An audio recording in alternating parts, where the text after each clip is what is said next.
Konoha, you're 41. In the wake of the Second Shinobi World War, a baby boom swept through Konoha, bringing a surge of new students to the Ninja Academy. At just 5.5 years old, Hatake Kakashi stood at the academy entrance, acting as the student representative for the incoming batch. "Hey, Kakashi," a familiar voice called out. Obito Uchiha, his ever-enthusiastic classmate, approached, his signature goggles perched on his forehead. Annoyed, Kakashi nudged him away. "Idiot, don't bother me." But for once, Obito didn't respond with his usual over-the-top indignation. Instead, he fidgeted, looking hesitant. "Obito, do you have something to say to Kakashi?" A soft, yet firm voice chimed in. It was Rin Noera, a girl with gentle eyes and purple cheek markings. She would one day become a member of Minato Namake's squad, and a tragic casualty of the Third Shinobi World War. If you have something to say, just spit it out. The Hokage will be here soon," Kakashi said impatiently. Obito hesitated for a moment before leaning in close to Kakashi's ear. "Kakashi, one of my clansmen is joining today, and he's really scary, especially when it comes to picking on me." He shuddered. "Don't be fooled by his innocent face. He's the worst, and I heard the clan sent him here just to deal with you, ow." Tap! A small pebble bounced off the back of Obito's head. "Goggles, it's rude to talk behind someone's back." If this were a cheesy romance drama, soft music and cherry blossom petals would flutter around them. But unfortunately, this was reality. "Jerk, don't call me Goggles. I'm Uchiha Obito." "Got it, Goggles." The one who spoke was a boy with short, curly black hair, bright eyes, and an innocent smile, one that concealed a hidden sharpness. Obito turned red with frustration. If Rin hadn't held him back, he might have lunged at the new arrival. Uchiha Kagami. It was a name that carried history. He was an orphan of the Uchiha clan, adopted by Kagami, Uchiha's widow, who named him in honor of her deceased husband. Indeed, the people of this world had a habit of doing that, just like how Uchiha Sasuke was named after Sarutobi Sasuke, the father of the Third Hokage, as a symbol of respect. Of course, in Fugaku Uchiha's case, naming his son after a non-Uchiha might have been a political move, a sign of submission. But Kagami knew the truth. The future was already written. After all, before he found himself in this world, he had spent an entire night debating the Konoha timeline on an internet forum. Both sides had their own arguments, neither backing down. And then, he woke up here. Well, guess I finally get to see how the timeline actually unfolds. Looking at the trio before him, Kagami felt an odd sense of nostalgia. If he were just a spectator, he might have joked, "Divine Kamui hides the tears." But as a Uchiha himself, it wasn't funny. He knew that the Uchiha's downfall wasn't something that could be prevented by simply taking Obito out of the equation. The seeds of destruction had been sown long ago, since the village's founding. Otherwise, well, he would have already dealt with Obito. "Kagami, don't bully Obito." An elderly woman approached, carrying a baby with delicate features and a button nose. The baby squirmed slightly, his tiny fists clenching. This was Kagami's foster brother, future sure sway of the body flicker. "Ah, Granny, I'm just giving him a nickname," Kagami replied with a chuckle. "Look at him getting all worked up like he wants to hit me. Rin, let me go. I'm gonna kill him." "Beautiful lady, you can let him go. I'd like to see him try." As the argument escalated at the academy gate, Kakashi sighed. "Uchiha Kagami, right? Enough. Quiet down. The Hokage will be here soon." Kagami turned his attention to Kakashi, studying the future copy ninja with interest. Deadfish eyes Kakashi with a broom head. Twitch. A visible vein popped on Kakashi's forehead as his fists clenched. "I am Hatake Kakashi," he enunciated word by word. He hated that nickname. It was even worse than idiot. Obito, who had been seething moments ago, suddenly burst into laughter. "Ha ha! Deadfish eyes with a broom head. Ha ha, MMPH." Rin quickly covered his mouth and dragged him away before he could embarrass himself further. Kagami smirked. "If I push him a little more, maybe he'll awaken his Sharingan early." He stepped closer to Kakashi and patted his shoulder with a harmless smile. "Looking forward to working with you, Kakashi." Inside the mental space, as Arisen Sarutobi droned on about the will of fire, Kagami's mind wandered elsewhere. Deep within the recesses of his consciousness, there was a seal, a massive crimson iron gate. Beyond it, the air was thick with the scent of blood. Countless dried corpses lay in the distance. And above them, hovering like a god of death in a sea of carnage, was a towering figure. Rasengan Sukuna, the king of curses. His legend spanned centuries. A monstrous being who once stood at the pinnacle of jujitsu sorcery, trampling over sorcerers with overwhelming might. And now, his soul was imprisoned here, locked within Kagami Uchiha. "Good morning, Four Arms," Kagami greeted casually. Sukuna's blood-red eyes snapped open, a dark aura surging from behind the gate. "Brat, I've told you before. Don't look at me without my permission." A wave of pure malice exploded toward Kagami, only to be stopped inches away by the seal. Kagami simply grinned. At first, Sukuna had terrified him, but once he confirmed the king of curses couldn't break free, all fear disappeared. Now, he treated Sukuna like an internet troll behind a screen, annoying but ultimately harmless. "You should be grateful you get a hide in my body," Kagami teased. "I heard they're sending Kakarote after you." "Kakarote?" Sukuna's voice rumbled. "Who is that?" Kagami lazily waved his hand. "Just someone who can blow up the earth with a punch." Sukuna let out a booming laugh. "Brat, no such person exists. What nonsense are you spewing?" "Short hair, short-sighted," Kagami muttered under his breath, shaking his head. "Forget Kakarote. People here already kicked your ass long before I showed up." Sukuna's eye twitched. "Enough." Kagami ignored his outburst, watching a wisp of cursed energy seep through the barrier. With a flick of his fingers, he absorbed it. "All right, that's your rent for today," he smirked. "I'll check back after I digest this."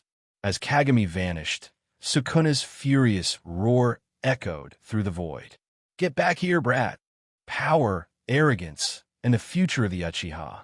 Uchiha Kagami still couldn't fully tap into Sukuna's power, at least, not yet. It was the same way Naruto had struggled with the Nine Tails as a child.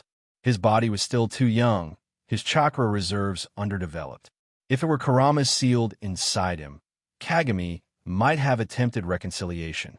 But Sukuna? Sukuna was nothing like Kurama. He wasn't a beast, nor a misunderstood entity.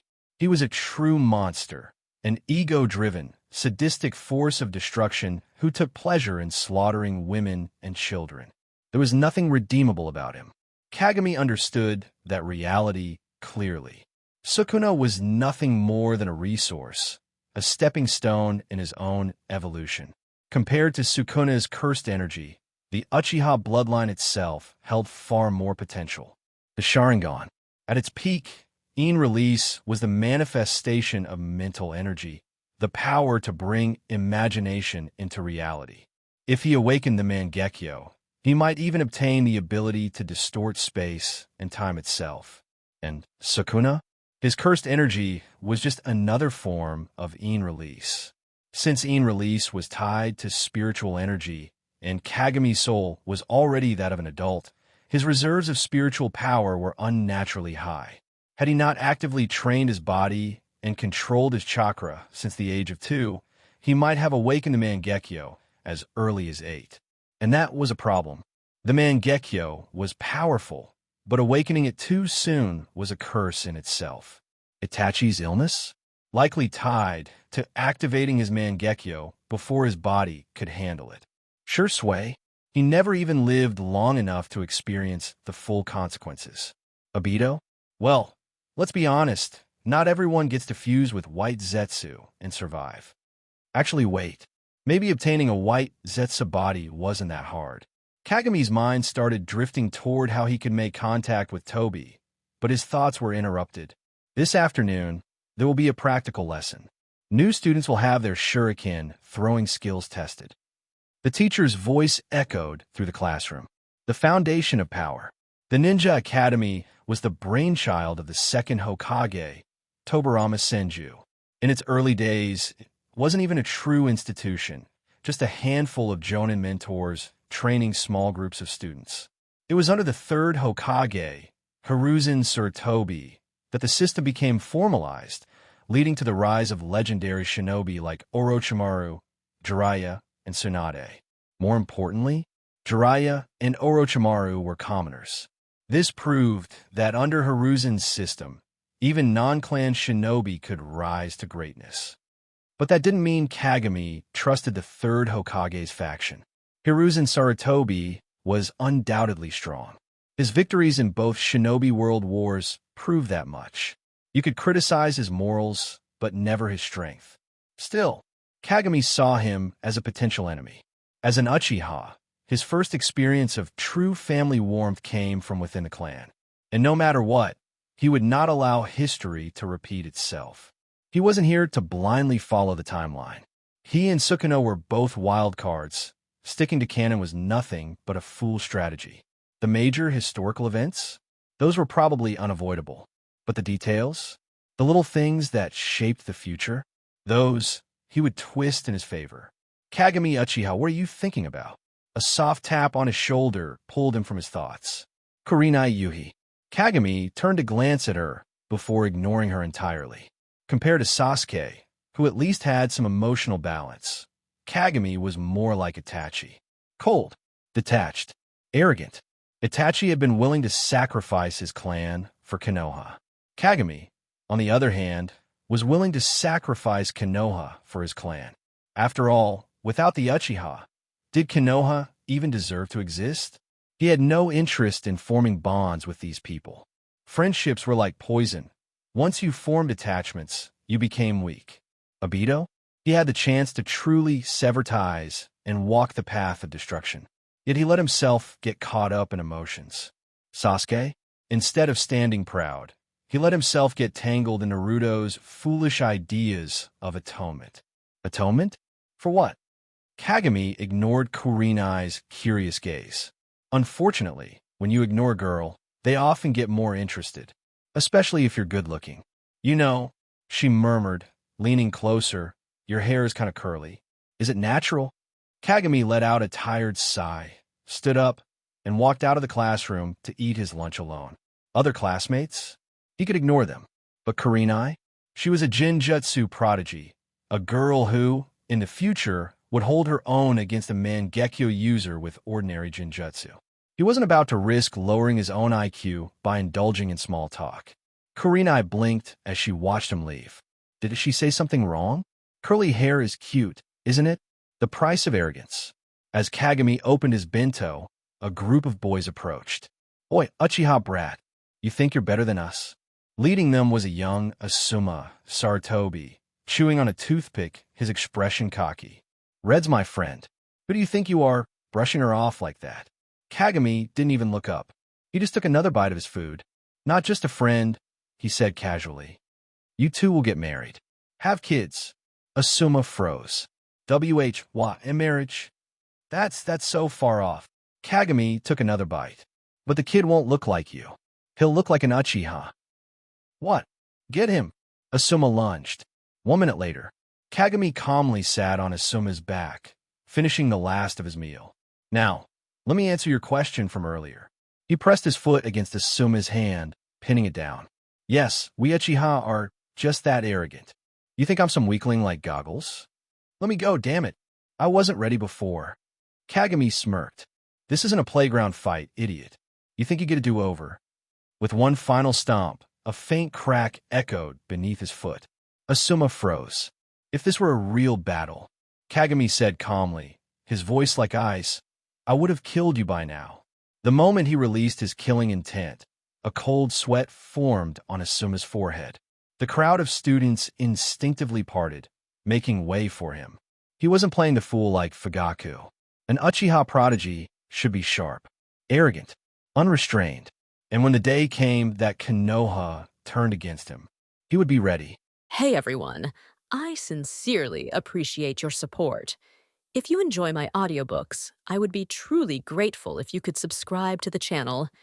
And if you'd like to support even further, you're welcome to become a Patreon member, where you can access audiobooks of novels as long as they are freely available on the internet. Your kindness and support mean so much. Thank you. Uchiha Kagami, hailed as a once-in-decades genius of the Uchiha clan. A few kids gathered together, listening intently, with bruised and battered Asuma paying particular attention. Though Obito Uchiha disliked Kagami and was disliked by him in return, seeing even the third Hokage's son getting beaten up made him feel a sense of pride in his clan. Since he beat up Asuma, it means it's not just me he's targeting. I heard his Uchiha-style taijutsu is already at the level of the police force, and he's already mastered fire-release jutsu. Kakashi, who hadn't initially been paying much attention, became a little more interested at this point. Many Uchiha clan members didn't participate in the village's ninja ranking evaluations, but being a police force member was generally accepted as proof of at least Chunin-level combat ability. Could a 5- or 6-year-old really reach that level? Thinking about his own strength, Kakashi realized it wasn't impossible. He was already planning to apply for early graduation, and his father believed he possessed strength comparable to an average Chunin. That afternoon, there was a practical combat lesson that all students had to participate in. To allow recovery time, the Third Hokage decided to extend the usual 3-year curriculum to 6 years. However, most of the current students were born after the Second Ninja War and were only around 5 or 6 years old, with few upperclassmen. Only a few years later, the Third Ninja War would break out, reverting the curriculum back to 3 years. Asuma wasn't the type to run and tell after getting beaten up.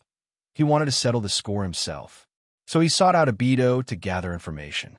But Obito, usually defeated with just 1 or 2 hits, didn't know much and could only offer some mixed rumors.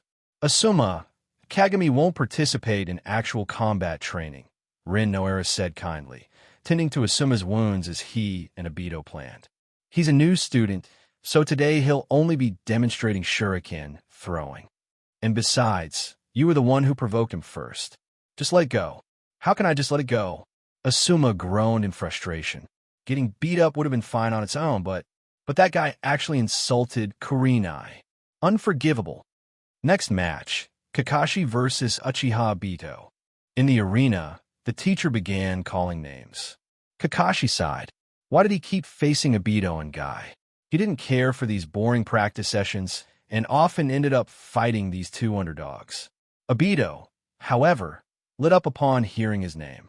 Yes, this time, I'm definitely going to beat you, Kakashi. Boring. Hold on. A voice cut through suddenly as Uchiha Kagami stepped forward from the crowd. Sensei, I'd like to take Obito's place. Huh? Kagami, you've only just enrolled. Ignoring the teacher, Kagami walked straight up to Kakashi, a finely crafted small blade sliding out of his dark blue sleeve into his hand. Kakashi's pupils narrowed. The blade was only about 60 to 70 centimeters long, not something a child could hide in a sleeve. That's a ninja tool summoning technique. With a father like Sakumo Hatake, Kakashi knew more than the average student, which was why he felt there was no need to waste time in the academy. Kagami smirked.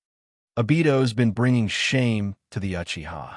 An Uchiha shouldn't be an underdog. This is my reward from the clan elder. I'm here to defeat you and reclaim Uchiha's position at the top.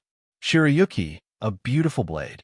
As one of the oldest ninja clans, the Uchiha had treasures unmatched by other families, despite many being taken by Madara. This was a weapon on par with the Kusanagi blade, crafted from chakra metal. Even Orochimaru had managed to collect a few Kusanagi swords, so naturally, the sword-skilled Uchiha would have some as well. Kagami had absorbed a lot of Sukuna's spiritual energy, displaying remarkable swordsmanship talent, and this aptitude made the clan elders view him as the next Uchiha Izuna. Madara was beyond their reach, but only those who lived through that era truly understood. Hashirama and Madara had reached levels beyond any ninja. Watching Kagami approach, Kakashi took his own sword case off his back. Just from Kagami's stance and aura, even without the blade drawn, Kakashi could feel his sharpness. He wouldn't shy away from this fight. His actions already conveyed his willingness to accept the challenge. Hold on. The teacher stepped between them, laughing wryly. It's fine if you want a sparring match, but no ninja tools. And Kagami, don't bring something that dangerous here. The teacher, an experienced chunin, noticed the explosive tag Kagami was holding in his other hand. Why did you have an explosive tag? Really? I thought it'd be easier to distract him with a blade and hit him with an explosion, Kagami replied, reluctantly putting the tag back and attaching the blade to his waist. Kakashi, now noticing the tag, felt a bead of cold sweat form on his forehead. Is this guy insane? Kagami took his stance and beckoned to Kakashi. Come on. Kakashi frowned, saying indifferently, You're the challenger here. Kagami smirked, as if reminded of something amusing. Just a friendly reminder, the last guy who said that was cut in half. Form the seal of confrontation. The seal of confrontation, the teacher shouted, trying to make his presence felt. Kagami complied, raising 2 fingers, then motioned for Kakashi to bring it on. How arrogant. Kakashi returned the seal of confrontation. Before the teacher could even call begin, the next moment, boom, a cloud of dust erupted as the 2 small figures clashed. Kakashi's body flashed, his fist aiming straight at Kagami's chest. Kagami sidestepped and swiftly grabbed Kakashi's wrist, attempting to throw him. Kakashi wasn't so easily handled. Planting his left foot firmly, he stabilized himself and aimed an elbow strike at Kagami's abdomen. Kagami let go, leaping back to avoid the attack. You're strong. That brief exchange told Kakashi Kagami was at least as strong as him. Kagami threw a palm strike toward Kakashi's face, laughing. You're not bad. Their movements were lightning fast, punches and kicks weaving and shifting in a flurry of techniques.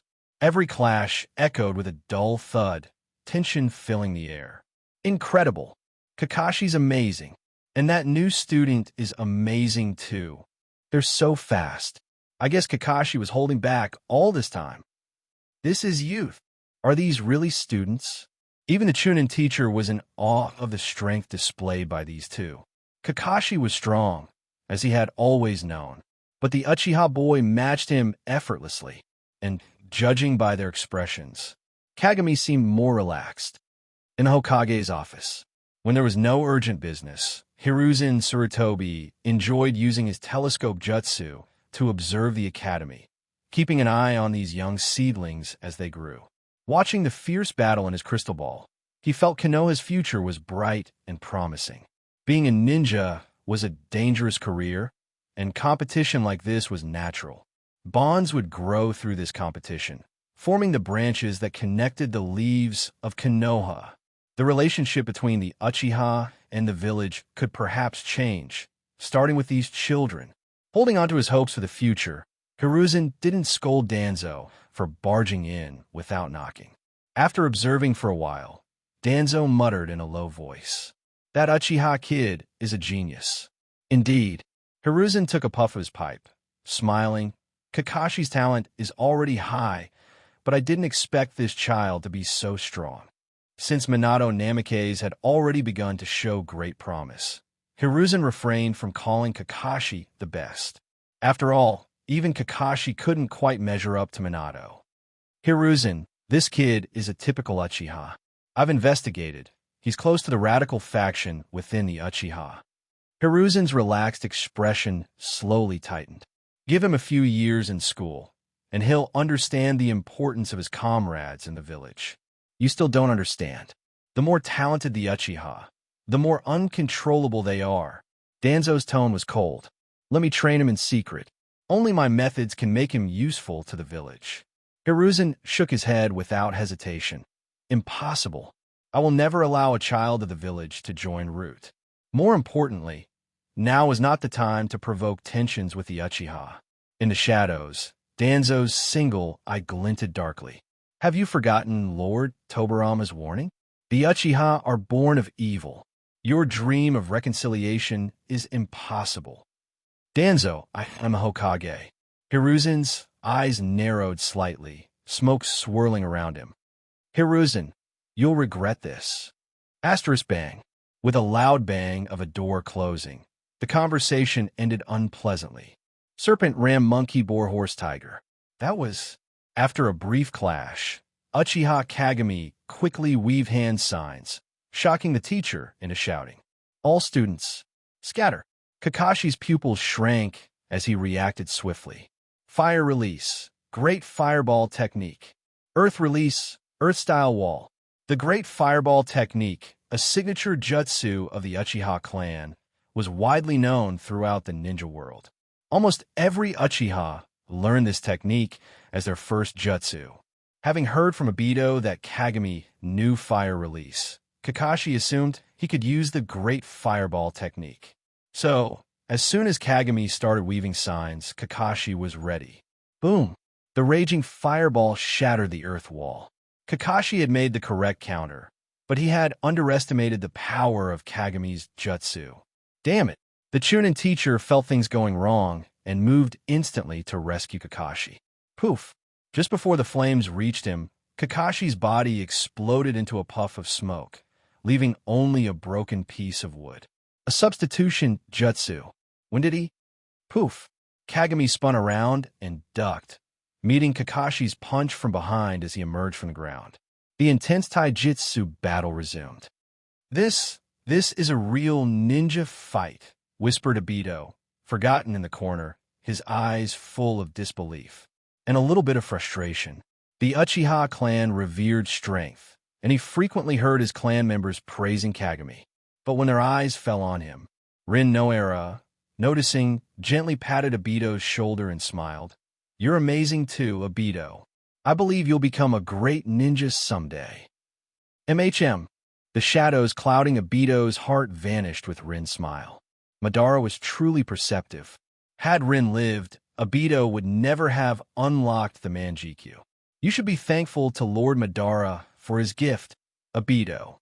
Earth release, earth wave. Among his peers, Kakashi's chakra reserves were exceptional. The earth wave, a lesser earth-style jutsu, sent waves through the ground, disrupting Kagami's movement. Among those under 10 I've faced, Kakashi, you're the strongest. Kagami leaped over the waves, a faint smile on his face throughout. But I'm tired of this game. Your essence is lacking. As soon as he spoke, a scarlet light reflected in Kakashi's eyes. An image of a monstrous god of blood crashed into his mind, freezing his body and spirit. Sharingan Genjutsu, Special Edition by Sukuna. Kagami's double tomo, Sharingan spun as he approached Kakashi, resting his hand on the hilt of Shirayuki. A hand landed on his shoulder. The teacher's voice was slightly trembling. Enough. You've won, Kagami. Looking down, the teacher saw Kagami's scarlet eyes and swallowed nervously. He had heard of a 5-year-old prodigy in the Uchiha clan, but to awaken double tomo so soon? Whether he had awakened at an earlier age or evolved to double tomo at 5, both were terrifying. The arena fell silent. Everyone watching Kagami's fight with Kakashi hadn't expected Kagami to win, but they couldn't understand how Kagami had won at all, until Kagami's gaze swept over them, the scarlet glow falling upon their eyes. Even as kids, they knew what this meant. One of the 3 great dojutsu, the ultimate symbol of the Uchiha, the Sharingan. Kagami was pleased with their reverent expressions. This is right. The Uchiha don't need bonds. You only need to bow down and admire me. Even without the Sharingan, he was confident he could have beaten Kakashi. But why hide it? A person's character is influenced by their environment, education, and another crucial aspect, their body. Poor lungs lead to sadness. A troubled liver leads to anger. A weak stomach leads to resentment. With the Uchiha's keen intellect, it's only natural to be arrogant. Acting meek in silence? That would make him another Fugaku. Kagami's character was shaped by the Uchiha genetic influence, but mostly by his own attitude. In his past life, he had no family or friends. If he had been born in ancient times, he would have been treated as an unstable element, trained as an assassin. But here, the sky is the limit when the ocean ends. His eyes lost their scarlet hue as Kagami spoke indifferently. My name is Uchiha Kagami. I don't like arrogant challenges, being disturbed while I eat, or Obito Uchiha. Obito Uchiha. In the Hokage's office, the smoke was thick beyond belief. Watching the scene in his crystal ball, Hiruzen Sarutobi frowned deeply. This child needed proper guidance. He summoned his secretary and spoke solemnly. Jiraiya's training Minato lately, right? Yes, Hokage-sama. They're currently in the Forest of Death for training. Hiruzen pondered for a moment, ultimately deciding not to act too soon. For now, let the child stay in the academy. Maybe interaction with his peers would soften his personality. If that didn't work, perhaps Minato, the little son, could shine on this Uchiha boy. In Minato, Hiruzen saw a radiance that could unite everyone, brighter than his ninjutsu talent. If not for his performance in the training ground, Kagami would seem far more well-behaved than Obito. He never disrupted class or fell asleep, though he also ignored the teacher whenever asked a question. Kagami had already mastered the Ninja Academy curriculum. Walking on water and trees were child's play, and he had nearly completed his clan's chakra nature transformation lessons. The ultimate form of chakra nature transformation was the Rasengan. He wondered if Minato had developed it yet. This was also Kagami's current goal, and he had the full lesson plan and a standard solution to work from. If he could master it before Minato, then the Uchiha would be the rightful creators of the Rasengan. Minato Namikaze? If you weren't Jiraiya's student, I'd accuse you of plagiarism. Of course, everything depended on Kagami creating the Rasengan first. Sitting quietly, Kagami let his consciousness dive into his spiritual space. Before a massive gate, Kagami sat down and began his training. The Rasengan had 3 stages: rotation, power, and sustain. Kagami was stuck at the 3rd stage. The Rasengan was like a miniature typhoon focused in his palm, with sustaining it being the hardest part. Kid, what's happening out there? And what's up with those eyes of yours? Kagami had infused his Sharingan Jinjutsu with Sukuna's cursed energy as an experiment. It had worked well. If not for the head teacher's intervention, Kakashi would have been stuck there till morning. It also allowed Sukuna to sense a bit of the outside world. Chakra was a perfect fusion of mental and physical energy, while cursed energy originated from negative emotions. Only one type of mental energy. To Sukuna, all of those kids outside had cursed energy. He even sensed a few strong, cursed energies nearby, equivalent to top-class sorcerers. This density of powerful individuals was highly abnormal. Most importantly, it was the first time he had directly sensed Kagami's eyes, though they didn't seem harmful to him now. It was like comparing himself, a wild bull, to Kagami's Sharingan, which was more like a lion, or rather a dragon egg. He had an inkling that if these eyes hatched, they could shatter his immortal body effortlessly. In a spare moment, Kagami glanced at him, saying, "That's why it's so annoying. Other people get powers instantly or have systems that give them quests, and here I am with someone like you, stuck halfway." Kid, what did you just say? Calm down, Sukuna. This world is far more dangerous than you realize. Beings that can kill you are everywhere, so lose that needless recklessness. Listen to me obediently, and you might even get the chance to be summoned as my familiar. Sukuna seemed to understand familiar and sneered. Before I reach the peak of this world, I care nothing for begging. Compared to me, you're the one with no sense of your limits.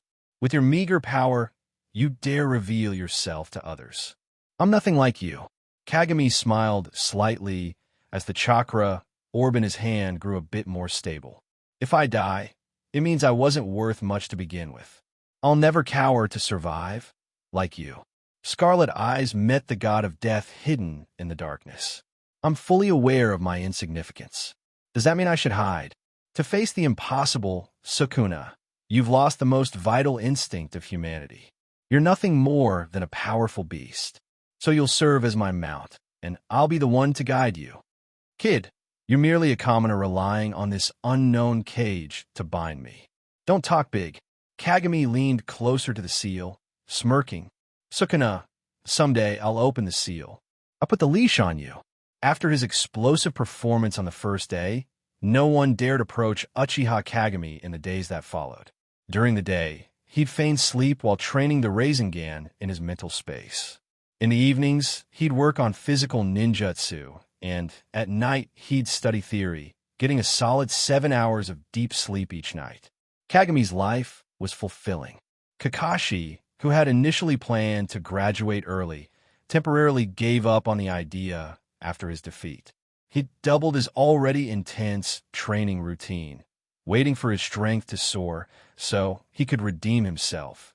Taking advantage of a rare moment when his father, Sakumo Hatake, was home, Kakashi voiced the question weighing on his mind. "Father, Kagami's Sharingan felt different. I've seen Uchiha using the Sharingan before, but that feeling was hard for Kakashi to put into words." Sakumo smiled, patting his head. Did it feel more intense? Kakashi thought that wasn't quite right, but he couldn't come up with a better description. "I have Uchiha friends. Their eyes aren't as easy to awaken as the Hyugas. They usually need to go through something special or emotionally intense. That child Kagami, awakening his Sharingan so young, he must have gone through something painful. Kakashi, you should help him out of his hardships." Kakashi looked a bit confused. That guy didn't really seem like he'd gone through any deep suffering. Although Kagami didn't cause trouble at school, he did enjoy bullying Obito Uchiha. Lately, Obito hadn't bothered him, sticking with Asuma and others to plan revenge on Kagami. With less noise around, Kakashi even felt a bit more at ease. Brushing aside those thoughts, he voiced his main purpose. "Father, I want to learn your swordsmanship." Sakumo ruffled his hair again, feeling proud. He didn't want Kakashi to graduate early either. While the academy offered little to keep Kakashi there, he had only agreed to apply for early graduation because Kakashi insisted. Now that he wasn't bringing it up, it seemed Kakashi was determined to defeat that other boy first. Like the third Hokage, Sakumo hoped the competition would build a bond between the two. "All right, you got the basics down. I'll teach you the Hatake clan's secret taijutsu, the 1,000 Years of Death." "Just kidding. Of course, I'll teach you swordsmanship." Later that night, Kagami finished his taijutsu training and had just left the training grounds when an Uchiha clan member appeared. "Kagami, the elder wants to see you." The Uchiha clan wasn't like the Hyuga, where a few branch families held more power than the clan leader. Generally, the Uchiha clan leader was the highest authority. But Fugaku had only recently become the clan head and was still young. So many decisions were made by an elder from the previous generation. Similar to the future relationship between the third Hokage and Minato Namikaze. This clan elder was from the radical faction, advocating for the Uchiha's rightful place through force. Having visited the elder's estate before, Kagami waited in the living room. Soon, a lean man with a scarred face, around his 50s, appeared. Uchiha Jinhei, the hawkish leader of the Uchiha. The Uchiha never followed the weak. If Fugaku hadn't awakened the Mangekyō, Jinhei would have been the clan's strongest. Elder Jinhei. After a simple greeting, Kagami sat down calmly. Jinhei nodded in approval. He was pleased with this younger Uchiha. Cold, decisive, proud, his ideal Uchiha cub. A lot like the Uchiha Izuna he admired. "I heard about what happened at the academy. You did well, Kagami. And you've seen the third Hokage. What are your thoughts?" After a moment of silence, Kagami answered, "He's an outstanding ninja with remarkable leadership. Kind, with formidable strength. A fair assessment." Jinhei nodded. "Good. You haven't been swayed by ignorant clan members who see him as a useless old man."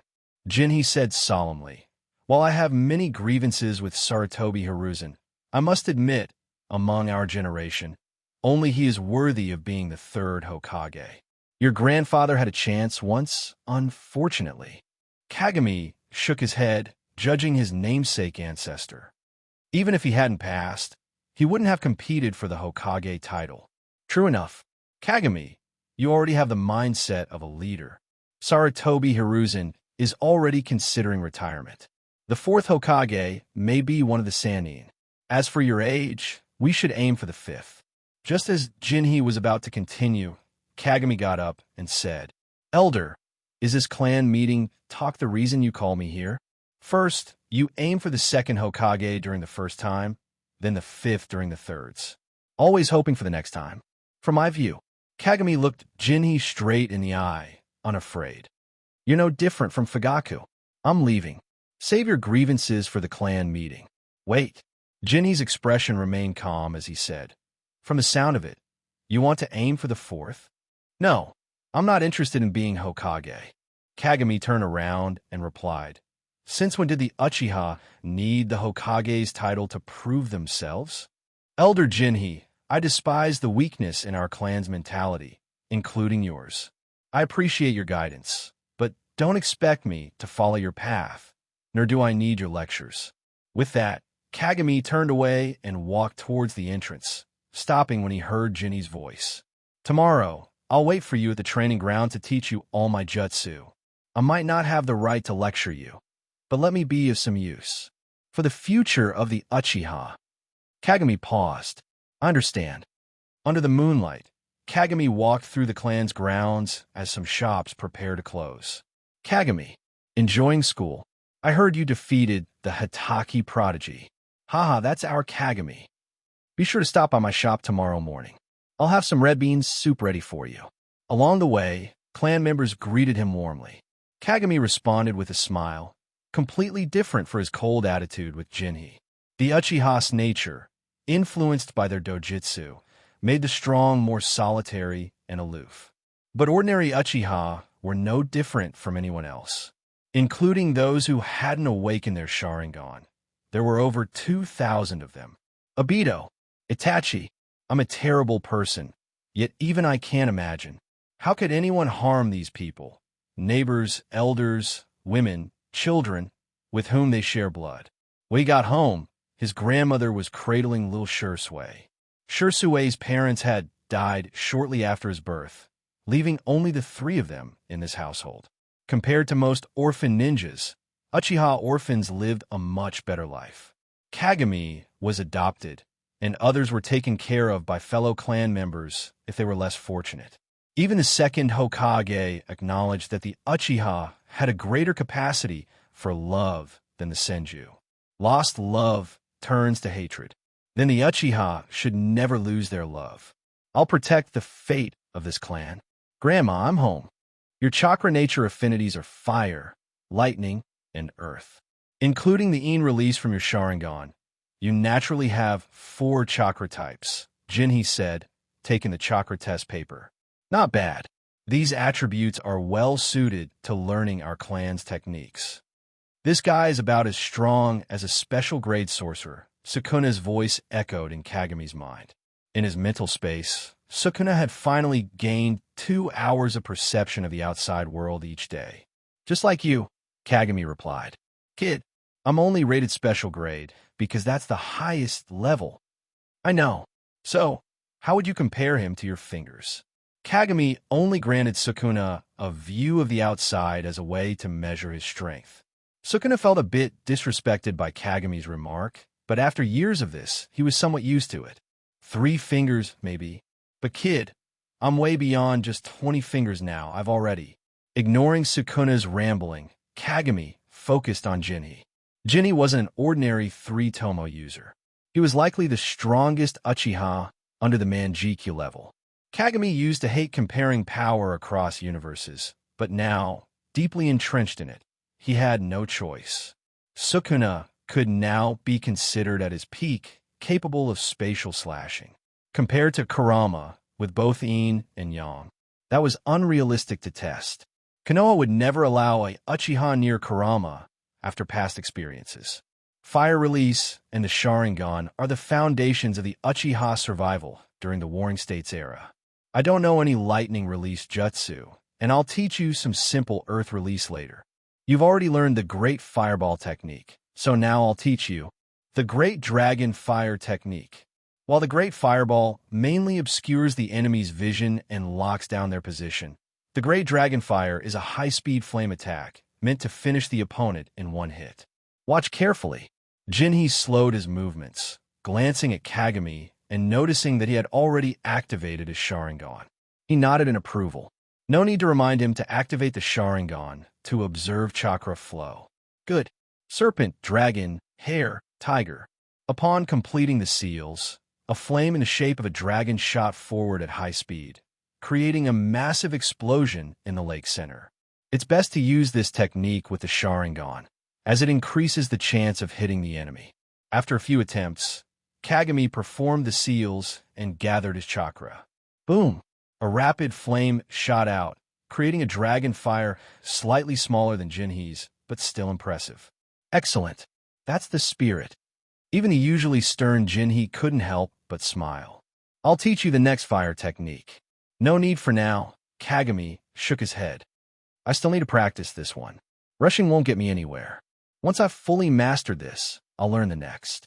Jinhee thought for a moment and laughed. Patience, not something you'd expect from someone your age. Practice is indeed important. Go on and practice, and if you have questions, ask me. It's just a matter of getting familiar. I can practice it during the day, too. Kagami then pulled out the short sword Jinhee had given him, Shiryuki. Elder Jinhee, may I ask you to guide me in swordsmanship? In the ninja world, there was no clear distinction between swords and blades. Even if one used a blade, it was referred to as swordsmanship. Almost forgot. Your swordsmanship talent surpasses even your fire release skills. Jinhee took out his long sword and nodded. Go ahead. You can attack whenever you're ready. Swish. The moment he spoke, Kagami lunged forward, drawing Shiryuki in a flash of cold light. Clang. Blocking Kagami's strike, Jinhee commented, Your speed and timing are good, and your strength is comparable to the Chunin in our clan. Kagami, you're truly a genius. Comparable to our ancestors. Kagami knew who Jinhee was comparing him to. Uchiha Azuna. But Azuna's most memorable identity was merely being Madara's brother.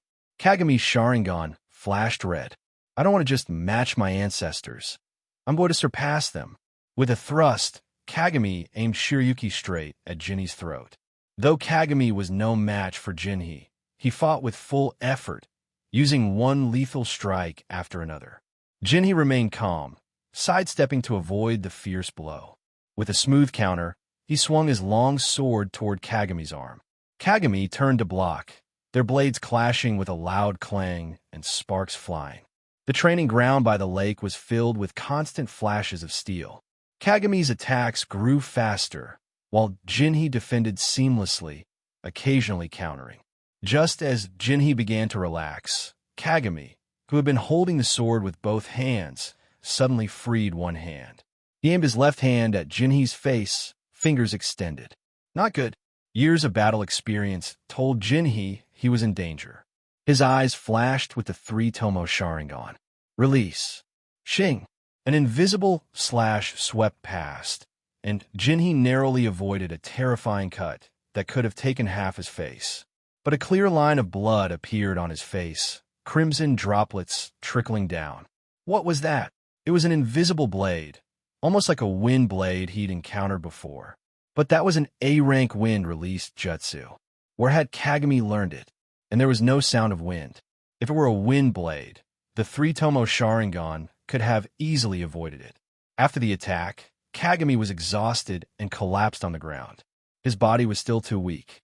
Without accounting for his previous jutsu, he estimated he could only perform 3 to 4 release slashes with full effort.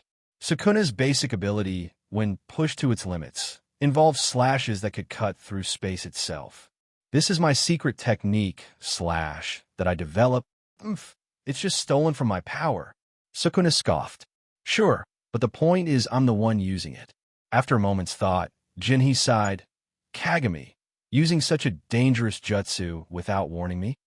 Kagami laughed sheepishly. I trusted that Elder Jinhee could handle it. Honestly, if I didn't have the Sharingan, stopping this invisible slash would be extremely difficult.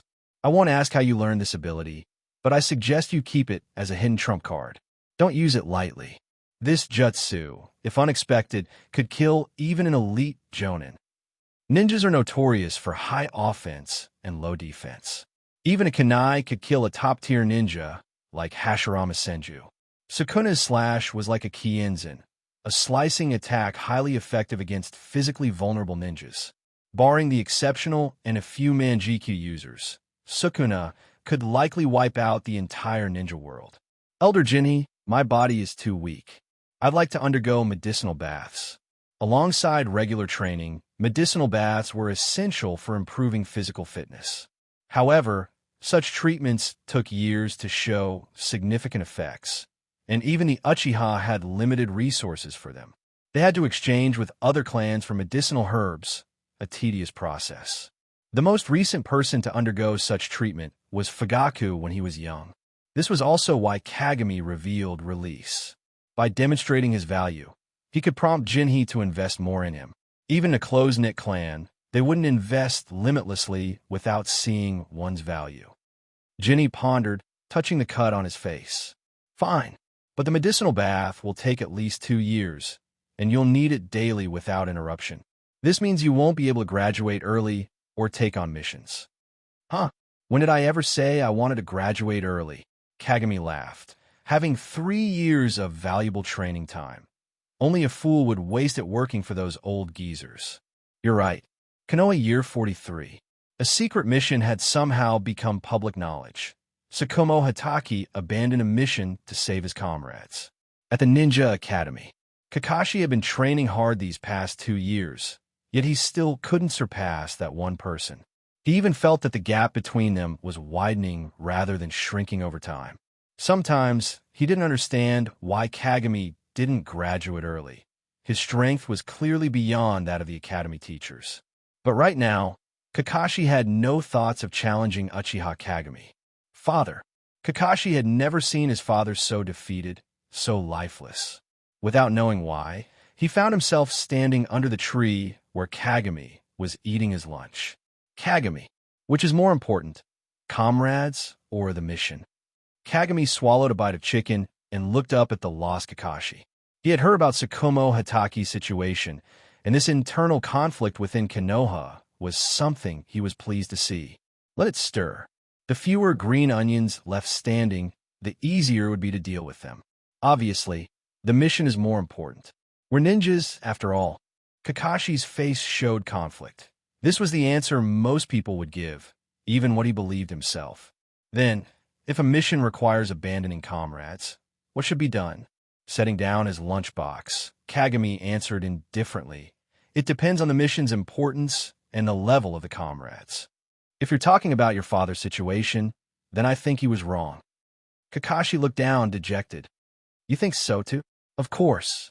As a powerful ninja, he should never have let a group of weak people judge him. If he had just eliminated a few of the loudest villagers, there wouldn't have been any controversy. My father would never harm defenseless villagers. No, he's about to. After 2 years of growth and the added benefits of medicinal baths, Kagami was slightly taller than Kakashi. He stood up and grabbed Kakashi's hair, forcing him to meet his gaze. Your father is weak. His ideals fell apart, so he let himself sink. If he had courage, he should have directed his blade at those behind it all, not at the weakest target. What do you mean? Kagami's lips curved up slightly. He wondered if Sakumo Hatake could become an ally. From his outsider's perspective, Sakumo's death wasn't just due to villagers' criticism. He wasn't that fragile. What truly led Sakumo to take his own life was the betrayal of his lifelong belief in the will of fire. The Konoha leaders, who preached the importance of comrades time and time again, allowed him to be humiliated, clearly showing their stance. The Hatake clan was originally a samurai family from the Warring States period, and Sakumo was more like a samurai than a ninja. He committed suicide because he realized he had devoted himself to the wrong people. His beliefs had crumbled. Lacking the courage to confront the Third Hokage and others, he chose to end his own life. Let me be clear, Kagami said, shaking Kakashi by the hair. It was probably the only time Kakashi wouldn't explode over it. Touching his hair, a nice texture. Your father wants to end his life. Instead of wandering around asking people questions, why not go see him? Kakashi's eyes widened in shock. He hadn't even considered that possibility. The situation was indeed severe, but he never imagined his father might take his own life over it. Breaking free from Kagami's grip, he bolted out of the academy without a word. Watching Kakashi's retreating figure, Kagami narrowed his eyes. He wouldn't put too much effort into saving Sakumo. If Kakashi couldn't convince him, then so be it. If he survived, he likely wouldn't align himself with the Third Hokage and his supporters anymore. Obito and Rin, both concerned about Kakashi, approached. Although he really didn't want to talk to Kagami, Obito asked anyway, for Kakashi's sake. "Kagami, what did you say to Kakashi?" "Kagami, did something happen to Kakashi?" Glancing at them, Kagami turned to Obito and asked, "Goggles, if a mission required sacrificing a clan member, what would you choose?" "Isn't that obvious? I wouldn't sacrifice a clan member. I'd complete the mission without hurting anyone from the clan." It must be said, time and experience shape a person. Obito was one of the kindest Uchihas, and Madara saw this, choosing him as his successor.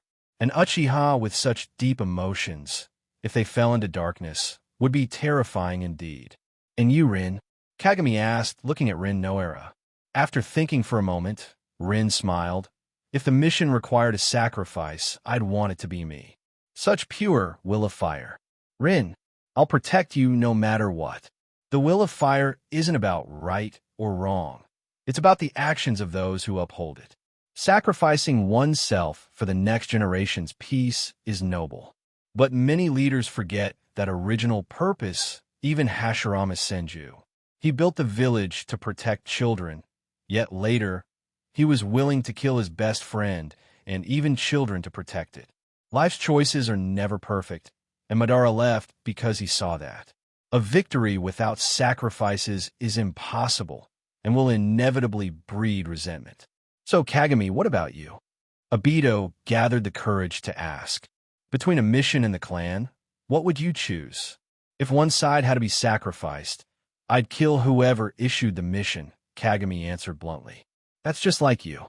"Wait, that's not what we asked. We were talking about Kakashi." Kagami shook his head. "It doesn't matter. Either choice is both right and wrong." "That's hard to understand." "Well, you're an idiot with goggles, so not understanding is normal." "Fine, call me Goggles, but why add idiot? Can't you just call me by my name?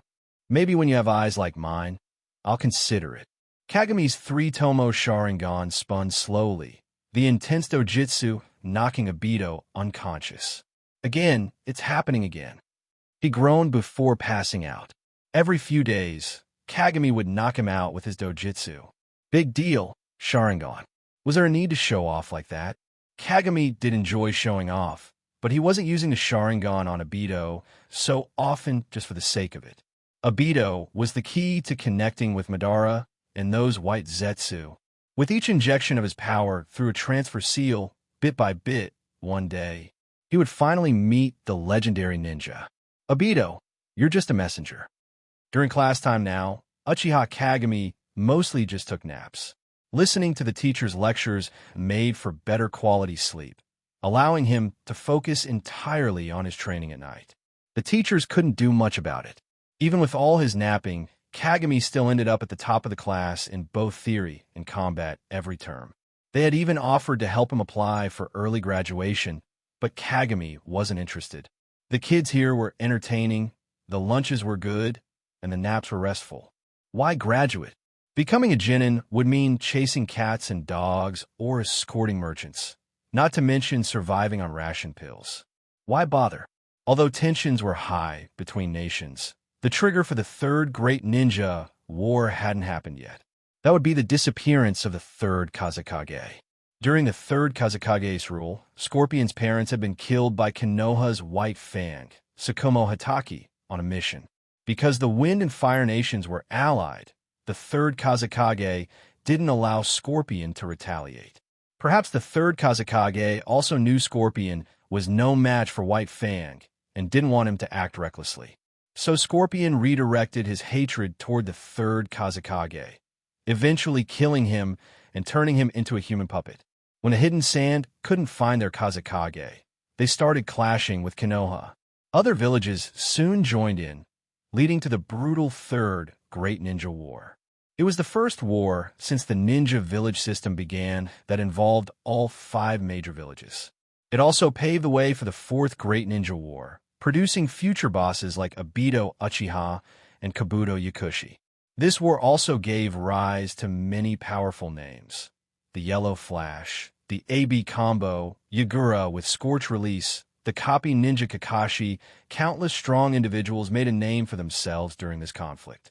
Ironically, the most famous Sharingan user of the Third War was an outsider, Kakashi. By the end of the war, Shui had also grown powerful. That kid, I hope his early upbringing changes his overly kind nature. After school, Kakashi, who had skipped class for the day, waited by the door. When he saw Kagami approaching, he stood up straight. "Kagami, my father wants to meet you. Please." He bowed at a 90-degree angle. No matter how badly Kagami had beaten him before, Kakashi had never lowered himself like this.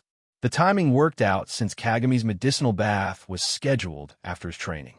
The Hitaki residence. A few dim lights barely illuminated the room, casting a shadowy gloom over the interior. Kagami walked in alone and saw the famous white Fang of Konoha. The once tall and robust Sakumo, Hitaki, now looked like a skeleton wrapped in flesh. His white hair was withered, his eyes nearly lifeless. Only in his 30s, the prime of a ninja's life, yet he exuded a stifling aura of decay. "You must be Kagami. Kakashi often talks about you."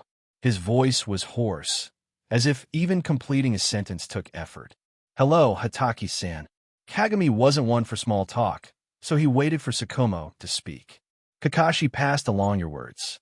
Kagami, your Sharingan has sharper insight than any Uchiha I've seen.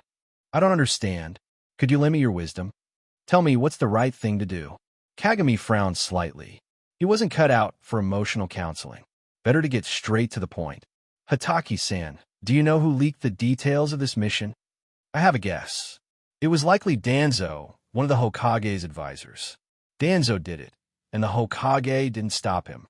That's the situation, plain and simple," Kagami stated matter-of-factly. "So because your idealized image of the Third Hokage was shattered, you want to die, right? Idealized image, meaning you couldn't see him for who he truly is. In your view, the Third has always been perfect, a kind, benevolent elder. Your analogy is fitting. Think about it. How could the Third help you? The information is already public. Is he supposed to say that comrades are more important than missions? If he did, then the missions from daimyo and nobles would stop. Who would still trust Konoha? Or should he say missions are more important than comrades? But then what about his long-promoted will of fire, the importance of comrades? How would the villagers see him? This is an unsolvable problem." Sakumo fell silent. Kagami continued. "The Third is human, and all humans have self-interest. He wouldn't overturn his principles just for you. And besides, what happened to you is actually convenient for the Third's faction. Someone with a tarnished reputation can't compete for the position of Fourth Hokage. I never wanted to be the Fourth Hokage." Sakumo's voice rose slightly. "Whether you wanted to or not doesn't matter. What matters is that you have the capability." Kagami's cold gaze shattered the last of Sakumo's illusions. From their perspective, their actions aren't wrong. They likely never imagined you'd even consider suicide over this.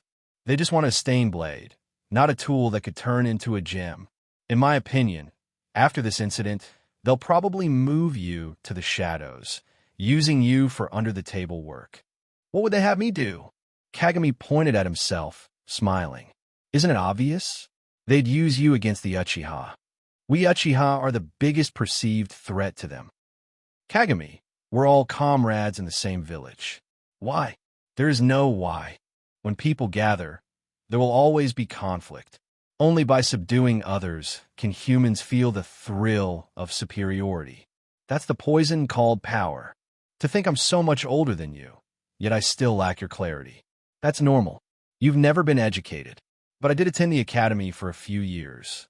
We're not talking about the same thing." Kagami waved his hand dismissively, feeling he'd already said too much today. Not very fitting for the cool Uchiha persona. "I won't try to counsel you. If you can't bear it, suicide is indeed an easy escape. Kakashi already lost his mother. Losing his father wouldn't change much." Kagami had said a lot, but it was that last sentence that struck the deepest chord. Could Kakashi, who wasn't even a ninja yet, truly adapt to life without a father? As an orphan of war who'd never known his parents, Sakumo couldn't fully understand the pain of losing them. If Kakashi were already a ninja, he could convince himself that his son would endure. Sakumo hadn't eaten in days.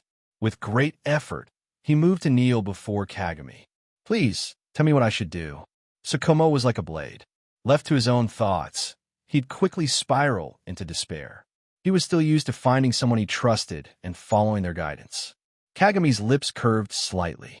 "It's simple. No matter what choice you make, even if it's wrong, stick to it.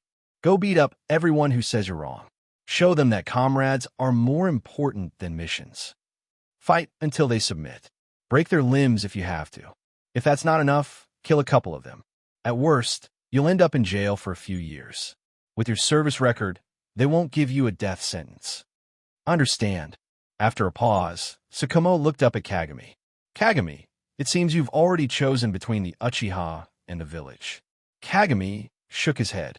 "It's not about which side I choose. It's about which side chooses me to be the victor. A 7-year-old with 3 Tomo Sharingan. How long are you going to let this go on?" In the Hokage's office, the 4 leading figures of Konoha gathered. At the head was Hiruzen Sarutobi, with his advisor, Danzo Shimura, and the 2 high-ranking counselors, Hamura Mitokado and Kohor Udatane. "That child is attending the academy like any other student," Hiruzen said firmly. "Danzo, I've told you to stay out of academy affairs." Danzo gave a sinister smile. "Have you forgotten what that means? Have you forgotten those eyes?" "Mangekyō," Koharu murmured, looking to Hiruzen. With Uchiha Kagami's talent, the right stimulation could very well awaken the Mangekyō. "That power, it's too uncontrollable." Hiruzen took a deep breath, releasing a cloud of smoke as his face darkened. "I have plans." "What kind of plans?" "You should let me train him. I guarantee he'll be completely on our side." Hiruzen, Koharu, and Hamura exchanged glances, clearly tempted. They had lived through the era of Madara Uchiha and were well aware of the Mangekyō's power. The idea of a controllable Mangekyō was enticing. Seeing his old friends leaning toward Danzo's suggestion, Hiruzen finally relented, saying, "I've already called Jiraiya back. I'll arrange for Uchiha Kagami to follow him." Jiraiya, Koharu, and Hamura exchanged approving nods. To them, Jiraiya was the ideal candidate to groom the 4th Hokage. They trusted him implicitly, but Danzo was not convinced. How could we let that rule-breaking wanderer handle the Uchiha? Hiruzen cast him a sidelong glance. He trained Minato. With that, even the slightly hesitant Koharu and Hamura were reassured. Minato and Namikaze, their ideal choice for the 5th Hokage. That was because of Minato's own talent, not your student's teaching. Danzo made one last attempt. "If it comes to that, I'll train him myself. I trained the Sannin. After all, there shouldn't be a problem. You're raising a tiger here. That brat is bound to harm the village. I can see the darkness in him." "I won't regret this, Danzo," Hiruzen said firmly. "That child has done nothing wrong. I'll ensure he grows up to be a ninja who values his comrades. And as for you, don't think I don't know what you're up to. Stop what you're doing with Sakumo." The aged tiger, though weakened, still had its bite. Danzo said nothing in response to Hiruzen's steely gaze, but the office door took the brunt of his frustration. Bang! Really, at his age, and he still doesn't know how to close a door quietly. Nightfall, in the Uchiha clan compound. After stepping out of his medicinal bath and washing up, Kagami's grandmother informed him of a visitor. "Kagami, sorry to disturb you." "Clan leader, please come in," Kagami replied formally. As part of the radical faction, he didn't hold much respect for Fugaku, who leaned more toward appeasement. Obito and Itachi were responsible for the massacre, but Fugaku's inaction had led to it. Circumstances beyond control, not an individual's fault, perhaps, but as the Uchiha leader, failing to change anything was its own kind of failure. "No need. I just came to deliver an invitation." Fugaku, usually stoic, handed over an invitation with a rare smile. "Tomorrow is my son's 7-day celebration. I hope you can attend." Kagami accepted the invitation, looking up. "Have you decided on a name?" "Itachi." Uchiha Itachi. He's a boy. Fugaku smiled with the pride of a new father. Thank goodness Sasuke inherited his mother's looks, Kagami thought. Otherwise, like Itachi, he'd look old before his time. All right, I'll be there. Watching Fugaku walk away, Kagami's expression darkened. Itachi's birth marked the countdown to the Uchiha's demise. 10 years should be enough. Lying down, already well-rested from the day, Kagami let his consciousness sink into his mental space. Kid, that guy you saw today, how strong is he in this Konoha village? Sukuna's voice echoed. In the last 2 years, the strongest person he'd encountered was Hiruzen Sarutobi. Even in his 1,000-year life, such a strong opponent was rare. Unfortunately, his life force was already fading. Otherwise, Sukuna might have wanted to test him. As for Sakumo Hatake, his strength likely didn't match that old man's, though his blade's sharpness, even with his frail body, still caught Sukuna's eye. Sukuna had always admired strong people, especially those with pure conviction. Reflecting on Sukuna's question, Kagami considered that Sakumo was likely a bit stronger than the Sannin currently, but not at the level of the Third Hokage. And then there was the wild card, Kushina Uzumaki. A complete Ninetales would exceed the current power levels, only able to be contained through sealing techniques. To curb Sukuna's arrogance, Kagami factored in past and future Konoha elites. After all, he'd asked about Konoha in general. Outside the top 20. That old man you saw before? Politely put, he's the village head, but there are plenty who surpass him. Interesting. Among the blood-red sea of corpses, Sukuna sneered. Kid, let me borrow your body for a bit. Just 5 minutes of activity each day, and I'll teach you how to use my power. Kagami grabbed a large lump of black energy from a gap in the seal, stuffed it into his mouth, and chewed. Casting a dismissive glance at Sukuna, he said, Do I need you to teach me? A few more years, and I'll have you stripped bare. How are you even siphoning this? Sukuna was baffled. He hadn't sensed any reduction in his power. In fact, within this mental space, his cursed energy was still growing. In just a few years, he'd accumulated more than the jiu-jitsu world had in centuries. He was now stronger than his original peak, yet he had no way of breaking this bizarre seal. Even his spatial slash couldn't cut through it. Swallowing the black energy, Kagami felt that once he fully absorbed this batch, his use of release would be far smoother. With enough chakra, he might even make it a regular attack. Activating his Sharingan to aid in his training, Kagami began refining chakra with fire nature transformation. Over the last 2 years, with the aid of medicinal baths, his physical energy was about that of a 13 or 14-year-old Uchiha. Uchihas naturally had more chakra than ordinary ninjas, thanks to their vast spiritual energy. But chakra capacity depended on physical energy. Some members of the Senju and Uzumaki clans could have chakra reserves rivaling the tailed beasts. Compared to those clans, the Uchiha were always weaker in chakra. Even Madara had needed the Nine Tails as a power source to battle Hashirama for days. Thinking about it, Kagami glanced at Sukuna with disdain. The tailed beasts were yin-yang creations of the Sage of Six Paths. Each could act as a power source, though to varying extents. But Sukuna only had a yin attribute. Kagami's spiritual energy already far exceeded his physical energy, so he had plenty of yin attribute chakra. Hey kid, what's with that look? Kagami shrugged. Your power isn't all that impressive. I'm wondering if I should catch a neighbor for you. Bastard. What do you mean by that? Shut. Kagami tightened his control over the seal, silencing Sukuna's rants. Extending his palm, a blue chakra sphere appeared, and Kagami attempted to add fire nature transformation. The moment a spark touched the chakra ball. Boom! A loud explosion, as expected, failure. Kagami couldn't do what Naruto would eventually achieve with his multiple shadow clones. He could only try again and again, without losing patience. A Rasengan infused with wind chakra becomes the Rasen Shuriken. So, what would it become with fire chakra? At the Fugaku residence, now 7.5 years old, Uchiha Kagami stood around 150 centimeters tall, wearing a loose, navy blue robe for the celebration. His features were sharp, with a faint, ever-present smile at the corners of his mouth. 2-year-old Shursui trailed behind him, wide-eyed and curious. "Brother, there are so many people here. What's happening?" "It's to celebrate the birth of a child," Kagami replied calmly, his gaze indifferent as he looked at the baby in Mikoto Uchiha's arms. "Kagami, you're here," said the older Uchiha Jinhei, approaching with a wry smile.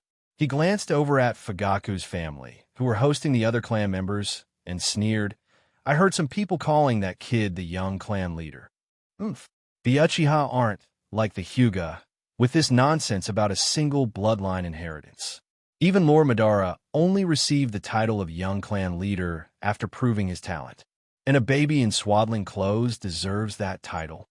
If he grows up well, he might be worthy," Kagami responded calmly. He didn't like Itachi Uchiha, but wouldn't deny his talent. "Sometimes I think your eyes can see the future," Jinhei sighed, smiling as he patted Kagami on the shoulder. "In a few years, you might be able to defeat Fugaku. When that time comes, I'll initiate a clan duel. You're the one fit to lead the Uchiha." Kagami shook his head. In a year or two, the Third Great Ninja War would break out, and skirmishes on the borders were already frequent.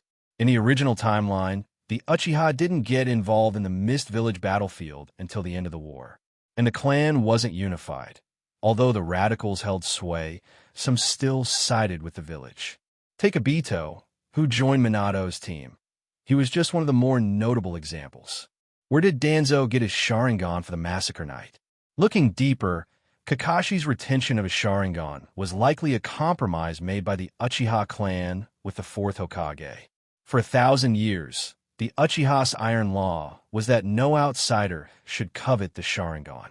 For this, they'd go to any lengths to hunt them down, relentlessly. Without Madara, the Uchiha were no longer the mighty clan they once were, reduced to targets of oppression. As of now, Fugaku probably hadn't awakened his Mangekyō, which he did during the Third Great Ninja War. If he only had the 3-tomo Sharingan. "I'll challenge Uchiha Fugaku today." Jinny's eyes widened. So suddenly, "It's not a big deal." Kagami's gaze swept over the crowd, and he added, "While everyone's here, let's get it over with. I'm not ready to be clan leader yet." Fugaku was a fence-sitter, not fit to lead the Uchiha, but he'd do for now as a transitional leader. Kagami intended to step up as clan leader at the start of the Third Great Ninja War, when the Third Hokage's faction would be too preoccupied to target him. This celebration of the clan leader's child brought together all those qualified for clan council, as well as many ordinary Uchiha members. At the banquet, Fugaku offered a toast to Jinny's table. "Elder Jinhei, thank you for your contributions to the clan. Kagami, little Shursui, Itachi is your younger brother. Please look after him." The Uchiha's internal divisions were increasingly evident. Currently, the village's policy toward the Uchiha was one of appeasement, and Fugaku leaned toward peaceful coexistence. Most of the Uchiha in the police force were on the dovish side. It was only later, under intense pressure, that the radicals gained dominance. At the founding of the village, the Uchiha were weary of war and even betrayed Madara.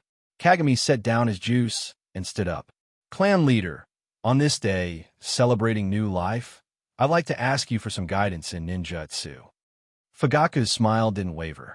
"Of course, I'll meet you at your usual training ground tomorrow." Kagami's lips curled slightly, his smile faint. "Shall I make myself clearer? I challenge you, Uchiha Fugaku." If it were any other Uchiha kid, no one would take him seriously. Just like a certain Uchiha boy who constantly declared he'd be Hokage. Did the Third Hokage take him seriously? But Kagami was different. The Uchiha revered strength, and awakening the Sharingan was a benchmark. Each tomo added represented another level. Any Uchiha with a 3-tomo Sharingan was acknowledged as a Jonin-level combatant. "Kagami, saying this here is a bit inappropriate, isn't it?" spoke an elder, trying to give Fugaku a way out. Kagami looked at him calmly. "Since when did the Uchiha care about the occasion for a fight? Has our peaceful life made you more like the Hyuga?" If there was one thing the Uchiha agreed on, it was disdain for the Hyuga, their rival clan.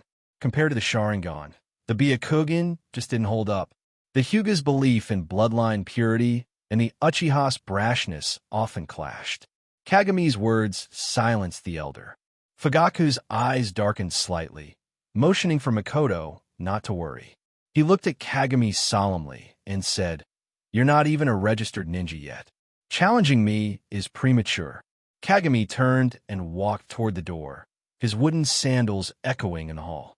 He glanced back, his three-tomo Sharingan swirling as a fierce chakra radiated. "Clan leader, I'll give you a minute." Such powerful eyes. These aren't ordinary three-tomo Sharingan. As expected of Kagami, he'll definitely reach the Mangekyō level. No one blamed Kagami for disrupting the celebration. To them, whatever a genius did was reasonable and forgivable. Even the most rational Uchiha valued strength above all else. In the large open area outside Fugaku's residence, Kagami stood opposite him. "I'll be honest. If you truly wanted to be clan leader, I'd be willing to train you for a few years to better prepare you for the responsibilities. You're still young and can't handle village affairs yet. I know Elder Jinhee's influence affects you, but some things aren't as simple as they seem. You misunderstand, clan leader." Kagami shook his head. "I simply want to measure my own worth." Besides, Kagami assumed a stance, smiling. "Things aren't as complicated as you think. In this world, the strong make the rules, don't they?" Swish! An invisible slash cut through the air.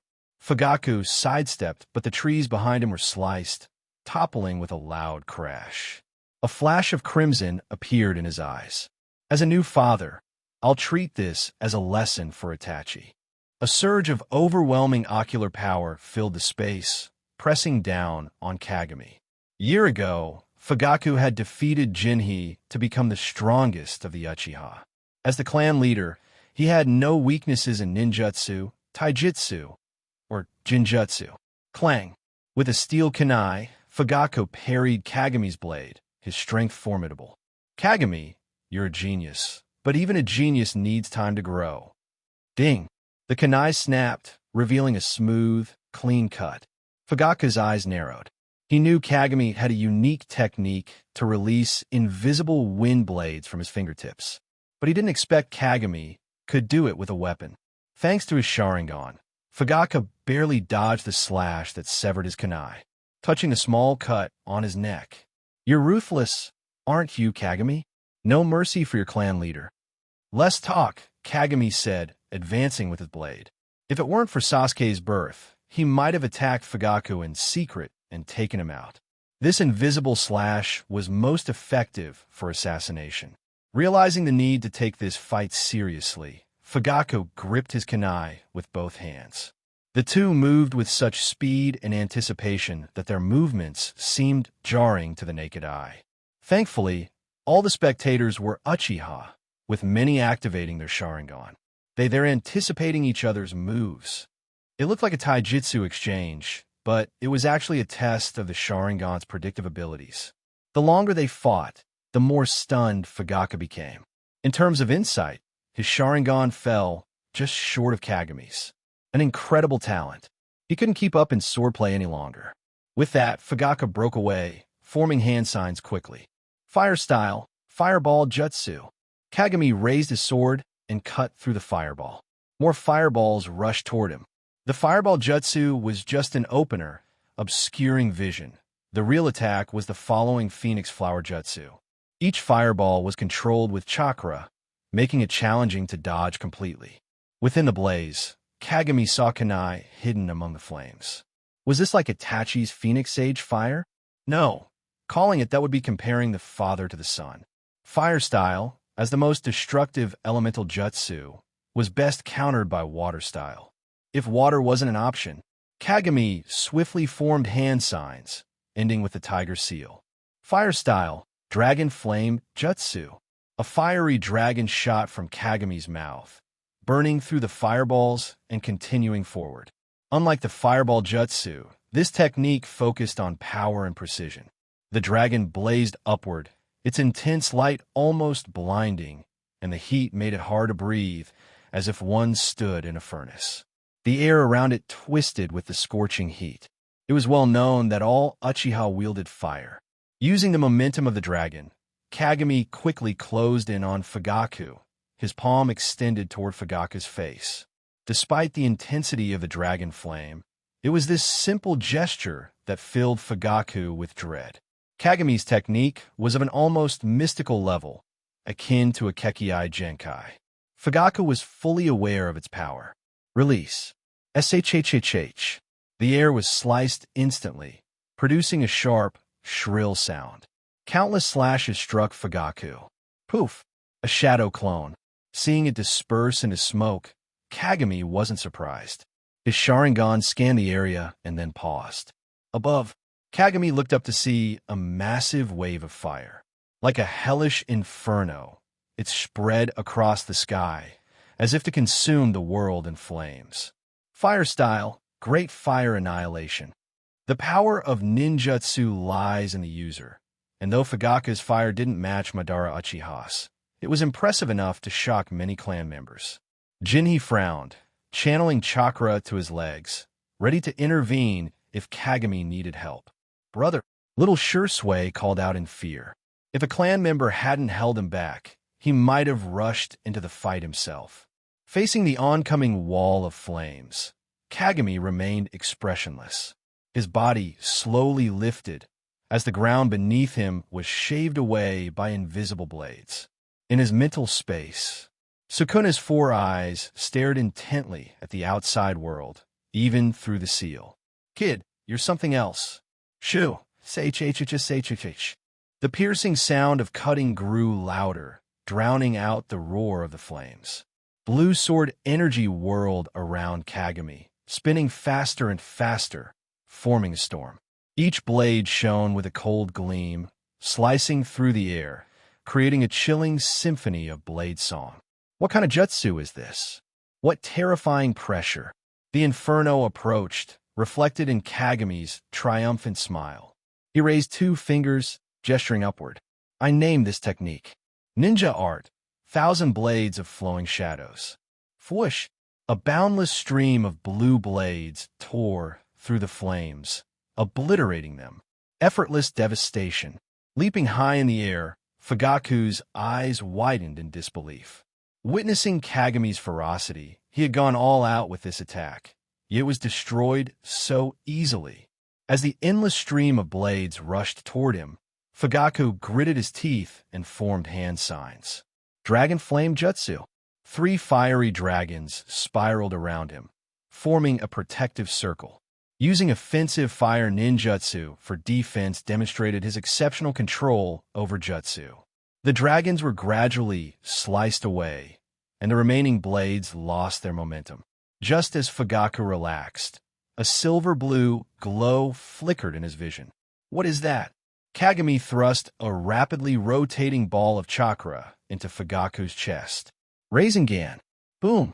The powerful impact, like a cannonball, sent Fugaku crashing down, raising a thick cloud of dust. Clan leader. Fugaku. Captain. Several clan members rushed toward the swirling dust. One quickly used a wind-style jutsu to clear the smoke. Within the dust, they saw a deep crater marked with a spiral pattern. Fugaku, his clothes torn, was struggling to stand on his knees. The Rasengan's power lay not only in its forceful impact, but in its continuous destructive energy. After striking its target, it continuously infused energy, causing successive explosions and widespread damage.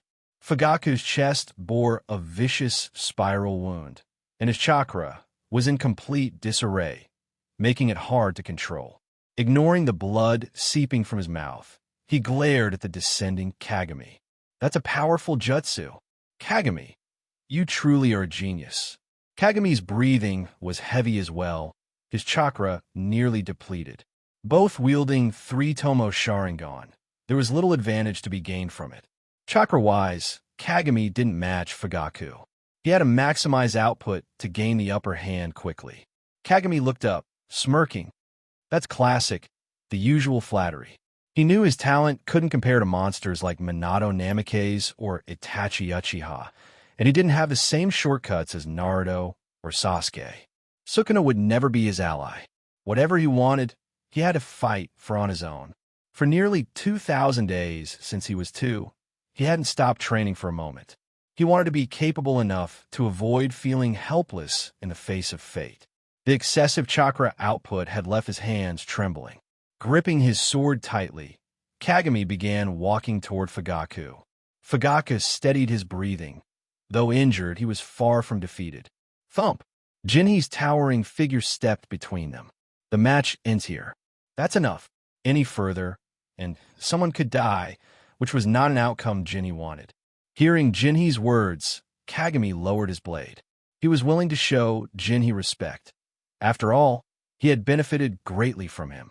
But Fugaku wasn't quite ready to stop. Up to now, Kagami looked unscathed, while he was battered and exhausted.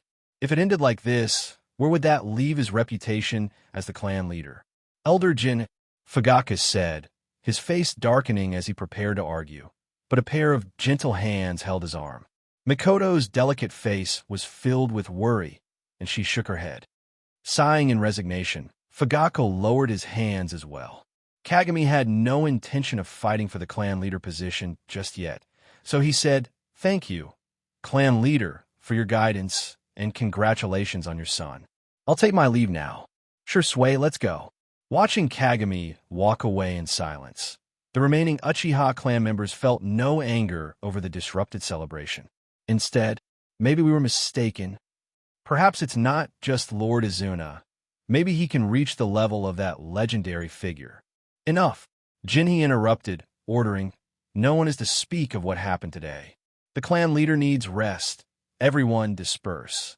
The village's surveillance over the Uchiha clan had always existed, but it wasn't yet all-seeing. Watching Kagami leave, Jinhee frowned, deep in thought. He didn't know about the imminent Third Great Ninja War. He thought Kagami was being too aggressive.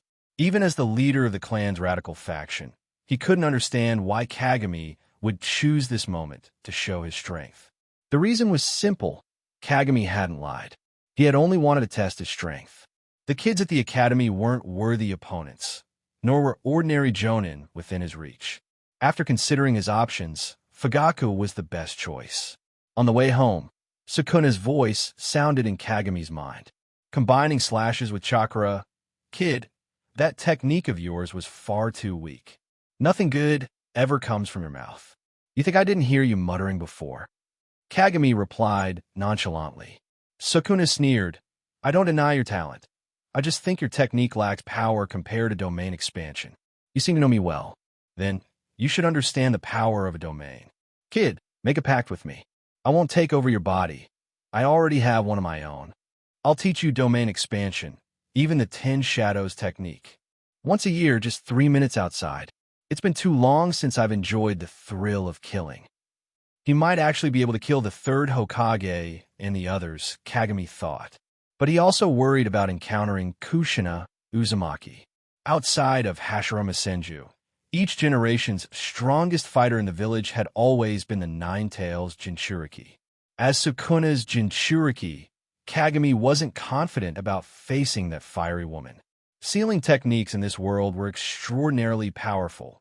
Even Kagaya Otsutsuki had fallen to one. Even the demon Morio, who was said to be able to destroy the world, had been sealed by a young girl. If he let Sukuna loose, and suddenly a sealing master showed up to bind him like some evil god, it would be a problem. "Sukuna, I'm not lying. This world is dangerous. Staying in my body isn't a prison. I'm protecting you. Do you even know who you're talking to?" "I don't need protection, you little brat." Sukuna exploded in fury. "If you don't lower your voice, it'll be a month in solitary confinement," Kagami said calmly. Sukuna fell silent. If he couldn't experience the outside world, he could endure the darkness. The next morning, looking at his father, who had prepared breakfast, Kakashi let out a long sigh of relief. "Father!" Sakumo Hatake gestured for Kakashi to sit and eat with him. After a silent moment between them, Sakumo finally spoke. "Kakashi, I've decided to follow my beliefs. Maybe, as they say, I'll be a worthless ninja who breaks the rules. The frail man known as Konoha's White Fang continued with a smile. But I believe that those who don't value their comrades are worse than trash. Is that so? I'll support you, father. Sakumo smiled with relief. His greatest fear had been losing Kakashi's respect. Perhaps that Uchiha boy was right. He didn't need to worry about others and should focus on Kakashi's feelings. Sakumo took out the white light chakra saber and placed it on the table. Kakashi, you're grown now, and I want to tell you everything. Kakashi had a bad feeling. I did consider taking my own life to atone, but I won't let certain people have it easy. Sakumo's eyes shone with a fierce determination as he continued. I'm leaving the village. Kakashi's eyes widened, and he jumped up in alarm. Father, I want to... Sakumo raised his hand to let him finish listening. His firm hand rested on Kakashi's head as he spoke. You have people you care about here, don't you? Take care of yourself and protect your friends. I'll always be watching you, always loving you. No matter what choices you make in the future, I'll support you. Goodbye, Kakashi. Please, take care of yourself. Poof! A cloud of smoke burst forth. Kakashi stood alone, silent, as two silent tears slid down his cheeks. Outside Konoha, receiving the memories of his shadow clone, Sakumo paused, sighing deeply. He looked back at the village he loved, his eyes filled with complex emotions. Swish! Swish! Swish! A dozen masked ninja suddenly appeared around him. Sakumo Hatake, leaving the village without permission. What are you planning? One of them demanded. Sakumo looked at them with indifference, speaking softly. As an elite jonin, Sakumo knew about this shadowy organization. Its leader was none other than that man. Taking one last look at Konoha, Sakumo turned without hesitation. Tell Danzo that if he dares harm Kakashi, I'll kill him. You dare threaten Lord Danzo? A few of the root ninja rushed forward, but before they even got close, a white flash passed by. With the sound of bodies falling to the ground and blood splattering, the rest of the ninja trembled, unable to hold their weapons steady. This man, Konoha's White Fang, a warrior feared on the battlefield, beyond even the three Sannin. How could such a man be within their reach? It's not a threat. It's just a statement of fact. Sakumo's final words lingered in the air. Call it treason or exile. Maybe becoming a wandering ronin is the fate of someone like me. The news of Sakumo Hatake's departure was kept under wraps, officially described as a secret mission. Konoha's White Fang was one of the village's strongest forces, second only to the Hokage, and his departure would have had massive repercussions. In the Hokage's office, a fierce argument was underway over this matter. Declare Sakumo Hatake an S-rank rogue ninja. He knows too much. Send all the ANBU after him and have him killed. Danzo Shimura slammed the table, shouting. Hiruzen Sarutobi simply watched him, his gaze growing colder. It wasn't just the two of them. The two elder advisors were also present. Konoha's four illustrious ones were all gathered. Kohyudatane spoke in a low voice. Danzo isn't wrong. Sakumo knows too much. If he falls into the hands of other villages, it would be catastrophic. Hamura Mitokado remained silent, clearly sharing the same sentiment. Suppressing his anger, Sarutobi glanced at the others, his voice heavy. I trust Sakumo. He just needs some time to clear his mind. Hiruzen, I'll make myself clear. Sarutobi's voice was cold as he looked at Danzo. If Sakumo is truly a rogue, who should go after him? Me or Kushina? Or perhaps you, Danzo? Sarutobi was furious. Danzo was the one who leaked the details of that classified mission. This situation could have been resolved quietly. Sakumo could have made amends for the losses he caused the village. After this incident, Sakumo had essentially disqualified himself from the Hokage candidacy. In Sarutobi's eyes, a true Hokage, when faced with such a dilemma between the mission and comrades, should sacrifice himself to ensure the village's interests remained intact. Both the second Hokage and he himself had accepted this principle.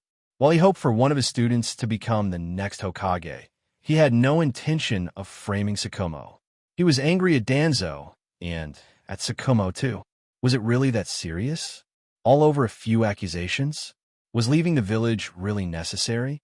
This was the village where he had lived his entire life, and his son was still here. Danzo was momentarily at a loss for words. They knew Sakumo's power well. If there were a level above Jonin called Kaga level, Sakumo would undoubtedly be there. Every Jonin was an elite of the village, but in the face of that white fang blade, they might as well be ordinary shinobi. Before the appearance of the yellow flash, Konoha's white fang held the record for most kills among Jonin across the ninja world. Danzo didn't consider himself weaker than Sakumo. If he had a fight, he estimated the odds to be 60-40 in his favor. 60% for me. But it wasn't necessary. There were more important things to do, and if Hiruzen misstepped, he would have to take control himself. After some thought, Danzo chose not to back down and said gravely, "Then I'll need to hand over my village intel operations. Who do you think should take over? Once I finish, I'll personally hunt down Sakumo Hitaki." Now, it was Sarutobi's turn to fall silent. He knew exactly what Danzo was up to. Where else would he find someone so dedicated and willing to do the village's dirty work as Danzo? With a reluctant sigh, Sarutobi said, "For now, let it be. Kakashi is still here in the village, and Sakumo wouldn't do anything to harm us. After all, this wouldn't be the first time something like this had happened." Even Jiraiya had spent years in the Land of Rain. At this point, Hamura spoke up. "Jiraiya and Minato have returned, and Minato has mastered the second Hokage's Flying Thunder God technique. They could be sent after Sakumo." Sarutobi frowned. He had already decided on how to handle this situation, and Hamura was talking about a pursuit mission? Was his reflex just slow? They just dealt with a Wagakure's tailed beasts.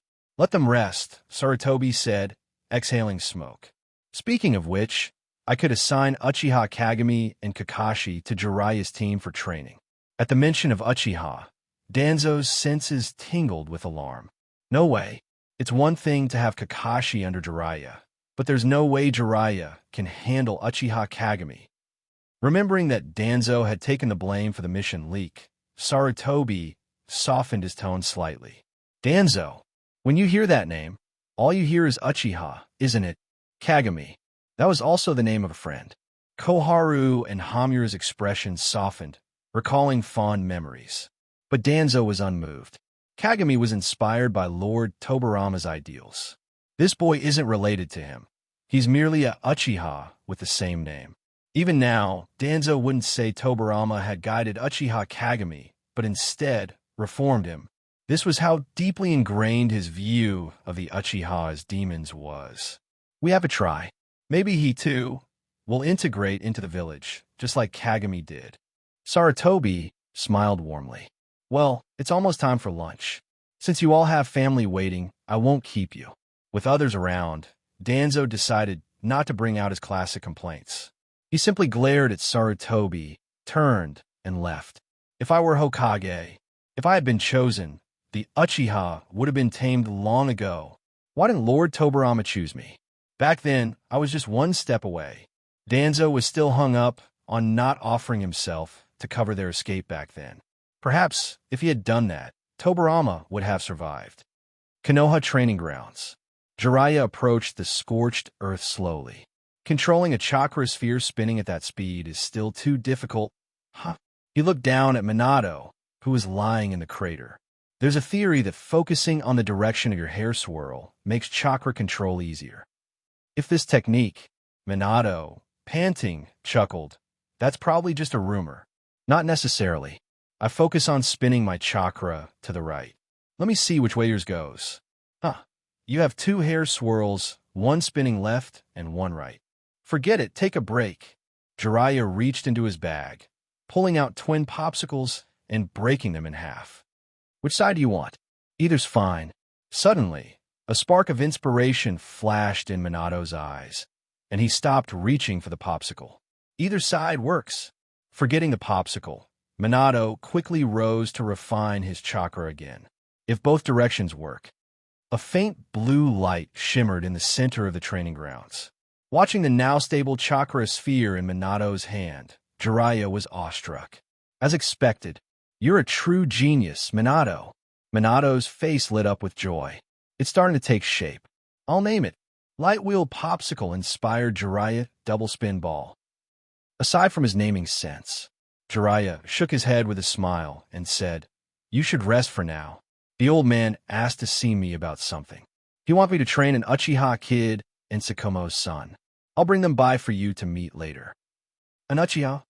Minato dispersed the chakra sphere, smiling. "They're quite reserved. The Uchiha teammates I had before were all rather shy about expressing themselves." Kakashi and Uchiha Kagami were summoned to the Hokage's office ahead of schedule. For Kagami, it was his first close encounter with the Third Hokage since the beginning of school. Hiruzen Sarutobi, known for his constant smoking, still had his pipe, even with the two young shinobi before him, sending wisps of purple smoke into the air. It was hard to equate this elderly, stooping man with the highest authority in the Land of Fire.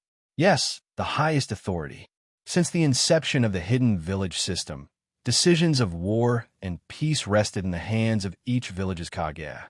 Did the second Hokage need to involve the daimyo in peace agreements with the hidden cloud?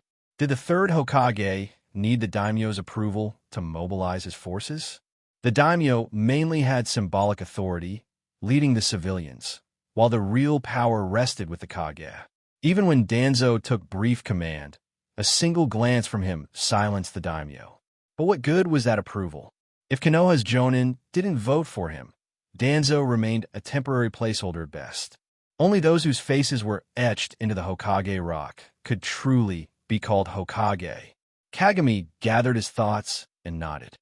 "I've heard of Jiraiya, a powerful shinobi with the title of Sannin." Hiruzen smiled warmly. "You two are very talented. I think you're ready to graduate early and train under Jiraiya. If you do well, you may even become his disciples." His current disciple, the youngest jonin, Minato Namikaze, has become quite remarkable. Jiraiya, Minato Namikaze. Kagami's mind raced. Although the third Hokage had later let the Uchiha massacre go unpunished, it was clear that, up until then, he had sought reconciliation with them. Allowing Minato, who had a strong connection with the Uchiha, to take office could have been part of that plan. Minato Namikaze was highly respected. As a beacon of light, he even won favor with the notoriously protective Uchiha clan, despite their strict policies. He hadn't even become Hokage yet, and still, the Uchiha respected him. Becoming part of Jiraiya's team would be a clear signal of goodwill from the third Hokage. After all, the Hokage position traditionally passed down from mentor to pupil. Sarutobi was signaling that the Uchiha still had a chance.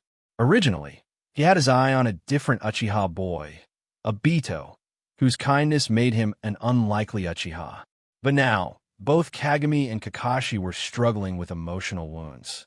Kagami was withdrawn, and Kakashi's father had left him with a sense of loss. Both needed the warmth of the little sun to help heal. Sarutobi's answer to darkness? Minato Namikaze. Kakashi, still numb from his father's departure, simply nodded at Sarutobi's words, indifferent. If Kagami hadn't insisted on staying at the academy, he would have wanted to graduate long ago. Kagami saw no reason to refuse. If nothing else, Jiraiya's teaching skills were undeniably exceptional. His students, Nagato, Minato, and Naruto, all reached Kage level. Even Yahiko had become the leader of the Akatsuki. Becoming his disciple was a worthwhile opportunity.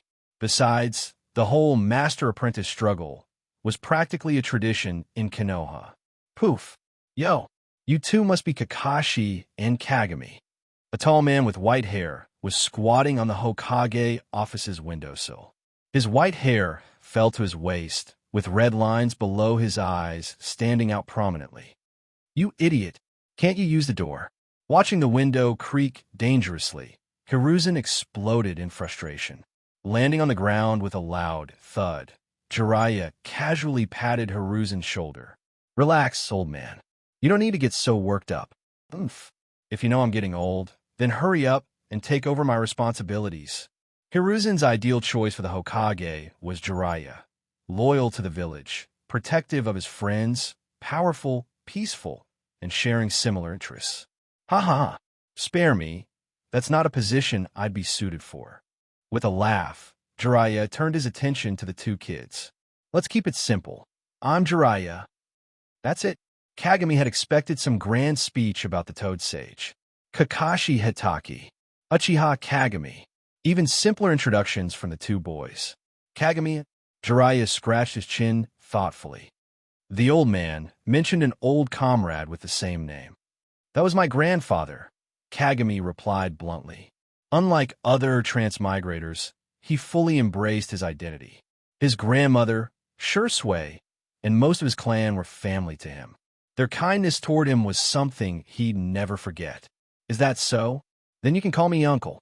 And Kakashi, too. Sakumo helped me out plenty of times. With that, Jiraiya pulled both boys close, his scratchy hair brushing against their cheeks.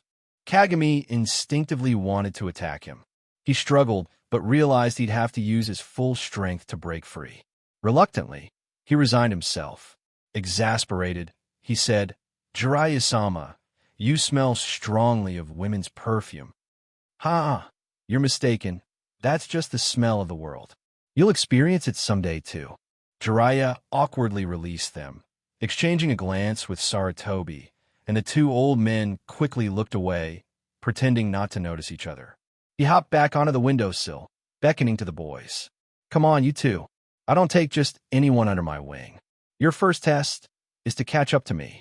Kakashi glanced at Kagami. What are you looking at? It's not like we're close, Kagami muttered, then watched the white-haired boy go after the white-haired man, shaking his head in resignation.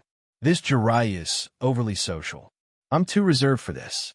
Hiruzen, amused, said, If you don't hurry, you'll lose to Kakashi. You really know how to provoke an Uchiha. Kagami scoffed. I'll give him a 3-minute head start and still beat him. Haha, I like the confidence. Kagami jumped onto the windowsill, pausing to glance back at Hiruzen. There really wasn't any malice in those eyes. Such a complex man. But then, people were inherently complex. Gathering chakra to his feet, Kagami took off in an instant. Before long, he caught up to Kakashi, not bothering to leave any parting words, merely flashing him a view of his back. That jerk. Ignore me like that. Kakashi gritted his teeth, increasing his pace, but the distance continued to widen. Gradually, Kagami noticed something odd. Up ahead, Jiraiya suddenly sped up, moving at a pace well beyond a typical jonin, disappearing from sight. It was as if something urgent had occurred. Feeling a shift, Kagami activated his Sharingan, crimson light glinting in his eyes. He saw it. He sensed it. A violent chakra presence. It was the Nine Tails. The violent chakra waves swept through the entire forest, and a terrifying black-red energy line connected heaven and earth, a representation of destruction and doom. The strongest-tailed beast, the Nine Tails. Only when faced directly with such a fearsome being can one truly understand the catastrophic power it embodies. The intense chakra burned like flames, distorting the air, and invisible forces shattered mountains and forest giants alike. What is that thing? Sukuna's voice was heavy, laced with a hint of excitement. What an interesting world. The sheer power of this creature even made him feel a tinge of apprehension. He wanted so badly to slice it open. Let me out, kid. In his mental space, Sukuna's monstrous, four-armed form roared amidst a sea of blood and corpses. Let me kill it. I can feel it clearly. My destiny in this world is to tear apart and devour this creature. Kagami stood on the edge of the raging chakra field as an astonished Kakashi finally arrived. Only a stray dog needs a destiny. Be quiet. Kagami immediately blocked Sukuna's perception of the outside world. He knew about the Nine-Tails' malice-sensing ability. There was no greater source of malice than Sukuna. Attracting the Nine-Tails' attention would be problematic. The unleashed Nine-Tails chakra had already started corroding Kushina Uzumaki's skin, manifesting as 3 giant chakra tails. Minato was pressed against her, placing his hand on her abdomen as he tried to reinforce the seal. Kagami focused his gaze on the scene, his Sharingan spinning steadily. Every sealing jutsu is difficult to master, and few shinobi can balance training in both ninjutsu and sealing techniques. Even Orochimaru was somewhat surprised to see that Kakashi could use sealing jutsu. Kagami also knew some sealing techniques, particularly those related to Sharingan abilities, like the transcription seal. He had sealed his own ocular power in small amounts within Obito's body, waiting for the right moment. From his knowledge, he recognized that the technique Minato was using was of a high level. It looked different from an 8-trigram seal. He remembered, perhaps it was an incomplete version, the 4-symbol seal. For the moment, things were at a standstill. Not wanting to interfere, Jiraiya held back and asked Kagami, noticing his focus on the scene, "Kagami, what's the situation?" On a battlefield, every dojutsu user is an invaluable intelligence asset. If the Nine Tails broke free, it would be as devastating as a full-scale war for Konoha. The man is trying to seal away that violent chakra. Feigning ignorance of the creature's name, Kagami continued. The red-haired woman has sealing chakra within her, helping to restrain it. For now, things are under control. Jiraiya let out an uneasy sigh of relief. He knew he couldn't interfere with Minato and Kushina at a time like this. Suddenly, the situation shifted. The raging red chakra burst forth like a storm, even blowing Jiraiya and the others away. Kushina's body was completely overtaken by the Nine Tails chakra. 6 tails. Shoo! A hand cloaked in black-red chakra pierced Minato's abdomen. "Minato, run!" Half submerged in the Nine Tails chakra, Kushina screamed desperately. "Leave me. Don't worry about me." Minato held on to the seal, his gaze unwavering. "I won't leave you. I absolutely won't." He couldn't bear to lose her. He would never let the Nine Tails take Kushina away. In the spiritual realm, the chains of the adamantine sealing chains tightened, binding the Nine Tails securely. Minato's form appeared here, holding up a chakra orb, unwavering in the face of the Nine Tails' tailed beast bomb. Then, a soft drip echoed. A small figure entered the battlefield. For a moment, both Minato and the Nine Tails were drawn to those eyes. It was the Sharingan. The Nine Tails erupted in rage, unleashing even more chakra to obliterate everything in its path. Seeing the Nine Tails up close, Kagami understood the difference between an image and reality. There were countless ways people described the Nine Tails, each specific to the individual. To the first Hokage, its power was too great. To Mito and Kushina, it symbolized the power to suppress worlds, embodying destruction and misfortune. Uchiha Madara's influence tainted the Nine Tails' reputation, reducing its grandeur to the role of a mere servant. But even Hashirama, the god of shinobi, relied on his wife's sealing techniques to restrain the Nine Tails long-term. The sheer volume of its chakra surpassed that of all 8 other tailed beasts combined. Ordinary sealing techniques couldn't contain it. Konoha had to create an entire barrier system to assist Kushina in containing this catastrophe. The idea that a Mangekyō Sharingan alone could control the Nine Tails. Kagami dismissed that as myth. It wasn't possible. Ordinary Mangekyō couldn't control the Nine Tails. Sasuke was an exception. He was a reincarnation of the sage's son, as was Madara. Their ocular powers were already far beyond the average Uchiha. Fortunately, he too was a unique Uchiha. Kagami wasn't anyone's reincarnation, or perhaps he was simply his own reincarnation. Through his ongoing exploitation of Sukuna, he had amassed an immense spiritual energy. In the spiritual realm, he was on his home turf. The vast expanse of Kagami's ocular power filled the space as he shouted, "I am Uchiha Kagami, here to help you subdue this beast." Beast? Uchiha? Eh? The chains trembled furiously as Kushina felt the Nine Tails' unprecedented resistance. Without hesitation, Minato and Kushina exerted all their strength, pushing back against the tailed beast bomb. 2 chakra orbs clashed, but didn't explode, as if locked in an unyielding wave of energy. Kagami continued to provoke the Nine Tails, secretly collecting some of its chakra and absorbing it into his own mental space. Based on the original timeline, Minato would eventually succeed in sealing the Nine Tails. But with Kagami's presence, things might go differently. As the two nearly reached their limits, Kagami finally decided to intervene.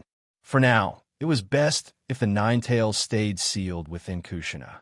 When the time came, he'd take the Nine Tails for himself.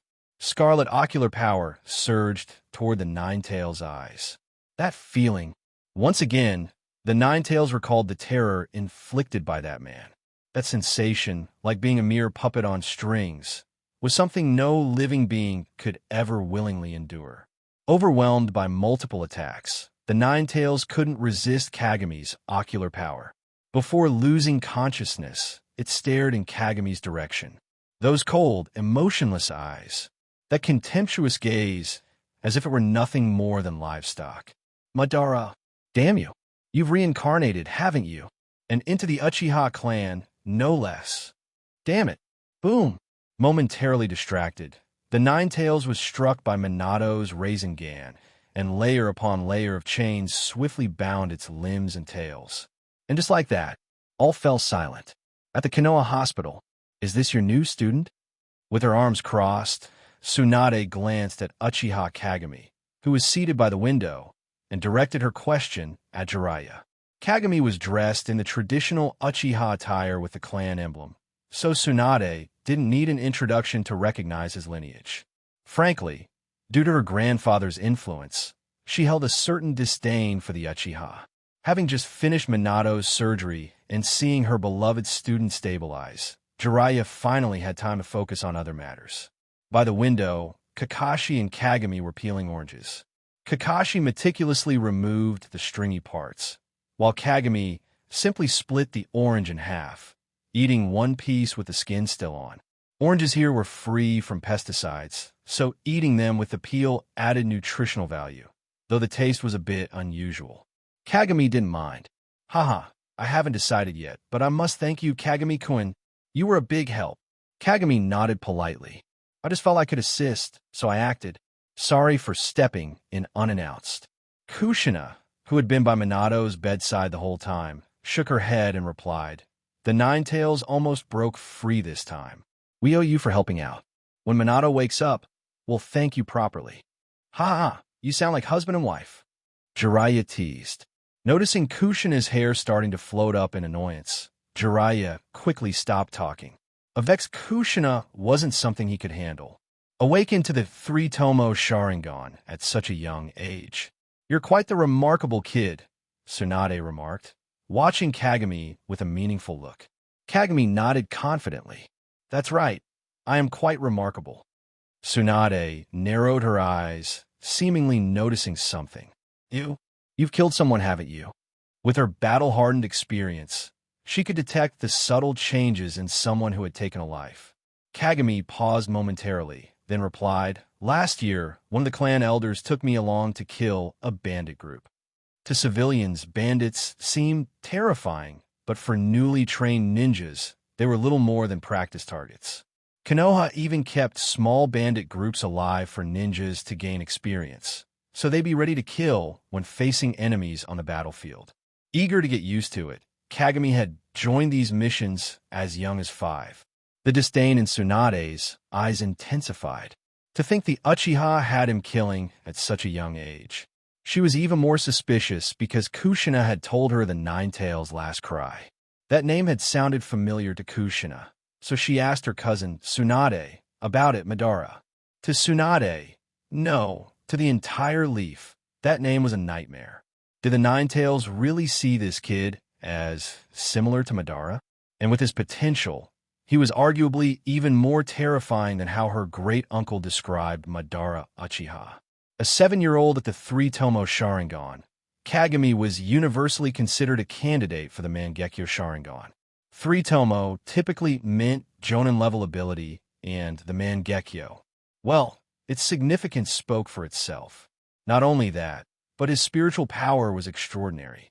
Even now, he could influence the Nine Tails. Kagami could tell what she was thinking and didn't regret revealing his abilities. Konoha wasn't ready to sever ties with the Uchiha. Not now. If they dare to target him, the clan would see it as a direct attack from Konoha's leadership, especially since, in front of many clan members, he had already displayed his superiority over Uchiha Fugaku. He was seen as the future of the Uchiha. Of course, there were risks, but avoiding risk wasn't in an Uchiha's nature.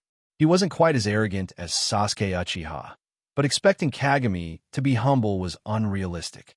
Tsunade interrupted his thoughts, asking another question. Kid, does taking a life bring you satisfaction? She hoped this would reveal his true character. Kagami frowned at her. I will become a ninja, bandits, or enemy shinobi. They're just adversaries to be eliminated. Killing enemies is just part of the job, so I don't understand why you're asking me that. Lady Tsunade. Tsunade's expression darkened further. You have no respect for life, do you? Kagami scoffed. What position are you in to judge me? I don't see any reason to respect the lives of my enemies, nor do I think you're qualified to assess me. Boom. The ground trembled as Tsunade released a surge of chakra, clenching her fists and glaring at Kagami, enunciating each word. What did you say? Three-tomo Sharingan spinning in his eyes. Kagami's hand hovered over the hilt of his blade. He knew of Tsunade's critical weakness, so he wasn't worried. Enough! Is this really the time for this? Jiraiya, unusually stern, shouted to stop them. Tsunade, get out! Tsunade gave Kagami a final look before retracting her chakra. She gestured to Kushina, and they left together.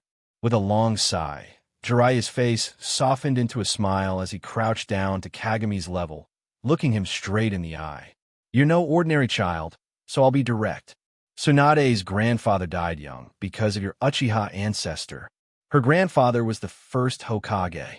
So, the prejudice in people's hearts is like a mountain, Kagami replied softly.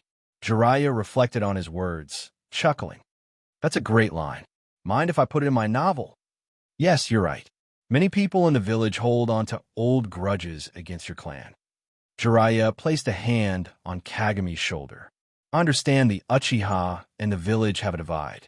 Healing it requires not only effort from the Uchiha, but also change from the village itself. So, would you be my student, Kagami? His gaze was sincere, filled with passion. If he had been adopted by the Third Hokage, perhaps he might have truly sided with the village. But Kagami understood all too well that the conflict between Konoha and the Uchiha was unresolvable. The animosity traced back to Madara Uchiha, the second Hokage, Indra Azura, even Kagaya and Hagoromo. If hatred were so easily erased, the world wouldn't be in endless turmoil. This conflict would end only when one side was utterly defeated. Even so, Kagami put on a bright smile, the kind you'd expect from a child. Of course, I'd be honored, Jiraiya-sensei. Jiraiya nodded in satisfaction, turning his gaze toward Kakashi, who seemed lost in thought. There was something about that white hair that made you just want to ruffle it. Feeling a heavy hand on his head, Kakashi looked up and met Jiraiya's eyes. As for you, Kakashi, you'll need to pass the next test. Understand, Jiraiya-sama, Kakashi replied without any hint of disappointment, still pondering Kagami's words from earlier. The prejudice in people's hearts. He had seen the pressure his father endured lately. The Uchiha, they've been enduring this bias forever. Even he felt that, aside from Obito the Fool, the other Uchiha were hard to get along with. Wasn't that a form of bullying too? He thought Kagami's words were a criticism, but Kagami's real thought was, since everyone already thinks the Uchiha will bring disaster to Konoha, let's make that wish come true. At that moment, Minato let out a small sound from the hospital bed, showing signs of waking up.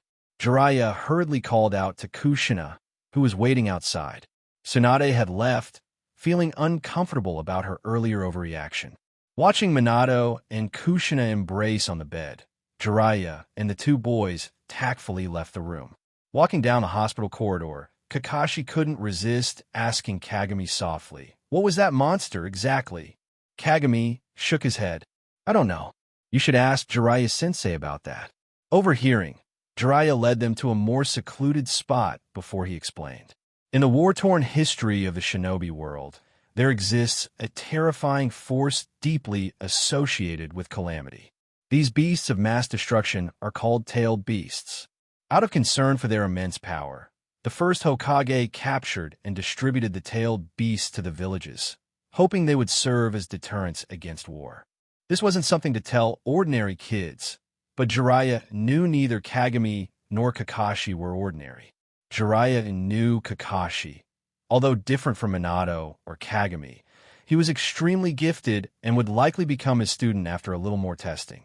Our village holds the most powerful of them all, the Nine Tails. That's the creature we saw.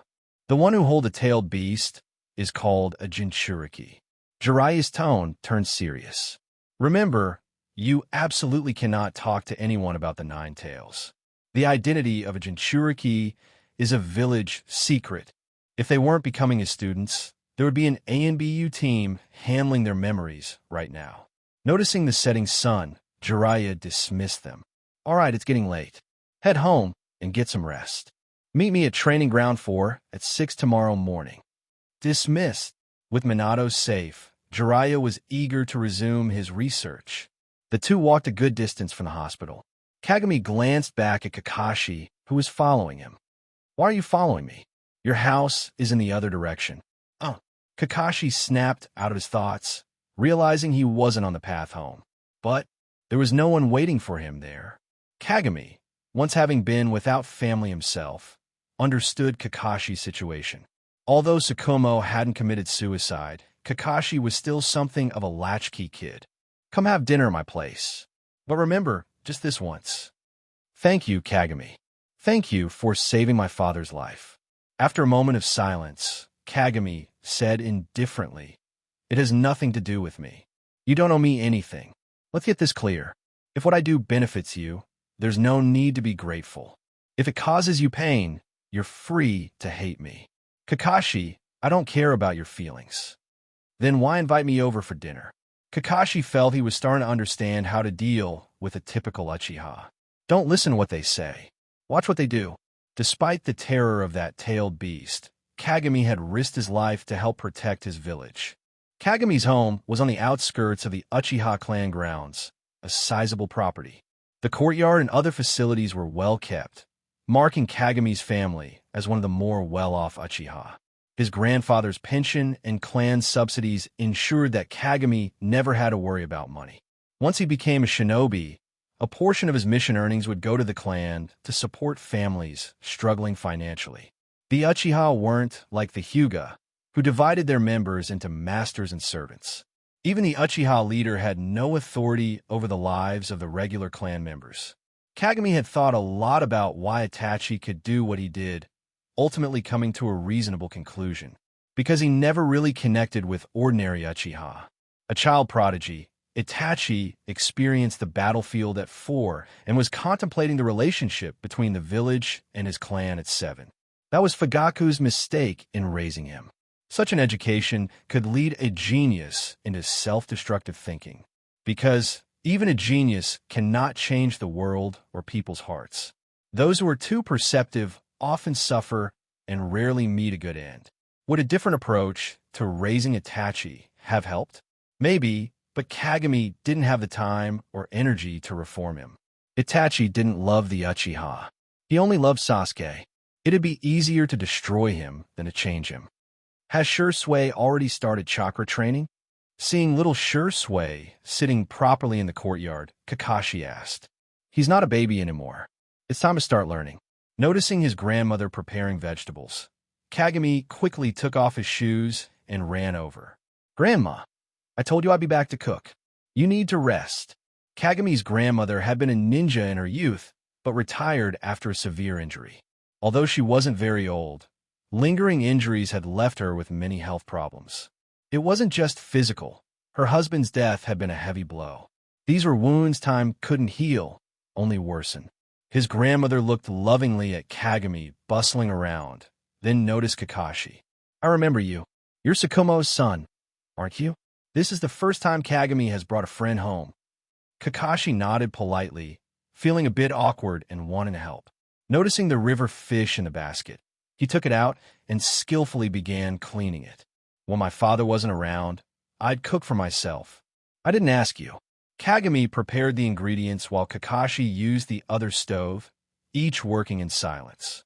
Kakashi was usually quiet, but with Kagami even quieter, he couldn't help but start a conversation. Is Obito's place nearby? Of course, he's an Uchiha, Kagami replied while stir-frying some greens. Head left for 300 meters, and you'll reach his house. You seem to really dislike Obito. It's not just seem to.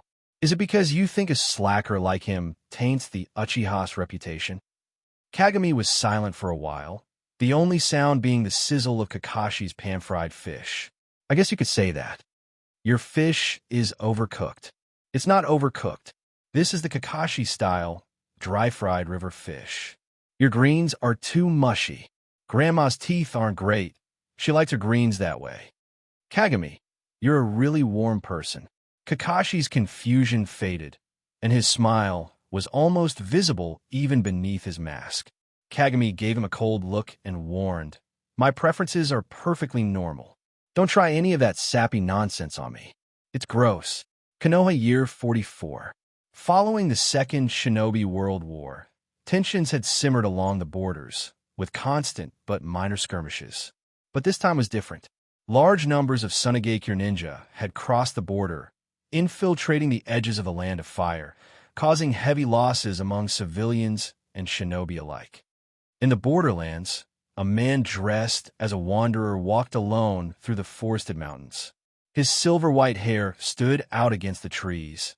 It was Konoha's white Fang, Sakumo Hatake. Although he had left the village, he couldn't ignore the chaos along the border, silently lending aid to Konoha's shinobi. Those he saved had all chosen not to report his presence to their superiors. In fact, Orochimaru, the current commander at the border, was already aware of Sakumo's activities. They had a mutual, unspoken understanding. Suddenly, a sharp sound cut through the air, and Sakumo stopped, dodging the unknown attack. He looked toward the source, seeing a few Senbon needles embedded in a tree, emitting a faint, poisonous smoke. Poison Senbon, it was likely a puppet master from Sunagakure. Senbon were normally too risky for most shinobi to use with poison since they could end up poisoning themselves. Generally, only Sunagakure's puppet masters used poison Senbon. Sakumo rested a hand on the hilt of his tanto, scanning the surroundings for possible hiding spots. At the sound of footsteps, a red-haired boy emerged from the shadows, his face expressionless and voice devoid of emotion, almost like a puppet. White Fang finally found you, the red-haired boy said in a flat tone. Scorpion of the Red Sand, Sunagakure's prodigy puppet master. Sakumo frowned slightly. He knew this boy, Sunagakure's most talented puppet master, and grandson of their advisor, Chiyo. More importantly, his parents had died by Sakumo's hand. You've come for revenge, then? The boy Sasori nodded, then shook his head. I've come to make you a piece of eternal art. I'm no longer a Konoha shinobi. Letting you live is the greatest mercy I can offer, Sakumo said coldly. If he were still a Konoha ninja, a prodigy like Sasori would need to be killed without hesitation or captured alive for questioning. Sakumo wasn't the type to simply lay down and accept revenge. Allowing Sasori to leave was his way of showing pity for the boy who'd lost his parents. Such arrogance, White Fang. Sasori extended his hands, shattering the ground as a massive pit opened, and dozens of puppets flew out, releasing a rain of poisoned Senbon like a deadly storm.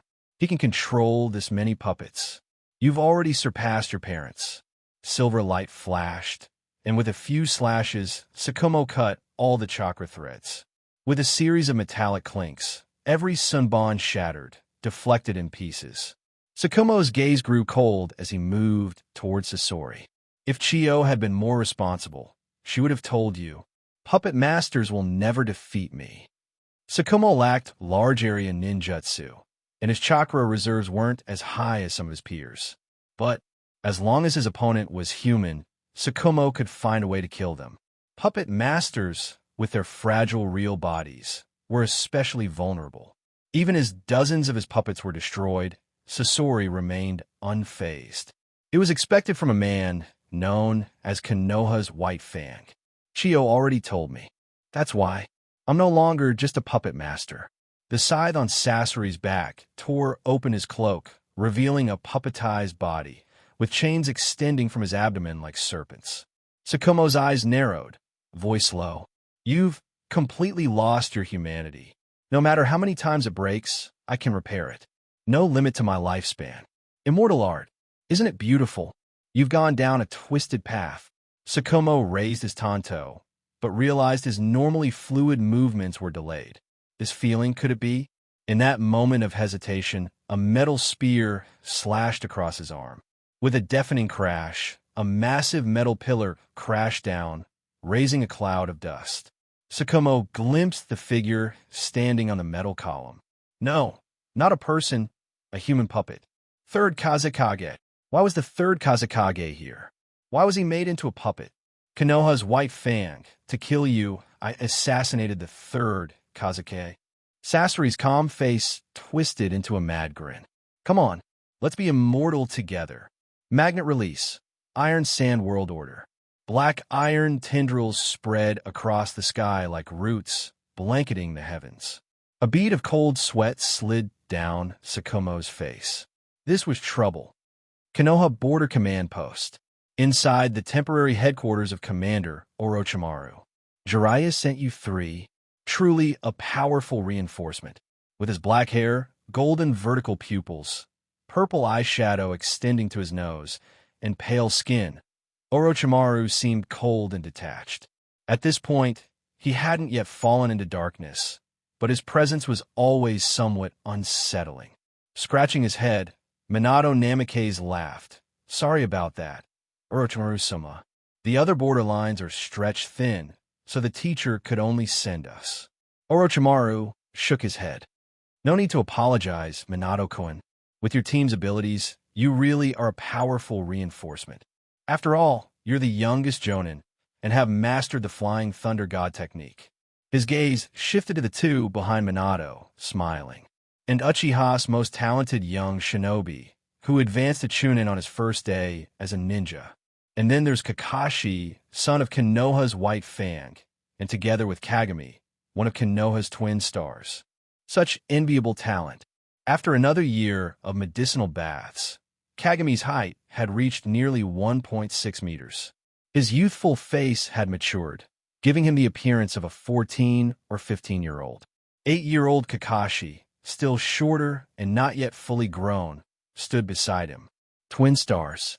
That's outdated, Kagami said coolly. Does Kakashi even deserve to be compared to me? All right, I could never compare to Kagami-sama.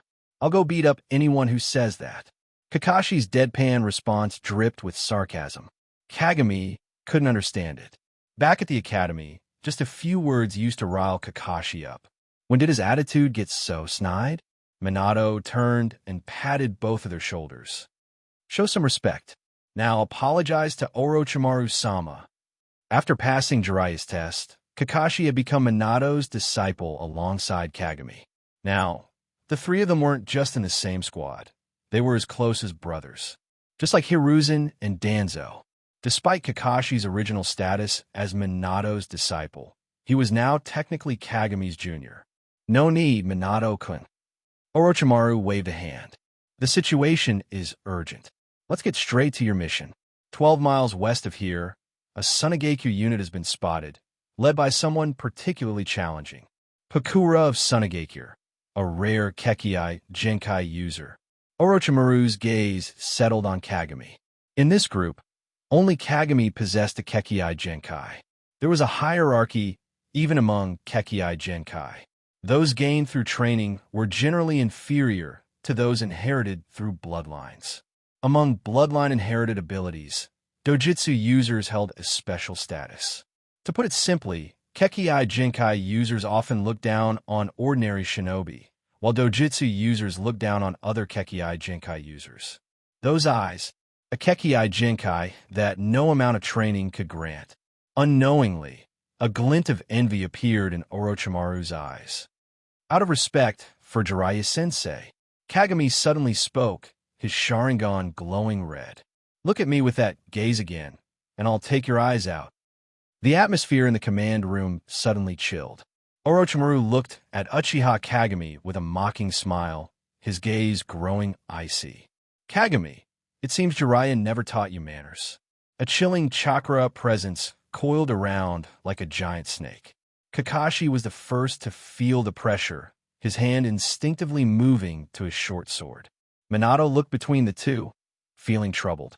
He respected his teacher's old friend, but he also knew his junior Uchiha disciple's temperament.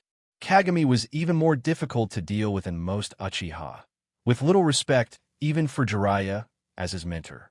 Of course, that was partly Jiraiya's fault, given how he'd once used the two 8-year-olds as excuses after his own peeping escapades. A short sword slid out from Kagami's sleeve, the blade gleaming as a glint of light flashed across it. Time seemed to pause. "Let's go, Minato-senpai," Kagami said, turning to leave. Minato glanced back at the motionless Orochimaru and gave a wry smile. Didn't Jiraiya-sensei explicitly say not to use that technique on allies? Who said he's an ally? Kagami replied coolly. If you need an explanation, I sensed him coveting my eyes. Not finishing him off was already giving Jiraiya-sensei face. Lord Orochimaru is a seasoned shinobi. He only got caught in your jutsu because he was caught off guard as an ally. Don't get cocky just because. I get it, you're a nagging blonde senpai. Kakashi followed along, patting Minato on the shoulder. Don't take it personally. I'm still called Dead Fish Eyes, white-haired ghost. Kagami's actually pretty nice to you. Kakashi, you're the real kind one here. Minato gave a bitter smile, glancing back. Hopefully, Lord Orochimaru would break free from the Jinjutsu soon. In the command room, Orochimaru summoned a large snake, binding Kagami with its coils. He didn't intend to hurt Kagami, but wanted to teach this arrogant kid a lesson. Only after Kagami's face turned red and Minato started pleading did Orochimaru release the serpent's hold. Kagami, remember to treat your seniors with. Suddenly, he felt something was off. Release.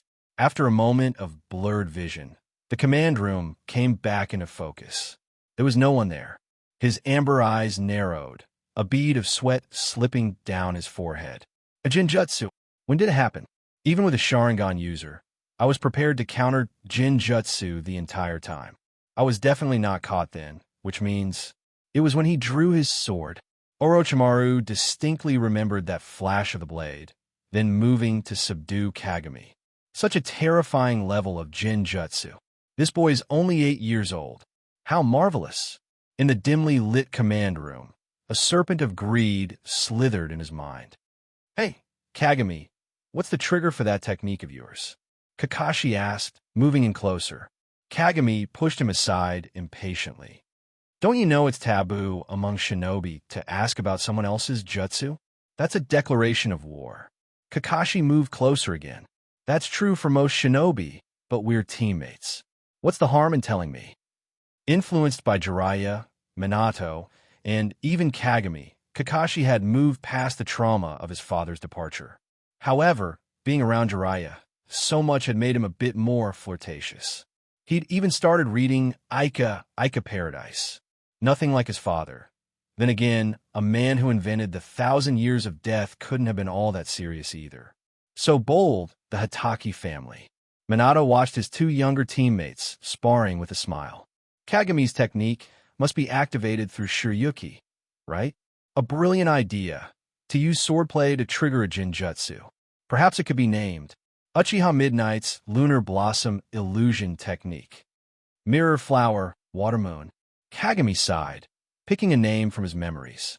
He developed this technique, inspired by Marusei Kosuke's The Eternal Genin style, as a Jinjutsu through swordsmanship. Using the blade's reflection as a medium, it was essentially a way to cast Sharingan illusions through an alternative channel. A small trick, really. Being able to trap Orochimaru with it was more due to Kagami's exceptional visual prowess. Oh, what a play name. I still think Uchiha Midnights. Stop showing off your naming skills, Kagami said, pressing his fingers to his temples. Minato was perfect in nearly every way. A saint, even in Kagami's view.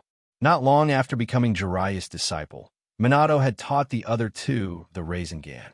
When Kagami learned the story, he realized that Minato hadn't actually named the Rasengan. With Minato's tendency, it was unlikely he'd come up with a name shorter than 10 syllables. This jutsu represented Minato's love for Kushina, so Kagami didn't bother taking credit for the name. After pretending to practice for a couple of days, he'd begun asking Minato how to add nature transformation to the Rasengan. Kagami knew he wasn't as naturally gifted as Minato and couldn't rely on cheat abilities like Naruto's. He found it difficult to grasp the development of a fire-style Rasengan. Minato hadn't considered this issue, though he acknowledged that Naruto's Rasen Shuriken would be the final form of Rasengan. But since Minato had no need for such a technique, he perfected Rasengan to use alongside his Flying Thunder God technique, dealing ample damage up close. Still, Minato respected Kagami's dedication, spending additional time on this jutsu to work toward adding an elemental nature. "Why are we even out here?" Kakashi asked suddenly. "We didn't receive a clear mission. Orochimaru just mentioned a Sunagakure squad and didn't specify further." Minato clapped his forehead. "Right, sorry. I'll go back and ask Orochimaru-sama for clarification." "What's there to ask? Knowing where the enemy is should be enough." A crimson glint flashed in Kagami's eyes. He'd been anticipating this war for a long time. This would be the most brutal war in shinobi history, lasting nearly a decade. Countless shinobi would perish, and it would leave deep scars. It would also forge true warriors. In this war, Kagami planned to redefine the Uchiha's place in the world. Uchiha should be the first noble clan in the shinobi world, not just Konoha's Uchiha. In the dense forest, a group of Sunagakure shinobi moved stealthily. The disappearance of any organization's leader would be catastrophic, let alone the vanishing of a village's kage. From Sunagakure's perspective, the most likely culprit behind the kazekage's disappearance was their neighboring village, Konoha. Only Konoha possessed the capability to make the kazekage vanish without a trace. It couldn't have been someone from their own village, could it? After all, the kazekage was the strongest among them. This squad, led by Jonin Pakura, had been dispatched to disrupt the Land of Fire. The hope was that by scattering Konoha's forces, Sunagakure could better search for their missing kazekage. Suddenly, Pakura raised her hand, signaling her team to halt. In the distance, the sharp cry of a hawk echoed. A large black hawk swooped down from above, its massive wings casting a shadow. On the hawk's back stood a boy, his pale face emanating an eerie sternness. His deep, abyss-like eyes seemed to devour everything they gazed upon. "Greetings, Sunagakure shinobi. I am Uchiha Kagami." Pakura furrowed her brows, letting out a cold laugh. A child wearing a ninja headband, yet unaware of the most basic ninja principles? Ninjas were assassins hidden in the shadows, not warriors seeking a fair and honorable fight. Whoosh! A fiery red ball of flame curved toward the giant hawk. Though the fireball wasn't particularly fast, it was unnervingly stable and radiated extreme heat. This was Pakura's Kekkei Genkai, Scorch Release. By combining the attributes of wind and fire chakra, Scorch Release created an elemental nature transformation of terrifying potency. Anyone caught in its flames would have their body fluids evaporated instantly, leaving only a desiccated corpse. Pakura had no patience to play ninja games with this child. Uchiha or not, it was best to eliminate him quickly. Boom! Kagami dispelled the summoning technique, releasing a cloud of smoke that obscured their vision. Whoosh! A shuriken flew out of the smoke, then split into 2, then 4, until the air was filled with countless spinning projectiles. Shuriken Shadow Clone Technique. Earth Release, Earth-Style Wall. Pakura quickly formed hand seals, raising a solid earth barrier to block the oncoming storm of shuriken. As a jonin, mastering several basic techniques was standard practice. She wondered why Konoha had sent a mere child to confront her squad. If Konoha knew of their presence, they should have at least dispatched a few notable jonin. As Pakura inwardly criticized Konoha's tactical decisions, a scream pierced the air behind her. Arg! When she turned around, the sight froze her in place. Her squad members lay lifeless, pools of blood forming around their bodies. How was this possible? These were elite chunin of the village. Even a jonin couldn't have wiped them out so quickly. As Pakura took in the carnage, an icy dread crept through her veins. Kakashi withdrew his blade from a sand shinobi's chest and approached Minato. Sorry, I took 2 seconds longer than planned. The earlier scream had been from Kakashi's target. As for the rest of the squad, they hadn't even had time to feel pain before their lives ended. Minato, his warm smile unchanged despite the bloodshed, reassured him, "You did great. Far better than I was at your age." Kakashi knew Minato was trying to comfort him, but he was well aware that, at the same age, Minato had already saved Kushina from a group of cloud shinobi. Boom! Pakura's earth wall shattered. Through the dust stepped Kagami, his face displaying mild irritation.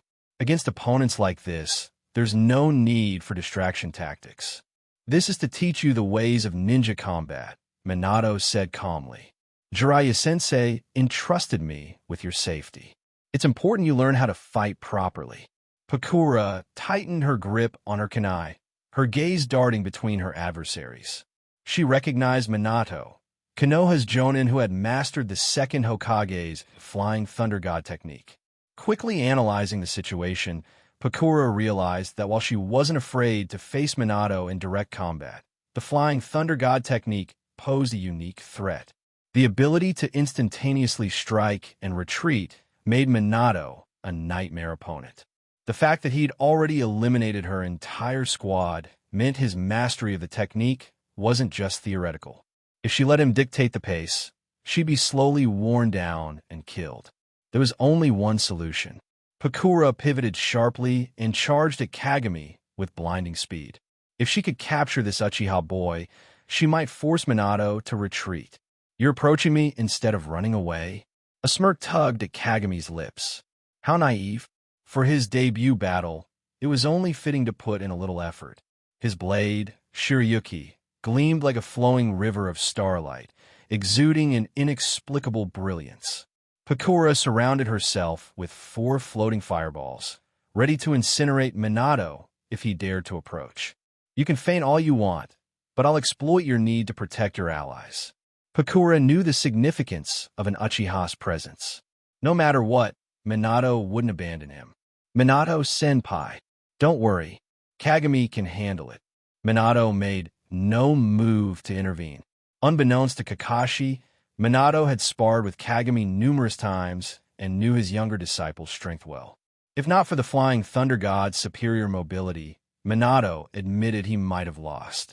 Comparing anyone to Minato only dimmed their brilliance. It was something Jiraiya often said, but now he rarely mentioned it. That kid is a true genius, Minato murmured. Genius. The word had followed Kakashi since he began training, making him the envy of the Ninja Academy. But standing beside Kagami and Minato, he realized just how far he was from being a true genius. Sukuna's techniques included cleave and dismantle. Cleave delivered a perfectly calibrated, lethal strike based on the target's strength and curse energy.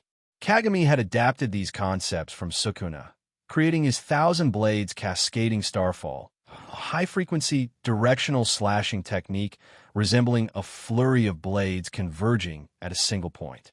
While Sukuna's cleave required direct contact, Kagami's Sharingan allowed his techniques to activate through sight alone. Pakura's movements slowed, as if she were trudging through molasses.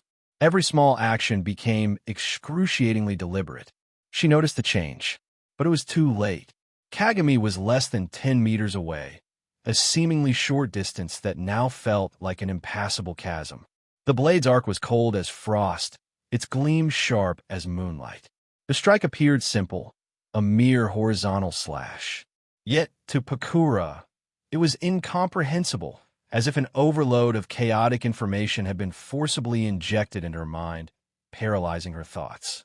The only thing she could hear was a cacophony of cicadas, their cries maddeningly loud. Sukuna observed through the seal.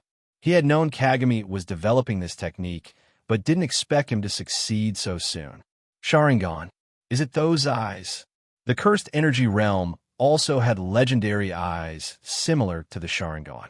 But from what Sukuna could discern, the Sharingan had even greater potential. And this boy was intentionally holding back its evolution. This body was far more suitable as a vessel than Megumi's. But this damned seal, why couldn't he break it? If Kagami grew even stronger, Sukuna feared he might never escape. Outside, Kagami's form flickered like mist, his body turning incorporeal. With a single slash, he passed through Pakura. Slash release. One blade, Cicada's dirge. Read up to 20 chapters ahead on patreon.com/ffanglin. As the blade light dissipated, it was as if nothing had happened. Pakura's body remained intact, but the fireballs surrounding her gradually extinguished. It was as if her life had been extinguished along with them. This legendary female shinobi, who was supposed to gain fame during the Third Great Ninja War and die later in that conflict, had quietly passed away without a sound. Was a strike aimed at consciousness? So, Kagami, is your technique a form of in release? Minato asked, walking over. Most shinobi only knew of 5 chakra elements, but thanks to Jiraiya's teachings, Minato was aware that there were 7 types of chakra.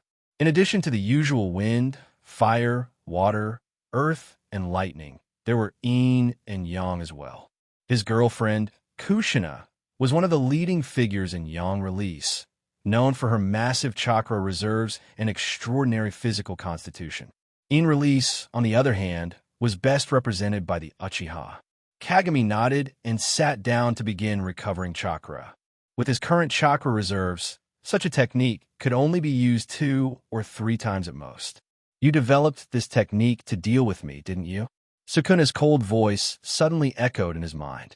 Though he had learned the technique from Sukuna, its effect was similar to unlimited void, and the intention behind it was too obvious. Kagami didn't deny it and replied indifferently. The Sharingan specialty is copying. If it seems similar, then it is. He was, of course, on guard against Sukuna. The seal was strong, and there was no sign of Sukuna breaking free. But Kagami had to consider, what if Sukuna escapes? Ordinary ninja techniques wouldn't work on him. Only techniques that could directly attack the soul would be effective. Not only Sukuna, but most shinobi feared soul-based attacks. Otherwise, the soul conversion jutsu wouldn't be regarded as the #1 assassination technique. Pakura of Sunagekyu's Scorch Release. I've heard of her, Kakashi remarked, impressed. Not bad, Kagami, Kakashi continued. Kakashi, I preferred the way you were before. Wild and unruly. Minato chuckled and clapped both of them on the shoulders. Excellent debut on the battlefield. Both of you did well. I thought you'd say capturing her alive would be more valuable, Kagami responded, brushing Minato's hand off with indifference. Minato shook his head. I wouldn't ask you to capture enemies alive. That would increase unnecessary risks. Listen up. His tone became serious, and his expression hardened. On the battlefield, ensuring your own safety is the most important thing. Understood. Understood, Kakashi said, his energy returning. After a short rest and recovering some chakra with Sukuna's cursed energy, Kagami felt ready to move on. The technique he had just used was a form of in release. It required more mental energy, but supplementing chakra with pure mental force sped up the recovery. The Nine Tails was an excellent battery for him, being a balance of both yin and yang, with both physical and mental energy healing rapidly. Kagami had collected a bit of the Nine Tails chakra when Kushina went berserk last time. Although it wasn't much, it was still enough to provide a small amount of chakra, about 10 cards, if compared to Kakashi's chakra capacity. Normally, Kagami would reserve this chakra for studying yin-yang release, unwilling to waste it on basic ninja techniques. Fire Country Border Command Center. Orochimaru stared at the group that had returned after half a day, initially thinking they were here to ask for intel on their mission objectives. However, Dozens of complete Sunagakure shinobi corpses lay across the command center. A ninja from the Yamanaka clan began inspecting the bodies. The brains are intact. We should be able to extract some intelligence. One of the Nara clan members, his pineapple-shaped hair standing on end, knelt by Pakura's body. This is Pakura of Sunagakure, a bloodline user. Why doesn't she have any wounds? It's Jinjutsu. Orochimaru's cold gaze turned toward Kagami, a twisted smile spreading across his face. Let me guess. Kagami, you're the one who killed her. No wounds. Just using Jinjutsu to kill a bloodline-empowered jonin? You're stronger than I thought. Upon hearing this, the Yamanaka ninja looked up from the corpse. Uchiha, Kagami, was it? Did your Jinjutsu destroy her brain? It should have burned it. You can check yourself. Kagami shrugged, not fully aware of the technique's effects, as it was the first time he had used it on a human. He wasn't particularly concerned with the information in Pakura's brain. If he wanted to know something, he could simply use his Sharingan to hypnotize her. Much easier. The Yamanaka clan's techniques were nothing more than a side note to the myriad abilities of the Sharingan. After they took the bodies away, the command center was back to its usual state, with only 4 people present. Minato bowed at 90 degrees. Orochimaru, my apologies. Please forgive Kagami's rudeness. Orochimaru's gaze was chilling, his voice betraying no emotion. This is no simple disrespect, Kagami. Attacking the frontline commander. You do realize your actions might warrant interrogation by the Umbu. Kagami remained unfazed. Let's not forget, you were the one who looked at me with such ill intent. Being controlled by an 8-year-old with Jinjutsu, Orochimaru, do you still have any face left to talk about it? I'll only report to the Hokage. He'll be considerate of my position. Orochimaru leaned forward, his presence predatory, like a snake preparing to strike. Some of the old ones are very wary of the Uchiha clan. If they knew the extent of your power, how would they sleep at night? Are you threatening me? Maybe. What will you do, Kagami? Kagami leaned in close to Orochimaru, their cold eyes locked. If you want to play, play it bigger. Because of your actions, I've been forced to leave Konoha, and at least several hundred Uchiha will follow me. Orochimaru sneered. Kagami, don't you know? Even the strongest Uchiha in history left the village without taking anyone with him. That's because at the time, the clan didn't know how much they were being held back. After a brief silence, Orochimaru suddenly laughed. It really isn't fair, is it? A clan so powerful, yet denied their rightful position. Kagami, if I become Hokage, how about I train you to be the next one? Hokage. It could be said that every Konoha shinobi's dream was to become Hokage. However, only a few could persist all the way to the end. If anyone else said this, it would be nothing more than empty promises, but coming from Orochimaru, it held weight. With the third Hokage aging, and with Fugaku's defection, neither Jiraiya nor Tsunade were interested in the position. Orochimaru was the de facto next Hokage candidate. Only Kagami knew that Minato would eventually overtake him. Let's talk once you actually become Hokage, Kagami said bluntly, giving no face to the sneaky snake. The Uchiha clan's natural rudeness aside, Kagami knew that Orochimaru didn't care about others' opinions. Hearing this, Minato awkwardly scratched his head. Haha, I still have a long way to go. But I will definitely become Hokage. He said this while secretly lowering his hand that had been forming seals earlier. Earlier, in the tense standoff, he had been prepared to help Kagami silence Orochimaru. It couldn't be helped. Konoha couldn't bear the consequences of the Uchiha clan defecting. Minato realized that if Kagami and Orochimaru had a falling out, the damage to the village would be immeasurable. Fortunately, Orochimaru was only joking. Otherwise, for the stability of the village, Minato might have had to kill Orochimaru. For the village, this was the lesson from the third Hokage. Orochimaru had no idea that his death omen had been fluctuating wildly. He hadn't intended to report anything yet. Right now, what he truly wanted to see was how much power Kagami could demonstrate on this battlefield. In just half a day, he had already gotten his first surprise. Scorch Release, there would be more to deal with tonight. While the information about Scorch release was interesting, it was the young Uchiha Kagami before him that truly captured Orochimaru's attention. After the group left, Orochimaru summoned his subordinates back in Konoha through a summoning snake and gathered more detailed information about Kagami. Previously, all he knew was that this young boy had awakened the three-tomo Sharingan at an early age. Orochimaru had seen plenty of three-tomo Sharingan users before, and while impressive, they were not extraordinary. But Kagami's ocular power clearly surpassed that of ordinary three-tomo Sharingan users by a significant margin. Orochimaru even suspected that Kagami might have already awakened the legendary Mangekyō Sharingan. Kagami made no effort to conceal his abilities. His unparalleled Uchiha swordsmanship, his ability to assist in sealing the Nine Tails during its rampage using his ocular power, and his mastery of the A-rank jutsu, developed by Minato within just 2 days. He excelled in ninjutsu, taijutsu, and jinjutsu. Additionally, Kagami possessed an invisible slashing technique with power akin to a Kekkai Genkai. Coupled with his cold and decisive personality, such a person, unless there was overwhelming raw power to suppress him, even Orochimaru couldn't think of a strategy to defeat him. Poison or ambush.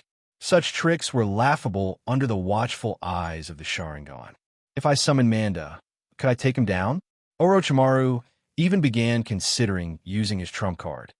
About the jutsu you used to kill Pakura, Kagami, what's its upper limit? Orochimaru asked. I'm not trying to pry into the secrets of your technique. Orochimaru clarified with an eerie smile. It's for better mission planning.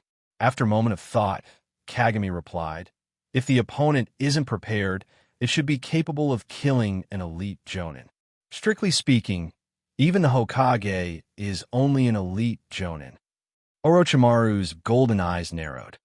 A technique with such lethal potential upon first encounter, was it wise to use it so early? Ninjutsu is developed to be used, Kagami said dismissively. There's no need to keep it hidden.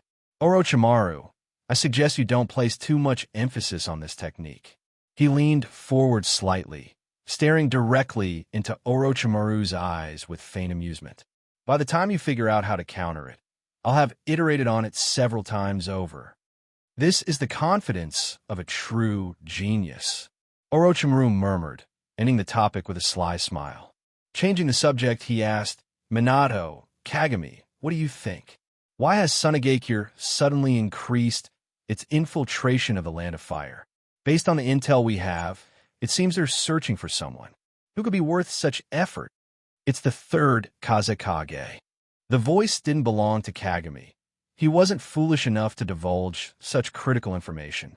Instead, it came from a bloodied, silver-haired man who lifted the curtain of the command tent and stepped inside. Sakumo-senpai. Hataki-senpai.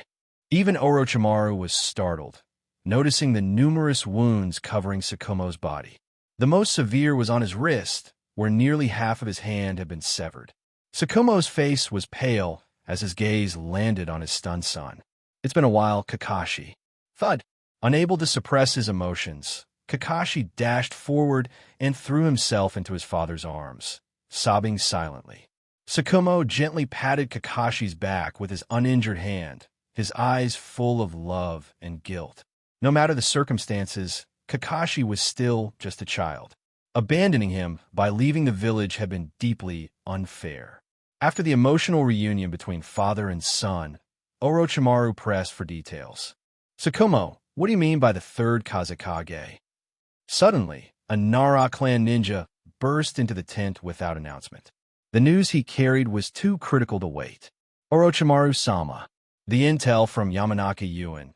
It confirms that they're searching for the missing third kazekage. He trailed off, noticing Sakumo's presence. Orochimaru frowned and gestured toward him. Guard the entrance and ensure no one else comes in. Turning back to Sakumo, Orochimaru continued, please go on. Compared to the fragmented intel extracted from the Sunagakure shinobi, Orochimaru was far more interested in what Sakumo had to say. He was also curious about what could have left the legendary White Fang in such a state. I encountered Sunagakure Sasori, Chiyo's grandson. The genius puppeteer? I've heard of him. Skipping over unnecessary explanations, Sakumo's next words plunged the tent into a chilling silence. He assassinated the third kazekage and turned both himself and the kazekage into human puppets. I fought him. It ended in a stalemate, and he managed to escape. So that's the situation, Kakashi muttered, glancing at his father's battered state. Then, if we tell Sunagakure about this, they'll abandon the war to hunt down Sasori, right? Only Kakashi was naive enough to believe such a thing. Orochimaru shook his head. Without the kazekage puppet's body as evidence, Sunagakure won't believe us. They'd assume we not only killed the kazekage, but also Sasori. Even if they did believe us, it wouldn't help, Minato interjected, his quick mind connecting the dots. Chiyo is a shrewd strategist. If she hears this, she'll claim it's a Konoha ploy to sow discord within Sunagakure. She'd escalate the conflict, shifting their efforts from searching for the kazekage to seeking vengeance against Konoha. Kagami chuckled, glancing at Kakashi. The best way to redirect internal conflict is to turn it outward. Beyond just combat skill, Kakashi felt his intellect was also being overshadowed. Sensing his son's dejection, Sakumo gently ruffled Kakashi's hair. What happens next is up to you. I only came to deliver this intel before leaving. Leaving? Father, where are you going? Sakumo sighed and smiled faintly. Sasori's target is me. As long as I leave the land of fire, he'll follow. Above all, Sakumo feared Sasori might target Kakashi. Anyone who dared assassinate the kazekage and succeed was too dangerous to ignore. Orochimaru frowned. There's no need for a sacrificial move. To me, Sakumo-senpai, you're worth far more than both the third kazekage and Sasori combined. I can leverage this intel to clear your name. There's no need to remain in exile. Truthfully, Orochimaru hoped for Sakumo's return. The legendary White Fang had aided him, Tsunade, and Jiraiya on the battlefield numerous times. After Sakumo's departure, Tsunade had been so enraged she refused to speak with Hiruzen, and even Orochimaru and Jiraiya had harbored grievances against the Third Hokage. Anyone with insight could see the truth behind what had happened. Sakumo shook his head, smiling faintly. There's no need. I've grown used to this life. Freedom feels good. Is that so? Orochimaru didn't press further, choosing to respect Sakumo's wishes. Father, I want to. Sakumo silenced Kakashi with a hand gesture, crouching to meet his son's gaze. When you've grown into a capable shinobi, you could decide your own path. He turned to Minato and Kagami. Minato, Kagami, please take care of him. I trust you both with Kakashi. Sakumo-senpai, I promise to protect Kakashi, Minato said firmly.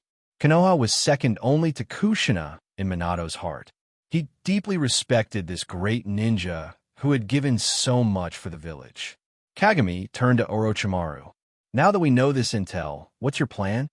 Orochimaru's tongue instinctively flicked out, his expression dark and predatory. Strike Sunagakure while they're leaderless and make them feel true pain. An excellent choice, Kagami replied with a satisfied nod. If the elders back in Konoha were in charge, they might have tried to use this information to negotiate peace with Sunagakure. Orochimaru, ignoring protocol, directly included Minato's squad in the strategic planning.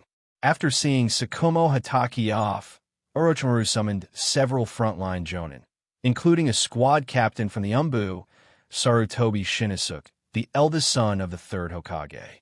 As the overall frontline commander, Orochimaru wielded significant authority. Shinizuke's role was akin to that of a military supervisor, ensuring major decisions were aligned with Konoha's directives. In the meeting, Shinizuke did not wear his Umbu mask. He was a young man bearing a striking resemblance to his father in his youth. Once Orochimaru laid out the situation, he began explaining his plan. Sunagakure has dispatched a large number of shinobi to infiltrate and disrupt the Fire Nation's borders. Handling them piecemeal is too passive. I propose concentrating our forces and launching a counterattack into the Wind Nation. This would force Sunagakure to retreat and defend their home territory. After a moment of silence, a jonin from the Nara clan voiced his concern. This could indeed force Sunagakure to withdraw from our borders, but Orochimaru-sama, if we leave the border thinly defended, Iwagakure won't miss the opportunity to strike. The Fire Nation, centrally located among the 5 great nations, has always been the primary target in any ninja war. Each conflict essentially boils down to the Fire Nation against the other 4. If only Sunagakure were involved, the Fire Nation wouldn't be overly concerned. With Konoha's strength, they could handle Sunagakure with ease. But the Western Front, where Orochimaru was stationed, faced not only Sunagakure, but also Iwagakure to the north. Inoki, the Tsuchikage, would undoubtedly exploit any opening to send his forces into the Fire Nation if Konoha's attention shifted too heavily towards Sunagakure. Orochimaru turned to Minato. I recall you encountering Iwagakure's Jinchuriki before. How capable are they? Typically, Kage-level figures wouldn't appear on the front line unless it was a large-scale battle. Protecting the village always took precedence. Thus, in conventional warfare, Jinchuriki served as the highest-tier weapons. Minato thought for a moment before responding. They're incredibly powerful, primarily because they excel at wide-area attacks. For them, numbers don't matter much.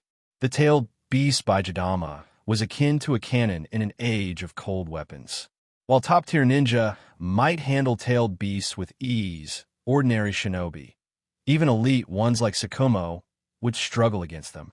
The only reliable method to deal with tailed beasts was through sealing jutsu. While the Mangekyō Sharingan could also control tailed beasts, this information was not widely known. Orochimaru nodded. Based on the intelligence I've gathered, Inoki has concentrated his forces along the Earth-Lightning border, leaving fewer troops on this front. He clearly doesn't think Lightning Country is stronger than the Fire Nation. The only logical explanation is that his Jinchuriki are stationed along the Earth-Fire border. At this revelation, the room grew tense. The mere mention of Jinchuriki instilled unease in most shinobi. Minato, are you capable of handling a Jinchuriki right now? Minato didn't rush to answer, carefully weighing his capabilities. I can stall one for a time, but Jinchuriki typically don't act alone. The Earth Nation's Jinchuriki, those are the 4 tails and 5 tails, often worked in tandem. Minato and Jiraiya had encountered them together before. This coordination was standard. No village would deploy such critical assets separately. Orochimaru then looked at Kagami. I believe Kagami can handle one as well. I'll leave the regular Iwagakure shinobi to others. The 2 Jinchuriki will be your responsibility. Before Kagami could respond, a loud voice interrupted. What nonsense is this? Sarutobi Shinizuke slammed the table, glaring at Orochimaru. Orochimaru, you expect a child to face a Jinchuriki? What are you thinking? Normally, Shinizuke refrained from intervening in tactical discussions, content to observe. But Orochimaru's proposal was so outrageous it pushed him past his limits, stripping away any formality. He had inherited his father's ideology of the will of fire and was already uncomfortable with children like Kagami and Kakashi being sent to the front lines. In his eyes, no matter how exceptional Kagami was, he was still a child. I've already filed several requests to recall these 2 from the front lines. I've yet to hear back from the Hokage. New recruits shouldn't be subjected to this kind of danger. Shinizuke continued, his voice filled with genuine concern. Asuma often talks about you 2. I know you're exceptionally talented, far beyond ordinary kids, but you cannot understand the horrors of war. Please return to safety. Even Minato began questioning whether his 2 younger comrades should remain on the battlefield. Kagami, however, had no such thoughts. If not for his ambitions for the Uchiha clan, he wouldn't be here at all. He deeply understood the cruelty of war and the value of peace. But peace would never come from compromise. Only through resistance could true peace be won. Kagami's calm voice broke the silence. Thank you for your concern, Sarutobi Jonin. But I am a shinobi of Konoha. I will follow Orochimaru-sama's orders. Turning to Orochimaru, he added, with great power comes great responsibility. Given the village's current crisis, I request that a portion of Uchiha shinobi be deployed to support the front lines. Is that acceptable? War was a catalyst for the Sharingan. The higher-ups in Konoha knew this well. Unless absolutely necessary, they sought to confine the Uchiha within the village, preventing them from unleashing their power on the battlefield. Their caution wasn't unfounded. It stemmed from the judgment passed down by the Second Hokage. During the latter half of the Third Shinobi War, when the Uchiha were finally allowed to participate, it led to the awakening of Fugaku's Mangekyō and later the Mangekyō awakenings of Shursui and Itachi. Not to mention the emergence of Kamui, the most powerful Mangekyō technique. Orochimaru didn't fully understand the conditions for the Sharingan's evolution, but he keenly sensed that Kagami wasn't as selfless as he appeared. Not that it mattered. Orochimaru cared little for Konoha's political scheming. His sole interest lay in seeing how far Kagami could go. I'll report to the Hokage and request Uchiha reinforcements. He cast a meaningful glance at Kagami. Prepare a list, Kagami. No one knows better than you which Uchiha are most suitable for the battlefield. The two had reached an unspoken agreement. Orochimaru would push for the Uchiha to join the war, and Kagami would secure the rear. Even if the rear collapsed, Konoha was at its peak strength, boasting the highest number of jonin in its history. No one could have foreseen that this war, lasting over a decade, would drag Konoha into the depths of exhaustion. It wasn't the war itself, but the deaths of Minato, the departure of the Sannin, and the subsequent events, like Hizashi's sacrifice, that nearly tore Konoha apart. Orochimaru, however, felt confident in his gambit. Konoha's resources were still abundant. In an unknown underground chamber, an ancient and frail man leaned back on a stone chair. Tendrils extended from his back into the unseen depths of darkness. His crimson eyes shone like those of a god of death, but his name once invoked even greater fear than death itself. The legendary ninja, Uchiha Madara. A white mass emerged from the ground, breaking the silence. Lord Madara, the fighting has begun. The leaf and sand are clashing on the border, and the other villages seem to be stirring as well.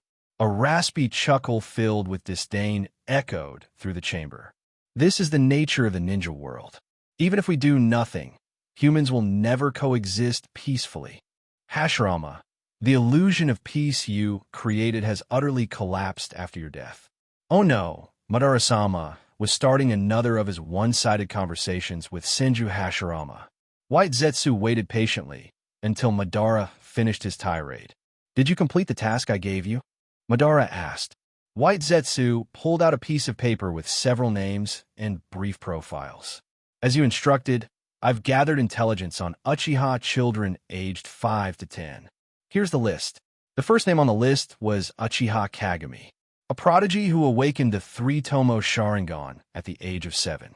Even in the Warring States era, Madara had rarely encountered such talent. But he wasn't impressed. Progressing quickly was less important than enduring long-term. Madara's extensive knowledge of Sharingan told him that early awakening didn't guarantee great power. In fact, it often indicated the opposite. The more he analyzed the list, the less confident he became in Kagami's suitability.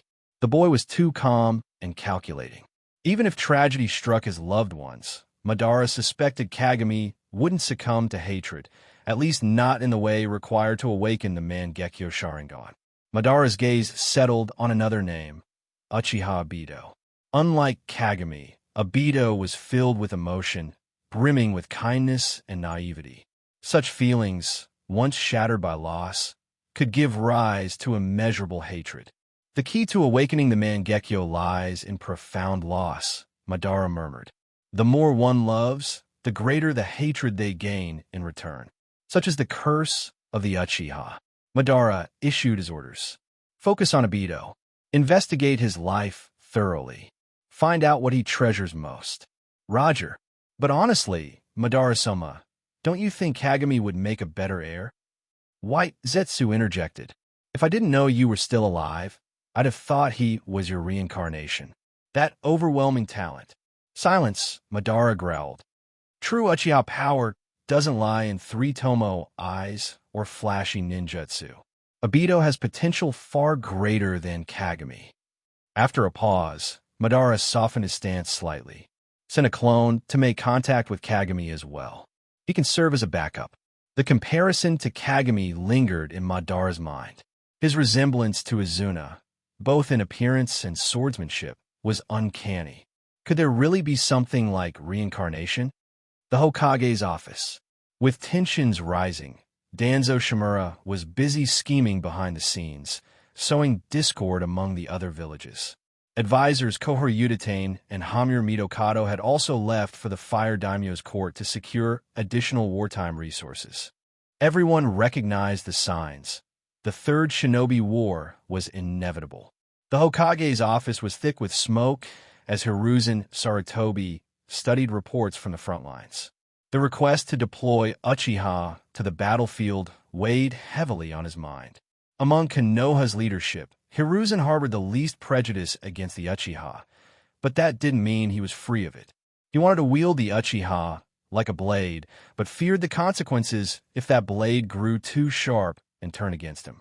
From Jiraiya's observations, Kagami's heart wasn't inherently evil. However, it was evident that Kagami cared more about the Uchiha clan than the village. This narrow-minded clan loyalty, Hiruzen muttered. It was this very trait that disqualified Kagami from ever holding significant power in the village. Even so, Orochimaru's plan presented an opportunity. If successful, it could end the conflict with the Wind Nation and possibly delay the onset of a full-scale war. The prospect of peace was too tempting. After a long deliberation, Hiruzen summoned a subordinate. Prepare the Uchiha listed here for deployment to the Western Front. Hiruzen had modified Orochimaru's proposed list, excluding the most radical Uchiha members and adding some moderates, including Uchiha Fugaku. Hiruzen had spoken with Fugaku in depth before. He believed Fugaku didn't want to deepen the rift between the village and the Uchiha and was willing to compromise to maintain stability. As the sun set, Hiruzen met privately with Fugaku. After some polite exchanges, Hiruzen cut to the chase. Fugaku, what do you think of Kagami? Fugaku hesitated briefly before replying. He's an exceptionally talented ninja who treats his family and friends kindly. He's a remarkable child. Despite their past conflict, Fugaku wouldn't speak ill of Kagami in front of outsiders. Hiruzen exhaled a cloud of smoke. He's kind to his clan, but only to them, correct? Lord Hokage. Hiruzen raised a hand to stop him. I had Jiraiya take Kagami as a disciple because I saw his potential. But over a year has passed, and it seems his mindset hasn't changed. He remains distant from the rest of the village. Fugaku broke into a cold sweat, offering the usual platitude. Lord Hokage, he's still a child. Perhaps he simply struggles to express himself. You know, that's not what I want to hear. Hiruzen's decades of authority bore down on Fugaku, making him feel like a scolded student. I will do everything I can to change Kagami's perspective, Fugaku promised, bowing low. I'll help him build bonds with the village. Hiruzen's stern expression softened into a smile. I'm counting on you, Fugaku. A few days later, Uchiha Fugaku arrived with a group of 50 Uchiha shinobi. Each was at least at the 2-tomo Sharingan level, and among them were 7 with 3-tomo Sharingan, including Fugaku himself. This force alone was enough to turn the tide of a small-scale battle. Fugaku, you're here. Minato greeted him warmly, and for once, Fugaku's usually stern face softened into a rare smile. The two had worked together on missions in the past and shared a deep camaraderie. It was largely because of Minato's influence that Fugaku believed it was possible for the Uchiha clan to integrate into the village. However, upon Fugaku's arrival, dozens of Uchiha shinobi immediately moved to stand behind Uchiha Kagami, clearly separating themselves from Fugaku's group. The atmosphere turned tense. Fugaku's face twitched in frustration. Despite being the clan head, his authority was blatantly challenged. These shinobi could have at least waited before taking a side so openly. Kagami glanced at the group that had aligned themselves with him. They were mostly younger shinobi, with only one possessing a three-tomo Sharingan. Jinka, how's Elder Kamika's health? Kagami addressed the young man with a three-tomo Sharingan. Thank you for your concern. My father is doing well. Jinka, Kamika's son, held the same ideals as his father. His respect for Kagami as the heir to Kamika's faction was apparent. Like Kamika, Jinka firmly believed Kagami was the one to lead the Uchiha clan to greatness. The Uchiha clan had grown increasingly divided. While Fugaku advocated for integrating with the village, Kagami's unparalleled talent and growing strength made him a natural rallying point for those dissatisfied with the status quo. This division left the higher-ups of Konoha, particularly Hiruzen Sarutobi, uneasy. I arranged for Jiraiya to mentor you, and yet you still don't trust the village? Hiruzen often lamented. What more could you possibly want? Fugaku was equally baffled. The Hokage had sent a clear message of trust. If Kagami merely played along and acted more approachable, he could even have a shot at becoming Hokage one day. Kagami, of course, knew better. No matter how much the Uchiha did, in the minds of the Hokage and his advisors, the clan would always be a threat. That prejudice stemmed from the teachings of the second Hokage. Explaining further was pointless. Fugaku's presence only confirmed his alignment with the Hokage's camp, just as Kagami had predicted. There was no need to preserve Fugaku's dignity. According to Lord Orochimaru's orders, all Uchiha shinobi will follow my commands, Kagami stated plainly. No problem, right, clan head Fugaku? Fugaku's face darkened, but he managed a nod, though his voice betrayed his irritation. Of course, on the battlefield, all shinobi must follow orders. The word orders carried a sharp edge. If Kagami wanted to assert dominance, Fugaku would respond in kind. Pulling out a scroll, Fugaku added coldly, by Hokage-sama's decree, you are to follow my orders. Kagami chuckled. My apologies, but the battlefield allows for exceptions. A commander in the field is not bound by orders from afar. I don't trust your ability to lead. In emergencies, I'll rely on my own judgment. A moment ago, Kagami had invoked Orochimaru's name to assert authority. Yet now he dismissed the Hokage's decree outright. Minato, sensing the tension, stepped in to mediate. We're all comrades of a leaf. Let's focus on our shared goal of defending the border. Specific actions can be determined based on the situation. Fortunately, both Kagami and Fugaku respected Minato enough to let the matter drop. In the command tent, Minato spread out a map and pointed to a location in the northwest of the Land of Grass.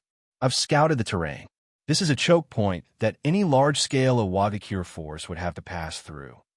The location he indicated was a bridge, soon to become one of the most famous landmarks in the ninja world, Canopy Bridge. If we station forces here, we can block any large-scale movements by Iwagakure, Minato explained. I'll also leave Flying Thunder God markers along the border. If a small group of powerful enemies takes another route, I can quickly respond. Flying Thunder God made many strategic options viable. For now, Iwagakure had not made any significant moves, and only small skirmishes occurred in the Land of Grass. Neither Minato nor the others gave much thought to the concerns of the small country. Why don't we just blow up the bridge? Kagami suggested casually. After all, he knew that in the original timeline, the bridge would eventually be destroyed. Minato sighed. This bridge is a critical transportation link. Destroying it unprovoked would be seen as a declaration of war against Iwagakure. Since the First Shinobi War, Konoha had never initiated war against another village. Destroying Canopy Bridge would be unprecedented. Kagami shrugged, dropping the topic, but his thoughts drifted elsewhere. If the Canopy Bridge battle is set to happen, does that mean Madara is already in the Land of Grass? It was possible. The Outer Path Golem wasn't easy to move, so Madara was likely nearby. Kagami wasn't particularly worried about encountering Madara. The legendary Uchiha was old and far from his prime, with his Rinnegan already transplanted into Nagato. Besides, Madara had never killed an Uchiha. Even during his final battle with Sasuke, he had offered the younger Uchiha a chance to surrender. Madara's disdain for the Uchiha clan didn't extend to outright extermination. If not for Black Zetsu's machinations, Kagami might have considered approaching Madara for an alliance. After much deliberation, Minato, Kagami, and Fugaku were assigned to lead 5 elite shinobi to defend Canopy Bridge. Sarutobi Shinosuke and other forces would remain on the border as a precaution. The group departed and encountered only minor resistance from a Wagakure and Kuzugakure shinobi. Claiming to be on a mission, they passed through the land of grass without incident and reached Canopy Bridge. For now, the situation was calm, but they all knew the peace wouldn't last. Once news of Orochimaru's assault on the Wind Nation spread, the Wagakure would inevitably make its move. And then, the storm would come. 30 kilometers ahead, a team of a Wagakure shinobi is approaching rapidly. Among them, at least 3 have chakra levels comparable to Jonin, with around 30 Chunin and Genin-level shinobi. Atop Canopy Bridge, Minato Namikaze knelt, placing his hand on the ground as he spoke with a calm, focused tone. Chakra sensory technique. The Flying Thunder God technique was an incredibly complex jutsu, far surpassing the difficulty of most S-rank techniques. If Minato had spent the same amount of time developing a Kekkai Genkai instead of mastering Flying Thunder God, he might have created one by now. However, Flying Thunder God was far superior to most Kekkai Genkai. One prerequisite for learning it was having exceptional sensory abilities. Minato couldn't teach Flying Thunder God directly, but he did teach Kagami the chakra sensory technique. Currently, Kagami's sensory range was limited to 10 kilometers, far less than Minato's. This was simply a difference in innate talent. It seems Lord Orochimaru's invasion of the Land of Wind has been exposed, Minato said, his expression grave. I wonder how the battle is progressing on his side. Don't worry, Minato. Lord Orochimaru can handle it, said a masked man wearing dark sunglasses. This was Shibi Aburame. In addition to Minato, Kagami, and Fugaku, their team also included 4 other elite Konoha Jonin and 1 Thritomo Uchiha, Genka. The Jonin included Shibi Aburame, Choza Akimichi, Sasaka Nara, and Inoichi Yamanaka. Nara Shikaku, being the Eastern Front's commander, was absent, but this group was nearly a full Ino Shikicho formation. These shinobi had volunteered to join this high-risk mission, united by their trust in Minato. Minato's charisma had already won over much of Konoha's core leadership. This was the same Minato who would later secure overwhelming support in the Hokage election, leaving even Orochimaru in the dust. They're only 30 kilometers away and will arrive soon. What should we do? Fugaku asked, crossing his arms. Should we attempt diplomacy? Suzaku Nara suggested, as he had been handling negotiations during their journey. Minato frowned slightly, his gaze shifting toward Kagami. As their eyes met, a silent understanding passed between them. They smiled faintly. I'll leave it to you, Kagami, Minato said. Understood. With a swift step, Kagami dashed forward, his voice calling back. Genka, follow me. Yes, sir. Watching the 2 figures charge ahead, Fugaku turned to Minato, confused. Did you just give him specific instructions?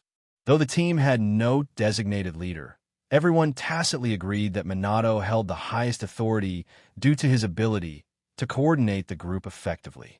Minato's warm demeanor disappeared, replaced by an icy determination. At this time and place, a unit like this from a Wagakure can only be a vanguard reconnaissance force probing Konoha's defenses. They must be eliminated. Delaying them, even briefly, might buy us crucial time. Choza hesitated but finally asked, what if they're simply on another mission? Even so, Minato replied coldly, we cannot let them pass. Our Western Front defenses are stretched thin. We can't allow them to confirm this. At worst, we must ensure the main battle takes place here, not in the Land of Fire. During peacetime missions, Minato was known for his kindness, even letting emotions occasionally influence his decisions. But now it was wartime. Mangekyō had already declared war on Konoha. Both Orochimaru, Hiruzen Sarutobi, and Minato shared the same goal, to conclude the Wind Country campaign as quickly as possible to prepare for the larger conflict ahead. Minato and Jiraiya, having traveled extensively, understood that the Third Shinobi War was inevitable. If it had to happen, then let it devastate other lands, not their own. Minato was kind and approachable toward civilians in Konoha, but outsiders never considered him a good person. Clutching his custom kunai tightly, Minato issued his commands. Kagami has one of my Flying Thunder God kunai. He'll lead the initial charge while we follow to provide support. Shibi Suzaku, Choza, Fugaku. You'll each take a direction and form a perimeter. Let no one escape. Understood. Understood. As the five dispersed, one question lingered. Why was Kagami leading the charge? It wasn't just Fugaku who was puzzled. Even Shibi and the others were curious. Minato didn't explain. They'd understand soon enough. While sprinting, Kagami quickly formed hand seals, his chakra surging.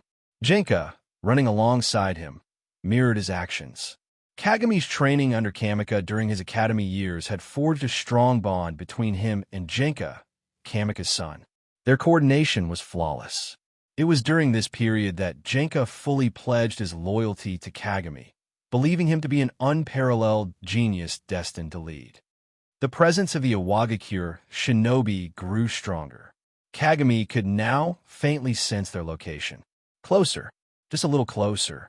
When figures finally appeared on the horizon, Kagami slammed his hands onto the ground. Earth release, swamp of the underworld. From nearly a kilometer away, the swamp technique transformed the terrain into a treacherous mire. With no Sharingan among them, the Iwagakure shinobi were caught completely off guard. The sudden quagmire ensnared most of the group, dragging them down into the earth. Only a few alert individuals managed to leap clear. What kind of jutsu is this? It's the swamp of the underworld. Is it Jiraiya? It certainly couldn't be Hiruzen Sarutobi. While Iwagakure excelled in earth release, their large-scale techniques typically reshaped the landscape rather than altering its properties. This kind of transformation was a hallmark of Konoha's secret techniques. Stay calm. Don't struggle. I'll get you out. Daisher, Rockhead, be on guard. One of the Jonin formed hand seals, creating stone platforms over the swamp to rescue his comrades. Earth release, quadruple earth-style wall. Boom. Massive earthen walls rose to stabilize the swamp. Daisher, smash it. On it. A burly Iwagakure shinobi, his arms coated in stone, delivered a shattering punch to one of the walls. Boom. Rubble scattered as dust filled the air. Through the debris, Daisher glimpsed two crimson lights glowing eerily. Unlucky for you. A 1 in 4 chance, and you ran into me. A smirk played across Kagami's lips. Whoosh! Genka leapt into the air, unleashing a torrent of fire. Fire release. Great fire destruction. A roaring inferno surged forward, scorching the very air. Earth release. Earth-style wall. While earth release wasn't inherently superior to fire, Iwagakure's expertise lay in its versatility. Daisher quickly erected another wall, rebuilding what he had just destroyed. Fire raged against the stone, but it wasn't enough to break through. Then, the heat of the battlefield was abruptly chilled by an ominous presence. Genka felt the freezing aura emanating from his side and couldn't suppress a burning admiration. This is it. Such pure, unfathomable darkness. This is the man I've chosen to follow. Kagami raised his right hand to his left, as if aiming a weapon. This wasn't one of the standard 12-hand seals. Wait, could this be? You brat. Have you even stolen techniques from the 10 shadow methods? In front of Kagami, a massive shadow coalesced, taking the form of jet black wolves. Each wolf was the size of a calf, and they continued multiplying until there were dozens. Their eyes burned red, each wolf possessing the Sharingan. Gritting his teeth, Kagami clasped his hands tightly, his face alight with bloodthirsty glee. Rip them apart. In release, sun-chasing dire wolves. The pack charged like a howling black tempest, their roars shaking the heavens. The ground trembled, the air reeked of blood. Enveloped in flames, they shattered the stone walls. A shadowy storm engulfed the battlefield. The earth-style wall shattered as searing flames evaporated the swamp, leaving those trapped with no time to escape. Some managed to cast jutsu to shield themselves, but others, caught in panic, were engulfed by the blazing wave and reduced to charred remains. Even those who survived the inferno found no solace. Their defensive earth-style jutsu was torn apart by black, spectral claws. Whoosh! Faced with the oncoming shadowy wolves, the Iwagakure shinobi instinctively raised their kunai to block. However, the wolves passed straight through their bodies. Faintly visible within the wolves' spectral forms were glimmers of pale blue light, their souls being ripped apart. "Who are you?" the Iwagakure leader bellowed, his voice tinged with fear and fury. "Why are you attacking us? Damn it, I can't hit these things. What kind of monster are they?" The lead jonin quickly deduced the key to this bizarre technique, shouting orders to his comrades. "Stay calm. These wolves are slow. We can dodge them. Just don't engage head-on." But before he could finish his sentence, his voice faltered. "Easy for you to say. How about you come save me?" Kagami smirked knowingly. He was well aware of his jutsu's weakness. This in-release technique had an effect similar to Kimi, bypassing physical defenses to directly target the soul. While devastating, its primary flaw was the wolves' sluggish speed. Even a chunin could easily evade and outlast the technique if they kept their distance. But Kagami had anticipated this and devised a countermeasure. Control the battlefield. The tactic was simple yet effective. Trap and burn. Kagami deliberately left 7 or 8 shinobi alive, each surrounded by a few shadow wolves. Their comrades were forced to either assist or abandon them. In the heat of battle, even the most disciplined shinobi were reluctant to leave their comrades behind. Many had grown up together, trained together, and formed deep bonds over years of missions. The 3 remaining jonin could have fled on their own, but seeing their comrades in peril, they chose to stay. "Damn you! What kind of demonic jutsu is this?" shouted Daisher, his anger barely masking his desperation. Kagami stood calmly, allowing 5 shadow wolves to encircle him like an impenetrable barrier. "Really? That's the best insult you can come up with?" "How uncreative," Kagami retorted, his tone dripping with disdain. "And speaking of uncreative, our uniforms and eyes are quite distinctive. Are you seriously still asking who we are? Is your brain made of rocks too, Daisher?" Daisher froze for a moment before finally noticing the distinctive red Sharingan in Kagami's eyes. "No, it's the Sharingan. Don't look into those eyes." His warning came too late. Whoosh! A shadow wolf tore through Daisher's body, extracting a faint blue spirit-like essence from within. "No!" A female jonin screamed, her voice laced with desperation. Summoning all her chakra, she slammed her palm to the ground. Earth-style, Fisher Strike. The earth roared as a massive crack split the ground, surging toward Kagami and his comrade Genka. But Kagami had already prepared. Biting his finger, he formed a series of hand seals and slammed his hand to the ground. Poof! A giant hawk materialized in a burst of smoke, spreading its wings to lift Kagami and Genka skyward. The hawk ascended swiftly, soaring high into the sky beyond the reach of the Jonin's jutsu. From a height of nearly 100 meters, Kagami gazed down, his expression calm yet calculating. The Wagakure's shinobi might dominate the earth, but they were helpless against an aerial assault, unless you were the Third Hokage, of course. On the hawk's back, Kagami exhaled slowly, feeling a wave of fatigue wash over him.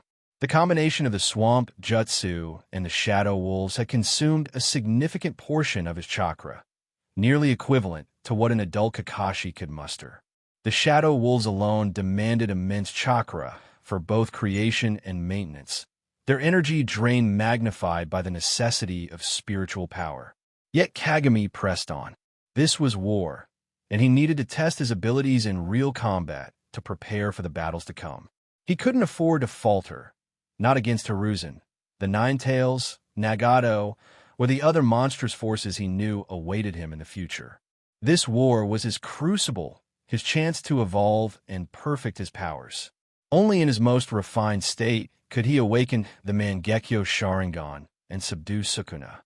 Whoosh, whoosh, whoosh. The rest of Minato's team emerged from the surrounding terrain, their eyes widening at the scene before them. What kind of jutsu is this?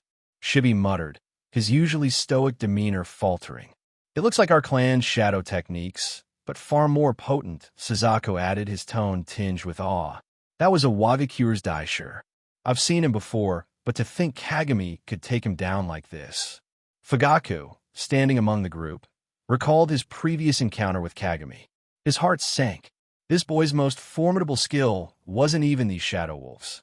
It was his terrifying swordsmanship. Fugaku had always considered himself a genius, one of the finest shinobi of his generation. But watching Kagami now, he felt a gnawing sense of inadequacy. If Kagami awakened the Mangekyō Sharingan, what right would he, Fugaku, have to call himself the clan leader? Who are you people? Why is Konoha attacking us?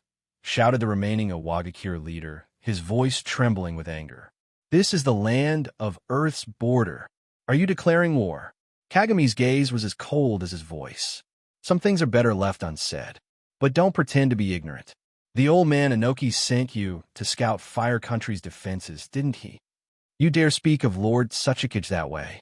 The Jonin's face twisted in fury. You scum of the Uchiha clan. Your sneak attack will not go unanswered.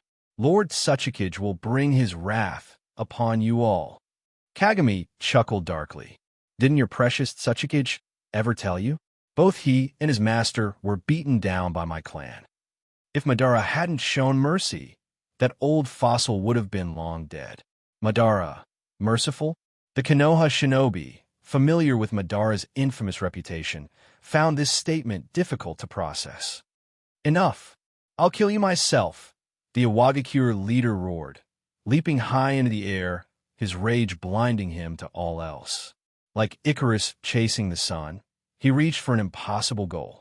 Kagami smirked, his Sharingan spinning as he maneuvered the hawk to dive in a calculated arc, evading the attack with ease. As the Wagakure leader descended, Kagami's eyes locked onto a disturbance in the earth below, an underground escape route. So, trying to flee? Kagami whispered, his tone laced with amusement. Minato, watching from a distance, smiled faintly. He had noticed the same escape attempt, but chose not to interfere, curious to see how Kagami would handle it. Kagami leapt from the hawk, predicting the escape route with precision. He exhaled sharply, clenching his fist as chakra surged through his body. In that moment, everything became silent. His mind focused entirely on a single point. He found it, the infinitesimal window where physical force and chakra could converge to distort space itself. His Sharingan spun furiously, blood threatening to seep from his eyes. Crack! A deafening sound tore through the battlefield. Kagami's punch extended impossibly, his torso twisting at an inhuman angle. The air trembled. Space warped. Before the stunned eyes of his allies, a black-red flash erupted from Kagami's fist. Black flash. Cursed energy originates from the practitioner's negative emotions such as fear, anger, and sorrow, and is a form of spiritual energy that can be manipulated in specific ways. Chakra, on the other hand, derives from the divine tree, though not all chakra belongs to it. The divine tree is merely the seed. Chakra is a result of perfectly harmonized energies within the body, akin to chi. This energy enables almost anything, manifesting creation from nothingness and granting life itself, as evidenced by entities like the tailed beasts. The black flash is a phenomenon of unparalleled impact, akin to a critical hit. It is not merely luck, but a testament to one's profound understanding of their own energy. In the shinobi world, there exists a similar method to enhance chakra potency, Sage Mode. Sage Mode not only heightens sensory awareness and amplifies long-range combat capabilities, but also integrates the surrounding natural energy into the practitioner's body for attacks. Techniques like Naruto's Rasen Shuriken were impossible before mastering Sage Mode. However, compared to Sage Mode's all-encompassing enhancements, Kagami's mastery of Black Flash was highly specialized. Both techniques share one commonality. They harness the energy present in nature. Kagami concentrated all of it into a single, devastating attack. As his fist fell, the black-red lightning tore through space itself. This was destruction at the spatial level. Boom! Under the scorching sun, the eruption of black-red lightning dyed even the daylight with a sinister hue. The power ripped through all obstructions, reducing them to nothing but debris. Boom! The deafening shockwave forced everyone nearby to cover their ears in pain. Even the residual blast carried the force of a large-scale wind-style jutsu. When the smoke cleared, what remained was nothing short of apocalyptic. A massive, bottomless crater, over 10 meters in diameter, scarred the earth. It was hard to believe this devastation came from human fist. The edges of the crater still crackled with faint black-red lightning. As for the Iwagakure Jonin who had been Kagami's target, there was no trace of him. Not even ashes remained. Silence. Utter silence. For some, the scene before them was not unfamiliar. They had witnessed something similar before, a tailed beast bomb. While the Black Flash's range was smaller, its deadly aura was on par with that catastrophic force. Cursed energy alone could never achieve such power. Sukuna's deep voice resonated within Kagami's mind, its tone unreadable. I must admit, chakra is a higher form of energy than cursed energy. Kagami Uchiha, you possess a rare talent. The insatiable hunger for power, willing to risk everything to attain it. In my 1,000 years of existence, I've seldom encountered one like you. If you abandon your pointless devotion to your clan, you will reach unimaginable heights. True freedom like mine. For the first time, Sukuna addressed Kagami by name. Kagami glanced at his own arm, scorched and cracked. His body reeked of burnt flesh, and his left side had gone completely numb. His body wasn't strong enough to sustain such a technique. What is true freedom? Kagami muttered, posing the question to Sukuna before answering himself. Someone like you, claiming to embody freedom, yet obsessed with demanding respect and indulging in meaningless slaughter in pursuit of joy. I'm not here to preach righteousness to you, Sukuna.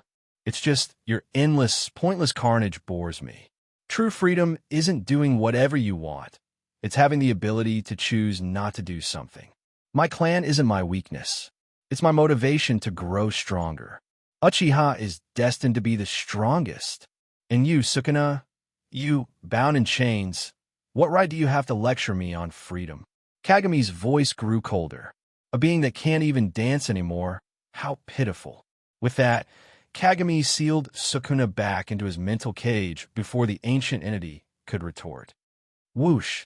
As Kagami plummeted, weakened, from the sky, he expected the giant hawk to catch him. Instead, someone else reached him first. You're reckless, Kagami, Minato sighed as he caught him midair, landing safely on the ground. Looking down at Kagami, he shook his head in a mix of disappointment and concern. You didn't need to use that technique. You could have won without it. My goal wasn't just to defeat her, Kagami replied, his voice steady despite his injuries. This was worth it. He had succeeded in performing Black Flash, a technique akin to a formula. Once achieved for the first time, mastering it was inevitable. Minato sighed again, his expression softening into a small smile. All right, but let's get you treated first. Shibi and the others can handle the rest. Kagami nodded, but suddenly added, Put me down. I can walk on my own. As practical as Minato's gesture was, Kagami found the physical closeness uncomfortable. With Minato's Flying Thunder God technique, Kagami had no fear of being left vulnerable on the battlefield. This was the perfect opportunity to utilize Minato's abilities and gain more experience himself. Minutes later, Fugaku and the others regrouped after finishing off the remaining Iwagakure shinobi. That's one hell of a technique. Akimichi Choza murmured in awe. I've seen many Uchiha before, but Kagami. He's something else entirely, Shibi added, his tone heavy with admiration. He's a monster, Fugaku muttered, more to himself than anyone else. As the leader of the Uchiha clan, Fugaku had always prided himself on his strength. Yet, watching Kagami perform a feat on par with a tailed beast bomb, he couldn't help but feel overshadowed. "Do you have a name for that technique?" Minato asked as they prepared to leave. "Black Flash," Kagami replied simply. "That's it," Minato quipped, a grin tugging at his lips. "I thought you'd come up with something grander." "Minato-sensei," Kagami deadpanned. "You don't have to act quirky just to maintain your image." Minato chuckled, brushing off the remark. "All right, let's get you patched up." "Akimichi-san, bring the bodies for interrogation." Minato's Flying Thunder God technique activated. A golden flash illuminated the battlefield. The war in the Wind Country had not gone as expected. Although Konoha's shinobi were stronger than Sunagekyō's, the desert environment favored Suna's ninja. One young shinobi in particular, Raza, wielded his magnet release to dominate small Konoha squads, even when outnumbered.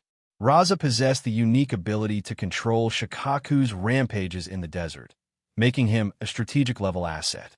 Orochimaru had underestimated his potential, causing the battle to fall into a stalemate. The desert battlefield was littered with bloodstains, shattered puppets, and broken weapons. "Orochimaru, someone like you is far from enough to kill me," Chiyo sneered coldly. Manipulating her 10 puppets of Chikamatsu, she effortlessly severed a massive brown snake in two.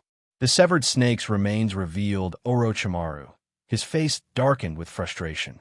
According to his original strategy, he would hold off Chiyo while Konoha's forces swiftly pushed into the Wind Country, forcing Sunagekyō into chaos.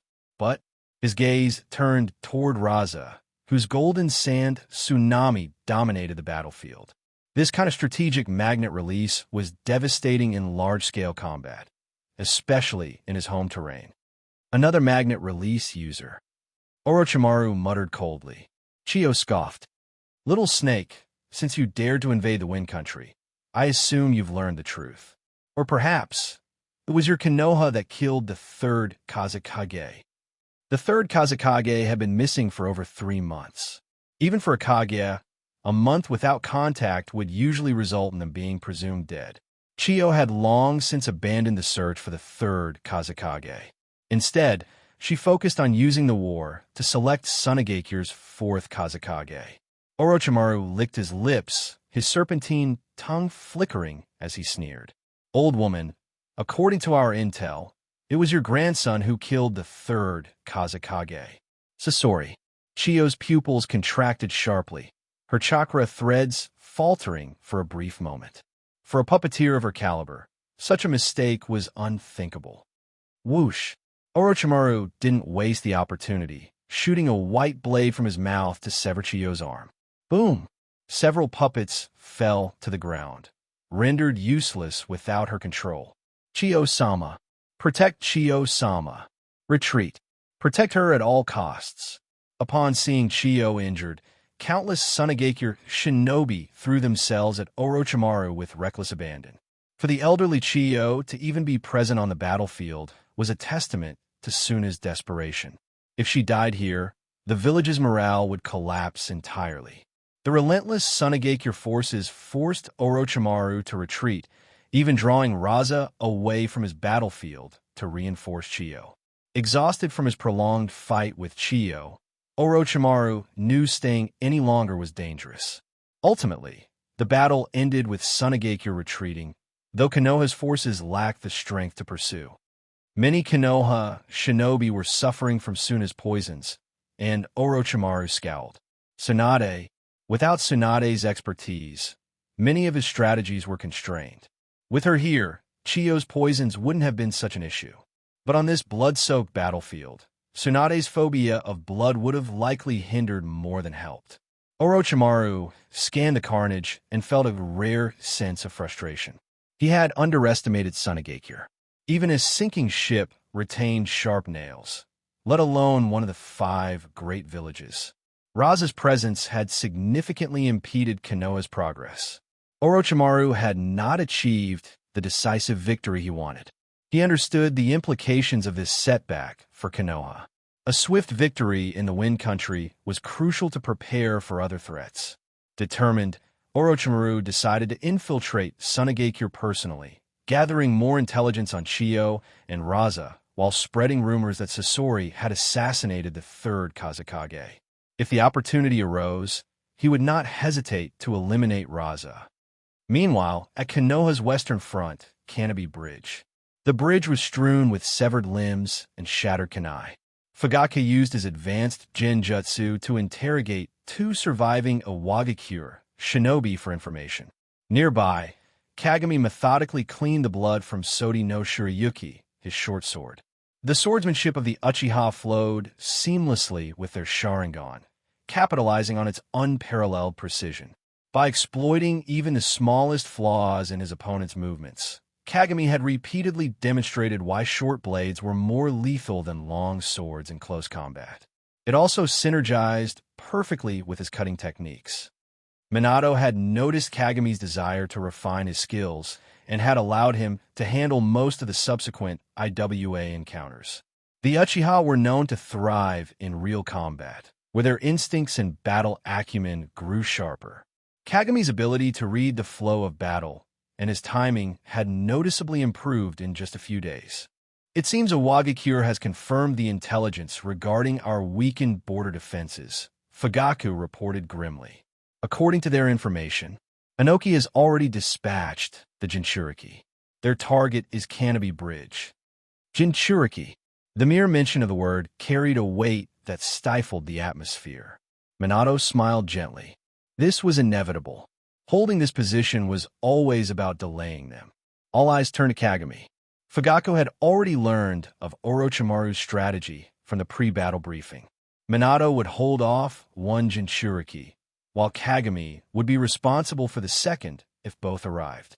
Despite Kagami's remarkable performance thus far, no one believed he could contend with a Jinchuriki. The destructive black flash he unleashed earlier was undoubtedly powerful, but had left him incapacitated afterward. Meeting their silent gazes, Kagami sheathed his blade. Hopefully, it's the Four Tails. I'm rather interested in it. Of all the tailed beasts, Kagami felt the Four Tails was most compatible with him. With his affinity for fire and earth style, he already possessed the foundational elements for lava release. Though his current focus was on refining his Yin release techniques, lava release was an extremely versatile and powerful ability. The Four Tails would serve as a shortcut. As Kagami thought about the possibilities, a searing heat wave washed over the area. It was as if a volcano had erupted nearby. "You bastards from Konoha!" A thunderous roar echoed as a crimson figure approached, flames erupting with every step. "What have you done to my comrades?" "Prepare yourselves," Minato said calmly. "It's the Four Tails, Kagami, just as you wanted." Unlike his earlier encounters, Minato showed no panic. He had faced the Four Tails and Five Tails together before. Compared to the Nine Tails, these two paled in comparison. Kagami activated his Sharingan, gathering his chakra and weaving hand signs. He wasn't one to wait for opponents to arrive for idle conversation. Time spent talking was time wasted. ZZT, ZZT, ZZT. A piercing sound of cutting filled the air, drawing everyone's attention. Fugaku, in particular, stiffened as unpleasant memories resurfaced.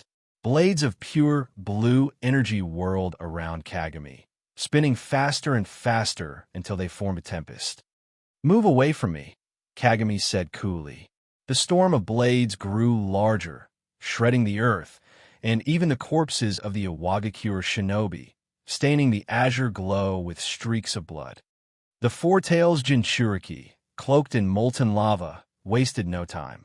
Lava release, flowing lava stream. Massive spheres of molten rock, each the size of a millstone, hurtled toward Kagami, radiating intense heat. Kagami extended two fingers, his Sharingan gleaming. Cutting release, thousand blade flow, scenic severance. The battlefield descended into chaos. An unending torrent of sword energy surged like a roaring dragon, grinding the lava orbs into nothing. The flood carved a deep trench into the earth as it advanced, trapping the crimson figure at its core. Within a radius of hundreds of meters, the ground was pulverized into dust, and towering trees disintegrated into ash. What is this? Even experienced shinobi like Aburame Shibi couldn't contain their shock. Wind release? No, it doesn't have the feel of wind chakra. This technique, it must be a forbidden jutsu. How many trump cards does he have? He's a monster. Fugaku stared intently, straining to discern the mechanics of the technique. Cutting release is one of Kagami's unique secret arts, but it doesn't seem like a Kekei Genkai. Minato's voice carried through the tumultuous winds, his words audible to the keen-eared jonin. This is a pure, mental energy-based, high-frequency cutting attack. As far as mental energy goes, there may only be one creature that can rival Kagami. The creature he referred to wasn't human. Pure mental slashes. Narasazaku exclaimed. A user of Een release himself, he found the concept almost incomprehensible. Is it some variant of spirit transformation? Should we guard his physical body? Although, I doubt he'd need it. Minato pressed his fingers to the ground, his senses sharpening. Another presence. It's the Five Tails, approaching with a squad of a Wagakure shinobi. Shibi, Jinka, stay here and assist Kagami. The rest of you, follow me to intercept them. Understood. Within the sword tempest, Rashi found himself in dire straits. His current form was far removed from a human appearance. His skin molten rock, a fiery tail swaying behind him, resembling a demonic figure of lava. This was the lava release chakra mode, a state achieved through years of training with Son Goku's power. Rashi's mastery over lava release, the Four Tails' signature Kekei Genkai, made him more formidable than Han, the Five Tails Jinchuriki. Among the Konoha shinobi Kagami had killed earlier, one of them had been Rashi's nephew, a posthumous child of Rashi's brother, dearer to him than his own son. When the team failed to report back, Rashi, consumed by rage, disregarded his comrades' warnings and charged straight into battle. He had expected his new form to incinerate any Konoha scum daring to trespass on a Wagakure's borders. Instead, he found himself ensnared in a storm of razor-sharp blades. The storm's countless edges failed to deal a killing blow, but inflicted relentless, harrowing damage. Guttural, bubbling noises escaped Rashi's throat as more of Son Goku's chakra seeped into him, responding to his rage. Roar! His deafening bellow shook the heavens as blazing, violent chakra erupted from his body, forcibly tearing a hole in the blade storm. Already entering tailed beast mode, Kagami observed, his Sharingan capturing every detail of Rashi's transformation. The three tails swaying behind Rashi exuded raw power. Kagami dismissed his thousand-blade flow, summoning his massive. Uchiha clansmen often favored summoning contracts with ninja cats or crows due to their synergy with genjutsu. However, Kagami had subdued this eagle himself, specifically to enhance his combat versatility. Flight offered a tremendous advantage, particularly against ground-bound opponents. Yet Kagami's current companions, Jinka and Shibi, couldn't exploit this. Jonin though they were, they lacked means to counter a tailed beast. Aburame Shibi, whose parasitic insects specialized in consuming chakra, quickly caught on to Kagami's irritation. Don't worry, I've already planted my insects underground. The moment Rashi exits tailed beast form, I'll drain his chakra. Have you ever used them to drain tailed beast chakra? No. I'll attempt to destabilize his chakra. If you succeed, assist me. If not, prioritize survival. Don't drag me down. I'm still a Jonin, Shibi thought, feeling both humiliated and motivated by Kagami's bluntness. In the moments they conversed, Rashi stabilized his tailed beast chakra, his now pitch-black eyes locking onto Kagami's eagle. Malicious chakra condensed before Rashi, its particles visible to the naked eye as they coalesced into a dense, black sphere. Tail Beast Bomb. The oppressive atmosphere weighed heavily.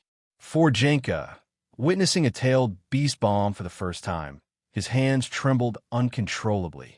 This was a catastrophe, beyond human power to resist. What are you afraid of? Kagami's calm voice cut through the tension, snapping Jinka back to reality. He turned to see Kagami's cold, confident expression. A mere beast. We Uchiha tame these things. How could you fear livestock?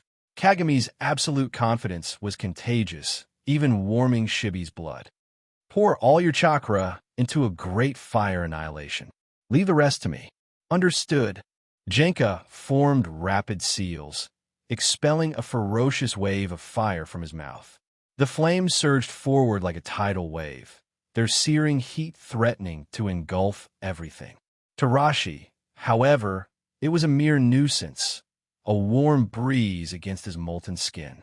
With a gulp, he swallowed the black energy sphere, preparing to release a catastrophic tailed beast bomb. But Kagami's flames were far from ordinary. Using In Release, he manipulated the fire into a colossal dragon. The essence of In Release lies in creating form from nothing. While he couldn't create entities outright, Kagami could imbue existing elements with lifelike qualities. The Crimson Dragon, tinged with purple and blue, coiled tightly around Rashi. Composite Ninjutsu, In Dragon Inferno Prison. Boom! The explosion illuminated the battlefield, a blazing sun seemingly rising from the earth. Kagami, astride his eagle, ascended higher, his gaze fixed on Rashi's condition through the blinding light. As the flames dissipated, they revealed a massive crater, reshaping the landscape. At its center, Rashi's partially transformed form remained unscathed. Another tailed beast bomb began to condense in front of him. Tailed beasts, such peculiar creatures. Little brat, you're in trouble now. Sukuna's mocking voice echoed in Kagami's mind. Since their last exchange, Sukuna's disdain for Kagami had only grown. Trouble. Kagami's lips curled into a smirk. When facing other shinobi of his level, Kagami might still fall short. But against the tailed beast? For the Uchiha, they were nothing more than oversized pets. This was no battle. It was a game of rock, paper, scissors. Kagami's eagle dissolved into smoke, and his figure faded into thin air like a wisp of smoke. A faint sound, like the chirping of cicadas, filled the air. Below, Rashi froze mid-action, his tailed beast bomb unraveling into harmless chakra particles. Cutting release, single blade, Higarashi's lament. In Rashi's mental plane, Kagami appeared before Son Goku, the towering crimson-furred ape bound in chains. Roar! The four tails bellowed in fury, hurricane-force winds whipping through the space. Kagami's black hair billowed, his crimson Sharingan locking onto the beast. For a creature named Son Goku, you're remarkably unimpressive. Boom! The mental space split into two distinct colors. Black and purple energy surged like a tidal wave, threatening to drown the searing red volcano. Who are you? How do you have such terrifying chakra? And how do you know my name? Son Goku felt an unparalleled chill radiating from the chakra before him. This sensation, it reminded him of the young Indra, the ancestor of the Uchiha clan. The in-release purity in this boy's chakra was dangerously close to Indra's back then. But Indra was a direct descendant of Hagoromo, the sage of six paths. How could this boy? Uchiha Kagami stepped on his son Goku's massive head. His mental energy materialized into a gigantic Fuma shuriken. Humans often viewed tailed beasts as natural disasters, forces to be feared, sealed, and avoided. Kagami knew the truth, yet he wouldn't approach them like Naruto would, striving for reconciliation. Because he understood one thing clearly. He was precisely the kind of person tailed beasts hated most. He didn't see them as companions. He sought only to exploit their power. The spinning Fuma shuriken, with its intense cutting energy, slashed mercilessly towards Son Goku's neck. You brat, don't underestimate me. Lava release, flower fruit mountain. Son Goku struggled violently against the chains, releasing extreme heat that created a sea of molten lava. Boom! The explosion of lava resisted the Fuma shuriken's force. But the stalemate didn't last long. Kagami's cold Sharingan poured relentless power into the shuriken, expanding it to a massive size of hundreds of meters. Crash! Son Goku's body collapsed, the Fuma shuriken pressing down bit by bit like a blade cutting through stone. A natural enemy, is it? Through the seal's slight openness, Sukuna watched Kagami's actions from the mental plane. The Sharingan's base abilities reminded Sukuna of the Six Eyes, providing him with a reference. However, Sukuna thought even Satoru Gojo with his 6 eyes would struggle against this monster. The beast before him carried a sheer density of energy leagues beyond that of Jogo. Unlike the unique 6 eyes, though, this clan produced many users of such eyes. Could this clan be the legendary divine lineage? Sukuna mused. Do they possess innate suppression over demonic and feral beings?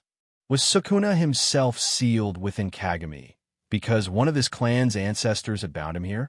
He pondered these questions, searching for ways to escape while observing Kagami's abilities. There was one point Sukuna misunderstood.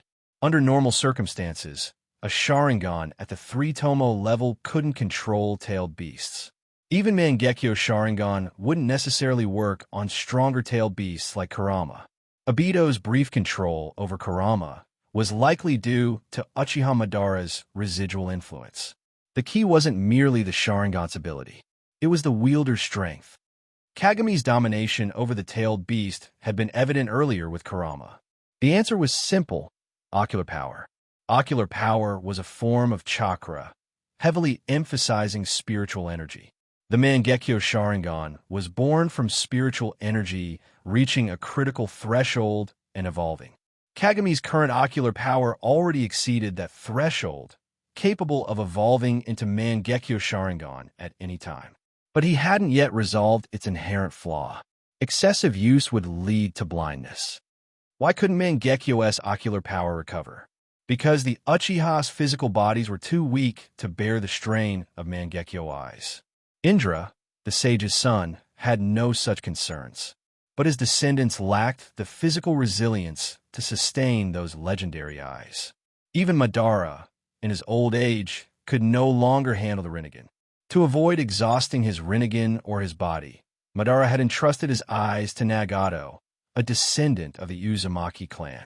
Kagami estimated it would take him another year before his body could fully withstand the Mangekyō strain. His ideal scenario involved capturing White Zetsu and seizing Uchiha Madara's research to graft Hashirama cells onto himself. This wouldn't grant him the Rinnegan, that was exclusive to the sage's descendants, but it would greatly alleviate Mangekyō's side effects. Otherwise, even with Obito's efficient use of Kamui, his eyes would have long succumbed to blindness. Kagami also had a backup plan. He speculated that reverse curse technique, which involved converting negative energy into positive energy, could potentially resolve Mangekyō's flaws. Translating this into chakra terms meant converting Yin attribute chakra into Yang attribute chakra. Theoretically possible, but far more complex than ordinary reverse techniques. In the mental space, Son Goku roared in pain and cursed incessantly as the Fuma shuriken cut deeper. It was pointless. If he weren't sealed, he might have stood a chance against Kagami. Now, though, it was a one-sided battle. Kagami continuously harvested Son Goku's chakra, feeling the fiery currents flow into himself. A tailed beast was a living mass of chakra. As Kagami drained its reserves, Son Goku visibly withered. The tailed beast chakra was leagues above ordinary chakra in both quantity and quality. In mere moments, Kagami had gained new insights into developing lava release. Suddenly, a deafening shout echoed across the mental space. Release! Kagami felt immense pressure trying to force him out of the mental space. He glanced once more at the now emaciated Son Goku and said coldly, "A red-haired ape pretending to be the Monkey King. How pathetic. Goodbye, Four Tails." Pretending. The sage himself gave me this name. Why are you so hostile toward me? Son Goku's complaints were lost as Kagami's presence faded from his mental space. Back in the real world, A plume of smoke signaled Kagami's reappearance atop the giant eagle. He gazed down at Rashi, now reverted from his tail beast state. It seemed the Four Tails wouldn't recover its chakra for a while. You just... Aburame Shibi hesitated, recalling the scene. That was the spirit transformation technique. Don't make it sound like plagiarism, Shibi-senpai, Kagami replied flatly. You had plenty of time to use your parasitic insects against him. Don't tell me you didn't. Well, it all happened so suddenly. You were only gone for a few seconds. No excuses. Clang. Kagami unsheathed his blade and leaped from the eagle, charging straight at Rashi. I'll handle the Jinchuriki. You just sit back and watch. As a helpless spectator, do not look into the Sharingan. Having experienced its power firsthand, Rashi dared not meet Kagami's gaze. Despite his seething rage and humiliation, he could only avert his eyes, bracing for the inevitable, like a lamb to the slaughter. Fire style, dragon flame jutsu. Lava style, flowing river of molten rock. Boom! The fiery dragon clashed with molten spheres, releasing a searing heat wave. You brat, your flames are nothing but ordinary fire. My lava release burns even fire to ashes. Even without the Four Tails chakra, Rashi remained a formidable ninja. Swish! Danger! Rashi's gaze stayed fixed on the explosion, unaware of an invisible hurtling from behind him.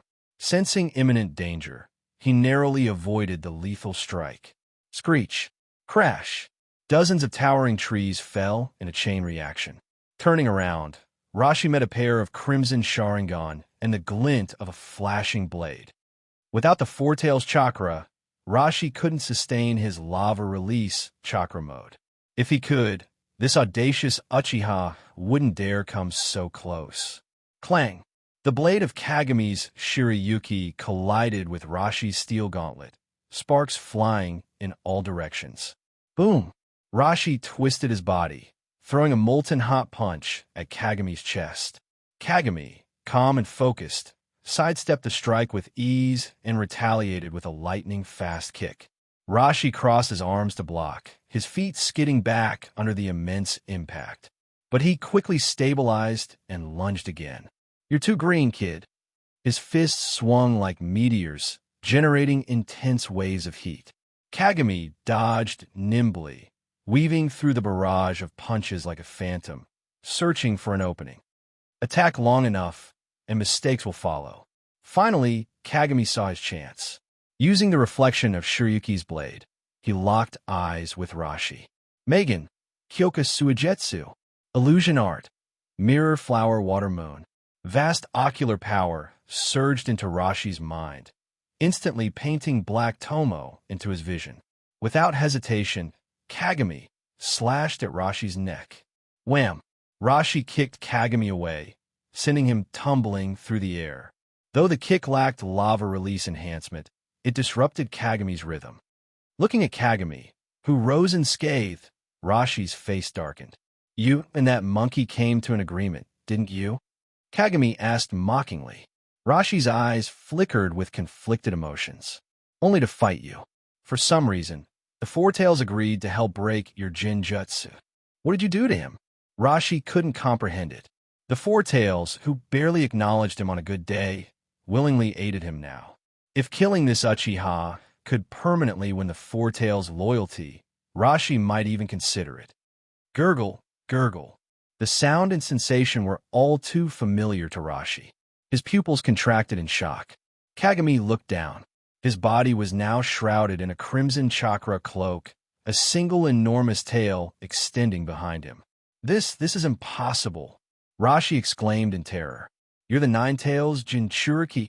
The idea alone was unthinkable. Everyone knew the Hidden Leaf had only one-tailed beast, the Nine Tails. And while many were unaware of the poor relations between the Hidden Leaf's leadership and the Uchiha, they all knew the history of Hashirama and Madara. Had the Third Hokage gone insane? To make an Uchiha the Jinchuriki of the Nine Tails? Did they want another Madara Uchiha to emerge? In Iwagakure, both the second and third Tsuchikage had been humiliated by Madara's overwhelming power. The name Uchiha Madara struck fear and resentment deep into their hearts. Even Kagami's companions, Shibi and Jinka, were stunned. The fact that Uzumaki Kushina was the Nine-Tails Jinchuriki was a classified secret.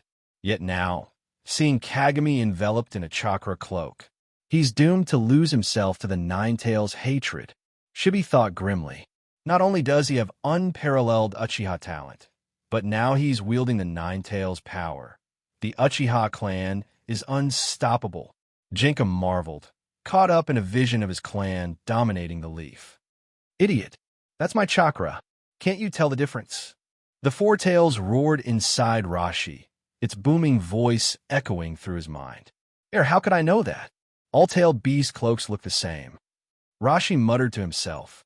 Before he could respond fully, Kagami struck again, his enhanced speed leaving only afterimages in his wake.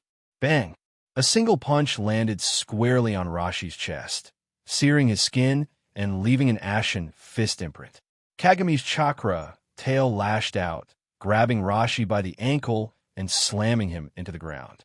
There was no respite, no dialogue, just relentless, calculated brutality. Without the Four Tails' protection, Rashi's body was nearing its limits. Hey, you idiot! Get up and kill him! The Four Tails bellowed in frustration, but Rashi's body refused to respond. Do we need to help him? Shibi swallowed nervously. Despite his hesitation, he couldn't shake the sight before him.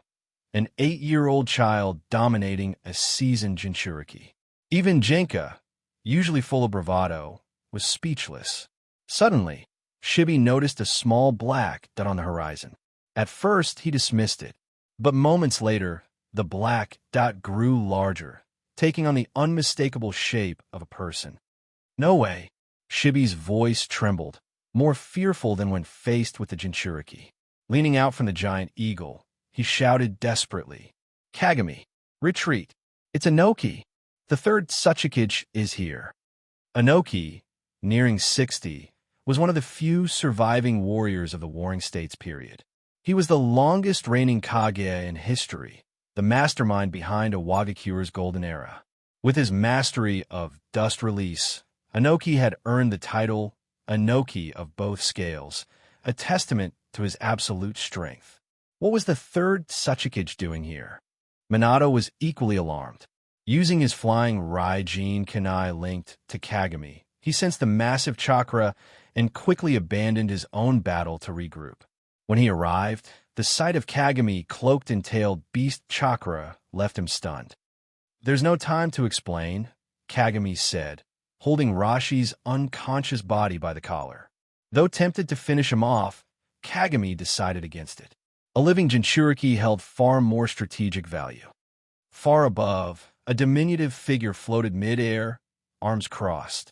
Despite his small stature, the sheer pressure radiating from Inoki left everyone below struggling to breathe. Even the eagle shuddered, instinctively drawing closer to Kagami for safety.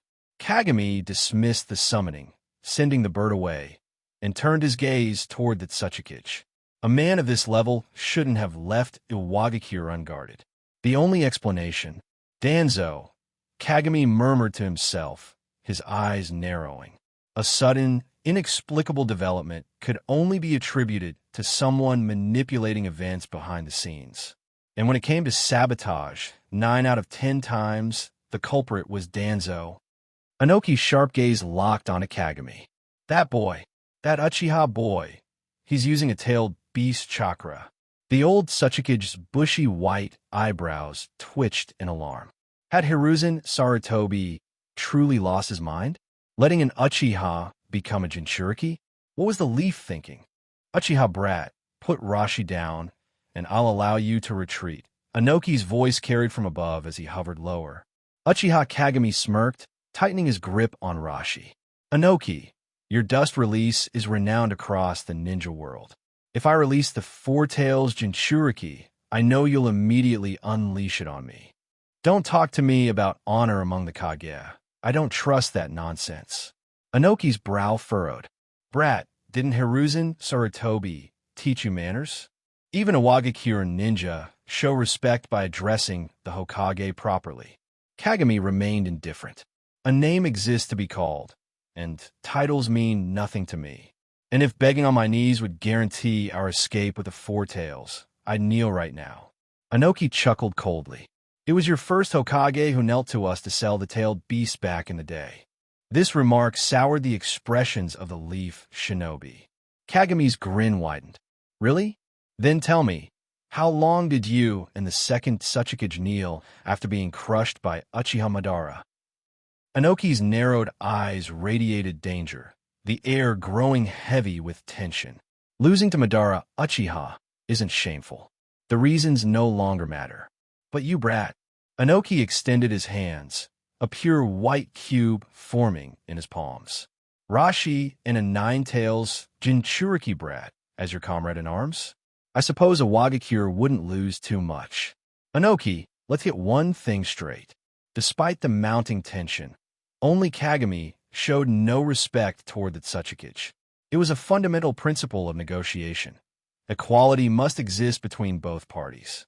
If you dare unleash Dust Release, I'll have Minato teleport both me and the Four Tails straight back to Konoha. And trust me, the Four Tails isn't worth your life. Minato glanced at Kagami, understanding the bluff. Though he was prepared to extract as many allies as possible, Kagami's confidence carried a boldness even he couldn't replicate. Inoki maintained his Dust Release stance, but didn't fire. Dust Release was indeed one of the most powerful offensive techniques in the ninja world, but hitting a flying Raijin user was a completely different challenge. Inoki knew this well, having faced Tobirama Senju numerous times. Fine, brat. State your terms. At that moment, Han, the Five-Tails Jinchuriki, arrived with his team. They stood ready, awaiting Inoki's orders. Swear, in front of all these Iwagakure ninja, that you won't invade the land of Fire's borders for 6 months. If you do, I'll return the Four Tails to you. It's a fair trade, isn't it? Inoki's expression darkened into a grim smile. Wrong. Rashi is the hostage, but the trade should be your lives for his return. Do you think I won't use Dust Release? How many can that flying Raijin save? I'm not mistaken. Kagami's tone was unhurried. We haven't crossed the border. We're merely defending the land of fire. Don't use grandiose words to cover up your intentions, Inoki. You're here to probe Konoha's defenses, looking for an opening to invade. Therefore, Kagami clenched his fist, his voice echoing with determination. My comrades may die, but their deaths won't be due to my decisions. They will die protecting the land of fire, protecting Konoha. They will die at the hands of invaders like you. Kagami's words ignited the spirits of the Leaf Shinobi. Even Fugaku's blood burned with a newfound fervor. That's right. You invaders will never set foot in the land of fire. Exactly. Death doesn't matter. Not even that Tsuchikage scares us. Even if we die, Kagami-sama will avenge us. Genka roared. Inoki, you'll face the wrath of the Uchiha. Inoki suppressed his anger. Arrogant brat. Dust Release, detachment of the primitive world technique. A massive white beam shot down with overwhelming destructive power. Inoki had no intention of holding back. He wouldn't be fooled by Kagami and Minato's theatrics. Did they think a single boy, even with flying Raijin, could teleport the Four Tails and themselves to safety? All of them would perish. Under Dust Release, all are equal. Even Madara Uchiha couldn't withstand its might. As the terrifying pressure of Dust Release bore down, the shinobi below felt an oppressive despair. Minato prepared to activate Flying Raijin, intending to save as many as possible, but Kagami pushed him aside.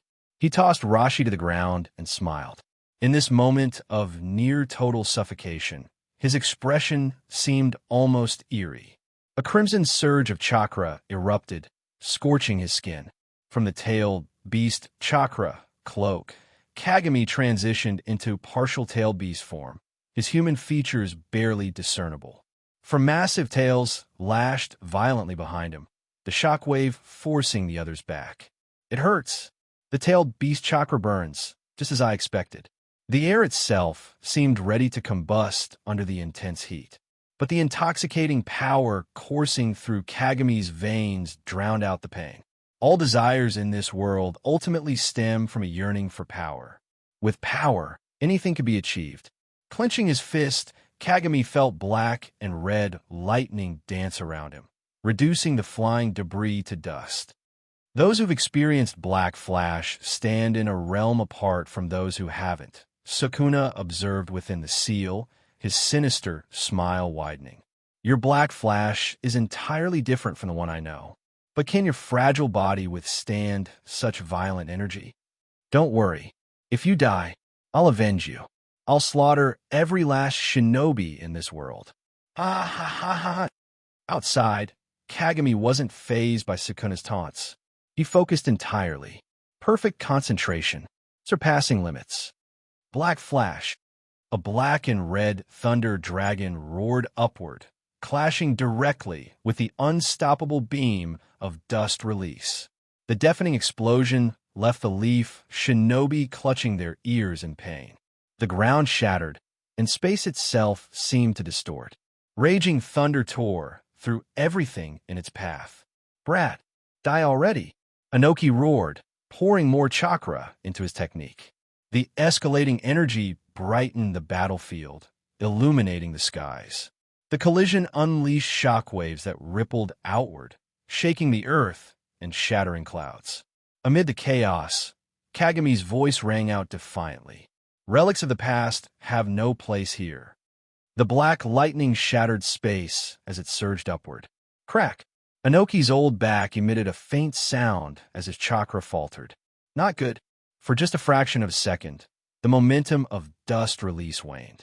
Seizing the opportunity, the black lightning surged forth, obliterating the white beam entirely. Boom!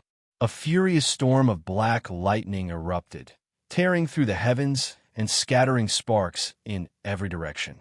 Inoki barely dodged, his hand pressing against his back as beads of sweat rolled down his face. Damn it, his chronic back pain flared at the worst possible moment. But a technique capable of withstanding dust release, what was that?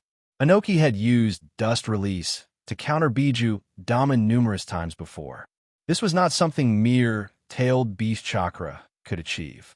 To face dust release head-on, only dust release itself or space-time ninjutsu could suffice.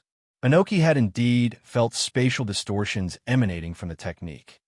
Brat, your abilities just make me even more determined to kill you right now. Inoki began gathering chakra to unleash another dust release barrier. Meanwhile, Kagami suppressed the raging influence of the tailed beast chakra and rasped out in a hoarse voice. Inoki, for tails are my limit. If you try to make a move again, I'll unleash the full power of the nine tails. This place, it's closer to the land of Earth, isn't it? Before I lose consciousness, I can guarantee that the nine tails will head straight for your homeland. Do you want to see what the nine tails' power can do? Under the crimson glow of the tailed beast chakra cloak, Kagami's right hand was bloodied and mangled. The only two people who knew the truth were the unconscious Rashi and Minato Namikaze. If they thought he was the nine tails Jinchuriki, so much the better. Inoki fell silent, his mind racing as he weighed the risks and benefits. You're thinking too long. Kagami roared, allowing more tailed beast chakra to pour out, as if a fifth tail was about to form. Wait! Inoki quickly dispersed his dust release, his voice urgent. In the name of the Tsuchikage, I promise Awagakure will not invade the land of fire for the next 6 months. Return Rashi to us. The violent chakra gradually subsided, still maintaining the four-tailed state. I'll return Rashi in 1 week. No way. What if you extract the four tails in the meantime? Don't play games with me. Leave now, and I'll guarantee his life. Inoki gritted his teeth. As the Tsuchikage, I've made this promise before my Awagakure shinobi. I won't break it. The tailed beast chakra wrapped around Rashi, lifting him. We'll retreat to the border and send him back. That's my bottom line. Take it or fight. Kagami let the chakra flare up once more, exuding an even more menacing aura. Fine. Inoki took a deep breath, his gaze dark and unreadable as he stared at Kagami. Brat, Tell me your name. Uchiha Kagami. I see. Uchiha Kagami. I hope we meet again. This round, you win. Inoki slowly descended into a Wagakure's formation, casting one last meaningful look at the Konoha shinobi before ordering his men to retreat. Some distance away, a young man with a large nose similar to Inoki's sidled up to him. Father, even if he is the Nine-Tails Jinchuriki, can't you still handle him? The shinobi world lacked a direct understanding of the Nine-Tails' power. They knew it was strong, but 2 Kaga-level opponents should be enough to handle it, right? Inoki, who had previously defeated the combined forces of the 4 and 5 tails, cast a sharp sideways glance. Do you want to be such a kid already? Think I've lived too long, huh? And no, not at all. The young man frantically waved his hands. After a moment of silence, Inoki said gravely, I'm not sure if I can handle the Nine-Tails, and there's no need to risk it. Once you're back, spread Uchiha Kagami's name far and wide. Tell everyone how Rashi was defeated. Huh, but Inoki's eyes narrowed as a faint, cryptic smile crept onto his lips. Do you know who he reminded me of? The young man hesitated, knowing well the figure who haunted his father's memories. Uchiha Madara? Exactly. He's far from the Madara I faced back then. But he's young. Brats like him. The ones most terrified of another Uchiha Madara aren't us. It's Konoha. Inoki's patience stemmed from his desire to see whether the tensions within Konoha would erupt.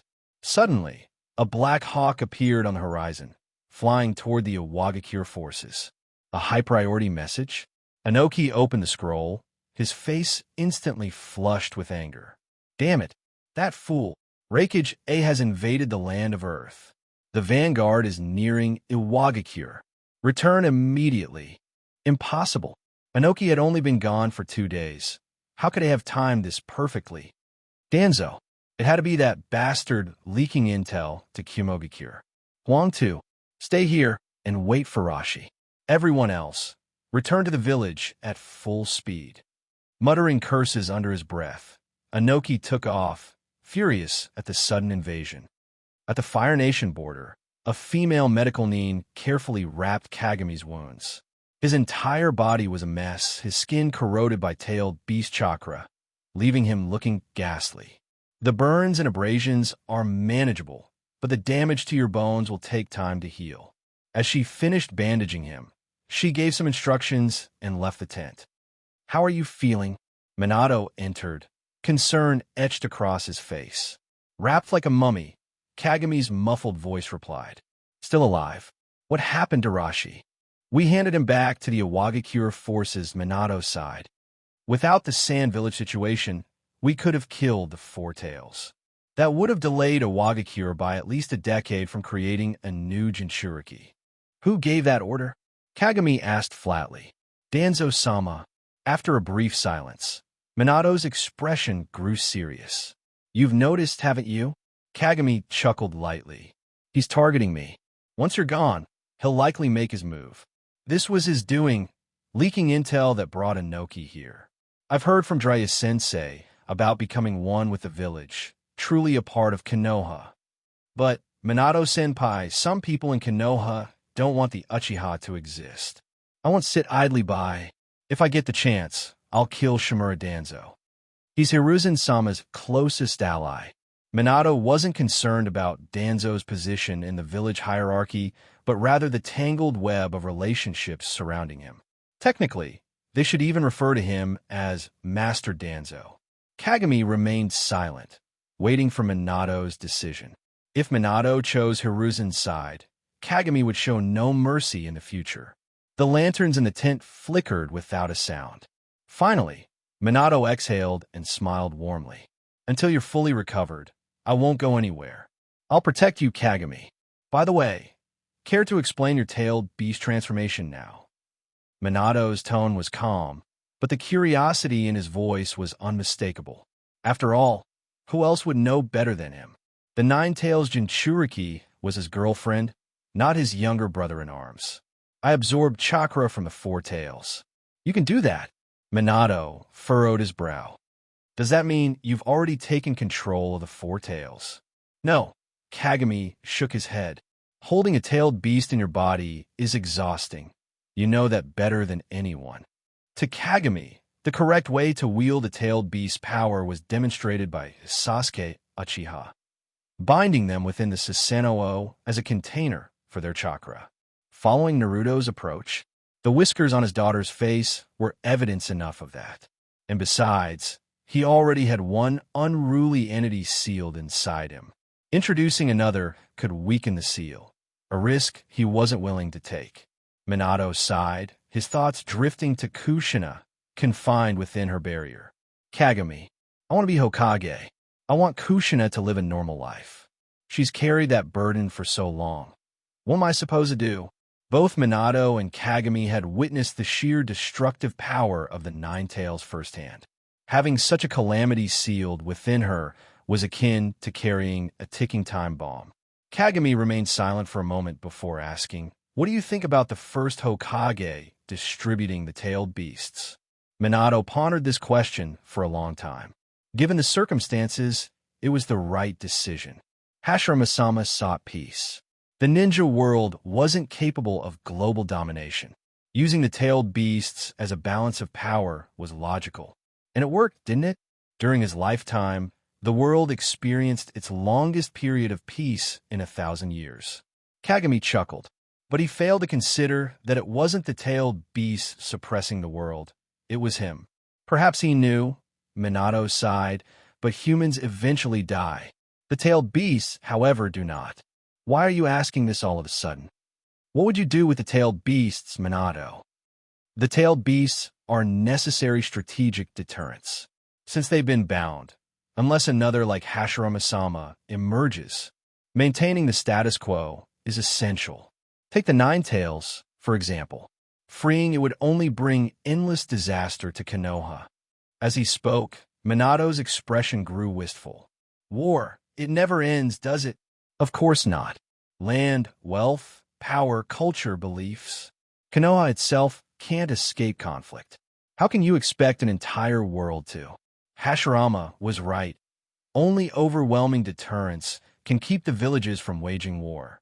But the tailed beasts alone aren't enough. Minato looked at Kagami with a mixture of curiosity and unease.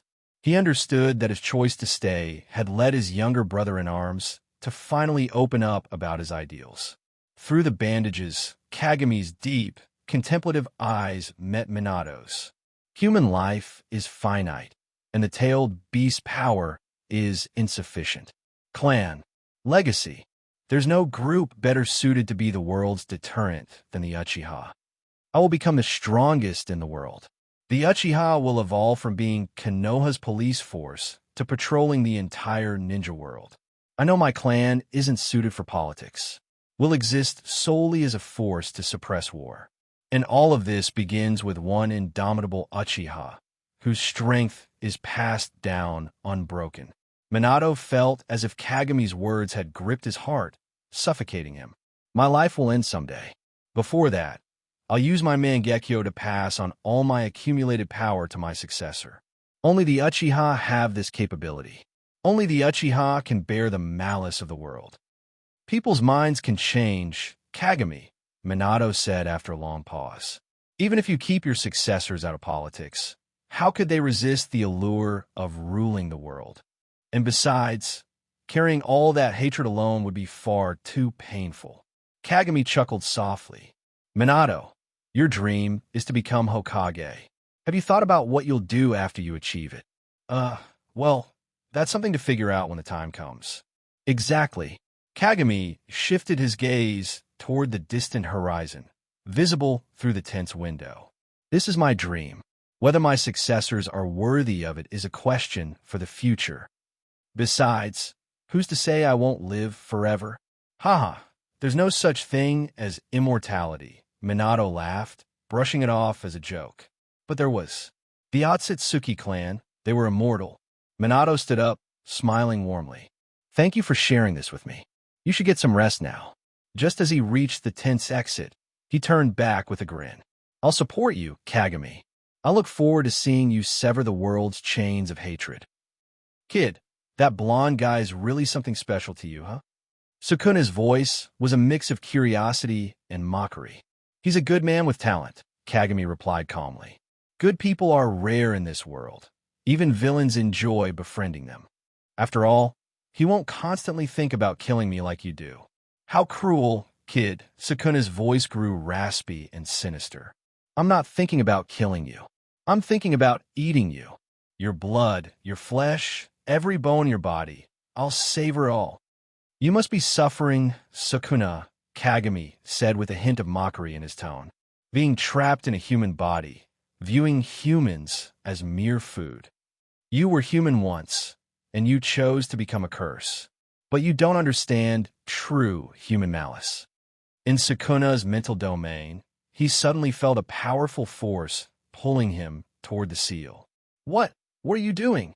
The recent battles with Rashi and Inoki had given Kagami insight into handling tailed beast chakra and a new approach to extracting power. A blazing blade of flames materialized within the seal. Sukuna struggled with all his might against the pull, but it was futile. He was dragged to the edge of the barrier. One of his arms was forcibly yanked outside.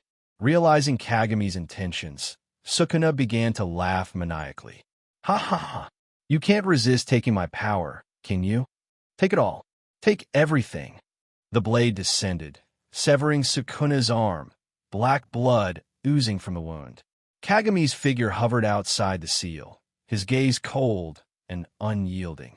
The severed arm twitched violently, attempting to attack Kagami. Boom! An overwhelming surge of ocular power pinned the arm down. "Step by step, that's my principle. Don't worry, Sukuna. I'll savor your power piece by piece." A faint smile tugged at Kagami's lips as a crimson curtain fell over the seal. In the pitch-black void that remained, Sukuna's roar of anger echoed endlessly. News from the Iwagakure front lines quickly reached Orochimaru's camp. As he read the report, Orochimaru fell into deep thought. The Nine-Tails Jinchuriki was supposed to be Kushina, wasn't it? No matter how muddle-headed Hiruzen Sensei might be, he'd never allow an Uchiha to become a Jinchuriki. Something unusual was clearly at play. But defeating the Four-Tails Jinchuriki, clashing head-on with Dust Release, forcing Inoki into agreeing not to invade the Land of Fire for half a year. This kid's growth is absurdly fast. Another piece of confidential intelligence reached him as well. Danzo had ordered Minato to reinforce the Wind Country battlefield, but Minato had disobeyed.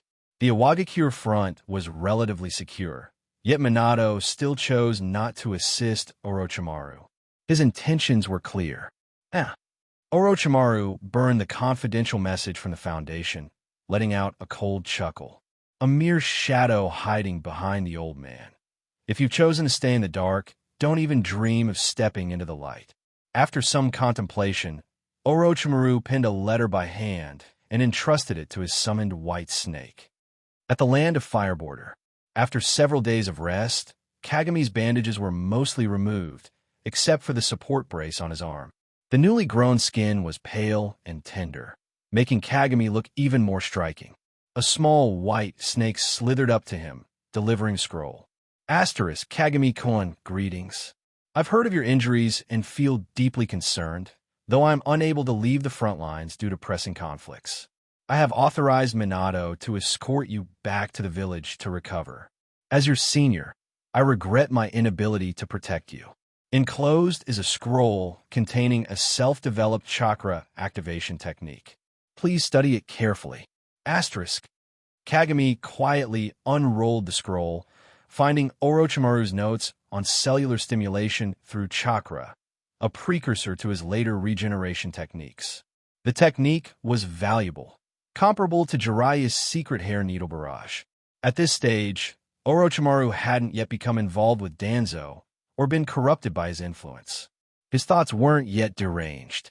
Perhaps his actions now weren't as sinister as they seemed. Orochimaru likely sought to curry favor with powerful allies as part of his ambition to become Hokage. So when had Orochimaru fully descended into darkness? The exact moment was unclear, but it undoubtedly occurred after Minato was chosen as the fourth Hokage. Orochimaru might not have truly desired the position, but he yearned for Hiruzen's acknowledgement. Put simply, I don't need it, but you mustn't deny me. With his status, Orochimaru could have acquired any test subject he wanted. Why would he target ordinary villagers from the village? And as intelligent as he was, how could he have been caught red-handed? This didn't make him a saint. Orochimaru was undoubtedly malevolent, but at least for now, he retained some restraint out of respect for his teacher. Kagami refused to rely on past knowledge to define the people he encountered in the present. As Minato had said, people change. Of course, Danzo was the exception. Since the day Tobirama died, Danzo's character had been cemented, a man consumed by discontent and regret. He was driven solely by Tobirama's ideology, desperate to prove his worth. But when Danzo inevitably realized that Hiruzen would never pass the Hokage title to him, that was when he, too, would spiral into madness. Working alongside Orochimaru to continue their experiments on wood release and Sharingan. Kagami wouldn't allow this vile man to taint the power of the Sharingan. The time would come to rid himself of Danzo during this war. Perhaps the Rain Country would make a fitting grave for him. Before long, Minato arrived, accompanied by Kakashi. Yo, Kagami-senpai, you're looking rough. Kakashi teased as he entered. Kagami shot him a frosty glare. Do you think I can't kill you with one arm? Of course you can. Definitely can. Kakashi replied quickly, stepping closer to examine Kagami's right arm. I heard you scared off Inoki of the two scales. That's incredible, completely outrageous. I nearly died just to withstand one of his techniques. Now the story's been twisted into me, scaring him off? Seeing Kagami's furrowed brow, Minato explained, that's the narrative Awagakure is spreading. A new Uchiha prodigy who not only defeated the Four-Tails Jinchuriki, but also forced the Third Hokage to retreat, establishing a half-year truce. You've even earned yourself a nickname. A setup for adulation, no doubt. Kagami had never taken the so-called half-year truce seriously. He had already planned to tip off Kumogakure about Awagakure's vulnerability, though someone else had beaten him to it. Curious, Kagami raised an eyebrow. What nickname? /Crimson Eye. Kakashi mimicked slashing with exaggerated movements, his tone filled with envy. Such a cool nickname, just like my dad's. Not exactly the most auspicious nickname. Massaging his temples, Kagami turned to Minato. Why'd you bring Kakashi back? Placing a hand on Kakashi's head, Minato replied with a smile. After careful thought, I've decided it's not right for someone his age to be on the battlefield unless absolutely necessary. Wait, what? Kakashi's surprise was evident. Before coming here, Minato hadn't said anything like that. He'd even picked him up during patrol, claiming there was an important mission. Orochimaru-sama sent word authorizing me to escort you back for recovery. I figured I'd take Kakashi along as well. I heard from Kushina that there's a girl at the academy always asking about Kakashi's whereabouts. And another Uchiha boy inquiring about you and Kakashi. Kakashi thought back. There were plenty of girls at the academy who followed him around, but the most persistent was likely Rin. As for the Uchiha boy, it could only be Obito, but I'm already a Chunin. Minato-senpai, don't you trust my abilities? Kakashi complained, feeling this decision undermined his capabilities. Kagami's already made a name for himself. I need to do the same. Kagami observed Kakashi closely. His father's survival, combined with guidance from Minato and Jiraiya, had kept him from descending into darkness. Instead, he developed into a sharp-tongued, black-humored, lazy, and nonchalant young man, and a fan of Ica Paradise. If you'd seen how the original timeline unfolded, you'd be kneeling in gratitude. Kagami, what's with that look? Don't just stay silent. That's the look of someone staring at trash, isn't it? Kakashi was all too familiar with that gaze. He'd used it on Obito many times. Now the tables had turned. Don't fuss, Kakashi. Kagami flicked Kakashi's forehead with his left hand, a soft tap. You're still far from ready. Go back and play ninja games with them. What did you say? Watching his two junior brothers bicker, Minato's face softened into a maternal smile. Placing a hand on each of their shoulders, he declared, All right, consider this a temporary leave. Prepare yourselves. Swish. Konoha Village. It was a rare day off for Minato Namikaze, and of course he planned to spend it with Kushina. After dropping off Kagami and Kakashi, he left with a quick, "Let's meet at the barbecue place tonight," and disappeared without a trace. Such a traitor, ditching his juniors for love. Kakashi muttered under his breath. "What about you?" Kagami asked with a smirk. "Aren't you going to find that little girlfriend of yours from the academy?" Kakashi kicked a pebble down the road, his tone indifferent. "I'm not interested in little girls." Kagami chuckled. "Oh really?" Says the guy who reads Ica Paradise during training breaks. "That's research." Kakashi protested, his voice rising. "It's a deep appreciation of Jiraiya Sensei's literary genius. Also, it's all about the older women in there." His voice trailed off into a mumble. "Sure, whatever you say." Kagami shrugged. "But if I catch you and that perverted old man peeping at the women's bathhouse, I'll make sure the Uchiha police deal with you personally." As he turned towards the Uchiha compound, Kagami added, "By the way, let Minato know I'm not joining for dinner. I'll eat at home." The sound of footsteps followed him. "Then I'll eat at your place," Kakashi said shamelessly. Kagami sighed, realizing it was more effort to get rid of Kakashi than to simply let him tag along. "Fine," he relented. "But you're buying the groceries, and you're cooking." "What? I'm a guest here. Shouldn't you at least handle the shopping? Take it or leave it." For the first time, Kakashi understood the frustration Obito and Guy must have felt dealing with him. Groceries in hand, the two entered the Uchiha household.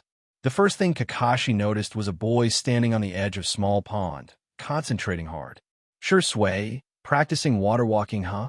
Kakashi called out. Splash. The boy's focus broke, and half of his body plunged into the water. Shirsue's cheeks flushed red as he glared at Kakashi. "White-haired dead fish eyes. Don't interrupt me." Big brother, you're back." Ignoring the wet clothes clinging to him, Shirsue leapt toward Kagami like a fish returning to water. Smack! Kagami pressed a hand to Shirsue's face, keeping him at arm's length. "Go rinse off and change into dry clothes first." "Okay." As Shirsue bounced away, Kakashi leaned closer to Kagami and muttered, "Aren't you a bit too harsh on him? I didn't even start water walking until I was 4. He's only 3, right?" 3.5. Kagami corrected with a shake of his head. "And if he can't manage water walking at this age, he's just as useless as you." Kakashi wanted to retort that he'd been called a genius all his life, but when standing next to Kagami, those words felt hollow. In the sitting room, Kagami's grandmother smiled warmly at their return, but made no move to rise. Kagami knelt by her side, gently placing a hand on her ankle. He frowned as his fingers brushed against frail, withered skin stretched taut over bone. "Why didn't you tell me it's gotten this bad?" he murmured. She reached out to stroke his hair, her smile soft and tender. "It's fine. Shirsue's learning to take care of me." Kagami bowed his head, silent. There were ways to heal her. He could even seek out Tsunade or Orochimaru if needed. But physical wounds weren't the problem here. The scars left by loss, by years of suffering, couldn't be healed with medicine or chakra. Could he use a genjutsu to erase her memories of the loved one she'd lost? No. Kagami couldn't bring himself to do something so cruel. He could feel it. The older he grew, the more her desire to continue living faded. "Grandma," he said quietly, "I'll take care of myself. And I'll take care of Shirsue, too."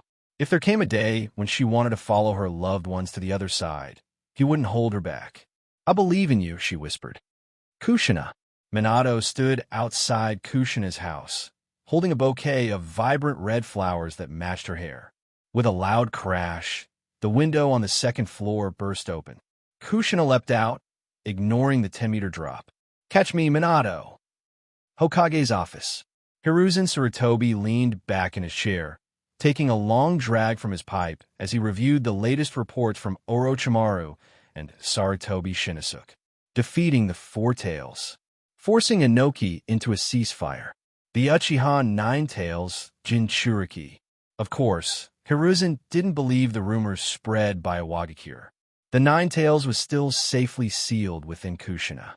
Based on reports from Shinosuke and Minato's own account, Kagami had developed a secret technique akin to a more advanced spirit transformation technique.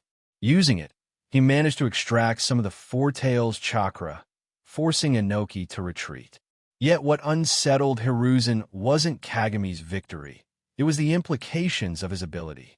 If Kagami could take chakra from the Four Tails, could he do the same with the Nine Tails? An Uchiha with control over the Nine Tails.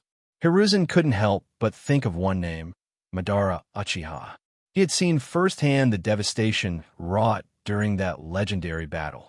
Could Konoha withstand another Madara? The thought of eliminating Kagami flickered through his mind, but he quickly dismissed it. If Kagami were to die now, the Uchiha clan would undoubtedly revolt. Even those loyal to the village would never forgive such a move. Hiruzen sighed, his gaze falling on the letter Minato had sent. The closing line read, Kagami possesses the true will of fire and may bring lasting peace to the ninja world. I am beginning to believe he might be the child of prophecy Jiraiya-sensei has been searching for, one who will lead the world to change. For years, Jiraiya had roamed the lands, searching for the prophesied savior spoken of by the great Toad Sage. Hiruzen had once believed Minato might be that savior. But now Minato placed that hope in Kagami. What should I do, sensei? Hiruzen muttered, looking up at the portraits of his predecessors hanging in the office. Due to the Sand Village adopting a defensive strategy, Orochimaru had no choice but to withdraw his forces and fortify their position after failing to make progress in the Wind Country campaign. Meanwhile, on another front of the western battlefield, Inoki and the Third Hokage were locked in a fierce showdown, putting the conflict there on hold for the time being. This temporary stalemate granted Minato Namikaze a brief respite. Although he had been scheduled to return to the western battlefield, he was now placed on standby to be deployed based on the needs of other fronts. At the same time, the name Uchiha Kagami began to spread like wildfire.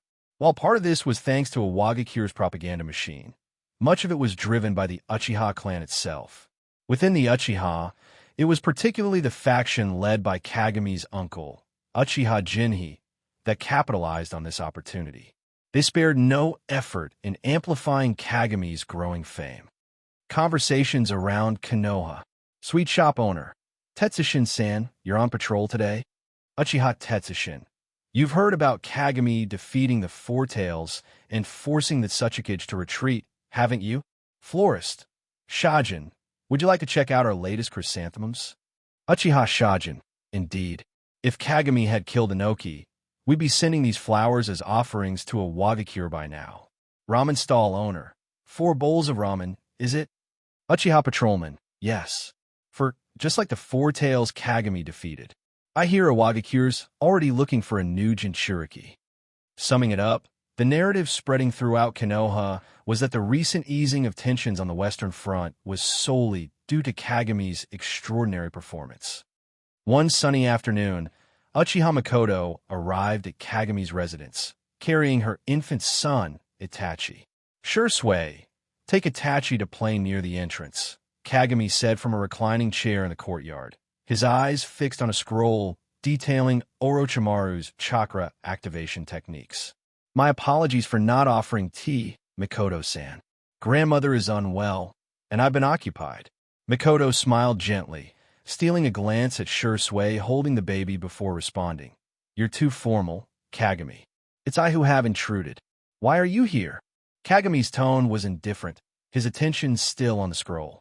Mikoto hesitated before speaking, her voice carrying a hint of worry. You've probably heard the rumors spreading around the village. Fugaku has asked me to request that you and Jinbei-asen restrain the clan members. Restrain them? Kagami finally looked up, his gaze piercing as it landed on Mikoto. Before marrying Fugaku, Mikoto had been an Uchiha elite, a 3-tomo Sharingan user known for her strength. But under Kagami's gaze, she instinctively averted her eyes, unable to hold his steady, cold stare. Do you know why Fugaku made this request? Kagami asked, his voice calm but firm. Taking a deep breath, Mikoto steeled herself. This didn't feel like a conversation with a junior, but rather with a commanding elder. There is tension between the Uchiha clan and the village leadership. Fugaku has been working hard to ease that tension, and there's been progress. After all, wasn't the fact that Hiruzen allowed Jiraiya-sensei to take you under his wing a gesture of reconciliation between the village and the Uchiha? Both Fugaku and the Hokage are striving for unity.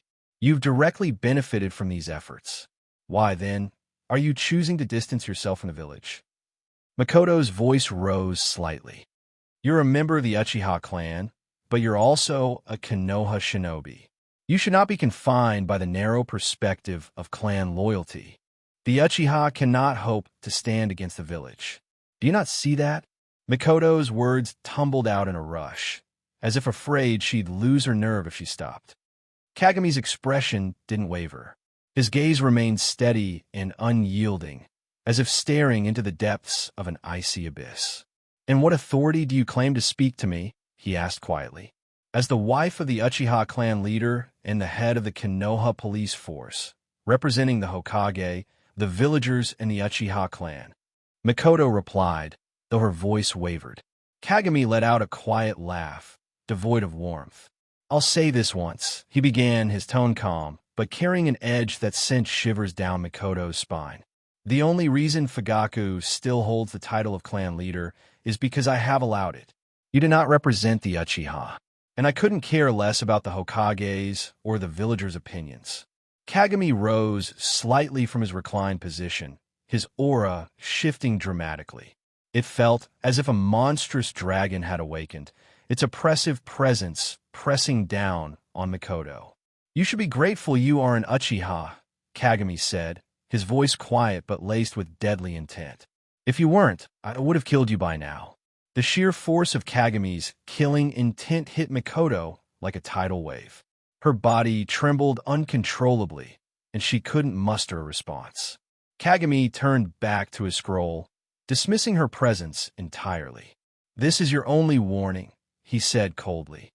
"Do not bring such foolishness before me again. You should be grateful for my mercy this time."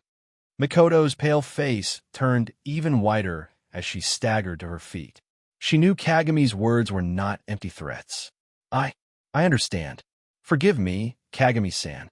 I'll take my leave." She hurriedly exited, clutching her son to her chest, as if escaping from the den of a predator. Shursui, holding Itachi in his arms, tilted his head curiously. "Brother, did you and Makoto-ne argue?" Kagami turned a page in his scroll, not even glancing up. "Shursui, what do you think about the relationship between the Uchiha and the village?"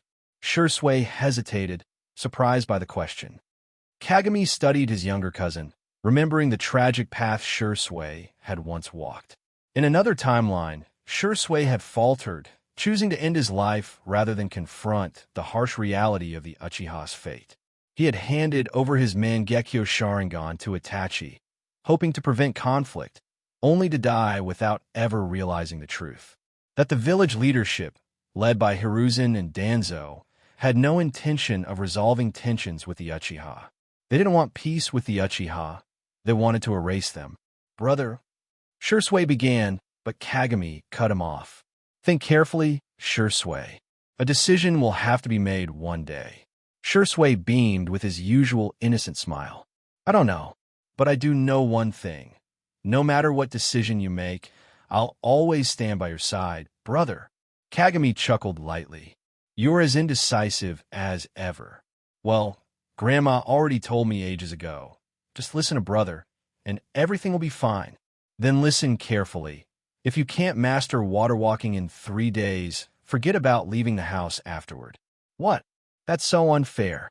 With a pout, Shursui shuffled toward the pond, glancing back at every step. His thoughts drifted. "Itachi is so cute. I just want to play with him." In the Hokage's office, Hiruzen Sarutobi puffed on his pipe while Minato Namikaze and Kushina Uzumaki stood before him. Minato wore an apologetic expression, scratching the back of his head. Meanwhile, Kushina stood tall, arms crossed. "What's the problem? Can I go on missions with Minato?" she demanded. Minato shifted uncomfortably, trying to soften her blunt tone.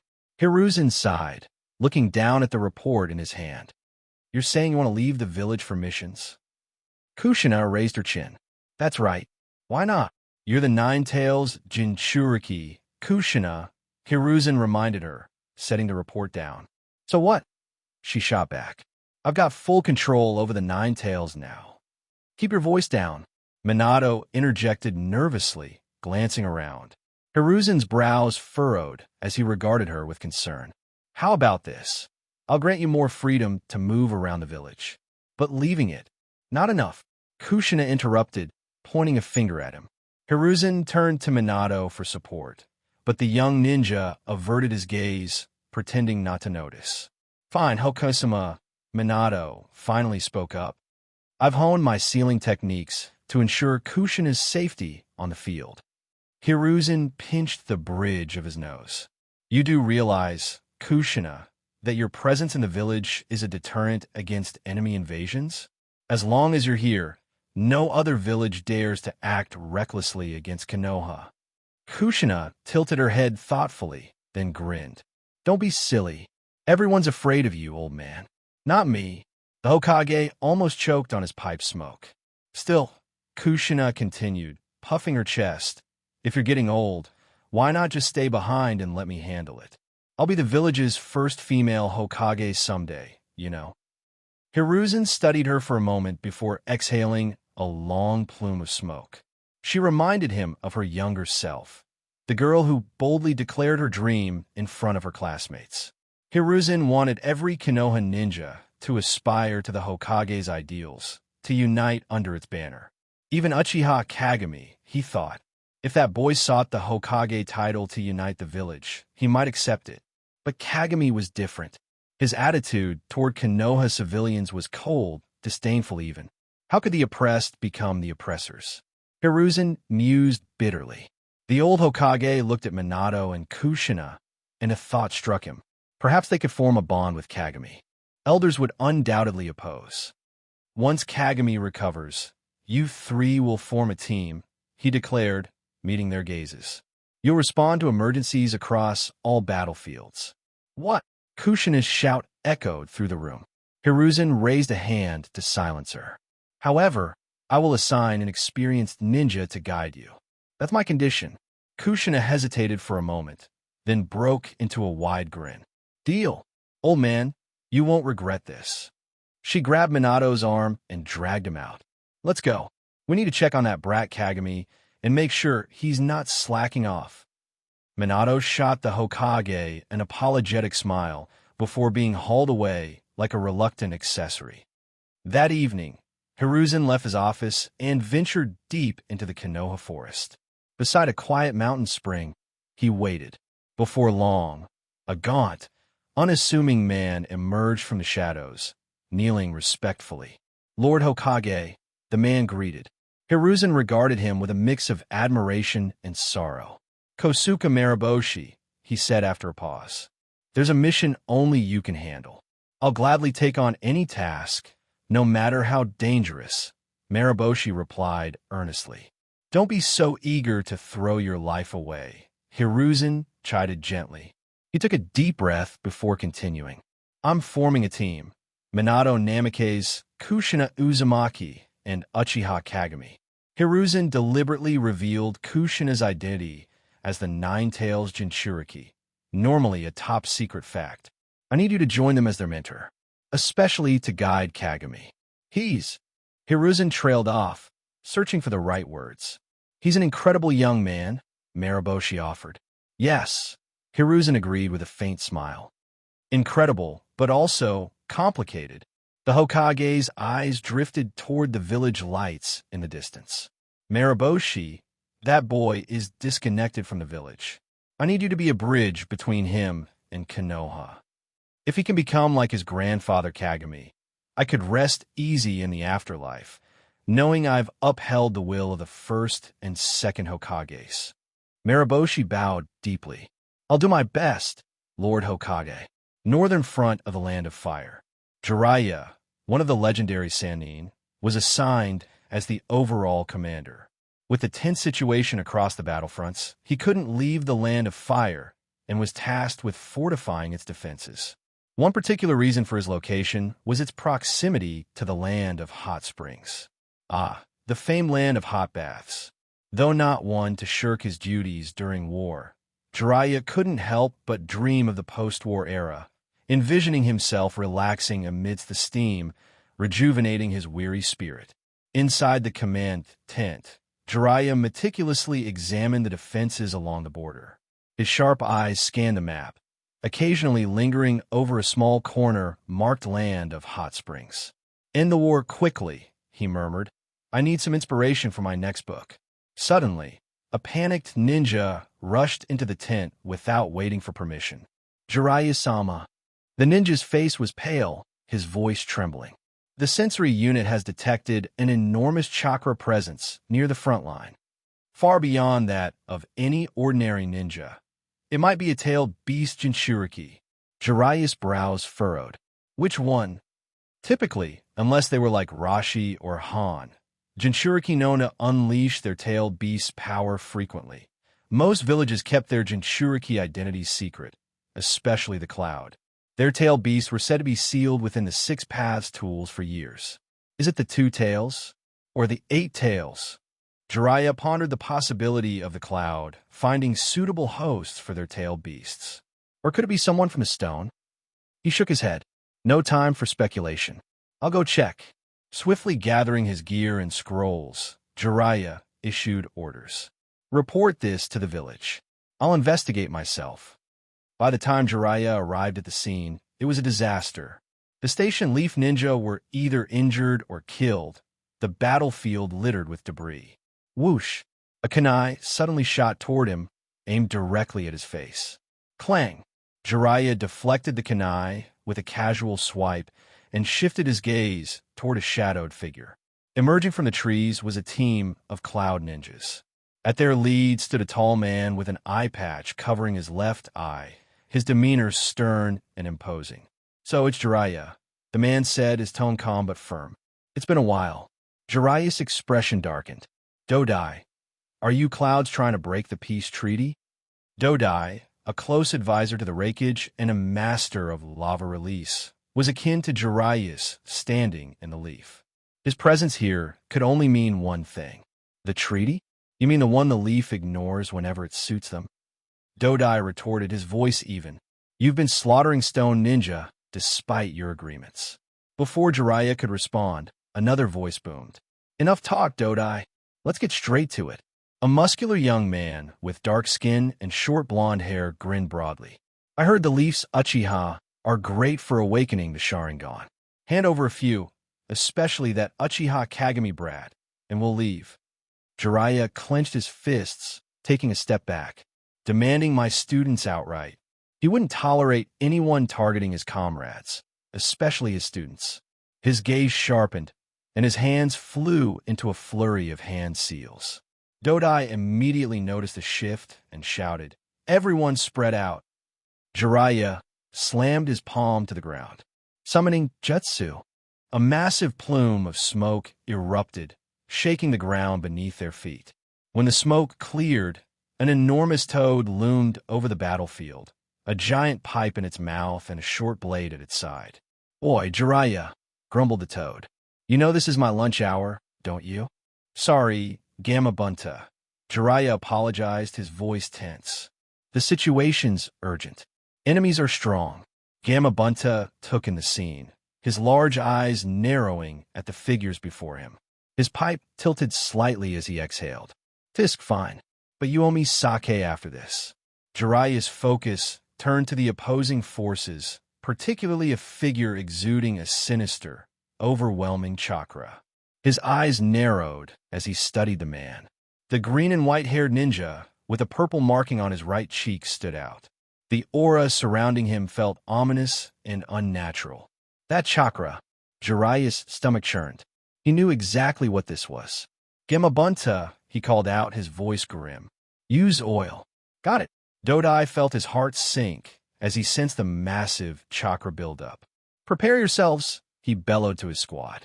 But before they could act, Gamabunta's cheeks swelled and a torrent of oil burst forth, immediately followed by Jiraiya's fire release.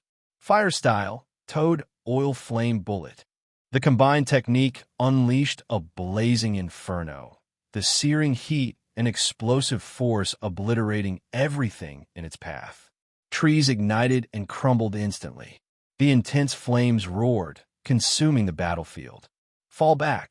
A younger ninja, named B, yelped in a strange rhythm, grabbing his companion as they dodged the advancing flames. B, stay focused, yelled the muscular blonde ninja, whose excitement was clear. This is our chance to make a name for ourselves. Dodai quickly formed seals and spat out a protective barrier. Lava release, rubber wall. The elastic membrane stretched before them, shielding the cloud forces from the incoming flames. But the pressure was immense, and the barrier trembled under the combined attack's might. Step back, Dodai, a cold, detached voice rang out. The cloud shinobi glanced back to see the green-haired man enveloped in a crimson chakra cloak. His eyes gleamed with a sharp focus as the tailed beast chakra surged around him. He spoke calmly. This is no longer a fight for ordinary shinobi. A clawed, chakra-formed hand emerged, swatting away the flames with ease. The sheer power of the eight tails Jinchuriki created a gust that extinguished the raging fire. Jiraiya, watching from atop Gamabunta's head, grimaced as he counted the number of tails behind the man. 4, 5, 8, he muttered, his throat tightening. It's the 8 tails. This just got a lot more complicated. Normally, a ninja's prime falls between the ages of 20 and 40. Few exceptional individuals manage to extend this peak. Jiraiya was chosen as a disciple by Hiruzen Sarutobi in his youth due to his vast chakra reserves. His training on Mount Myaboku transformed him from a struggling underdog into an equal to Orochimaru. Among the Sannin, Jiraiya's combat style was the most versatile, mirroring his sensei's. He was adept at handling nearly any situation. The title of legendary Sannin was initially a term of derision. It was the later contributions of Jiraiya and Orochimaru during the war that elevated it to legendary status. Jiraiya had pushed himself to the limits of what an ordinary human could achieve. But today he faced monsters. The fierce battle raged on. The vast forest at the border of the land of hot springs was reduced to scorched earth. The half-tailed beast form of Blue Bee unleashed an immense, compressed ball of yin and yang chakra in an 8-to-2 ratio. Boom! The pressure alone caused the ground to crack and sink underfoot. Behind him, A and B stood side by side, their clothes tattered. B, you need to eat more meat and grow stronger, A teased. If you could match my power with your lightning-style double lariat, that guy would be toast. Got it, bro. Yo, let's go. Jiraiya, I can't stop that thing, Gamabunta muttered, his breath heavy as he gripped his short blade. Regular tailed beast attacks were one thing, but tailed beast balls? Gamabunta had no answer for that. You can head back, Gamabunta, Jiraiya said. If there's still time, reverse summon me to Mount Myaboku. What? You think? Poof. Before Gamabunta could finish, Jiraiya unsummoned him. He couldn't bear to use his companion as a shield. Earth-style, multiple earth walls. Layer upon layer of thick earth walls rose from the ground, forming a barrier. Needle Jizo. Jiraiya's white hair extended and enveloped him in a protective cocoon, leaving only one eye exposed. Can this hold? He thought grimly. If only Orochimaru were here, his triple Rashomon might stand a chance. The massive tailed beast ball tore through the air, obliterating everything in its path. The ground ruptured and burned as it traveled, leaving deep scars across the battlefield. The earth walls crumbled like paper, offering no resistance. The devastating attack barreled toward Jiraiya with unstoppable force. Am I late, Jiraiya-sensei? A warm chakra presence, radiating like sunlight, enveloped the battlefield. Jiraiya peeked out from his protective hair cocoon. Minato, Kagami. Wait, is that? The red-haired woman, cloaked in a fiery chakra aura, smirked. Let me deal with this first, and then we'll talk. In an instant, a crimson chakra shroud enveloped her, and a black sphere began to condense in front of her. Jiraiya's eyes widened in disbelief.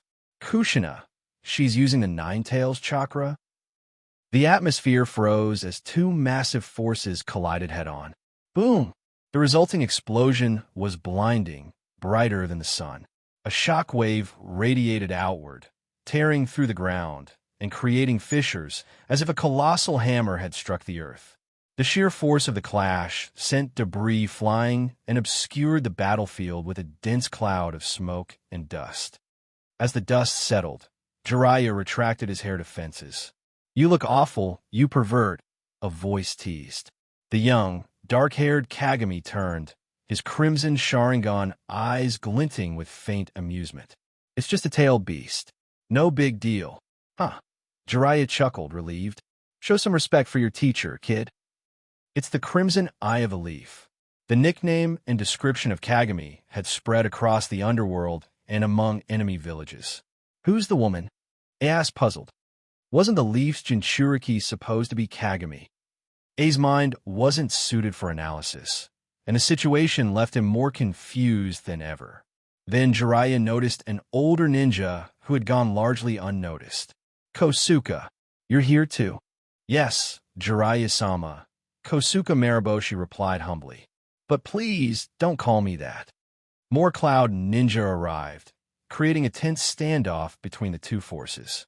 "Red hair, but the intel said the Jinchuriki was an Uchiha," murmured one of the Cloud Ninjas. "Wait, that's the Crimson Eye, Kagami Uchiha." Kagami's expression darkened with irritation. Which idiot came up with that nickname? So embarrassing. His sharp gaze landed on the younger ninja with sunglasses, B, and the larger man beside him. Their distinct features made them easy to recognize. That must be and B, the future Eight-Tails Jinchuriki. If Kagami's memory served, Orochimaru's schemes led to the Eight-Tails being extracted from Blue B, paving the way for B to become its next host. Blue B was likely still a novice Jinchuriki, unlike the well-integrated Killer Bee of the future. Whether the Nine-Tails Jinchuriki was Kushina or Kagami didn't matter. The presence of a Nine-Tails Jinchuriki on the battlefield was tantamount to declaring war. The Cloud wasn't ready for a full-scale confrontation. Their original intent was to test the Eight-Tails' power and perhaps score some minor victories. TCH, it's the Cloud. Kushina's disgust was palpable. Years ago, the Cloud had attempted to kidnap her, a memory that still filled her with rage. "Jiraiya-sensei," Minato said quietly. "Are you still able to fight?" Jiraiya sensed the pull from Mount Mayaboku. He disconnected the link and grinned. "Of course I can fight. It's time to show Kagami what a teacher can really do." "Don't worry," Kagami quipped. "I already got a sense of your prowess after that incident with the women's bath." As Kagami drew his short sword, Shiryuki, he strode calmly toward the Cloud forces. There was no hesitation, no fear in his steps. Facing the half-tailed beast form of Blue Bee, Kagami showed only indifference. If it were the fully synchronized Killer Bee, he might reconsider. But against Blue Bee, a fledgling Jinchuriki, Kagami found it laughable. "You little punk," a bellowed, stepping forward. "You're way too arrogant." Kagami didn't stop, each step measured and precise, as if strolling through the park. His crimson Sharingan eyes burned coldly. "Get out of my way." A storm of slashes erupted, raining down like a relentless torrent. Fear. What is fear? Fear is one of humanity's primal emotional responses, born from the need to survive in ancient times. When faced with the unknown, threats from wild animals, or natural disasters, humanity's ancestors developed an instinctual reaction: fear. Fear served as a powerful tool of self-preservation, pushing individuals to avoid danger and protect themselves. Tue, what he faced now wasn't just a slender boy. It was hell itself, veiled in ash and blood. It was a pair of crimson eyes that filled the entire world. It was a barrage of relentless blades, slicing him piece by piece. His instincts screamed at him to flee, to run as far as possible from this overwhelming terror. Boom! A crackling blue lightning shield erupted around, deflecting the endless flurry of slashes. "You little brat, do you know who I am?" "I am The future Raikage. A. Encasing his body in lightning. Lightning chakra mode. Jiraiya muttered, his pupils shrinking. He didn't use this earlier. Did he underestimate me? In truth, Jiraiya was mistaken. I wasn't deliberately holding back. He simply wasn't yet adept at maintaining the lightning chakra mode in cooperative battles. But now, anger fueled him. His fear of Kagami enraged him, forcing his body to push through its limits. For humans, the correct response to fear is often to flee. But sometimes, facing it head-on leads to breakthroughs. A's speed increased dramatically, blinding like a bolt of lightning. Boom! Shockwaves rippled outward as the two clashed, resembling the impact of a cannonball striking an iron wall. "Stop your shouting," Kagami said coldly, his tone flat. "All it does is reveal your weakness." A, standing at over 2 meters tall with fists larger than most heads, had his punch caught mid-swing by Kagami's slender hand.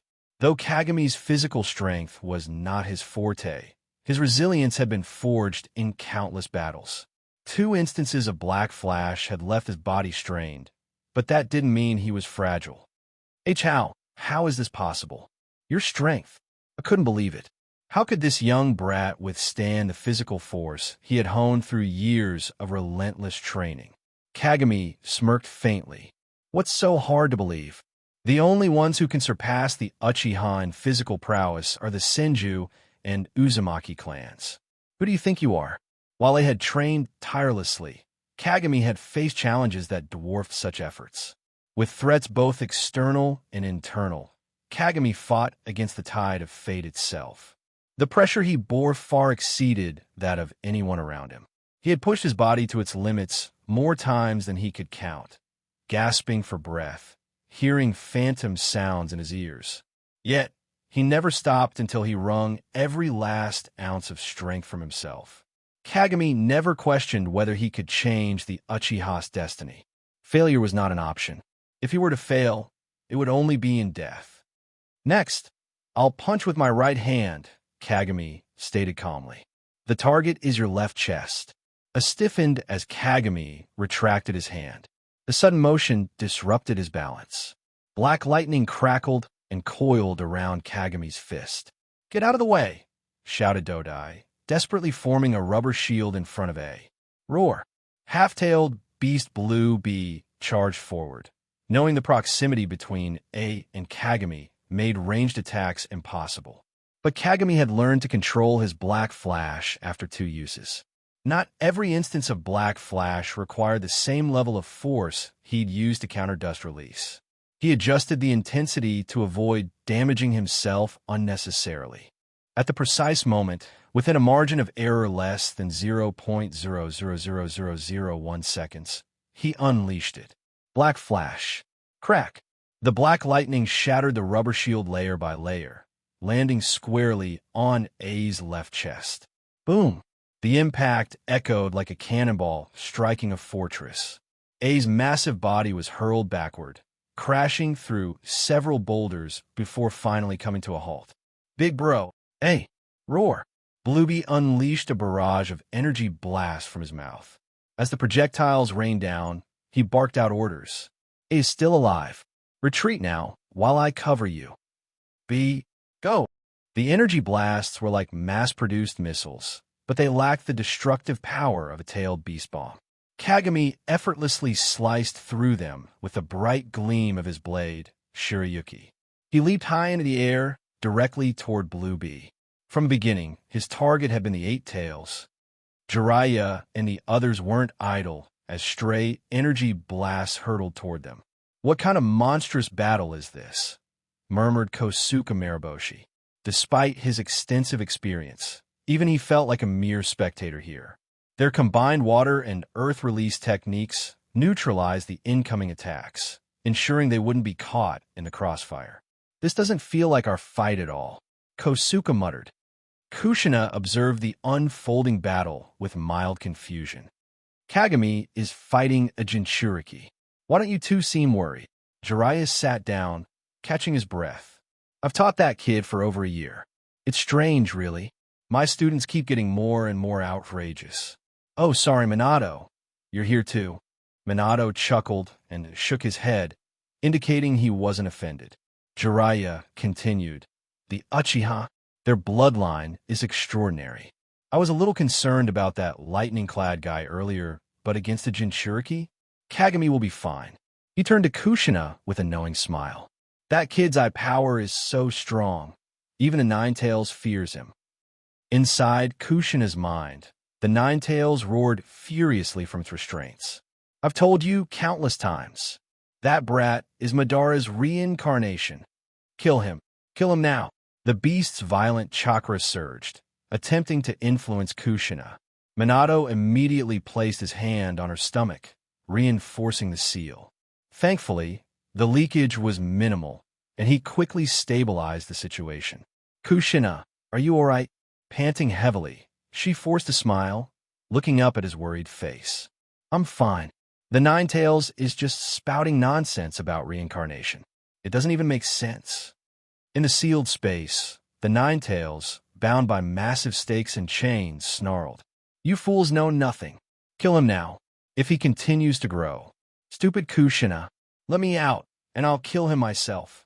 Kushina's spirit appeared within the seal, her brow furrowed. "Can you stop yelling? I'm not afraid of you. Sure, you surprised me just now, but you're still locked up. Don't think I'll fall for your tricks." The Ninetales struggled to suppress its frustration. As terrifying as being sealed was, the thought of being controlled by Madara again was even worse. For the first time, the beast's voice carried no malice, only dread. "Madara, Uchiha, the one who forced me to fight Hashirama Senju. You can't fathom how terrifying he is. I'm certain that kid is his reincarnation.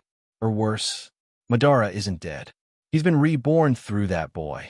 Kill him while you still can. Do it before it's too late." Chains began coiling tighter around the Ninetales. "What nonsense," Kushina muttered. "That's Minato's little brother in training. Just a brat. Now shut up." As more chains tightened, nearly covering the beast's head, it panicked. "You fool! You'll regret this, Kushina." Turning away, Kushina glanced back coldly. "Don't try to manipulate me, Ninetales. Whatever happens, I'll never regret my choices." The chakra of the Eight Tails was immensely violent. In his half-tailed beast transformation, Blue Bee's every strike was like a catastrophic landslide.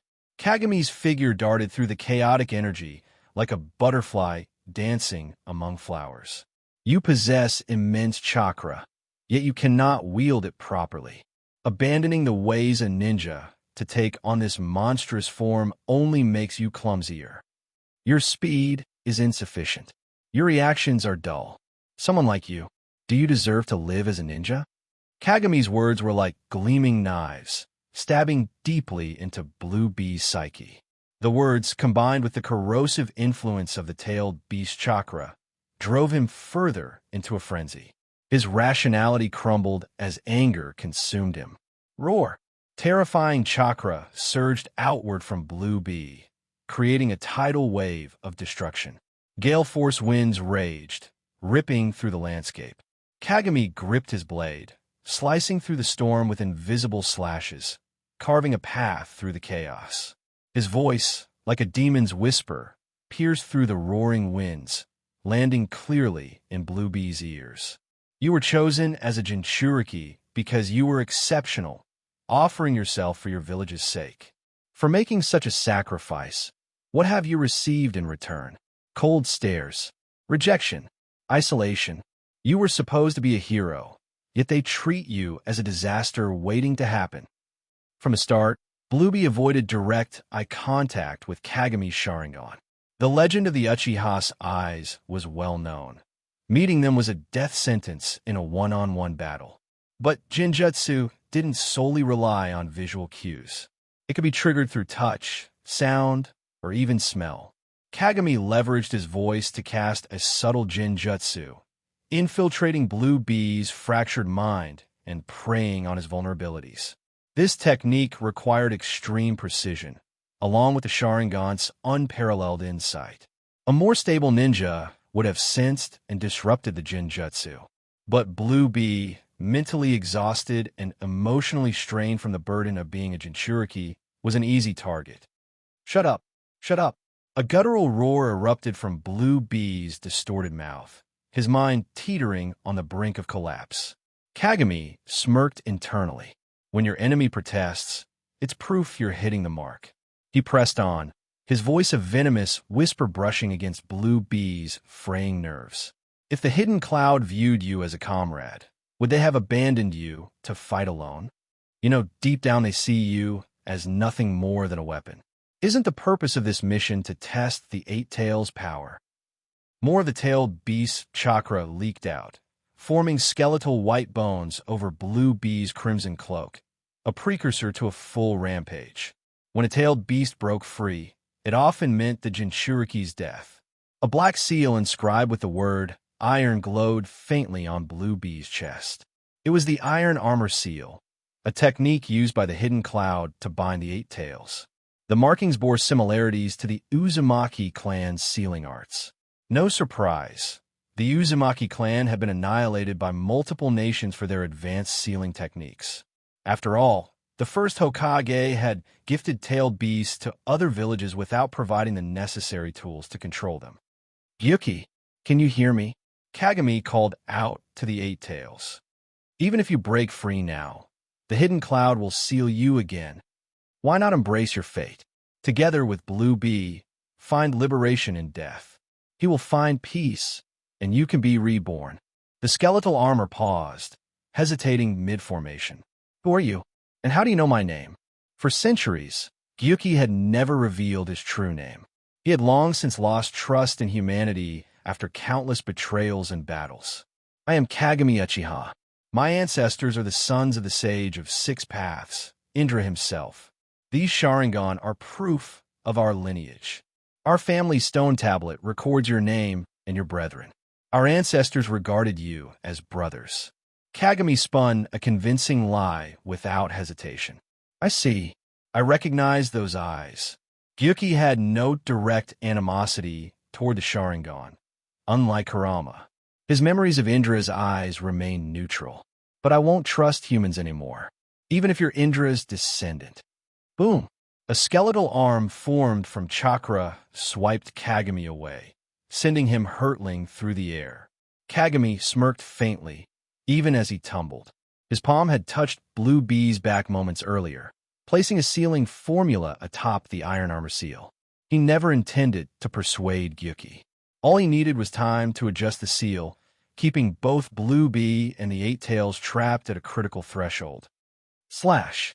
Invisible slashes severed a chakra tail that had begun forming into a tentacle. "You insolent brat!" Gyuki roared. But Kagami paid no mind to the beast's fury.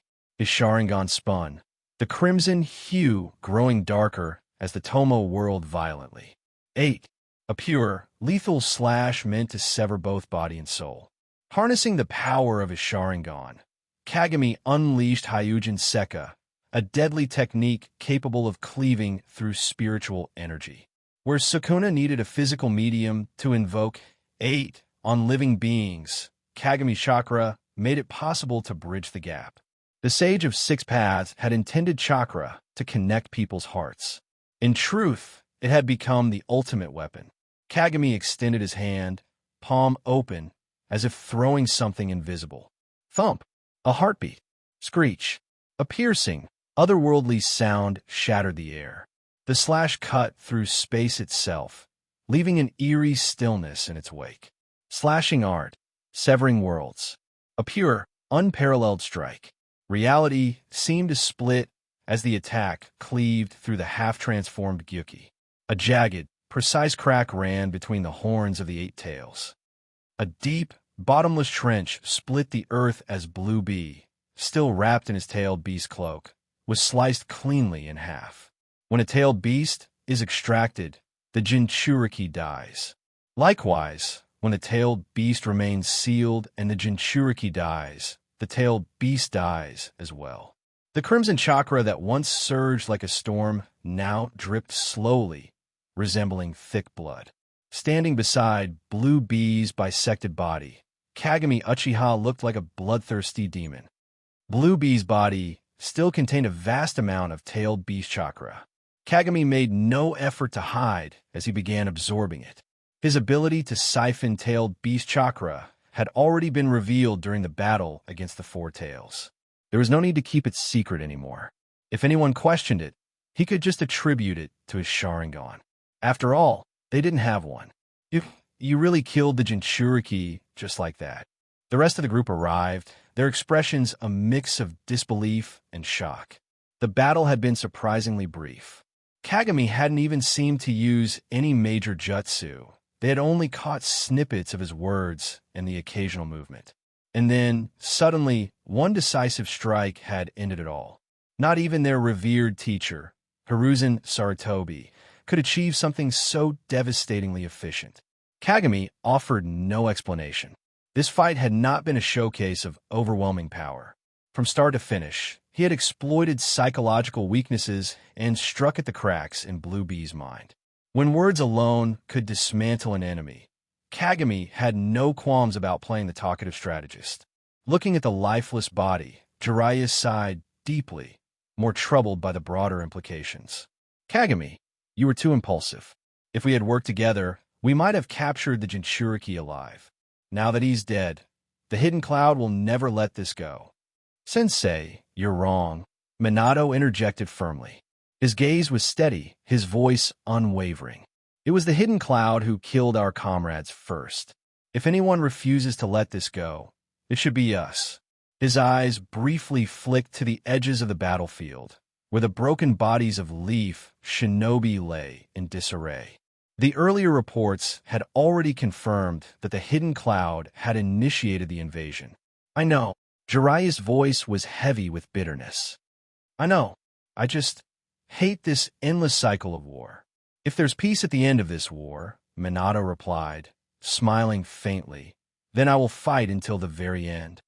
As Kagami absorbed the Eight Tails chakra, Minato cautiously approached. How are you holding up? Kagami didn't answer immediately. He glanced inward at the ceiling space within himself. On one side of the sealed domain lay Sukuna, securely locked away. On the other, the extracted chakra from the tailed beast was neatly stored. 3 units of Nine Tails chakra rested in a corner, alongside dozens of units from the Four Tails. The newly acquired Eight Tails chakra, nearly 200 units, dwarfed the rest. It was a significant boost to his resources. The Eight Tails chakra, predominantly water-aligned with unique properties, was a gold mine for study. The tailed beasts, in essence, were products of yin-yang release. Each new addition to Kagami's collection expanded his understanding of yin-yang techniques. If his comprehension grew deep enough, he entertained the notion of achieving eternal Mangekyō, Sharingan abilities, through chakra manipulation alone. Kagami lacked Orochimaru's biological research capabilities. He couldn't grow an Eight Tails horn from a single skin cell, but he didn't need to. With the Sharingan's insight into chakra, Kagami could delve deeper than cellular analysis, down to the metaphysical core, akin to manipulating molecules rather than just cells. Orochimaru could only lament his lack of Sharingan, as Kagami smirked internally. Smoothing his thoughts, Kagami turned back to the group. I already told you, it's just a tailed beast. Only someone like Jiraiya-sensei would have trouble with it. Bonk. Caught off guard, Kagami felt a heavy fist slam into his head. Who could strike so fast and so hard? It was Kushina. What was that for? Kagami snarled, clutching his head. Her punch was heavier than even the Raikage's hits. Kushina stood with her fists clenched, her fiery red hair swaying like tails. I worked hard to suppress the Nine Tails chakra. Are you saying I'm no better than this pervy old man? Jiraiya wisely chose silence at this moment. Kagami evaluated the situation. If it came to a fight, Kushina's raw strength might give her the edge. And if Minato joined her, definitely a lost cause. Kagami had always maintained a sharp distinction between how he treated strangers and his clan. To outsiders, he was cold and unapproachable. But to his clan, he was the picture of charm and filial devotion. Even as a child, when Obito accused Kagami of bullying him, no one believed it. So now, Kagami softened his expression into a warm, disarming smile. Nine Tails is in a league of its own, far stronger than the sum of all other tailed beasts combined. When I said it was just a tailed beast, of course, I wasn't including the 9 tails. You misunderstood. The difference between Kagami and the future Sasuke was that Kagami knew when to yield and when to stand firm. Kushina's fist lowered. "See? I knew you weren't that bad of a kid," she said, her tone playful as she ruffled his hair. "Call me Big Sis Kushina." "Stop messing with my hair," Kagami growled, swatting her hand away. "Oh, come on. What's the big deal about a little pat?" Minato intervened, gently pulling Kushina back. "If Kagami doesn't like it, you should stop. You wouldn't want people calling you by silly nicknames, right?" That seemed to strike a chord. Kushina relented, leaning casually against Kagami's shoulder. Fine, fine, don't be mad. I'll treat you to barbecue back in the village. I'm rich, you know." Kagami scoffed. "I own an entire street in the Uchiha district." "Well, I own a street in the commercial district." Nearby, Jiraiya nudged Minato, whispering conspiratorially. "So, Minato, how far have you and Kushina gone?" "Sensei." Minato sighed, exasperated. "You know how much travel and research costs, right?" Kosuke Mariboshi observed quietly, a faint smile on his lips. He saw promise in these young shinobi. Even Kagami, despite his ruthless demeanor toward enemies, clearly cared for his comrades. The four had spent weeks together, and the team's dynamic was beginning to solidify. Watching them, Kosuke was reminded of the 3 legendary Sannin in their prime. Kagami, meanwhile, had moved aside, pulling out a bento box to eat alone. The others had long since stopped questioning his solitary habits. At first, Kushina thought Kagami simply disliked Mariboshi's cooking. That was until she saw what Kagami ate. His meals were nothing more than a concoction of herbs and medicines, far less appetizing than even ration pills. Minato and Jiraiya had always known about Kagami's dietary regime. His immense power was no mystery to them. What they couldn't understand was why Kagami craved strength so desperately. Boom! The stone table shattered into dust, and a violent surge of chakra cracked the walls of the office. The third Raikage clenched his fist tightly, exuding a killing intent so intense it felt suffocating. His furious gaze landed on A, whose chest was wrapped in heavy bandages. "Useless fool! You abandoned your comrade and still dare return alive. How do you have a nerve to stand here?" A hung his head, tears streaming down his face as guilt and self-blame consumed him. If not for his recklessness, challenging the red-eyed Uchiha alone, he wouldn't have been defeated and rendered unconscious. And Bluebee wouldn't have had to sacrifice himself to cover their retreat. "Raikage-sama, it was my decision. I'll bear all responsibility for this failure. It's me who deserves to die." With a thud, Dodai dropped to his knees, tears falling freely. In the meeting room, the young killer bee stood silently, his small frame seeming even smaller. His dark sunglasses concealed his expression, but the sorrow in his heart was no less than anyone else's. Bluebee had been his mentor, a figure he deeply respected and admired. "Dodai-sensei, you chose to retreat because of me." It croaked, his voice hoarse and broken. He knelt as well, bowing his head low. "Raikage-sama, I will not take the coward's way out. Please grant me the honor of dying in battle." The third Raikage stared deeply at his son. The rage boiling within him wasn't feigned. If he had followed Dodai's example and begged for death, the Raikage wouldn't have hesitated to kill him on the spot. Grabbing him by the collar, the Raikage hoisted him into the air. "Carry this shame and live with it.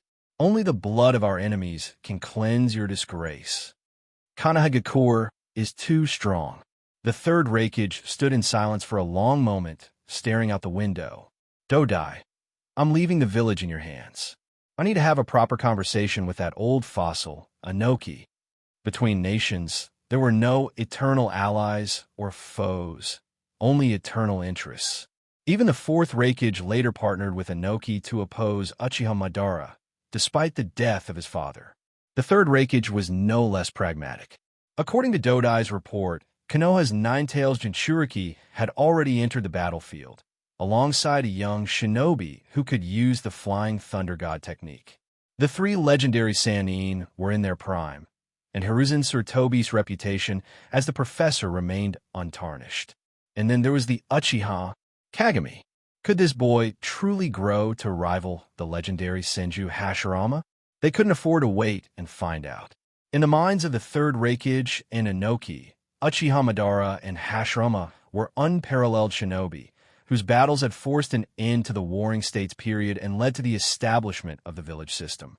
Another Uchiha of that caliber must never rise again, especially not in Konoha. Boom! In a dimly lit underground chamber, Danzo Shimura slammed his fist onto a desk. Fools! Arrogant fools! I worked so hard to sow discord between the Hidden Cloud and Hidden Stone, allowing Konoha to watch from the sidelines. They could have defeated the Eight Tails without killing him. Why escalate things now? We could have waited until they were bleeding each other dry before striking. But no, now they've dragged us into a full-scale war. Jiraiya, Namake's Minato, Uchiha Kagami. Idiots, all of them. The storm of war swept across the lands. The Hidden Cloud and Hidden Stone, previously locked in bitter conflict, suddenly shifted their focus and simultaneously invaded the borders of the Land of Fire. The Third Shinobi World War had officially begun. On the Western Front, Orochimaru was forced to withdraw from the Wind Country to bolster the defenses against the Hidden Stone. Taking advantage of Konoha's divided attention, the Land of Wind, under its newly instated fourth Kazekage Raza, declared war on Konoha as well. This war escalated faster than in the original timeline. Kagami Uchiha's existence was no longer a butterfly merely fluttering its wings. He was a gale capable of turning the tides of history. With Konoha facing enemies on three fronts, it suffered significant losses early on, with numerous border outposts overrun. More and more shinobi were deployed to the front lines, and the academy graduation age was reduced to 9. The newly formed Namake's Minato squad was split up. As skilled as he was, Minato was not an inexhaustible machine. He couldn't possibly cover all battlefronts while managing a team that included Kushina and Kagami. The strain would have killed him. Based on their respective strengths, Minato and Kushina were sent to the Western Front to assist Orochimaru against the Hidden Sand and Hidden Stone. There, they encountered the Four Tails and Five Tails Jinchuriki. It was a one-sided massacre. Were it not for the overwhelming numbers of the Hidden Stone forces, the two Jinchuriki would have been destroyed on the spot. Meanwhile, on the Sand Front, Minato solidified his reputation as the Yellow Flash of Konoha, achieving the incredible feat of eliminating 7 high-ranking puppet masters in one battle. The Hidden Sand's once proud puppet corps faced the threat of total extinction. On the Eastern Front, although the Hidden Mist had yet to join the war, Konoha could not afford to let its guard down. The previous Mizukage had infamously traveled great distances to perish alongside the Tsuchikage, demonstrating the Mist's penchant for unpredictability. Even the Cloud and Stone watched the Mist warily. As commander of the Eastern Front, Shikaka Nara stared at the group of Uchiha shinobi under his command, his expression unreadable. He was chosen for his intelligence, as this front was considered less critical than the others. But still, he had no experience leading the Uchiha clan. And to make matters worse, there was also a contingent of Hyuga shinobi stationed here. Why were the two most troublesome bloodline clans both assigned to him? The sudden escalation forced Hiruzen Sarutobi to deploy the majority of the Uchiha clan. Assigning them to the Eastern Front was a calculated move to limit their influence, as water-style techniques and the Hidden Mist tactics posed significant challenges to the Uchiha's capabilities. With Fugaku remaining on the Western Front, the leader of the Eastern Uchiha contingent was Jinhei. These Uchiha were of a specific faction, loyal to Kagami. Shikaku, Kagami instructed us to follow your commands fully during wartime, Jinhei said calmly. He glanced at the nearby Hyuga clan members, sneering. Unlike these pampered nobles, we Uchiha can handle orders. Don't hesitate. On the northern front, atop a high cliff, Jiraiya crouched with binoculars, scanning the landscape. His focus lingered on a small waterfall, where he fantasized about spotting women bathing. "Keep it up, I'll cut that thing off," Kagami said flatly. Jiraiya scowled. "It's all your fault. If not for your antics, I might have gotten some time to relax. Now the old man has me stationed on the front lines, waiting for the Raikage's inevitable attack." Cloud skirmishes had already erupted along the border. Hiruzen Sarutobi had explicitly ordered Jiraiya and Kagami to remain at the center, prepared to counter the third Raikage strike. Should the Raikage appear, Konoha was to be notified immediately. Hiruzen himself would engage. The professor had yet to show signs of decline. For Kagami's controversial slaying of the Eight Tails Jinchuriki, Hiruzen issued no rebuke. Instead, it was classified as retaliation against Cloud's initial aggression and credited as an S-rank mission. Kagami could now select a technique from the Scroll of Seals as his reward. As Sunagakure declared war, Hiruzen issued an official proclamation. Konoha now stood against the lands of wind, earth, and lightning. History would remember this moment as the true beginning of the Third Shinobi World War. Uchiha Kagami sat cross-legged, his thoughts focused on researching tailed beast chakra. Suddenly, Jiraiya tossed something his way. Raising his hand, Kagami caught it, a scroll. "What's this?" Without looking back, Jiraiya replied in a calm tone. "You and Minato have been working on adding nature transformation to the Rasengan, right? This is something I and the old man worked on. We didn't manage to perfect it, but it's a prototype. Minato has already signed a contract with Mount Myaboku. They only accept one summoner per generation. I've taught you most of what I know. I don't have much else to give." Jiraiya turned around with a goofy grin. "Consider this an early birthday gift. Happy 10th birthday, Kagami." The year was Konoha Year 47. The fierce battles had raged for over a year. War, like a monstrous beast, ravaged the ninja world with its claws of death and destruction. Rivers of blood flowed wherever it went. Shinobi wars, though fought with tools other than modern weaponry, caused no fewer casualties. Small nations located at the borders of the great countries became blood-soaked battlegrounds. In every shinobi war, it was these nations, caught in the cracks of great powers, that suffered the most. Ninja didn't dwell on the nature of war. They fought to protect their homes. The will of fire left by the first Hokage, though vague, inspired generation after generation of shinobi to sacrifice themselves for Konoha. The ninja world was far from normal. To survive, one had to adapt to its chaos. In the forest, Uchiha Obito was unusually excited. "Kakashi, do you think we'll see Kagami this time? That guy's been stealing the spotlight on the battlefield.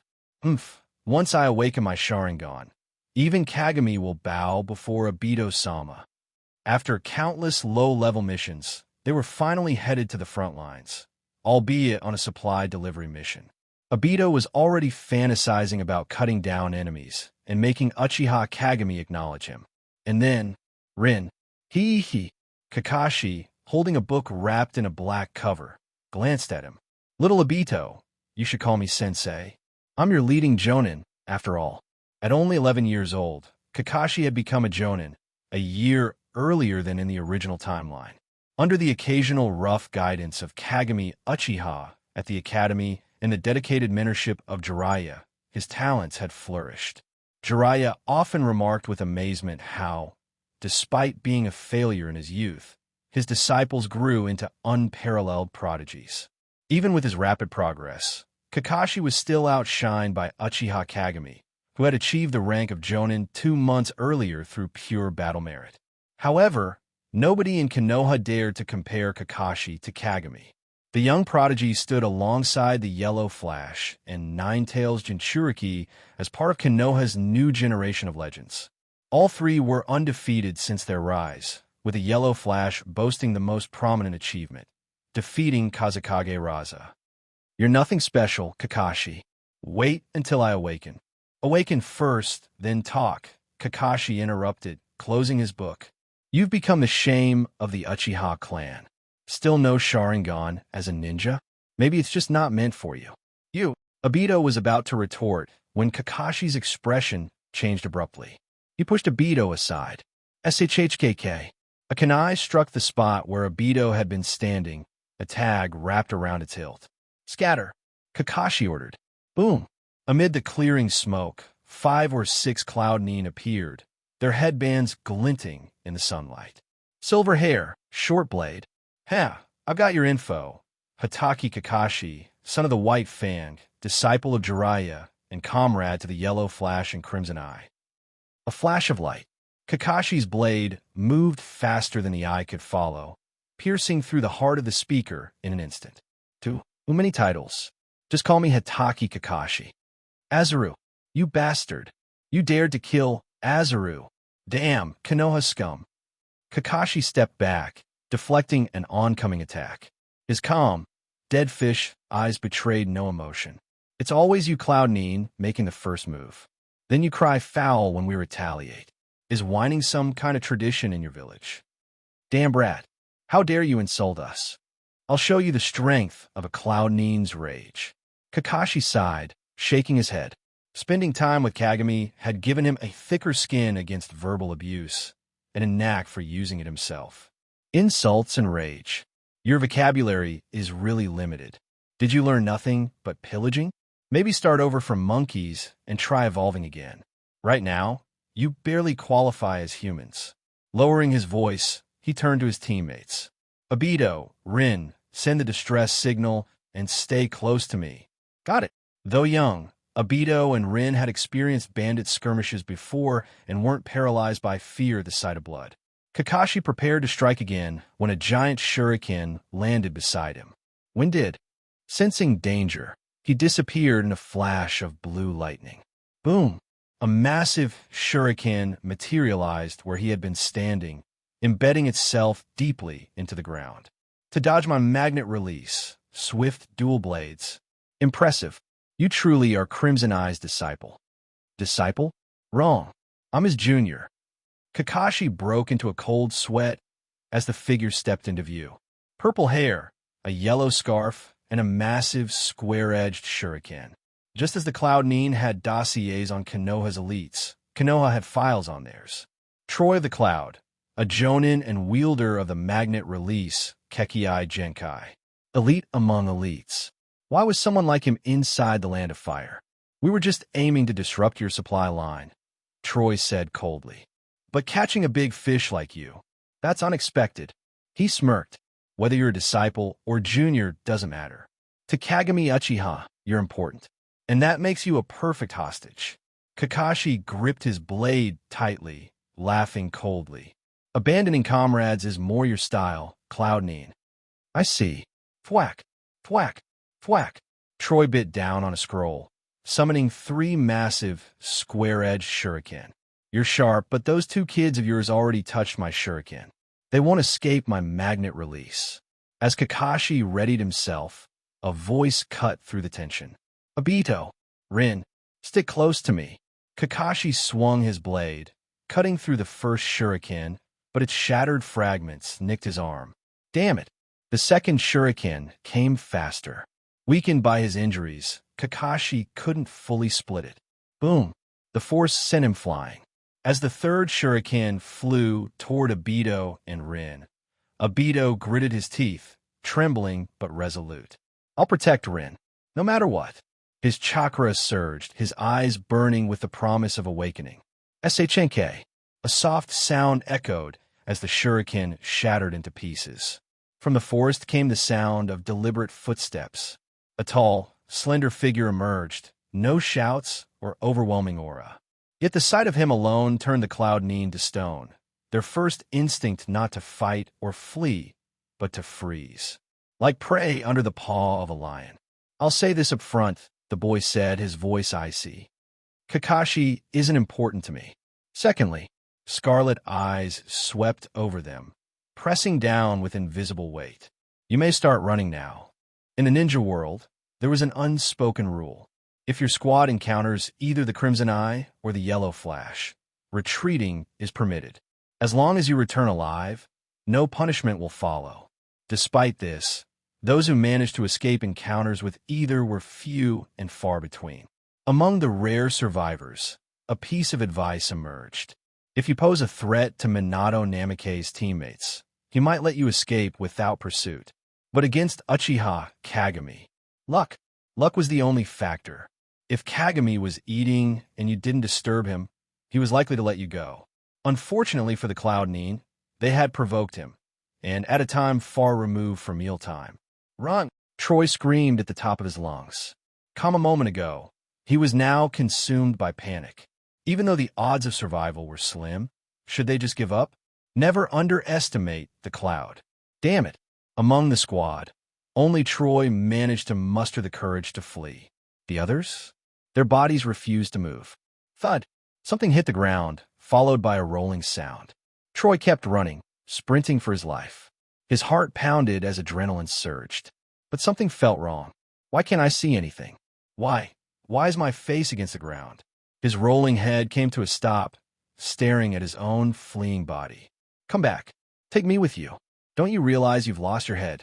Kagami lowered his hand, and several more heavy thuds echoed through the forest. He found decapitation cleaner than slicing bodies in half. Less messy, more elegant. These enemies didn't even warrant him naming an attack. Calling it out would cheapen the moment. Turning back, Kagami gazed at Kakashi. How weak. You can't protect anything, can you? Kakashi pried his blade free from the embedded shuriken, rolling his eyes. Do you think everyone's a monster like you? That guy was an elite jonin with a Kekkai Genkai. This isn't the kind of opponent someone my age should be facing. Having witnessed the vast gap between himself and his senior, Kakashi had long abandoned dreams of rivalry. He didn't even aspire to match Kagami or Minato. For Kakashi, achieving greatness at his own level was enough. Is this kid already giving up? Kagami shifted his gaze to Rin. No worries, Kakashi. One day, when you taste the pain of helplessness, you'll hunger for strength once more. Thank you, Kagami-sama, for saving us. Rin's face was still flushed with fear, the encounter with death leaving her shaken. Despite their similar ages, she knew Kagami was leagues ahead of them. Thanks, Obito muttered, looking away. Not that I needed your help. I could have protected Rin myself. No, Kagami thought, amused. You couldn't. Why are you here? Kakashi asked. He knew their mission was delivering supplies to the Western Front, while Kagami was stationed at the Northern Line. Classified, Kagami replied flatly. Kakashi, Rin, leave us. I need to talk to Obito. Hey, don't leave me here. Kagami's definitely going to beat me up. Don't go. Don't think I'm scared of you. Obito's trembling betrayed him. Kagami said nothing, his Sharingan spinning to life. Obito froze mid-sentence, collapsing unconscious. Kagami placed a hand on his back, murmuring, I'm merely using you. A white, writhing mass emerged from Obito's body, shrieking as it seeped through his collar. Before the white Zetsu clone could finish, Sharingan patterns filled its eyes. An invisible connection bridged their minds. In a hidden underground chamber, the real white Zetsu clutched its head in pain, writhing under an assault it couldn't comprehend. What's wrong? Uchiha Madara opened his aged eyes, his expression sharpening as he noticed a Sharingan manifest in white Zetsu's gaze. The aged man remained calm. Don't resist, Madara said flatly. The Sharingan overtook Zetsu completely. Its voice turned calm, its expression neutral. How interesting, Madara said, smirking. Such power. Kagami, have you awakened the Mangekyō? Through the connection, Kagami replied, Madara-sama, so you are alive. There was no need for excess words. Both understood.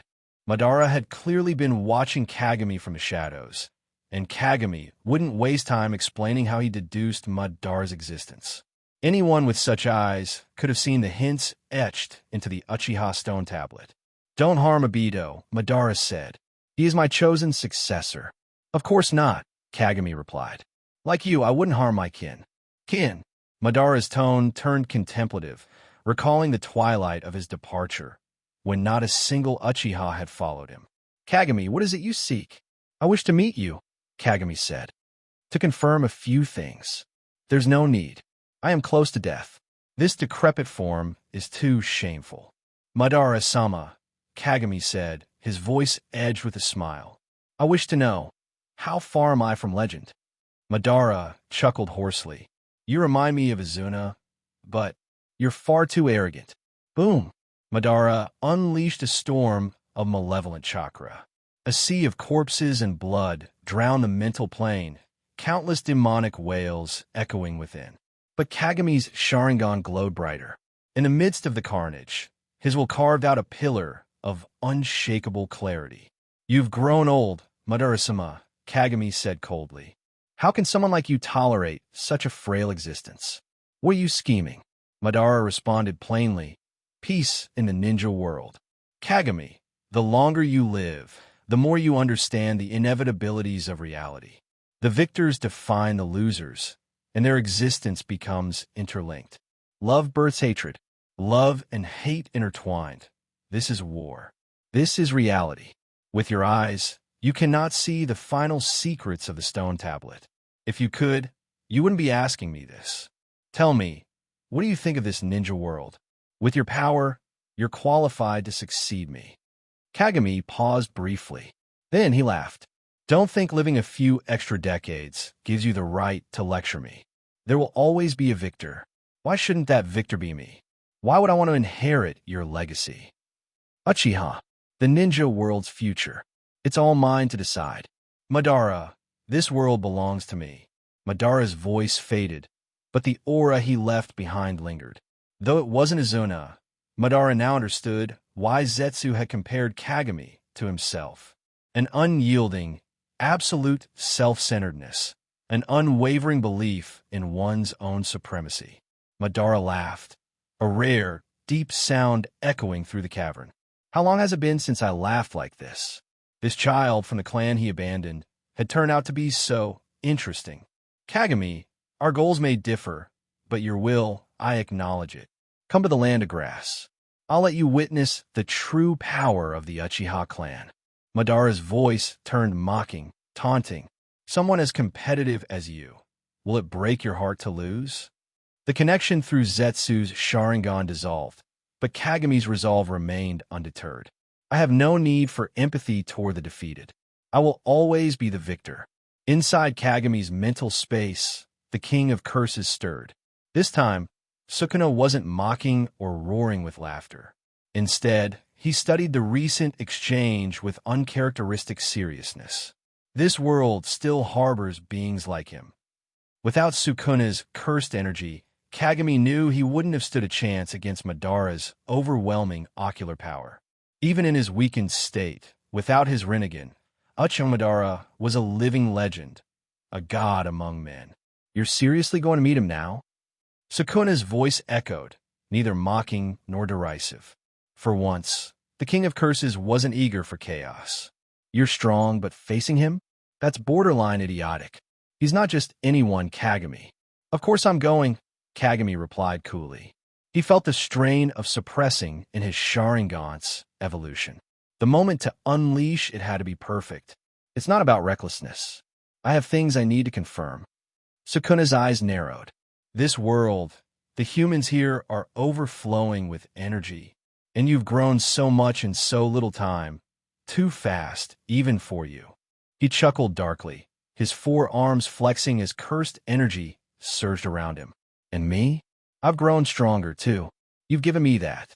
This world, truly fascinating. Then his tone shifted, becoming more sinister.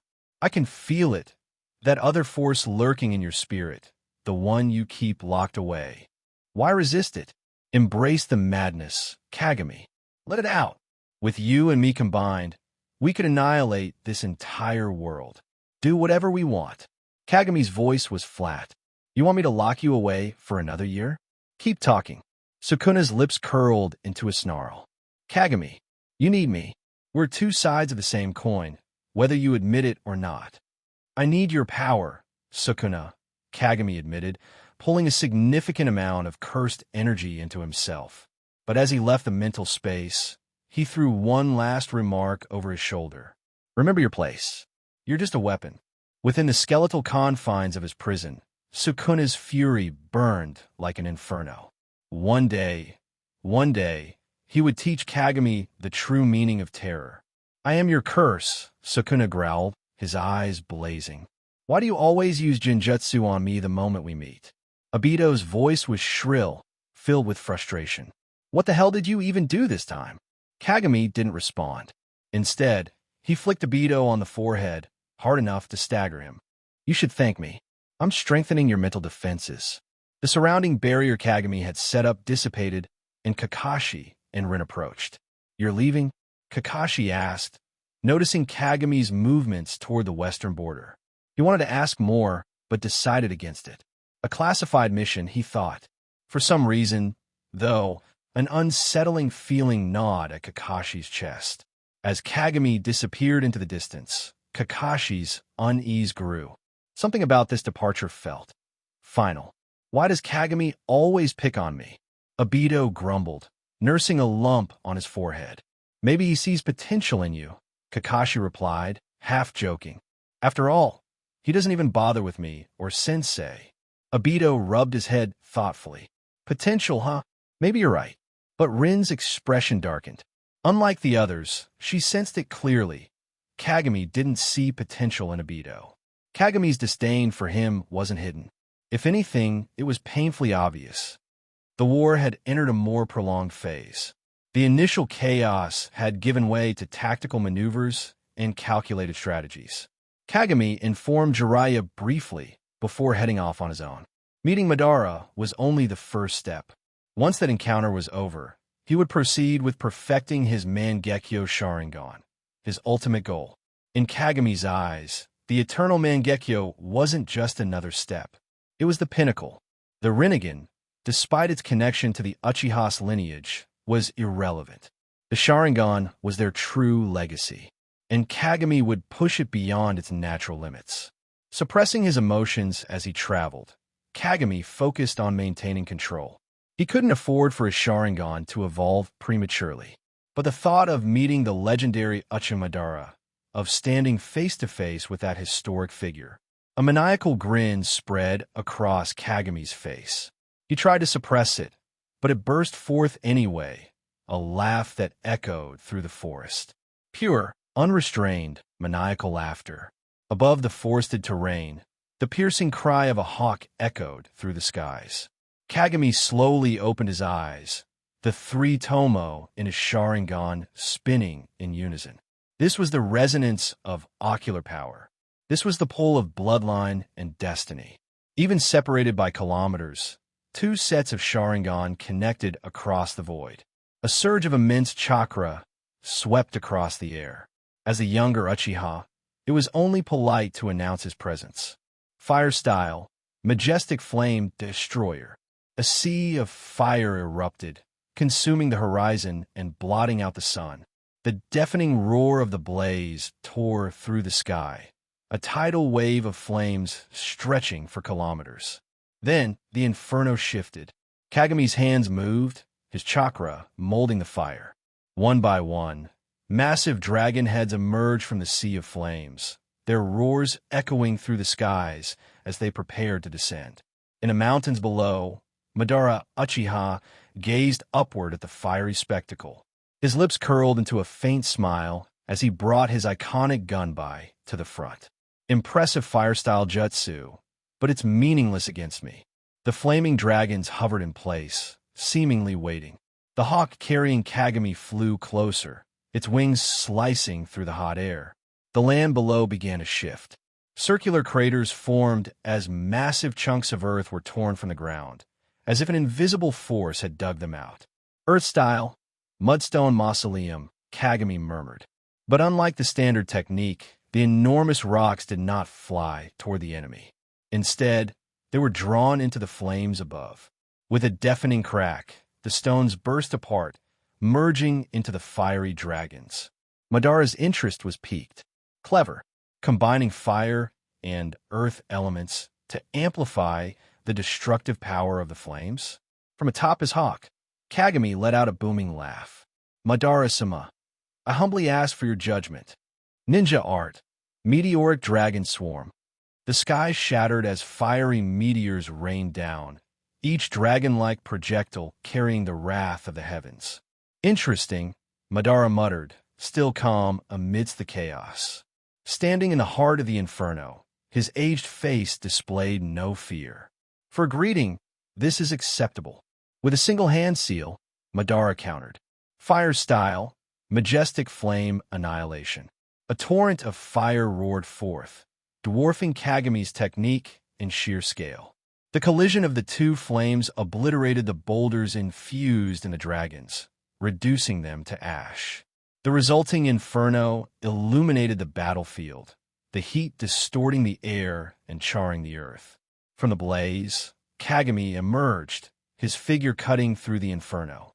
In an instant, he was at Madara's side, his blade slashing through the air. Despite his age and weakened body, Madara's reflexes remained unparalleled. With a flick of his wrist, the chain of his scythe intercepted Kagami's blade. Madara's gaze fell to the sword in Kagami's hand. "Maizoku," he murmured, recognizing the weapon. "It seems you've inherited it." The blade had belonged to Asuna, Madara's beloved younger brother. Kagami's lips twisted into a feral grin. "Don't grow too sentimental, or this sword might break under my strike." An invisible slash emanated from Kagami's blade, aimed directly at Madara's head, chest, and abdomen. Kagami wasn't holding back. Against a legend like Madara, restraint was not an option. A faint blue glow surrounded Madara as a skeletal layer of Susanoo armor materialized. An invisible technique, Madara noted. "Your unique style. I'm aware of it." With a slight movement, the chain tightened, and the overwhelming force behind Madara's scythe nearly brought Kagami to his knees. What monstrous strength, Kagami thought, gritting his teeth. "I may be old, but you're still too young," Madara said calmly. "I've fought men who could shatter mountains with their bare hands, like Hashirama." Kagami pushed back with all his might, his muscles straining against the pressure. "I have a question," Kagami said, his voice steady despite the struggle. "Why did you believe that Hashirama would take his own life? What weapon could kill someone like him?" Madara's eyes narrowed slightly. "You've uncovered much, it seems. But that question is naive." Madara's voice softened, tinged with nostalgia. "Someone like Hashirama, at that moment, if I hadn't stopped him, he would have done it." His resolve was absolute.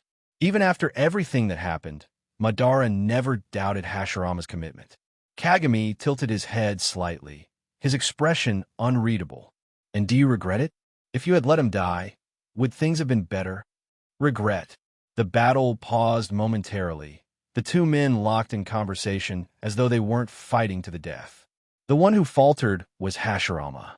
"If regret is owed, it is his burden to bear, not mine. I have always walked the correct path." Kagami smiled faintly, realizing there was no point in revealing the truths he had uncovered. There's no point in telling him. He, like me, will only ever trust his own judgment. "Very well," Kagami said, "but I believe I am the one who is correct." Chakra erupted from Kagami, dark threads of energy wrapping around his wrists as his strength surged. With a sharp movement, Kagami broke free from Madara's scythe. Madara leapt back, observing with interest. Such dense, energy, even for an Uchiha. This is remarkable. "Let me ask, Kagami," Madara said, his tone curious. "What is the correct path you claim to follow?"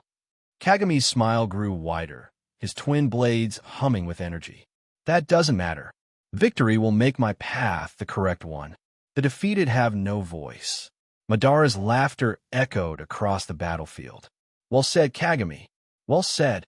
The forest around them was gone, consumed by fire. The barren land was now their stage. "I can see it, the hunger for battle in your eyes. You're like me, and yet you carry Izuna's clarity." Madara's voice softened. "It brings me great joy to meet you." Kagami's gaze sharpened. "You and Izuna were simply born before me. Don't get the wrong idea." With a sharp motion, Madara adjusted his stance, holding his gunbai in one hand and his scythe in the other. "Introductions are over," Madara said, his smile returning. "Now let's begin." The two warriors collided with a thunderous roar, their clash shaking the very earth beneath them. For a man who emerged from the Warring States period, battle had become second nature to Madara Uchiha. No matter what angle Kagami launches attacks from, Madara responded with precision, countering with the most appropriate techniques at the best possible moment. This was the first time Sukuna extended his power directly into the external world. Until now, Kagami had only drawn upon Sukuna's cursed energy before or after battles. But now, simply drawing was no longer sufficient. Kagami enveloped Sukuna's cursed energy with his own chakra, forcibly transforming it into a combat-ready energy supply. It was akin to converting a fixed power source into a mobile battery.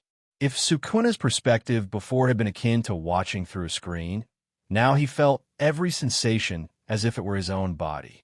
Though his true form remained sealed, much of Sukuna's cursed energy was being siphoned. Had Sukuna chosen to resist with full force, he could have disrupted the energy flow. But Sukuna welcomed this development. Take more, take even more. Sooner or later, you will grow addicted to this power. Kagami, for his part, saw no issue in using Sukuna's power. After all, what master would refuse their steed's strength? The clash of twin blades against Madara's scythe reverberated, generating waves of sound. Madara's aging body restrained him from large, sweeping attacks, but his movements were ghost-like, his scythe striking down unpredictably. He resembled nothing less than the Grim Reaper itself. By contrast, Kagami's movements were agile and fluid, his every action precise. He darted and glided, each motion flawless, exuding a beauty and grace that made the battle seem almost choreographed. For many, the Uchiha's combat style evoked an idealized elegance. Watching Kagami, Madara saw a reflection of his younger self. I once encountered a clan of ninja who manipulated ghostly energy. They tamed cursed entities and engraved them upon their bodies with seals, borrowing their strength in combat. Tell me, Kagami, does an Uchiha like you truly need to rely on such filthy power? Madara could not see Sukuna directly, but his vast experience made it clear. The energy surrounding Kagami was utterly malevolent, its nature unmistakably vile. Filthy. Boy, slay him. Cut this decrepit fool to pieces. Sukuna bellowed, his voice brimming with fury. Take all the power you want. Kagami ignored Sukuna's ravings, his voice calm as he replied, If I can master the Sharingan, what's a mere cursed entity in comparison? Well said, Madara acknowledged without hesitation. The Sharingan in Madara's eyes spun wildly, their crimson glow intensifying. In that case, let me test your mastery of the Uchiha's strength. A tidal wave of oppressive chakra surged forth, an unparalleled force that blanketed the battlefield in an instant. Suddenly, Kagami found himself on a blood-soaked battlefield, echoes of screams and clashing steel surrounding him. In the heart of the battle stood an indescribable hand, its form shifting between aged, youthful, and decayed states, clutching a pitch-black spear that seemed to pierce through time itself. Pain seared through Kagami's chest, a sharp agony that felt all too real. A gaping hole appeared where his heart should be. This was the Uchiha's greatest weapon, Genjutsu. Madara's mastery of illusion was unrivaled, ineffective only against the likes of Hashirama. His Sharingan loomed over the battlefield like twin crimson moons, their sheer size dwarfing Kagami. Compared to this sea of overwhelming ocular power, Kagami was like a mere grain of sand. But within this boundless tide, black and red threads began weaving together, forming a canopy that shielded him. The threads grew denser, weaving into a chariot, complete with steed and rider. Kagami stood tall upon this spectral chariot, the hole in his chest mended. Madara's massive, blood-red eyes stared down at him from above. You haven't unlocked the Mangekyō Sharingan? For the first time, Madara appeared genuinely shocked. The power Kagami had displayed, both through their earlier physical exchanges and now in the clash of Genjutsu, far exceeded the capabilities of a standard three-tomo Sharingan. Madara had assumed Kagami's ocular prowess rivaled even his own early days with the Mangekyō. Yet this boy had not even reached that stage. I've refrained because I have no intention of harming my kin, Kagami said, his voice steady. My goal is to obtain an eternal source of ocular power, without the unnecessary sacrifices others have made. Impressive, Madara admitted, his voice tinged with rare approval. Very impressive. The colossal red eyes in the sky seemed to shimmer with admiration. In that moment, Madara shed his older visage, revealing his youthful form clad in crimson armor. Bloodlust and excitement radiated from him as he stepped forward, his every movement filled with vitality. Kagami, you truly are extraordinary. In Genjutsu, the clash of wills was everything. If one combatant faltered, be it due to fear, doubt, or reverence, they would immediately lose. Though his physical body was weakened, Madara's spiritual energy remained unmatched. Yet Kagami's mental fortitude was equally unyielding. This was his domain. Kagami extended his arms, his fingers crossing like wings as a sinister grin spread across his face. From the shadows of his chariot, monstrous forms began to emerge. The first beast took flight, its visage grotesque, a monkey's face, a tiger's claws, a snake's tail, and a pair of massive eagle wings. From the legends of old, the new had returned to life. One after another, the monstrous creatures surged forth, an endless tide of shadowy horrors. In release, Massacre of the New.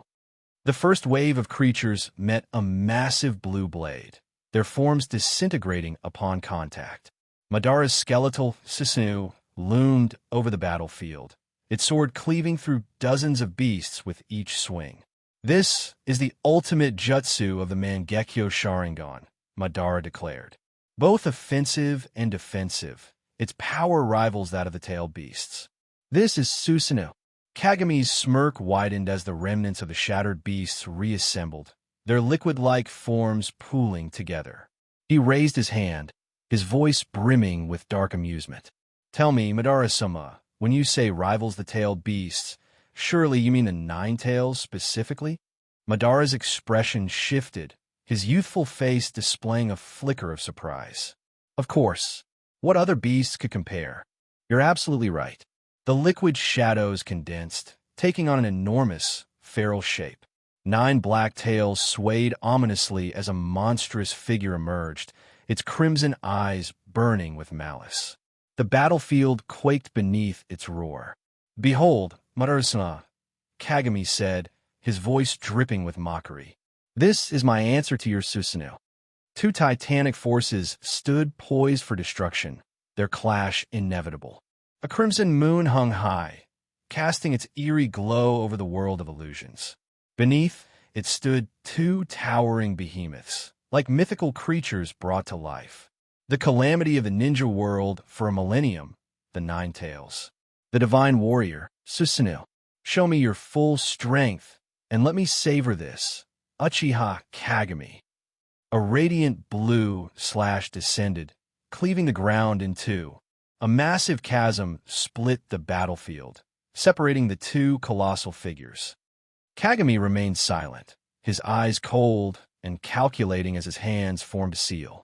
From the skies above, black and crimson droplets began to fall. Arrogance, hatred, sorrow, disgust, and desire. An endless torrent of negative emotions flooded the world.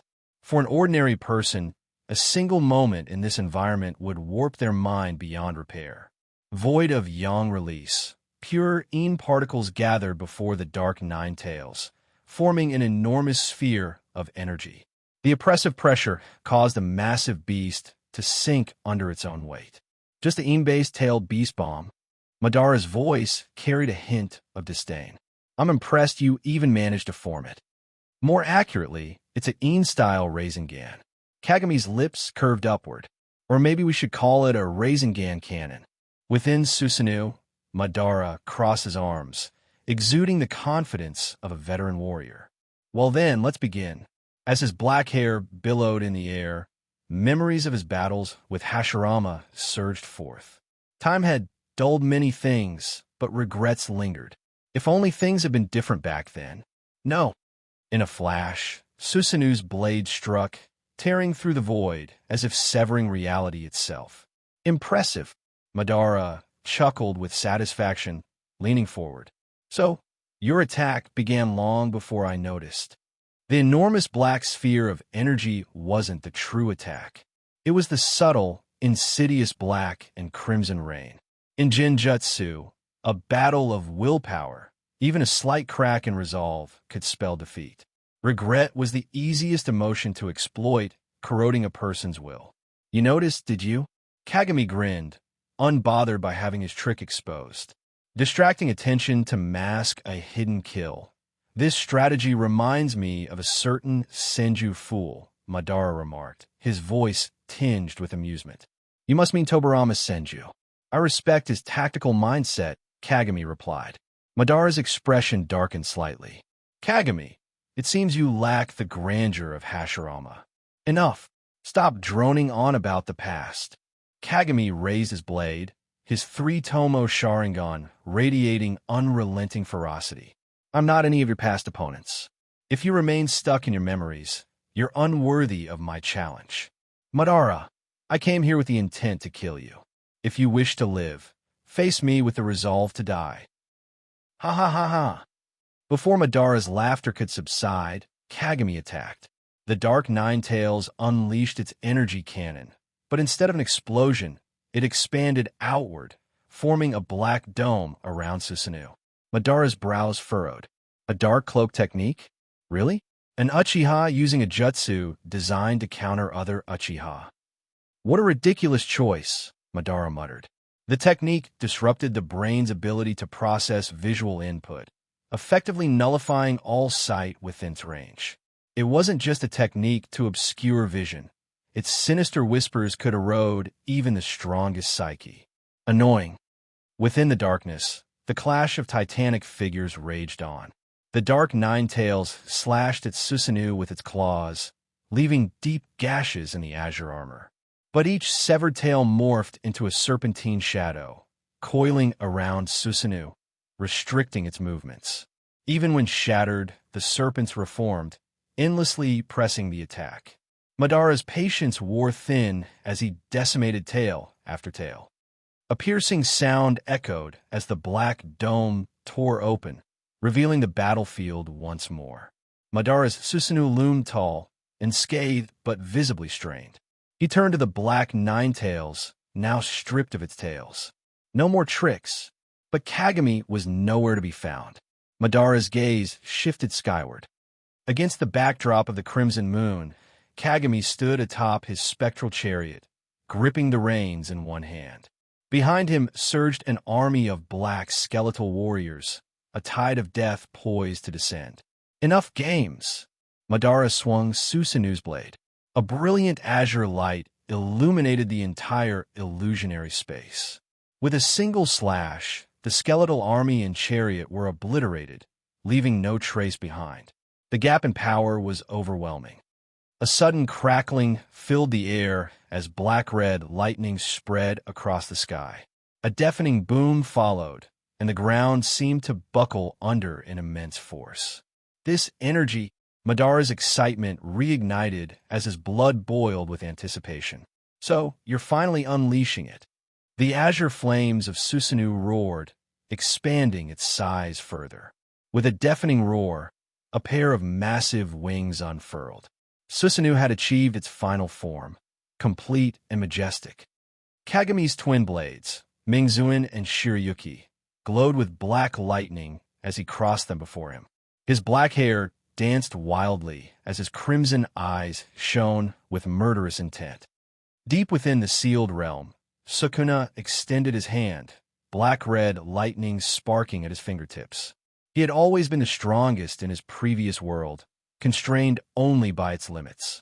Here his power grew endlessly, fed by the ninja world's boundless negativity. This world is truly twisted, Sukuna mused. The sheer malice saturating this realm was beyond anything he had encountered before.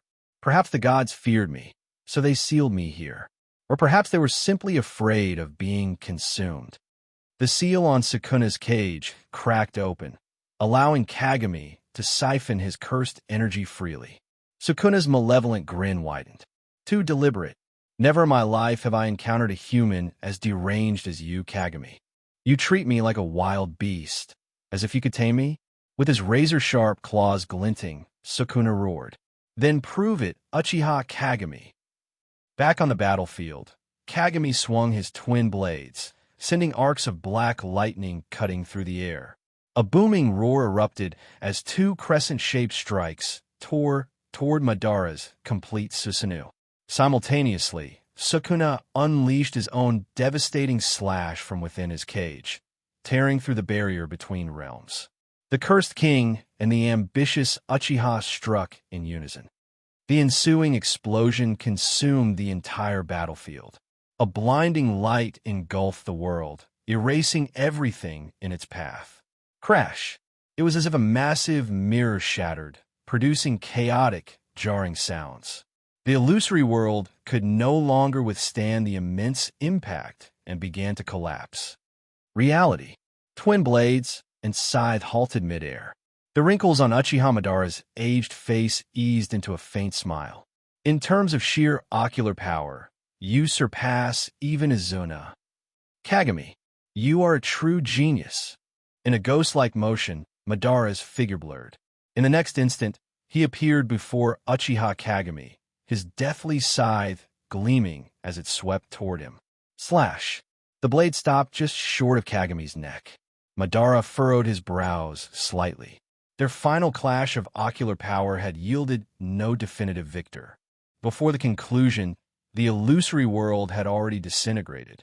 Yet, Kagami's eyes remained tightly shut, unmoved as though he was oblivious to the imminent danger. What trick was he trying to play this time? Madara hesitated. It wasn't that he feared Kagami pulling off some unexpected move. Rather, he was concerned that Kagami might actually be in trouble. A single misstep could kill him prematurely. After all, Madara was nearing the end of his life.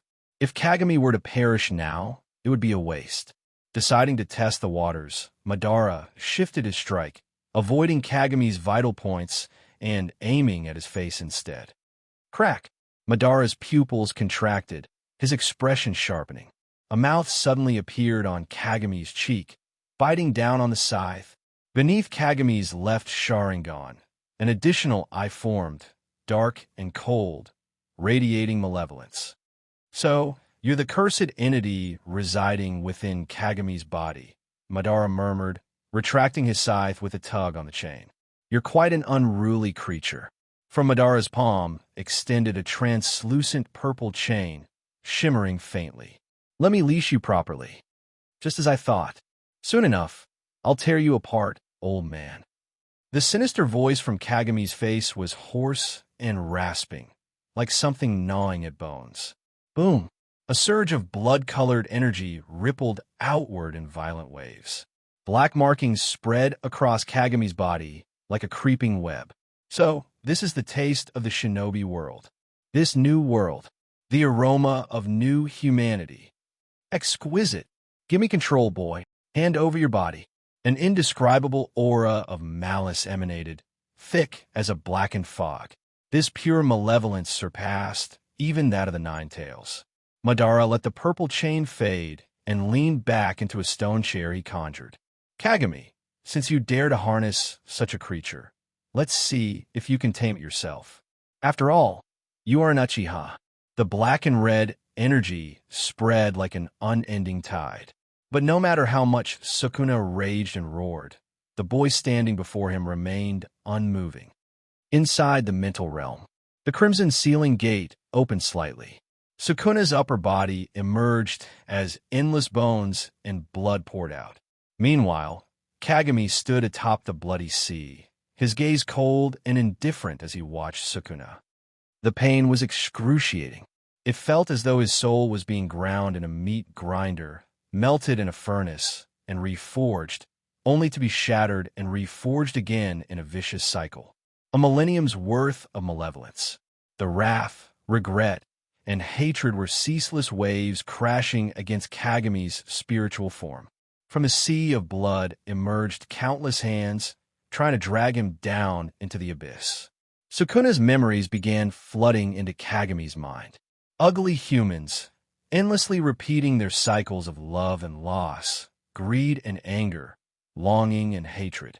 So monotonous, though the taste was decent.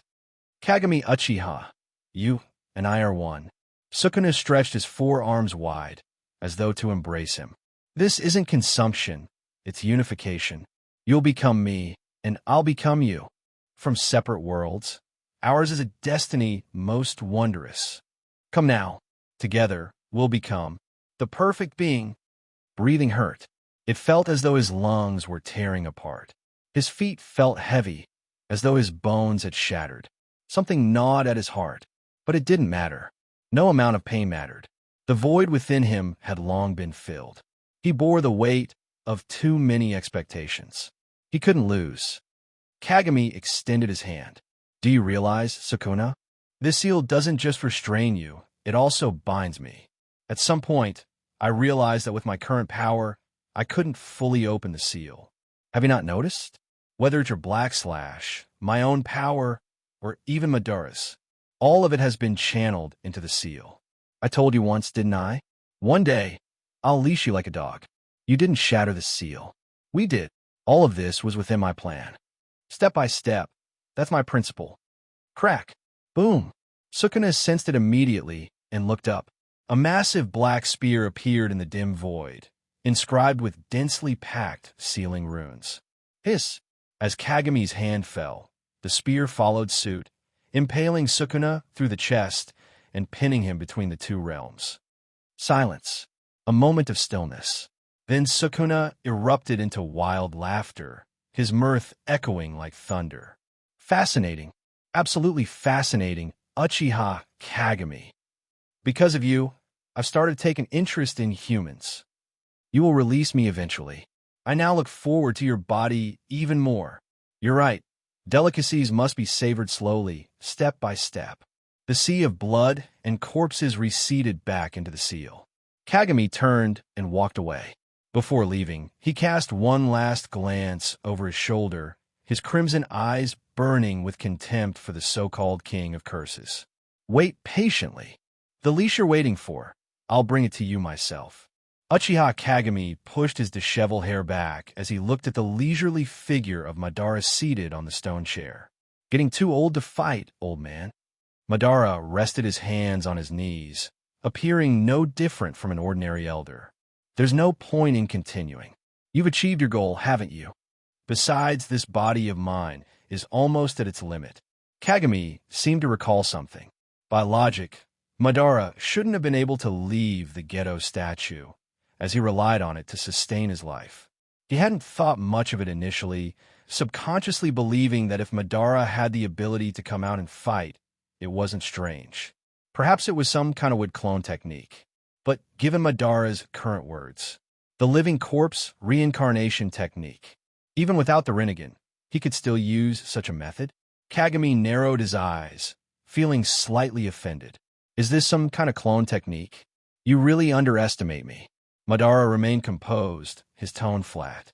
My real body cannot leave, and this technique allows me to utilize my full ocular power. A pitiful state to be in. This paltry power is now the best I can muster. Madara's characteristic features gradually faded, revealing pale skin. It was a white Zetsu body. A faint rustling sound came from between cracks in the rocky ground, and a white Zetsu with pale green, short hair emerged. Kagami boy, Lord Madara has summoned you. I got it. Just a moment. Kagami unfurled a scroll and approached the lifeless white Zetsu clone. This is Lord Madara's research creation. You can't just. He didn't say I couldn't. It's dead anyway. What's wrong with taking it for experimentation? But, shut up. Madara's true body resided beneath this land, deep in a vast underground chamber illuminated only by candlelight. Dark, damp, and desolate. He's really asking for arthritis, living in this kind of place at his age. Seated in a simple stone chair, Madara slowly opened his eyes. They were a pair of crimson Sharingan with 3 tomo. You've come, Kagami. Kagami's gaze shifted to behind Madara, where gnarled wooden tendrils extended into the darkness, emanating an aura of immense malice. the ghetto statue. Reigning in his curiosity, Kagami locked eyes with Madara. "What do you want?" Madara chuckled faintly. "Weren't you the one looking for me? And now, after borrowing my power to tame that cursed entity, this is the attitude you show?" Kagami found a chair, sat down, and crossed his legs. His tone was indifferent. "That's why I politely asked what you wanted. Otherwise, I wouldn't have come down here. By the way, old man, your retirement home is terrible." "Kagami, you're intelligent. You must have noticed something peculiar about that white zetsu I used. The body I borrowed." Kagami was well aware of everything, but chose not to reveal too much. That black zetsu was likely parasitizing Madara's body even now. Very strong yang release energy, quite valuable for research. Madara leaned on a black staff, his tone heavy.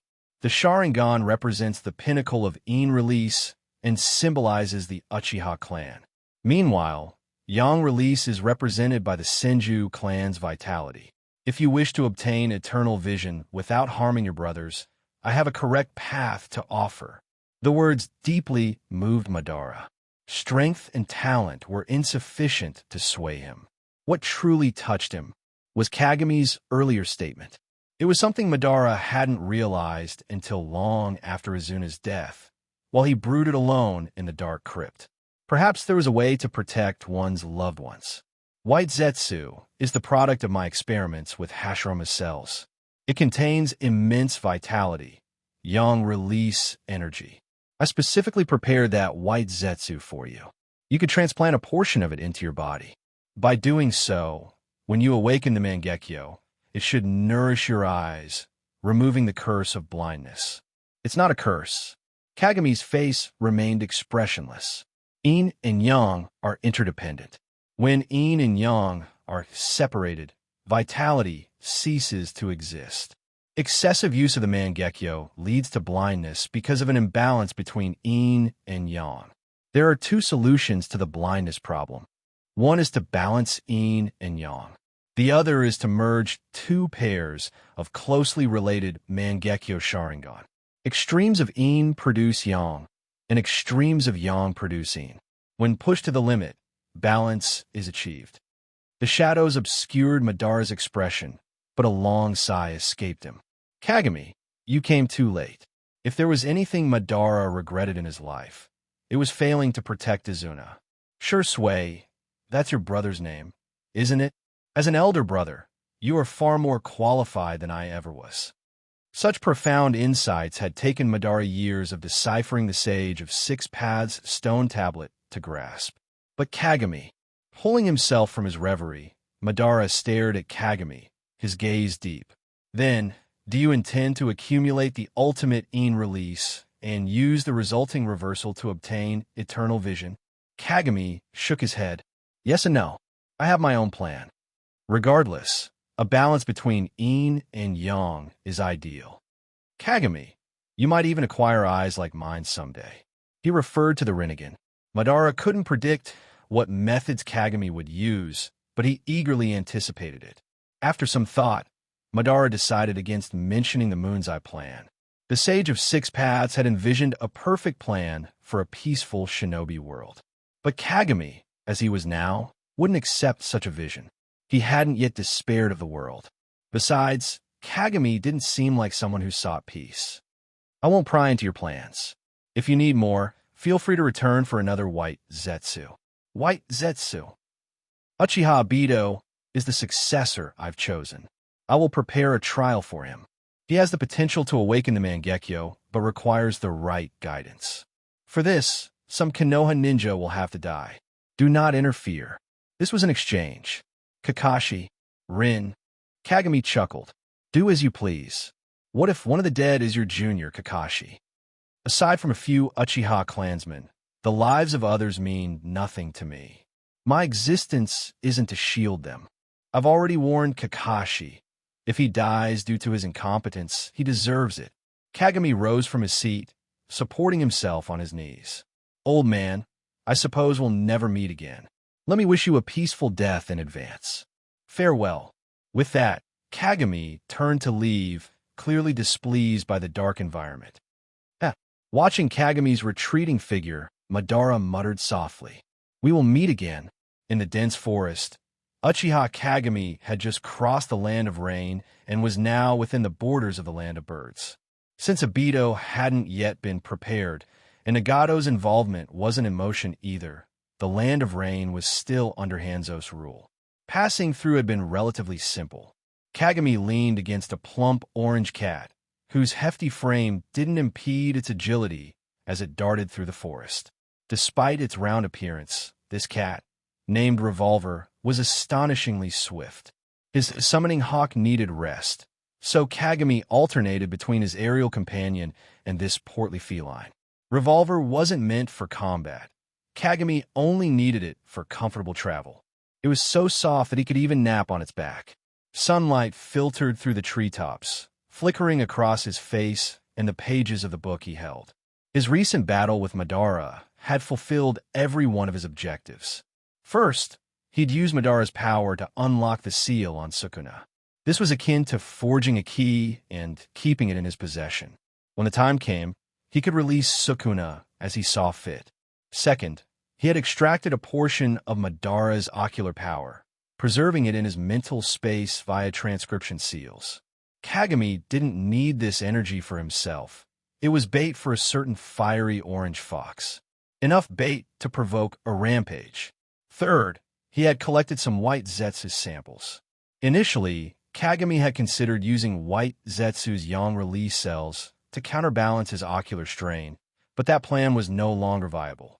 Both Sukuna and Kagami's in release energy had grown too rapidly. Sukuna was like a corpse flower thriving on the blood-soaked soil of the ninja world. Attempting to achieve perfect Mangekyō with his current in energy would render white Zetsu's cells ineffective for balancing in and yang. Moreover, Kagami was reluctant to implant foreign elements into his body. Instead, he focused on his two proposed solutions, amassing immense ocular power until it naturally balanced yin and yang, or using the turning point of yin to produce yang. However, the former wasn't perfect. It diverged from Kagami's vision of a flawless evolution. Returning to the essence of the issue, converting his colossal yin energy into yang, was the true solution. This required mastering reversed cursed energy techniques. Implementing this technique using chakra was exponentially more complex than with cursed energy. It was like comparing the Pythagorean theorem to Euler's equations. But Kagami believed he alone could solve this. Now, he was headed for a critical piece of his plan, the dragon vein of Rorin, the lifeblood of the earth itself. The dragon vein was a vast reservoir of energy. With it, his perfect Mangekyō plan would finally be within reach.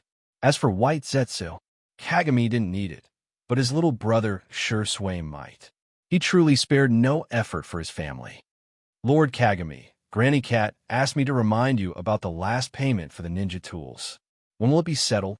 Revolver's voice was light and crisp, a stark contrast to its hefty figure. Snap! Kagami shut his book. "They've raised prices by 30%. Tell her to lower it." "But," Granny Cat said, "there's a war going on, and she's already prioritizing the Uchiha clan. Ninja tools are in high demand, and the price is fair. The Uchiha clan has worked with her for generations. Just because supplies are tight doesn't mean she can raise prices. And you, asking me for money, are you my summon or that miserly old hag's?" "Of course, I'm yours, my lord, but..." "No buts. Tell her I'll pay the original price. Take it or leave it." "Oh." Revolver trudged forward dejectedly. It was only passing along the message, but Kagami's tone had been harsh suddenly. Kagami grabbed the scruff of Revolver's neck, lifting the 800-pound feline off the ground. "Meow."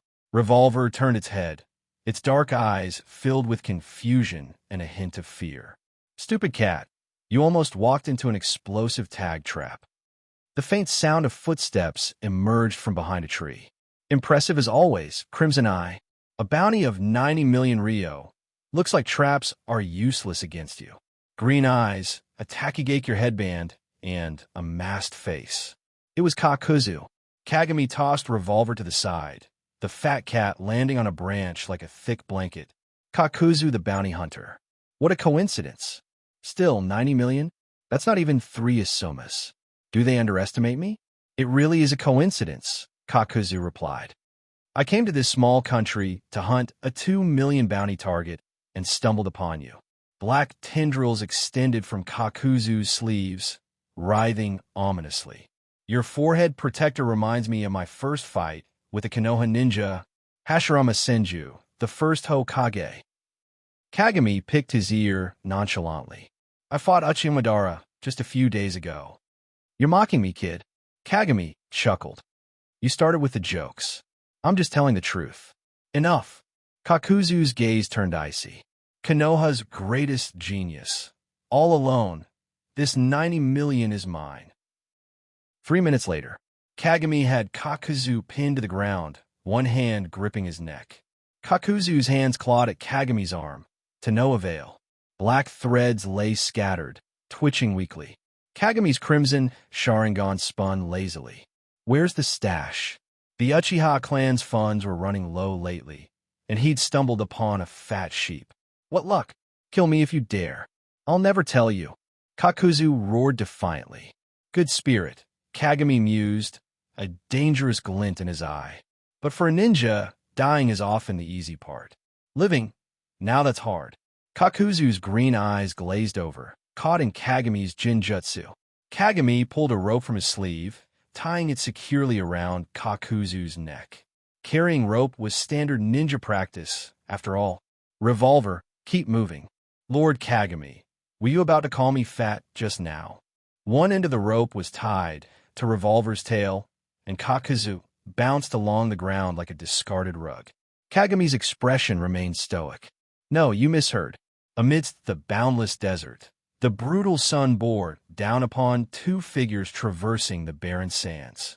Behind Uchiha Kagami, Kakuzu was being dragged across the sand, bound and bruised. His flesh was shredded, and every inch of him was caked with blood and sand. Kagami sighed, a look of admiration crossing his face. As expected from a ninja who lived through the era of the first Hokage, your willpower is truly unyielding. Kakuzu, breathing heavily, let out a bitter laugh. You can kill me, but you'll never get my money. You think a bit of jinjutsu torture will break me? Kagami nodded solemnly, as if moved. I respect you. A man like you doesn't deserve to die here. Go on, you're free to leave. Kakuzu's eyes narrowed, his dull green pupils scrutinizing Kagami deeply. Uchiha Kagami, I must admit, you share the same boldness as Hashirama Senju. Work on raising your bounty. I'll come for you again. With that, Kakuzu tore off the ropes binding him and turned to leave. He trusted that someone as strong as Kagami wouldn't stoop to trickery. You may have the upper hand now, Kagami, but in 50 years, just you wait. Watching Kakuzu walk off, Kagami casually pulled a bankbook from his pocket. The password is 6742s, followed by the kanji for takigakure. Remember it, and deliver this to that stingy old hag. Tell her to withdraw the money immediately. He handed the bankbook to his summon, Revolver, who was still in his oversized cat form. With this, not only will we pay off the previous ninja tool balance, but we'll also cover the Uchiha clan's tool expenses for an entire year. Revolver's ears twitched nervously. He'd overheard Kakuzu muttering the bank details under his breath during the torture. Who knew bounty hunting was so profitable? There was no way Kagami would kill someone as valuable as Kakuzu. The veteran bounty hunter would only grow more determined to earn money after realizing his stash was gone. Next time they crossed paths, Kagami could bleed him dry again. Years ago, Kagami might have struggled against someone like Kakuzu, but now, with his current strength and insider knowledge of Kakuzu's techniques, it only took 3 minutes to subdue him. Still, Kakuzu had some admirable traits. Despite enduring relentless jinjutsu torture, he'd only revealed the password after losing consciousness. With a puff of smoke, Revolver vanished, returning to the cat realm. Kagami continued walking, his destination not far. According to his map, the ancient kingdom of Rorin was nearby. However, maps were often imprecise. Pressing his fingers against the sandy ground, Kagami sent waves of chakra into the earth, expanding his sensory range. He lacked Minato's innate sensing abilities, but compensated by using sheer chakra reserves to cover a broader area. Closing his eyes, he visualized the terrain within a 10-kilometer radius. Nothing. Such a barren place, he muttered. No wonder the Land of Wind is so fond of war. Hours later, Kagami's brows furrowed as he detected a strange chakra signature.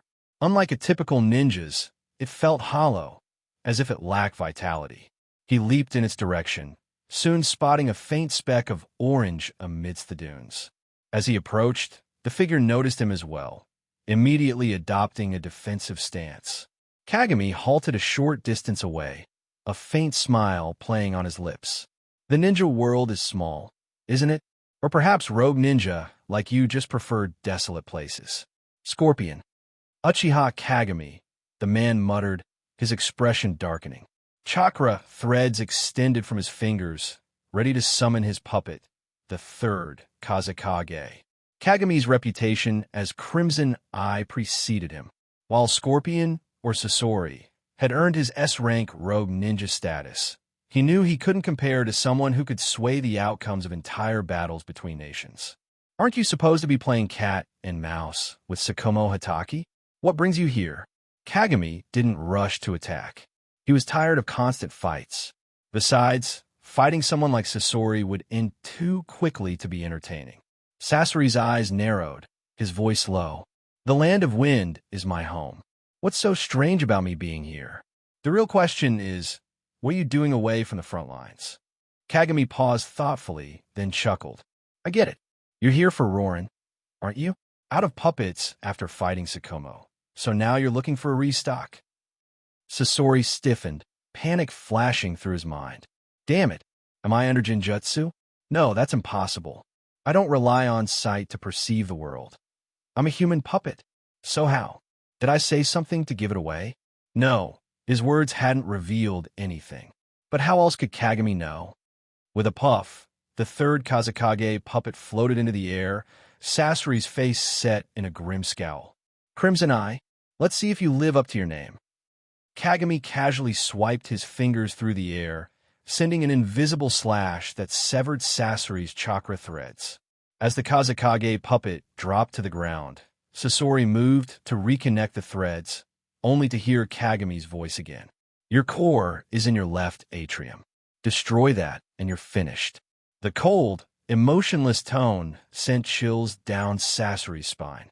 Your secrets are laid bare before these eyes. Sakumo might have spared you, but don't expect me to do the same. In a flash, Kagami appeared beside Sasori, his hand clamping down on the rogue ninja's shoulder. Though Sasori's body was a puppet, he still felt a deathly chill emanating from Kagami's touch. I'm heading to roar myself. Maybe I'll let you keep some of the puppets I don't find useful. Join me, or... Kagami's fingers tightened. You have 3 seconds left to live. Fine, Sasori finally muttered. Traveling with you might offer some new artistic inspiration. Kagami smirked, releasing Sasori. Good choice. Let's get along, shall we? Red Sand Sasori. The two figures moved through the desert, Sasori trailing slightly behind Kagami. The biting sandstorm didn't faze Sasori's puppet body, but he couldn't help noticing something strange about Kagami. The sand seemed to avoid him entirely, falling straight to the ground just before touching his skin. He's maintaining a chakra shield against the sand, constantly? What monster? Sasori, who had assassinated the third kazekage, felt no urge to strike from behind. Eventually, Kagami stopped, pressing his hand to the ground once more. A faint smile crossed his lips. Found it. Rorin, an ancient city-state hidden within the vast deserts of the Land of Wind, stood as a testament to a bygone era. Its towering spires and intricate architecture set it apart from any other settlement in the shinobi world. The sight alone was enough to intrigue anyone familiar with the practicality demanded by the harsh desert environment. These structures should not exist here. Too grand, too urbanized, too unnatural. The secret of this anomaly lay beneath the sands.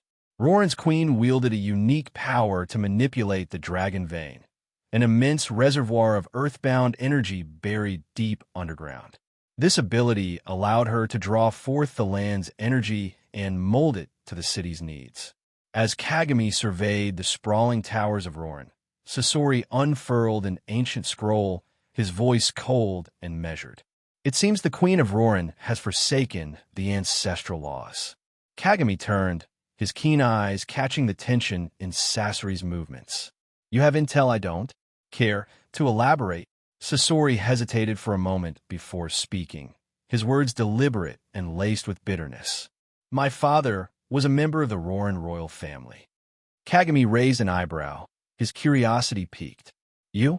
But aren't you Chiyo's grandson? Doesn't that make your father the son of the first kazekage? Sasori's expression darkened.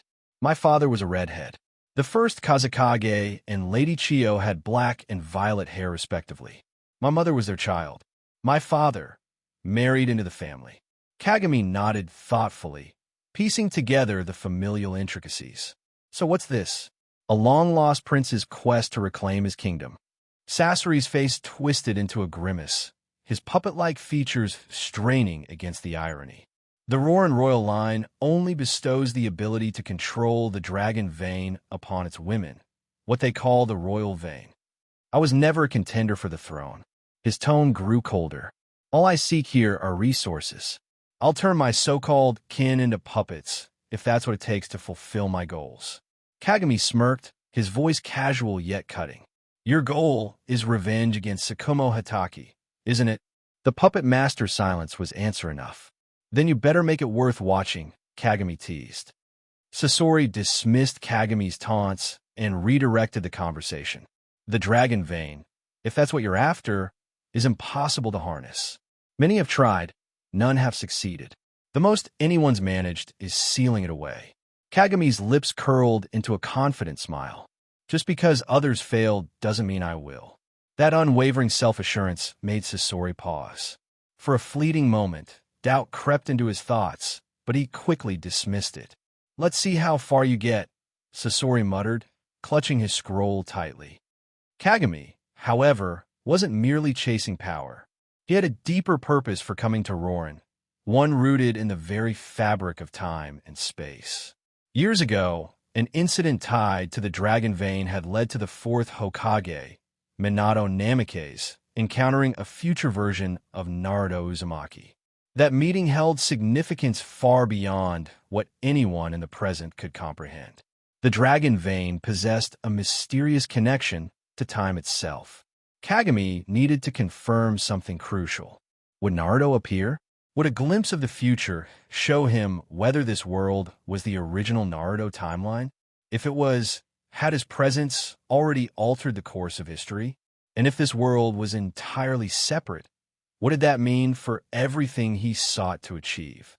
Let's wait for the festival to start, Kagami said, a cryptic smile tugging at his lips. Days passed, and Roran's festival preparations reached their climax. Under the cover of night, Kagami sat atop a high tower with Sasori, a simple meal in hand. Even with your strength, Sasori remarked, his voice tinged with disdain, you still indulge in such mundane things as eating and sleeping. What a waste. I don't like interruptions during meals, Kagami replied coldly. Eating and sleeping are among the few joys of being human. Don't take them away from me. He shot Sasori a sidelong glance. And your crude puppet body doesn't exactly scream perfection, does it? On the morning of the festival, the city came alive with the sound of drums and cheers. Kagami and Sasori observed from a hidden vantage point, their sharp eyes scanning the crowd. Sasori's keen senses picked up on something disturbing. Those aren't real people, he muttered, narrowing his eyes. They're puppets, all of them. A young woman with crimson hair emerged onto a high balcony, surrounded by the lifeless puppets masquerading as celebrants. She was the Queen of Roran. According to the timeline, this was the moment when Naruto was supposed to arrive and save her. Kagami's heart raced as he scanned the area, his chakra senses stretched to their limit. But he felt nothing. No sign of Naruto, no trace of the Nine-Tails chakra. The queen stepped forward, and the balcony beneath her crumbled. She plummeted, her scream cutting through the festival's fanfare. Kagami's hand flicked almost lazily, a kunai sailing through the air and pinning her ropes to a beam just before she hit the ground. Sasori glanced at Kagami, catching the eerie gleam in his crimson eyes. "You're excited," Sasori noted, his voice cautious. Kagami's smile widened, his joy impossible to contain. "No, Naruto. No predetermined future. The world is mine to shape." Turning to Sasori, he chuckled darkly. "Do you realize what this means?" He gestured to the city below, to the vast desert, to the very fabric of their existence. "This is the moment where everything begins anew." Sasori remained silent, the weight of Kagami's declaration sinking in. Kagami's voice dropped, a rare hint of emotion breaking through his usually cold demeanor. "No chains, no fate, no certainty." He laughed, the sound echoing through the desert night like a storm breaking. "Chaos is the only truth worth living for. You, Sasori of the Red Sand, have just witnessed the birth of an untethered world." In his reflections, Kagami Uchiha acknowledged the pivotal moment when he began altering the timeline, the day Sakumo Hatake chose exile over death. That single act created ripples that reshaped the entire shinobi world. Even now, standing at the edge of Rorin, he understood the consequences. Sasori's presence here, seeking Rorin at this time, was another butterfly effect. The simultaneous attacks on Konoha by 3 major nations, an unprecedented occurrence, was also his doing. Yet, what he feared most was the possibility of Naruto Uzumaki appearing again, an immutable sign that history was correcting itself. But no, the absence of Naruto proved one thing. The timeline had diverged beyond repair. This world was now untethered from its predetermined fate. Looking down from their perch, Kagami and Sasori saw Sarah, the queen of Rorin, narrowly saved by Kagami's kunai. The red-haired queen, despite her near-death experience, composed herself quickly. Her sharp eyes landed on the 2 men. "Thank you for saving me," she began, her voice trembling but steady. "I am Sarah, queen of this land. I will repay your kindness." Kagami scoffed, cutting her off with a dismissive wave. "No time for morning dramas. Sasori, keep an eye on your cousin. Just make sure she doesn't die." Sarah blinked, confused. "Cousin?" Sasori frowned, but said nothing. Their conversation was interrupted by the metallic whirring of puppets approaching. The lifeless constructs radiated a faint blue-violet glow, traces of the dragon vein's power. Kagami observed the flow of chakra, sensing its weight and purity. "This is the primordial energy of the land," he muttered. His eyes lifted toward the central tower, where a man with a scraggly beard stood, staring down at them with disbelief. "Sasori-sama." The voice carried over the battlefield. Sasori's expression darkened as recognition set in. "Mokade? Why do you look so old?" Before the man could answer, Kagami interjected with a smirk. "He's from more than 20 years in the future." Kagami's hand rose, cutting the air in a sharp motion. "Enough talk. Time to die." Countless invisible slashes tore through the approaching puppets, reducing them to nothing more than scrap. Mokade's body was severed at the waist by a single clean strike. Yet, even as his lower half collapsed, a surge of blue-violet chakra burst forth, stitching his body back together. Mokade's form warped grotesquely, swelling to an inhuman size. His upper body remained humanoid, but his lower half morphed into a massive, centipede-like structure, stretching hundreds of meters long. The tower beneath him crumbled under his immense weight, collapsing into ruins. Sasori quickly pulled Sarah to safety, sealing her mouth with a piece of puppet debris to silence her protests. Watching from the ruins, Kagami's lips curled into a faint smile. Mokade roared, his voice echoing across the desert. "Sasori, behold my immortality. I have surpassed you."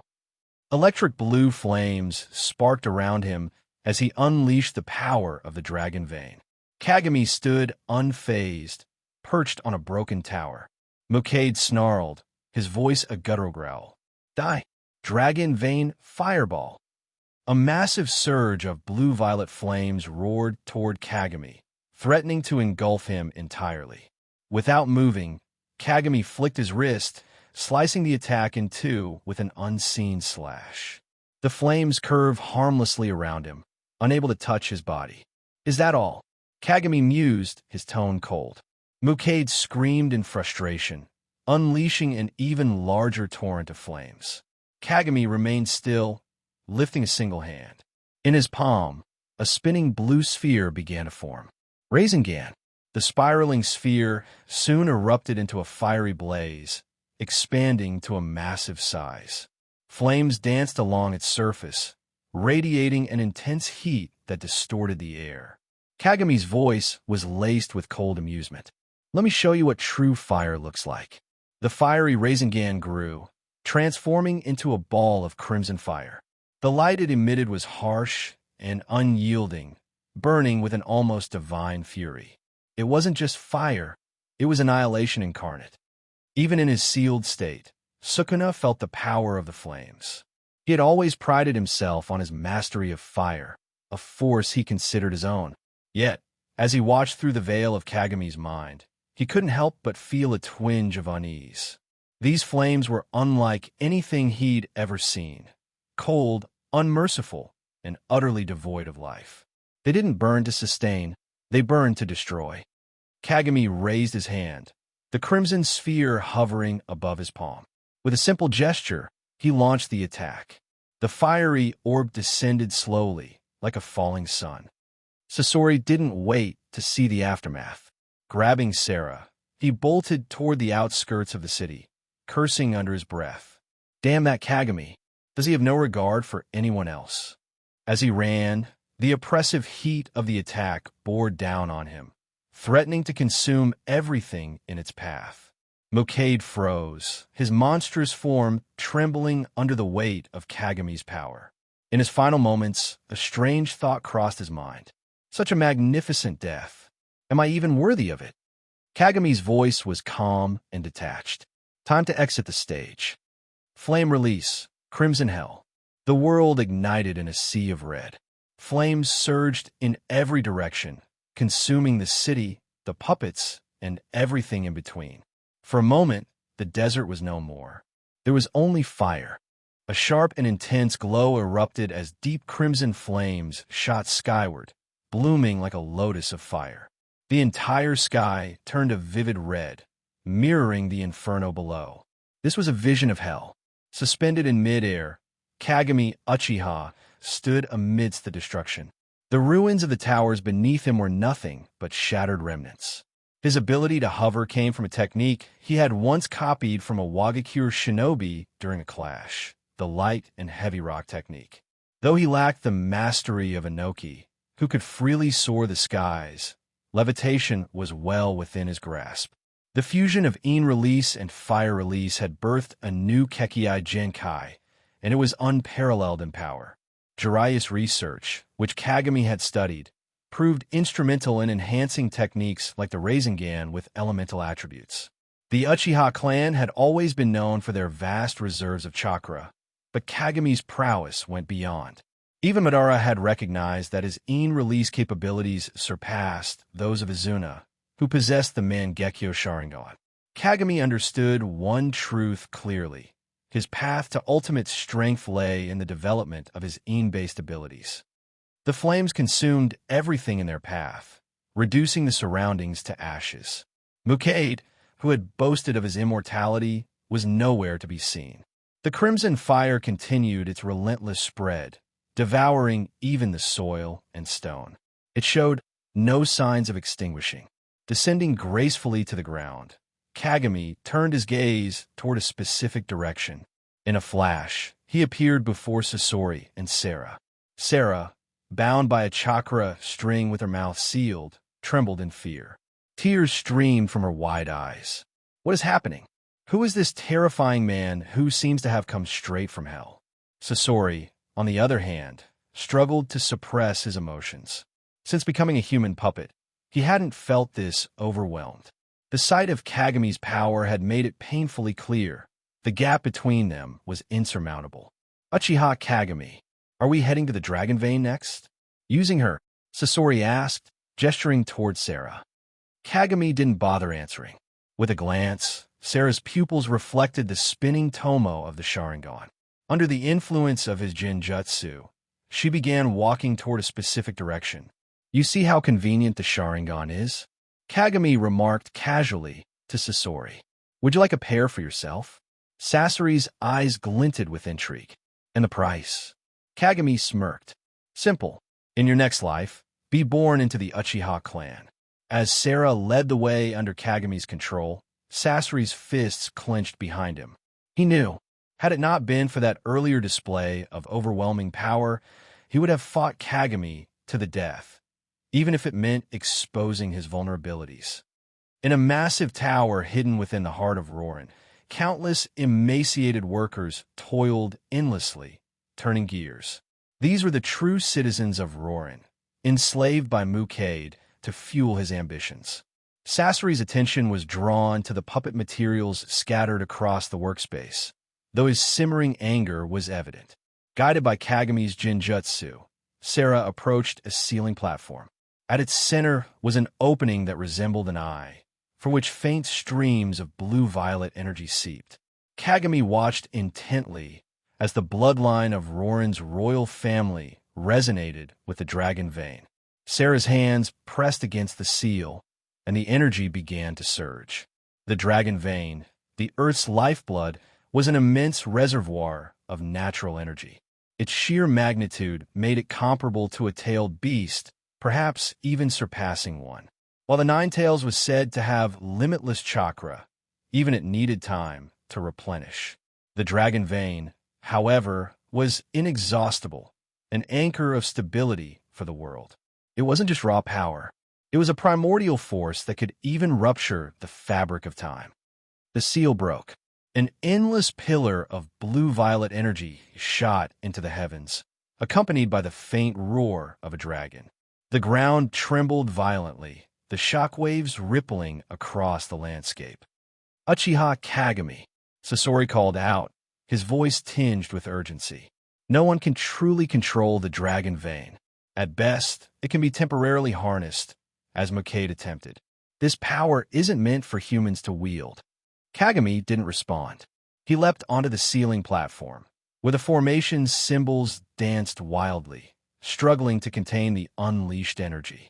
If one were to look up, the sky had turned entirely blue-violet, radiating the dragon vein's energy. The devastation it could unleash was unimaginable. Calmly, Kagami extended his hand into the energy stream. Inside the mindscape, Sukuna observed, his expression uncharacteristically intrigued. This is a truly unparalleled energy source. He chuckled darkly. Kagami, you can't handle this. Your body isn't built to endure such power. Kagami's lips curled into a faint smile. Have you ever heard the story of the man who prized a box over the treasure inside? What nonsense are you spouting? Sukuna demanded. Kagami's Sharingan glinted coldly as he replied. The moral of that story is about priorities, knowing what to keep and what to discard. In reverse, it's about refining and preserving only what's essential. He gestured to the immense energy flow. Since I couldn't open the seal alone, I realized something. He glanced at Sukuna, his gaze piercing. The cage that binds you may be far more valuable than you. Sukuna's expression twisted. Are you mocking me? Kagami smirked, but his focus remained on the torrent of energy surging around them. The dragon vein's energy began flowing into the crimson gate within Kagami's mindscape. Sukuna's body trembled slightly. The energy coursed through the gate, illuminating the once darkened space beyond. Within the sealed confines, a massive blue-violet dragon coiled among the mountains of bones. Its endless form seemed to stretch on forever, each scale shimmering with a mystic glow. Though the dragon lacked consciousness, its mere presence radiated an overwhelming power that even Sukuna couldn't ignore. Back in the physical world, the ground around the tower began to collapse and the city of Rorin teetered on the brink of annihilation. For Kagami, however, this was just the beginning. The perfect Mangekyō Sharingan was now within his grasp. Meanwhile, the world beyond Rorin began to stir, as unseen consequences of Kagami's actions rippled across the elemental nations. The city of 1,000 towers began to collapse. This city was built entirely upon the power of the dragon vein. Sasori's eyes widened in disbelief. His understanding of the world turned upside down. Someone had truly managed to harness the dragon vein. There was no elaborate ritual, no visible struggle. The earth's lifeblood, the dragon vein, was swallowed into the body of that young man as though it were nothing more than a drop of water disappearing into the ocean. For a fleeting moment, Sasori thought he glimpsed a fantastical scene. A celestial dragon coiled above a blood-red sea, far away in the land of demons. The Shrine Maiden line had long been entrusted with sealing away a malevolent entity known as Morio. Morio's power came from the darkness in human hearts. Inside her palace, the Shrine Maiden Moroku sat meditating. Suddenly, her body trembled violently. A torrent of malevolent intent invaded her mind. Within her consciousness, a spectral demon head roared. "Shrine Maiden, you felt it, didn't you? The Earth's seal has vanished. Ha ha ha! You can no longer confine me. Soon, I will shatter this seal. This world is mine to destroy. I will obliterate everything and build my 1,000 kings empire." Grass Village. In the infamous Hozuki Castle, a prison built by the Grass Village to detain rogue shinobi, a strange black box lay hidden in secrecy. The box, known as the Box of Ultimate Bliss, bore 4 faces: joy, anger, sorrow, and pleasure. A relic of the Sage of Six Paths era, it was said to be the ultimate weapon capable of granting any wish, fueled by sufficient negative energy. It was rumored that, in ancient times, the Grass Village nearly used it to conquer the entire world. The box now glowed ominously, radiating dark light. Such phenomena began to unfold across the shinobi world. Long-sealed evils and monsters stirred from their slumber, driven by the disturbance of the dragon vein. On the moon, a millennium ago, after sealing Kaguya, the brothers Hagoromo and Hamura went their separate ways. Hagoromo stayed on Earth to establish the shinobi world, while Hamura departed with his clansmen to the moon to guard their mother's prison. Within a grand palace on the moon, a pale-skinned, blue-haired, middle-aged man held an infant in his arms. His pure white eyes gazed down upon the blue planet below, his brows furrowed. What is happening in the shinobi world? First, the Geto statue was summoned years ago, and now, the world created by the Sage of Six Paths grows ever more corrupt. In the realm between life and death, the progenitor of the shinobi world, the Sage of Six Paths, slowly opened his eyes. Those faint purple orbs, the Rinnegan, radiated infinite power. For centuries, he had existed as a chakra-based form, guarding the afterlife and observing the shinobi world. He had remained silent even when Uchiha Madara awakened the Rinnegan and summoned the Geto statue. But now, something equally significant had occurred. The dragon vein, which played a crucial role in stabilizing the earth and sealing countless evils, had been disturbed. Uchiha Kagami. The sage murmured the name softly, his voice carrying a weight of contemplation. He couldn't fathom how this descendant had accomplished such a feat. Should he intervene now, forcing Kagami to return the dragon vein? Yet once again he hesitated. The prophesied child, the one destined to guide the shinobi world, had not yet appeared. If he interfered too soon, the sage sighed deeply. He chose to trust the prophecy, to trust that the world would one day meet its savior. Back in Rorin, the once proud city had been reduced to ruins. Survivors wandered amidst the debris, trembling, crying, and wailing in despair. Ignoring the devastation around him, Kagami Uchiha leapt down from the shattered ceiling platform. The dragon vein's absorption had unleashed chaotic repercussions. In the shadows, unseen forces howled in fury, their wrath stirred by Kagami's actions. He glanced at the fractured earth beneath him, noting with some satisfaction that the tremors had not spread further. Sasori, still reeling from the shock, finally spoke. Uchiha Kagami, you actually did it. Patting Sasori's shoulder casually, Kagami chuckled. There's no need to be so surprised. Just standard procedure. He turned his gaze toward Sasori, a glint of interest in his eyes. Sasori, you're quite interesting. Ever thought about becoming my subordinate? After a moment of silence, Sasori shook his head. Your strength and spirit are admirable, but I'm a man driven by vengeance. Until I kill that man, I'll walk my path alone.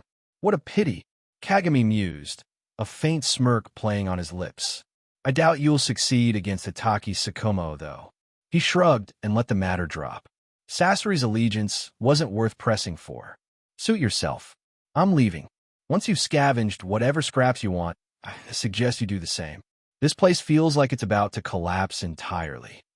Sasori clenched his fists beneath his cloak, his resolve hardening. Not aligning with Kagami was undoubtedly the right decision. The thought of such overwhelming power made his puppet heart falter. Summoning a massive eagle, Kagami soared into the sky, the wind tossing his hair. The dragon vein's energy was vast, but it wasn't ready for immediate use. While the natural energy could be utilized for Sage Mode, Kagami had other plans. There was no need to rely on those beasts and their teachings. The Sharingan itself will suffice. His crimson eyes gleamed as they pierced the clouds, gazing toward the distant horizon. The Third Great Ninja War was about to reach its peak. Lord Kagami, you've returned. The camp's shinobi greeted him with deference. Over the years of war, Kagami Uchiha had risen to the position of deputy commander of the Northern Battlefront. It was a temporary wartime role, but his fame had become so great that the higher-ups had no choice but to grant him this title. The forces under his command consisted mostly of notable clans such as the Akimichi, Nara, Yamanaka, and Inuzuka. His own clan members had been sent to the Eastern Battlefront. 6 months ago, Kirigakure officially entered the war, seeking to carve out a piece of Konoha's strength. The 7 ninja swordsmen of the mist had begun to make a name for themselves as a fearsome special unit. Konoha was now fighting on 4 fronts. The northern and western fronts were the most grueling, with Awagakure and Kumogakure's combined strength posing a significant challenge. Danzo had taken the opportunity to repeatedly lambaste Kagami during strategy meetings, accusing him of destabilizing the situation by killing the 8 Tails Jinchuriki. Fortunately, Kagami never heard those remarks. If he had, Danzo would have been long dead. The old rat had gone into hiding, evading Kagami's reach, like vermin lurking in the shadows. Just as Kagami sat down in his tent, hurried footsteps approached. Lord Kagami, Jiraiya-sama has requested your presence immediately. It's an urgent matter. Kumogakure has attacked. When Kagami lifted the flap of the command tent, a heavy tension filled the air. Inside were Jiraiya, Fugaku Uchiha, Rin Noara, and Kakashi Hitaki.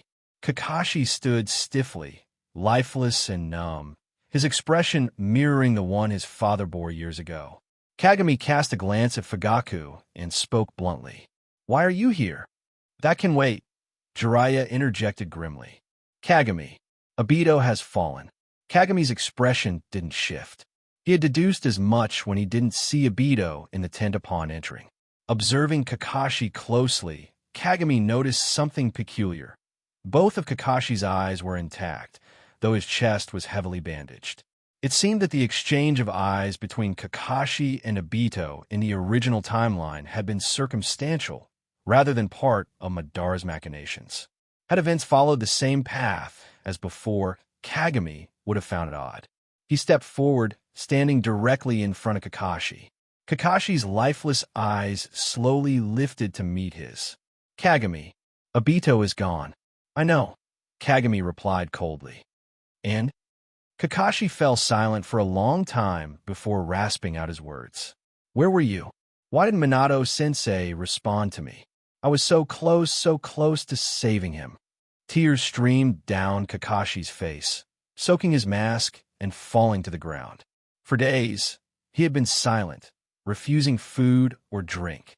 Now, in Kagami's presence, his emotions finally broke free. Smack! The sound of Kagami's slap echoed through the tent as Kakashi collapsed to the ground. "Kagami, what are you doing?" Jiraiya exclaimed. Ignoring him, Kagami placed his foot on Kakashi's chest, his gaze icy and condescending. "You think Minato and I are supposed to revolve around you? You think you deserve to be constantly shielded by others, always thinking it's someone else's responsibility to save you. If only Kagami were here.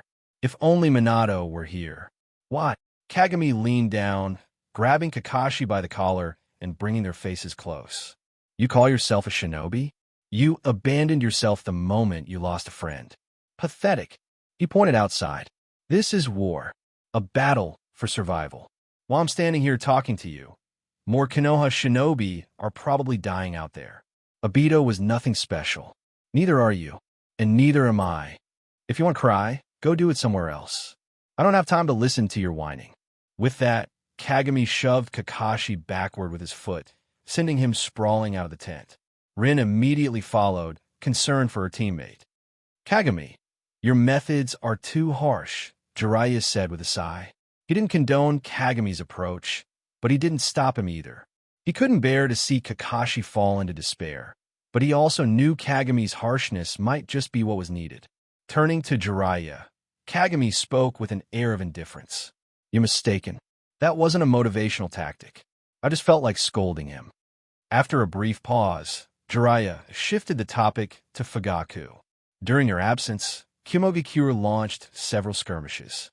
Iwagakure has been relatively quiet, so Fugaku was sent to temporarily fill your role. Kagami raised an eyebrow, a sly smile creeping onto his face. "Oh, so I suppose that makes Fugaku the new deputy commander now." Fugaku's stoic expression didn't waver as he replied, "This is Lord Hokage's directive. Mirror, you've been through much these past years. It's time for you to take a well-deserved rest." Kagami's eyes narrowed, his smile widening. "Oh, I'm sure this was all for my benefit." Jiraiya patted Kagami on the shoulder. "Take some time for yourself, Kagami. Even the strongest need to rest. Besides, Minato and Kushina have had their breaks too. You've earned yours." "I'll handle myself just fine, Jiraiya-sensei." Kagami exited the tent, glancing back at Fugaku with a smirk. "Fugaku, come along. There are some things I need to discuss with you." "As do I," Fugaku replied evenly, following him out. Watching the two leave, Jiraiya couldn't shake a sense of foreboding. But this was a matter for the Uchiha. It wasn't his place to interfere. Kagami walked far from the camp, Fugaku silently trailing behind him. At a large tree, Kagami stopped, turning to face Fugaku with a sly grin. "So, you've awakened the Mangekyō, but still chose to align with Hiruzen Sarutobi?" Fugaku's eyes sharpened, though he quickly calmed himself. "You noticed? I see. Your eyes are truly formidable." As he spoke, Fugaku activated his Mangekyō Sharingan. The tomo spun into the shape of a three-bladed shuriken. This cursed power. If I could, I would prevent you from awakening it. I've glimpsed the future, Kagami. If the Uchiha rebel, there will be no victory. We must wait, bide our time, until we are strong enough. Kagami crossed his arms, his grin widening mockingly. Such shallow foresight. Your so-called vision of the future is based on nothing but your limited perspective. The future isn't something you foresee. It's something I create. Enough talk, Fugaku. Kagami beckoned with a hand. Come at me with everything you've got. Don't disappoint me by dying too easily. Dash Kagami. Fugaku's gaze grew increasingly frigid. You wouldn't understand the difference between the three tomo and the Mangekyō until you've experienced it yourself. Slash. An invisible blade tore through the air, slicing past Fugaku and severing dozens of massive trees behind him. Boom. The next one won't be a warning, Kagami said flatly. Fugaku's expression darkened as an ominous, frigid chakra began to emanate from him. A monstrous, otherworldly roar echoed. Deep purple chakra materialized, enveloping his body. Blood flowed from one of his eyes as black flames ignited in the void. The flames of Amaterasu, the deity of destruction housed within the Mangekyō Sharingan, Fugaku declared. This is Susanoo, the ultimate power of the Uchiha. Come, Kagami Uchiha, witness the full extent of my strength. Half-formed Susanoo stood amidst the black flames, its presence both divine and demonic. Rather than aiming Amaterasu directly at Kagami, Fugaku had used it to reshape the battlefield, covering it in unquenchable flames. These flames will never extinguish. No need for a lecture, Kagami interrupted, casually slashing through the encroaching flames. Smart of you not to aim it directly at me. At least you know that wouldn't work. Fugaku stayed silent. Amaterasu was a powerful technique capable of incinerating nearly anything, but locking onto a target required a fraction of a second. Against an opponent like Kagami, whose reputation as the Scarlet embodied the pinnacle of Sharingan mastery, that fraction was insurmountable. Instead, Fugaku had chosen to mold the battlefield, using the flames to restrict Kagami's fearsome close-range combat. Yet, even with the battlefield altered, a part of him knew it wouldn't be enough. Kagami stepped forward, each stride exuding confidence. Fugaku stood within the protection of his half-formed Susanoo, black flames roaring around him. You've mastered Susanoo, Fugaku, but that's all. Compared to him, Kagami trailed off, shaking his head dismissively. No, you don't even deserve to be compared. His voice turned cold. Susanoo is the ultimate visual prowess of the Uchiha, but wielded by you, it's a disgrace. Taking another step, Kagami shattered the silence. Crack!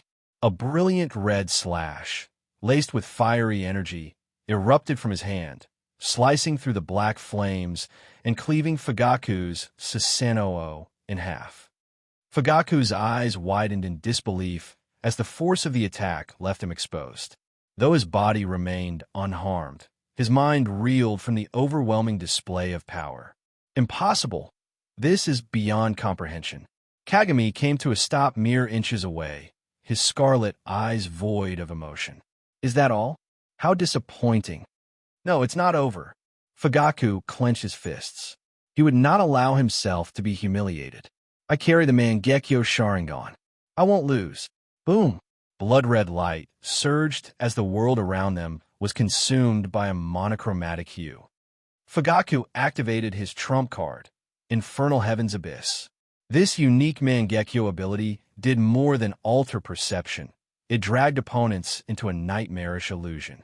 Within this realm, Fugaku could simulate possible futures, forcing his target to endure the emotional and psychological toll of countless tragedies. The battlefield shifted to a desolate vision of the Uchiha district. Masked ANBU swarmed the area, their blades drenched in blood as they slaughtered Uchiha clansmen. In the distance, a titanic nine-tails rampaged, its roars shaking the heavens. This is the future, Fugaku bellowed. No matter how we struggle, the Uchiha cannot prevail through rebellion. Konoha would be left broken, but we would be annihilated. Is this the future you seek, Kagami? Inside the illusion, Kagami observed the unfolding chaos. The weight of the simulated carnage pressed down on his psyche, yet his expression remained indifferent. It's impressive, Kagami admitted, a hint of sarcasm in his voice. But you got one thing wrong. Kagami smirked, shaking his head in mock pity. You? Like Madara? Don't make me laugh. You don't even deserve to speak his name. Fugaku's confidence faltered as Kagami stepped forward, his voice sharp and cutting. This isn't foresight, Fugaku. It's cowardice. Your vision of the future isn't a prediction. It's the delusion of a weak man. Kagami raised a hand, clenching it into a fist. Your nightmare ends now. The monochromatic world cracked and shattered. Shatter. Fugaku reeled back, blood spurting from his mouth as the illusion collapsed in on itself. Fugaku fell to his knees, his body trembling from the strain of his technique backfiring. His voice wavered, filled with despair. How? Why? I'm the one with the Mangekyō. Kagami placed a foot on Fugaku's throat, silencing him. I considered killing you, but that would be a mercy. You'd escape all of this. Kagami reached down, his fingers closing around Fugaku's eyes. A moment later, he stood, two bloodied orbs in his grasp. You're unworthy of these eyes. Turning to Fugaku's limp form, Kagami leaned in close, his voice barely a whisper. I won't give you the honor of death. Instead, I'll leave you to endure the misery of watching what I'll do next. I'm not granting you death, but suffering. Fugaku's consciousness faded, his body collapsing to the ground. Moments later, two figures appeared, a pair of Uchiha elite handpicked by Kagami, Genka and Kamoma. Kagami handed the bloodied eyes to Genka. Take Fugaku back to the compound. Have these delivered to Jinhei for safekeeping. Turning to Kamoma, Kagami issued his next order. Inform the clan. From this day forward, I am the Uchiha clan head. After Fugaku was carried away by the two Uchiha elites, Jiraiya slowly approached. The commotion earlier had naturally caught the attention of someone as skilled as one of the legendary Sannin. Kagami had already sensed his presence and made no effort to hide anything. Just as he had once given Minato a choice, Kagami was now extending the same to Jiraiya. Fugaku had been given that opportunity too, but he had chosen wrongly. Jiraiya's gaze was heavy with a mix of emotions as he looked at Kagami. The scarlet hue of Kagami's Sharingan faded as he turned and offered a faint smile. Jiraiya-sensei. In Jiraiya's mind, the image of the young, eager boy who had first called him sensei resurfaced. Though only a few years had passed, it felt like a lifetime ago. Kagami. Was this battle truly necessary? Fugaku had seen it. Jiraiya could see it too. The conflicts and grievances between the Uchiha and the village were beyond reconciliation. With Kagami now as the head of the Uchiha, the situation had escalated beyond control. Opportunities for reconciliation once existed, but it was Tobirama Senju who severed those possibilities. I know, Jiraiya murmured, but still, he struggled internally, caught between his loyalty to his student and his sense of duty to the village. After a long silence, Jiraiya spoke, his expression a mix of anguish and resignation. Kagami. His face seemed to wear two masks, one smiling, the other crying. Tsunade has left, and once this war ends, I plan to travel as well. Forgive me, Kagami. I'm a coward and lack the courage to stand by your side. But at least the village will remain, won't it? So, this is your choice, Jiraiya-sensei. Of course, Kagami replied smoothly. The Uchiha were always part of the village's foundation. I'm simply reclaiming what rightfully belongs to us. Jiraiya exhaled deeply. Whatever happens next, let Orochimaru handle it. After all, you're the one vying to be Hokage. I originally wanted to ask you to help gather material for my book, but you're such a troublesome brat. I'll tell Sarutobi-sensei that Fugaku was injured on the battlefield and sent back to the village to recover. Walking closer, Jiraiya hesitated to pat Kagami's head as he had done years ago. The boy had grown nearly as tall as him, so instead, he settled for patting his shoulder. Come on, let me show you. I've managed to add a nature transformation to the Rasengan too. A month passed. The Western Front. The Wind Country had announced its surrender months ago, and Mangekyō had signed a peace treaty with Konoha. Though not a declaration of capitulation, the treaty signaled their withdrawal from the Third Great Ninja War. Konoha, exhausted from fighting on four fronts, had little choice but to accept, even if they knew Mangekyō could not commit significant forces to aid them. Ceasing hostilities allowed Konoha to reallocate resources to the Iwagakure front. Thus, the Wind Country became the first major player to withdraw from the war, licking its wounds amidst the endless sands. In the Western Front command room, Konoha's elite forces gathered. Orochimaru, Minato Namikaze, Kushina Uzumaki, and members of various clans like the Nara, Akimichi, and Yamanaka stood at the ready. The Uchiha and Hyuga clans were stationed on the Eastern Front, where Jiraiya and Kagami managed the Northern Front. This gathering represented the bulk of Konoha's military strength. Minato's expression was heavy. He had learned about Obito's death after the fact, as he had been entrenched in the battle against Iwagakure. With Kirigakure's entry into the war, the situation on the Eastern Front was dire. Were it not for Narashikaku's tactical brilliance, the Mist Ninjas might have already breached the Land of Fire's borders. Konoha had deployed every available ninja. Nearly every household had suffered losses. War was cruel. Two simple words that bore an immense weight. Hiruzen Sarutobi, unable to endure the mounting losses, had decided to gather the majority of their forces for a decisive battle against Iwagakure. The armies would converge at Kanabi Bridge, with Hiruzen himself leading the charge. The goal was clear, to crush Iwagakure's main force and turn their attention to Kumogakure. If successful, they could focus their efforts against the Mist, whose overseas incursions posed less of a threat.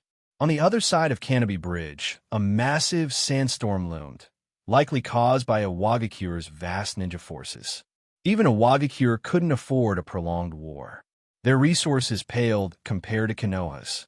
For Inoki, this war was an opportunity to trade his weaker forces for Konoha's elite. I don't care how many die, he thought. But Konoha's clans, their loss will bleed them dry. Soon, Hiruzen Sarutobi arrived, clad in battle armor, and entered the command tent. Lord Third Hokage-sama, you're here, sir. With you leading us, victory is assured. Old man, so you really came. Despite his advanced age and years of combat, Hiruzen Sarutobi's presence reinvigorated the troops. Many had grown up hearing tales of his exploits and revered him as a living legend. Even someone like Orochimaru found reassurance in his presence. If it's the old man, there's no need to worry, Orochimaru thought. You've ended 2 great wars and led Konoha to its peak prosperity. You'll do it again. Orochimaru, Minato, what's the current situation? Hiruzen trusted battlefield commanders over intelligence reports for accurate insights.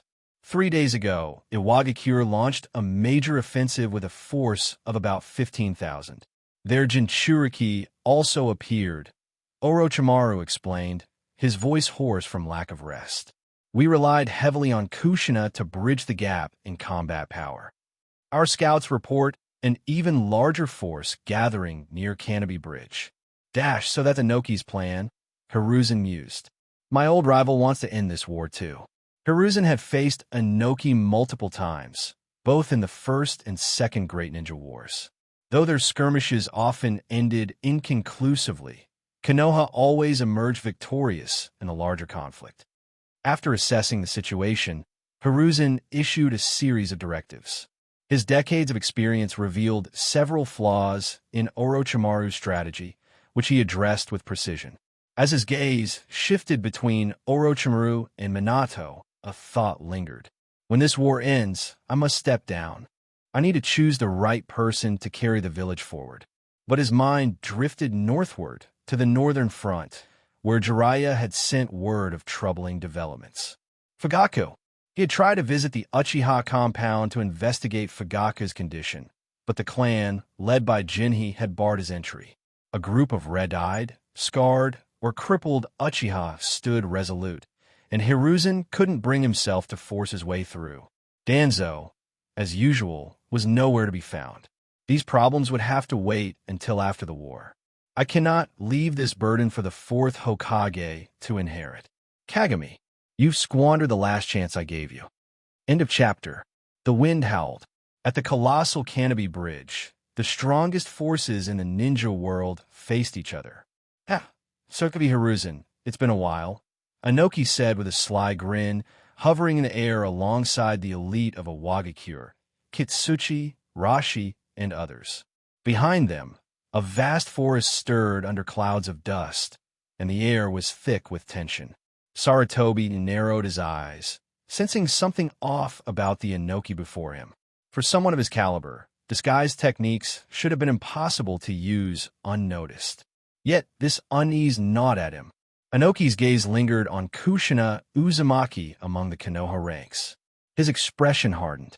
You Uzumaki girl have been quite the thorn in our side, Inoki sneered. Seems like the Uzumaki clan wasn't dealt with thoroughly enough. When he had exchanged intelligence with the Third Hokage and learned that Konoha's Nine-Tails Jinchuriki was a red-haired woman, he was furious enough to almost throw his back out. It had been an obsession ever since. "You damn old man. What did you say?" Kushina's fiery red hair flared as she erupted in anger, her chakra surging wildly. The oppressive aura almost toppled those around her. On her pale face, faint markings resembling fox whiskers began to appear. "Calm down, Kushina." Minato rushed to her side, his hands gently trying to soothe her. Though she wouldn't lose control completely, Kushina's volatile emotions gave the Nine-Tails a foothold. "He's just trying to provoke you. Don't fall for it." Kushina took heavy breaths, her fists clenched tightly, her gaze locked on Inoki with an icy ferocity. "You old bastard. I swear I'll kill you." "Enough, Inoki," Sarutobi interjected, his voice low and commanding. "As a Kage, you should carry yourself with some dignity. It seems there's no room for negotiation here." "Fine, I won't bother trying to make you surrender." Sarutobi gripped the extended form of Enma, now a black iron staff in his hands, and readied his stance. "This time, you'll lose again." Inoki chuckled, his mustache curling upward in amusement. Sarutobi's sense of foreboding deepened. "Hiruzen, you disappoint me. Allowing that Uchiha brat to grow unchecked. What a mistake. I never intended to do you such a favor, helping you deal with the Uchiha. Be grateful." Inoki sneered, his voice dripping with venom. "Just as you were grateful when we helped dismantle Uzushiga, letting you capture the last remnants of the Uzumaki clan." Thud! A sudden, thunderous heartbeat echoed across the battlefield. Sarutobi's attention snapped to Kushina as he shouted urgently. "Kushina, the destruction of Uzushiga wasn't Konoha's doing. Even Lady Mito understood our hands were tied. We were engulfed in war ourselves." Thud! Kushina clutched her head tightly as tendrils of red chakra began to seep out. I know. Granny Mito told me. Minato, take Kushina and leave. She cannot remain here." Sarutobi's voice carried a tone of authority and desperation. A rampaging Nine-Tails would not differentiate between ally and enemy. It would be Konoha's undoing. Sarutobi cursed inwardly. He had always dreaded this exact scenario. This was why he opposed deploying the Nine-Tails Jinchuriki on the battlefield. Inoki glanced at Sarutobi mockingly as his form began to dissolve. Pop, pop, pop. The elite Iwagakure shinobi beside him vanished, leaving only dissipating clouds of smoke. Shadow clones. Sarutobi's heart sank further. Diversion? How is that possible? Their scouts had confirmed the presence of over 10,000 Iwagakure shinobi. Inoki folded his arms, his expression cold. Why don't you guess? Some are heading for the Kumogakure front, and others are infiltrating Konoha. The 15,000 shinobi I left here, they're fully prepared to die if it means victory. Maybe send that little teleporting brat of yours after me. We're not too far, after all. Inoki grinned slyly before vanishing in a puff of smoke. Shut up, Sarutobi bellowed as his staff extended, smashing through the lingering remnants of Inoki's clone. Boom! A column of black-red chakra erupted into the sky. Kushina! Minato shouted her name as he placed a sealing hand on her abdomen, pouring his chakra into the seal. 3 tails. I know. Kushina's voice was hoarse and strained. I know it's not Konoha's fault, but why? Why was I the only one who survived? Isn't it obvious? Because you were the perfect cage for me. Do you really think Sarutobi Hiruzen is some saint? If they could save you, they could have saved others. They didn't because they needed you as my vessel. Let me out, Kushina. I'll help you wipe out everyone who destroyed Uzushiga. But first, I'll kill that brat who's Madara's reincarnation. The Nine-Tails reveled in the chaos, sensing the cracks in Kushina's resolve. She had grown accustomed to life in Konoha, mastering her seal with age and maturity. But that control was fragile. It relied on her emotional stability. The Nine-Tails pounced on her turmoil, its voice a sinister whisper in her mind. The seal holding it back was formidable, but even the best locks faltered under emotional strain. The sound of charging a Wagakure shinobi, their numbers stretching into the horizon, jolted the Konoha forces back to the immediate threat. All eyes turned to Sarutobi, awaiting his command. Sarutobi's face darkened. He needed to stabilize Kushina, but there was no time. The Wagakure forces were already advancing, and Inoki's true whereabouts were equally critical. Jiraiya, the village. If Inoki's forces reached Konoha, Koharu and Danzo might hold them off for a while, but if they were targeting the Kumogakure front, Inoki and the Third Hokage could not have allied, could they? Taking a deep breath, Sarutobi made his decision. Kushina, calm yourself. You, Minato, and Orochimaru are to reinforce the northern front. Sarutobi's voice boomed with authority. Jiraiya, Kagami, and countless others are counting on you. This is the village Lady Mito dedicated her life to protect. No matter your feelings, her love for you was genuine. Umbu, leave 3 commanders here and send the rest back to the village. Sarutobi gripped Enma tightly and turned to face the advancing enemy. If I fall here, Orochimaru is to be named the 4th Hokage. Now, execute the orders. End of chapter. At the northern border of the Land of Fire, dozens of shinobi wearing Kumogakure headbands stood at the edge of a cliff. Leading them was none other than the Third Hokage. The group consisted of Kumogakure's absolute elites. The weakest among them were special jonin with unique abilities, and the group included the renowned AB combo. The Eight Tails had revived faster than anticipated, reappearing at the Valley of Clouds and lightning in the Land of Lightning. After successfully subduing it, Killer Bee had volunteered to become its Jinchuriki, choosing to inherit the burden his mentor had once borne. Killer Bee was a prodigy unlike any Kumogakure had seen before. He had achieved what was previously thought to be merely theoretical, a perfect Jinchuriki. A clenched fist, glowing with electricity, rested on the railing as the Third Hokage son, stared intently at the distant Konoha encampment. Father, Uchiha Kagami has returned, and the Konoha forces are amassing at the Canopy Bridge. Can we trust the one who gave us this information?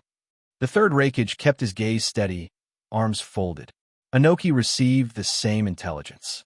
Few individuals could orchestrate such a scheme. It's likely the same shadowy figure who leaked information to us years ago, a meddler stirring chaos from the shadows.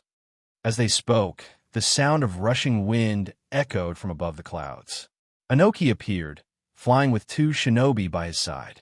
They were Rashi, the 4 Tails Jinchuriki, and Han, the 5 Tails Jinchuriki. 2 Kages, 3 Jinchuriki, and dozens of elite shinobi. This formation was more formidable than even the force that had once hunted the second Hokage. All this just to kill a kid. Is such a sacrifice really necessary? Rashi's tone was sharp, his expression uneasy. He didn't agree with Inoki's decision. If it weren't for the 4 Tails raging in his mind, he would have preferred to stay on the front lines. It's worth it, Inoki replied firmly. I'm certain this boy will grow to match Uchiha Madara. Paying a small price now to kill him is a bargain. We may not even lose the battle at the bridge. If the 9 Tails runs wild, it could wipe out Konoha's forces first. Besides, I've already instructed Gari to retreat if the losses become too great. You sneaky bastard, a pound of eggs, 2.5 coins, and yet you throw away your comrades. Yo yeah. Killer Bee rapped, grinning widely. Inoki's face darkened as he glared at Killer Bee, his gaze then shifting to the Third Hokage. What were you thinking, making this fool the 8 Tails Jinchuriki? My comrade's worth isn't up for your judgment, the Third Hokage snapped. If Gyuki says this boy can handle it, then he can. Unlike you, I don't resort to petty schemes.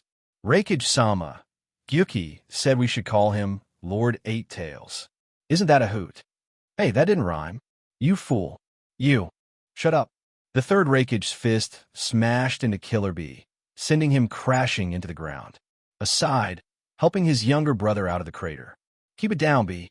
The hostility between the two villages was palpable. Despite their mutual goal, the alliance between Iwagakure and Kimogakure was tenuous at best.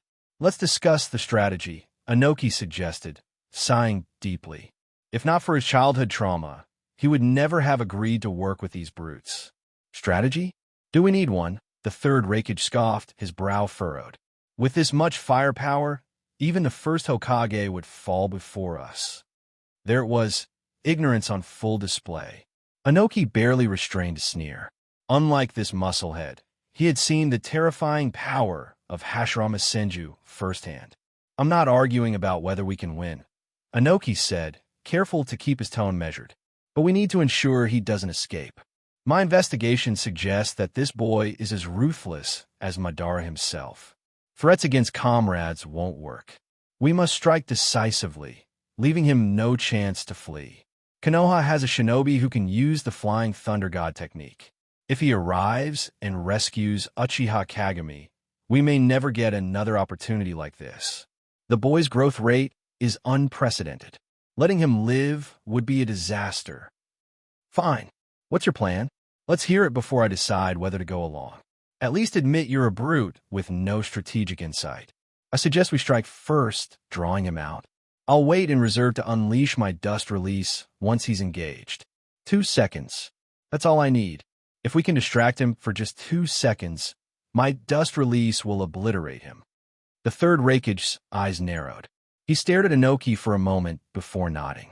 I don't trust you, but I'll agree. Let's move. With that, the third Hokage surged forward, shrouded in crackling lightning.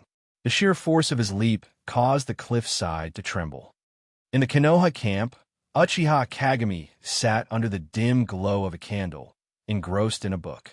Ancient texts often held inspiration, revealing the foundation of chakra application and the evolution of techniques. These works bore traces of the old ninja creed, passed down through millennia. Kagami smirked to himself. The Uchiha had accumulated more records than even the Senju clan, their history interwoven with the origins of ninjutsu. He sighed, recalling his visit to Uchiha Madara's lair. I should have copied some of those scrolls. No matter. When the time comes, I'll take them from Obito instead. Just as he was mulling over plans, something entered his sensory range. Crackling lightning illuminated the night sky as an urgent alarm sounded through the camp. A streak of blue lightning streaked toward them. Uchiha Kagami tore through his tent, landing gracefully on its roof. The three Tomo in his Sharingan spun as a smile played on his lips. Finally, you brat, the third Hokage roared. You're mine. Electricity crackled along his fingers, coalescing into a sharp spear. Hell stab, four-finger nukite. Kagami remained silent, his fist glowing with black-red energy. Black flash. Blue and black-red lightning collided. For a moment, all was silent. Boom! A shock wave tore through the camp, as though a typhoon had descended. To be continued, exploding bolts of lightning spread like serpents. Nearby, tents were torn apart, and cracks spread across the ground like webbed roots. The clash of lightning against lightning thundered across the battlefield. In mere moments, dozens of strikes were exchanged between the two combatants. Uchiha Kagami was the first to withdraw, instantly appearing atop a tall tree. Heck, kid, is that all you've got? The third Hokage's fists charged forward again. Kagami chuckled lightly. Can you barbarians even fight without running your mouths? You brat. Lightning flashed as the third Hokage withdrew one finger. Three-fingered hell stab. Kagami raised a finger, forming a one-handed seal. A dazzling, crimson-red flame surged forth like flowing water, forming a fiery barrier in front of him. Flame release. Crimson lotus barrier. The piercing thrust of the hell stab veered upward upon contact, diverted by an unseen force. What is this thing? The third Hokage quickly withdrew his hand, noticing faint traces of the crimson flame clinging to his lightning armor, burning away his chakra. Along with the flames came an intense, bone-chilling coldness. Cold flames? The Raikage didn't dare act rashly without understanding the nature of this ability. He swiftly retreated, shedding the afflicted portion of his chakra along with the flames. Having survived countless battles during the chaotic wars of his time, he was no fool. Frowning, he observed the dancing flames. The shape reminded him somewhat of the Two Tails flames, yet these bore a unique, icy property. They behaved like fire, yet felt as fluid as water. Moreover, an unmistakable sense of danger lingered. Being touched by these flames was clearly no minor issue. The fire flowed seamlessly around Kagami's body, forming a cloak of flames. Lava-style chakra mode, simpleton, its flame release. In quick succession, several cloud shinobi arrived to reinforce the Raikage. Jiraiya also appeared beside Kagami, frowning deeply. The Raikage himself has shown up. I've already ordered the others to retreat. This level of combat is far beyond them. Kagami, I'll summon Gamaken to assist you in battle. Give me a moment. I need to enter Sage mode. Kagami glanced at Jiraiya and responded calmly. Fine. Show me what you've got. After a moment of thought, he added, by the way, Inoki is here too. Be careful of his dust release. What? Jiraiya's pupils contracted sharply. The Raikage was bad enough. Now, that Tsuchikage was involved? What are they doing? Why aren't they targeting the Hokage instead? Did you see him? Where is he hiding? Kagami shook his head. He's keeping out of sight. I just sensed his chakra for a brief moment. He was lying. A seasoned ninja like Inoki wouldn't make such a rookie mistake. As for how Kagami knew, because he was the one who leaked his own intelligence to the Tsuchikage and Raikage. He orchestrated this decapitation strike against himself. Boom! Lightning plow hot knife. Cloaked in a layer of red chakra, Killer Bee and A came charging from opposite sides, their movements synchronized. Killer Bee's arm swung down like a guillotine. Kagami leapt up, planting both feet against their strikes to kick them apart. The battle reignited. In the world of shinobi, there was no tradition of single combat. The Third Raikage and his allies fought Kagami together. Their figures clashed and separated in an instant. So fast they were reduced to nothing more than blurred streaks of light. Explosive bursts of sound and shock waves echoed in relentless succession. Kagami was slowly being pushed into a disadvantage. Despite this, his expression remained composed, with not a hint of retreat in his demeanor. Boom! A massive crimson toad with U-shaped markings on its face entered the fray, aiding Kagami in his defense. Gamaken, protect Kagami! Jiraiya yelled, retreating into the forest. He needed time to summon the Great Toad Sages and enter Sage mode. I understand. I may be clumsy, but I'll protect you with my life. Thanks to medicinal baths and intense training, Kagami's body had developed to the equivalent of a 16 or 17-year-old. But shinobi had their limits. Even Kakashi, a prodigy in his own right, saw little improvement in raw strength as he aged. Only his combat experience and jutsu arsenal grew. The source of Uchiha power lay in their eyes. Unless something extraordinary occurred, Kagami's physical growth had essentially reached its peak. Like Guy, he could only strengthen his body further through time and relentless effort. However, Kagami understood that his focus needed to remain on his Sharingan. He couldn't afford to devote himself entirely to taijutsu like Guy. His greatest asset was his mental energy, so immense it could rival even the elderly Uchiha Madara in a battle of Jinjutsu. He had effortlessly shattered Fugaku's illusionary world. In truth, Kagami had already ascended to the pinnacle of the current shinobi world, standing at the so-called Kage level. Against certain Kage with less versatile abilities, he could even claim an overwhelming advantage. Take Raza, for instance, or even Fugaku with his Mangekyō Sharingan. The next steps toward power had been clearly laid out in the original timeline. Sasuke and Naruto were the two strongest shinobi of their era. With the power of the dragon veins, Kagami could emulate Sasuke's sage-powered Susanoo. Combined with Sukuna's influence and his own immense mental energy, he could unlock a Mangekyō Sharingan that never deteriorates. but it felt all too predictable. This path had a visible endpoint. Even with perfect stats, the peak would be nothing more than an eternal Mangekyō Susanoo enhanced by Sage Mode. It wouldn't be enough to face the future threat of the Otsutsuki clan. Even without that looming danger, Kagami refused to walk a road with an obvious conclusion. Shing!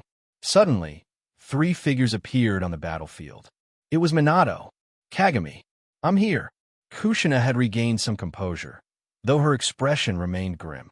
Seeing Kagami, she forced herself to rally and scan the scene. Cloud Shinobi, how annoying.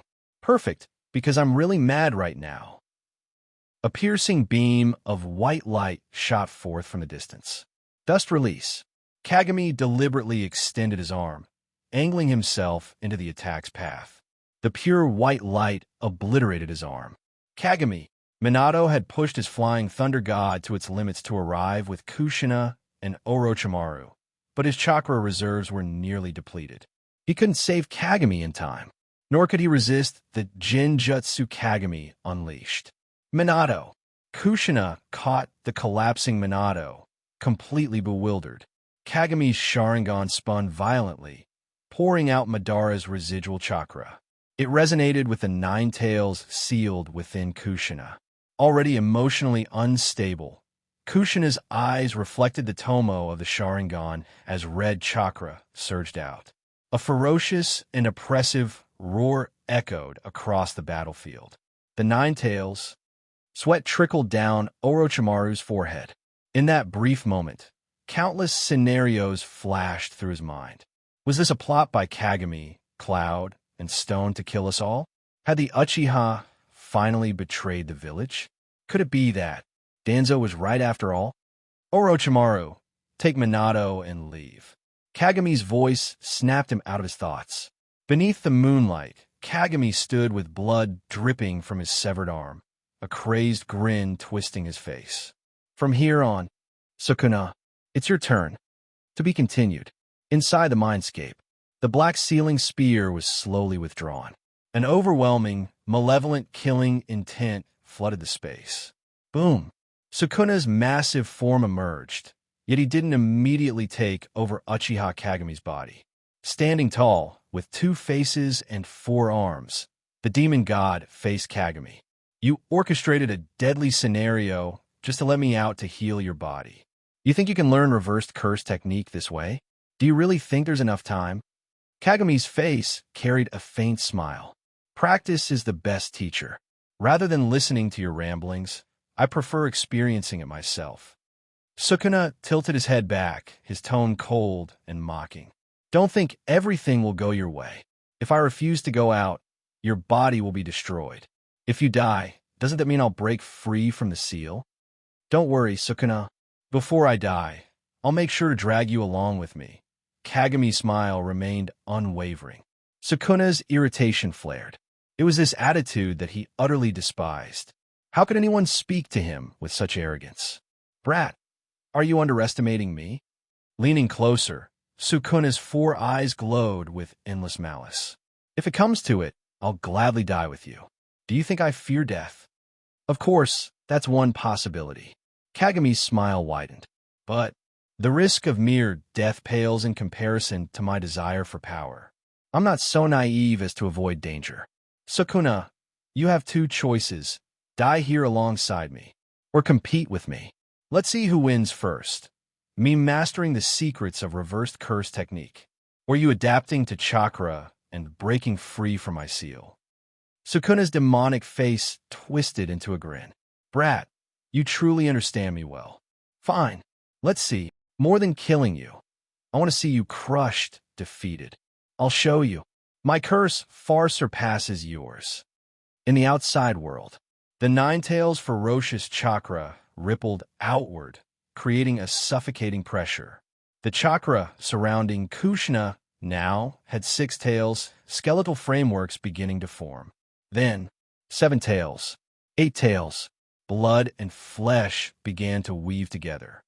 What's happening? The sudden transformation left Jiraiya unable to complete his technique in time. Carrying Minato on his back, Orochimaru barked sharply. Idiot, forget it. Just retreat for now. Something far more terrifying is about to emerge. I don't need you to tell me that. The Nine Tails. Jiraiya's expression was grim. That's all the more reason I can't leave. I have to show my student how heroic his teacher can be. Orochimaru, take Minato and go. I'll figure out what's going on. Jiraiya clasped his hands together, continuing to gather chakra. Slap! Orochimaru struck his hands apart, snarling. Fool! As Fourth Hokage, I command you, retreat. The real terror isn't the Nine Tails. It's the monster inside Uchiha Kagami. Jiraiya froze, staring at his hands. He turned to Orochimaru in disbelief. What did you say? Orochimaru brushed past him, a glimmer of emotion in his gaze. The old man, he probably won't return. And Uchiha Kagami's actions are highly suspicious. I'm almost certain he's betrayed the leaf. For now, we must preserve our remaining forces to deal with the aftermath. Orochimaru's face no longer bore his usual gloom. It was as if, in this moment, this serpent had shed its skin. Inoki and the Four Tails and Five Tails joined Arrogance and his forces. That is the Nine Tails? The group looked up at the monstrous beast, momentarily speechless. Since being sealed by Uzumaki Mido, the Nine Tails had not appeared before the world. Even Kushina, in her battles, had only partially transformed, using the tailed beast chakra. This was why Inoki had initially misjudged Kushina's identity as the Nine Tails Jinchuriki. But now, this beast had sprouted its ninth tail, its crimson chakra forming a complete body. The sheer magnitude of this chakra. The Nine Tails is undoubtedly the strongest of the tailed beasts. Killer Bee's voice changed tone. Raikage, even you wouldn't stand a chance against it. Besides, its mind is consumed by rage. It's not responding to my signals. Are you there, the Eight Tails? I am. The usually carefree Eight Tails spoke with a rare calmness. Inoki's hand began to gather white light as he sneered. Excellent. My plan worked. The Nine Tails is rampaging as expected.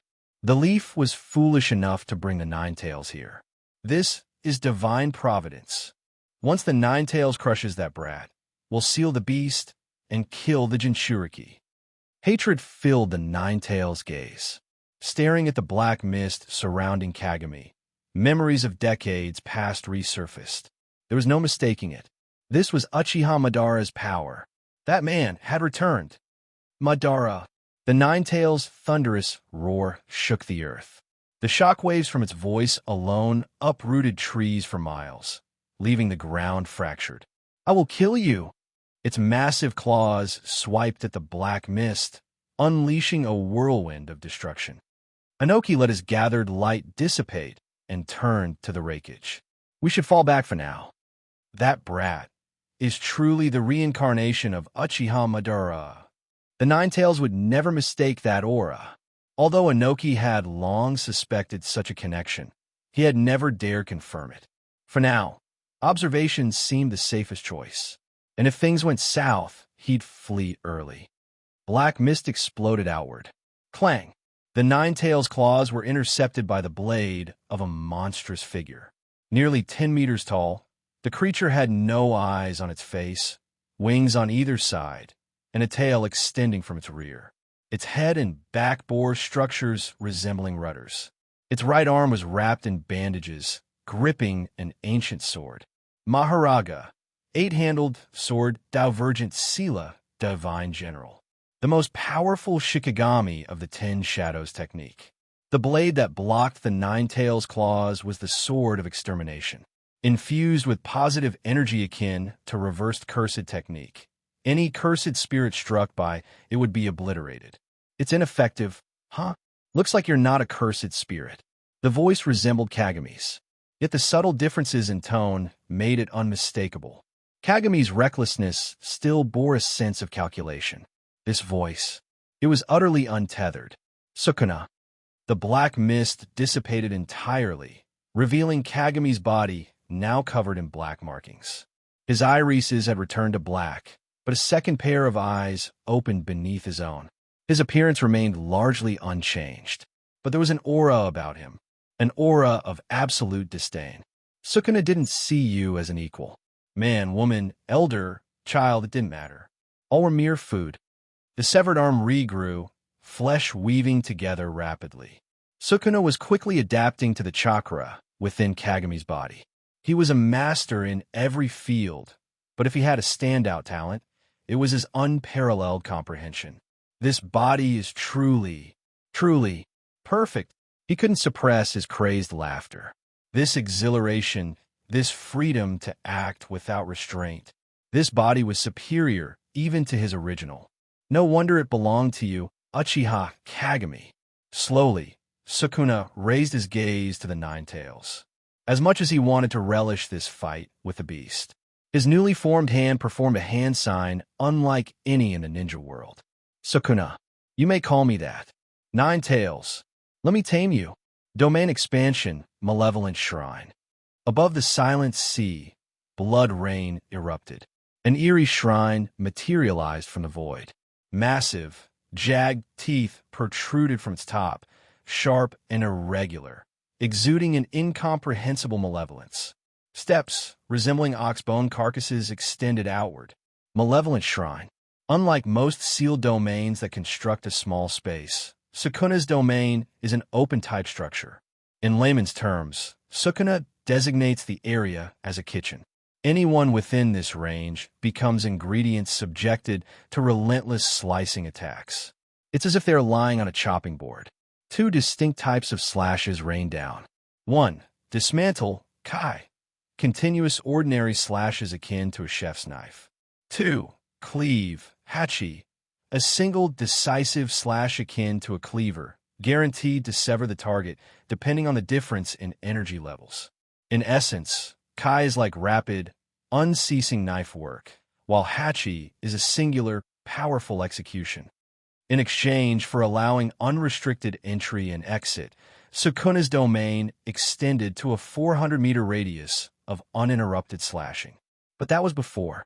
Now imbued with drastically amplified cursed energy, Sukuna effortlessly breached his domain's former limits. Facing the enormous, 100-meter-tall Nine Tails, Sukuna expanded his domain to a staggering 1,000-meter radius. Within the domain, stone, trees, everything was reduced to fragments under the relentless barrage of slashes. Boom! A massive claw sent Maharaga flying, followed by a torrential stream of scorching chakra. Swish, swish, swish. Invisible slashes rained down endlessly, dispersing the chakra stream and striking the Nine Tails' claws. Sizzle.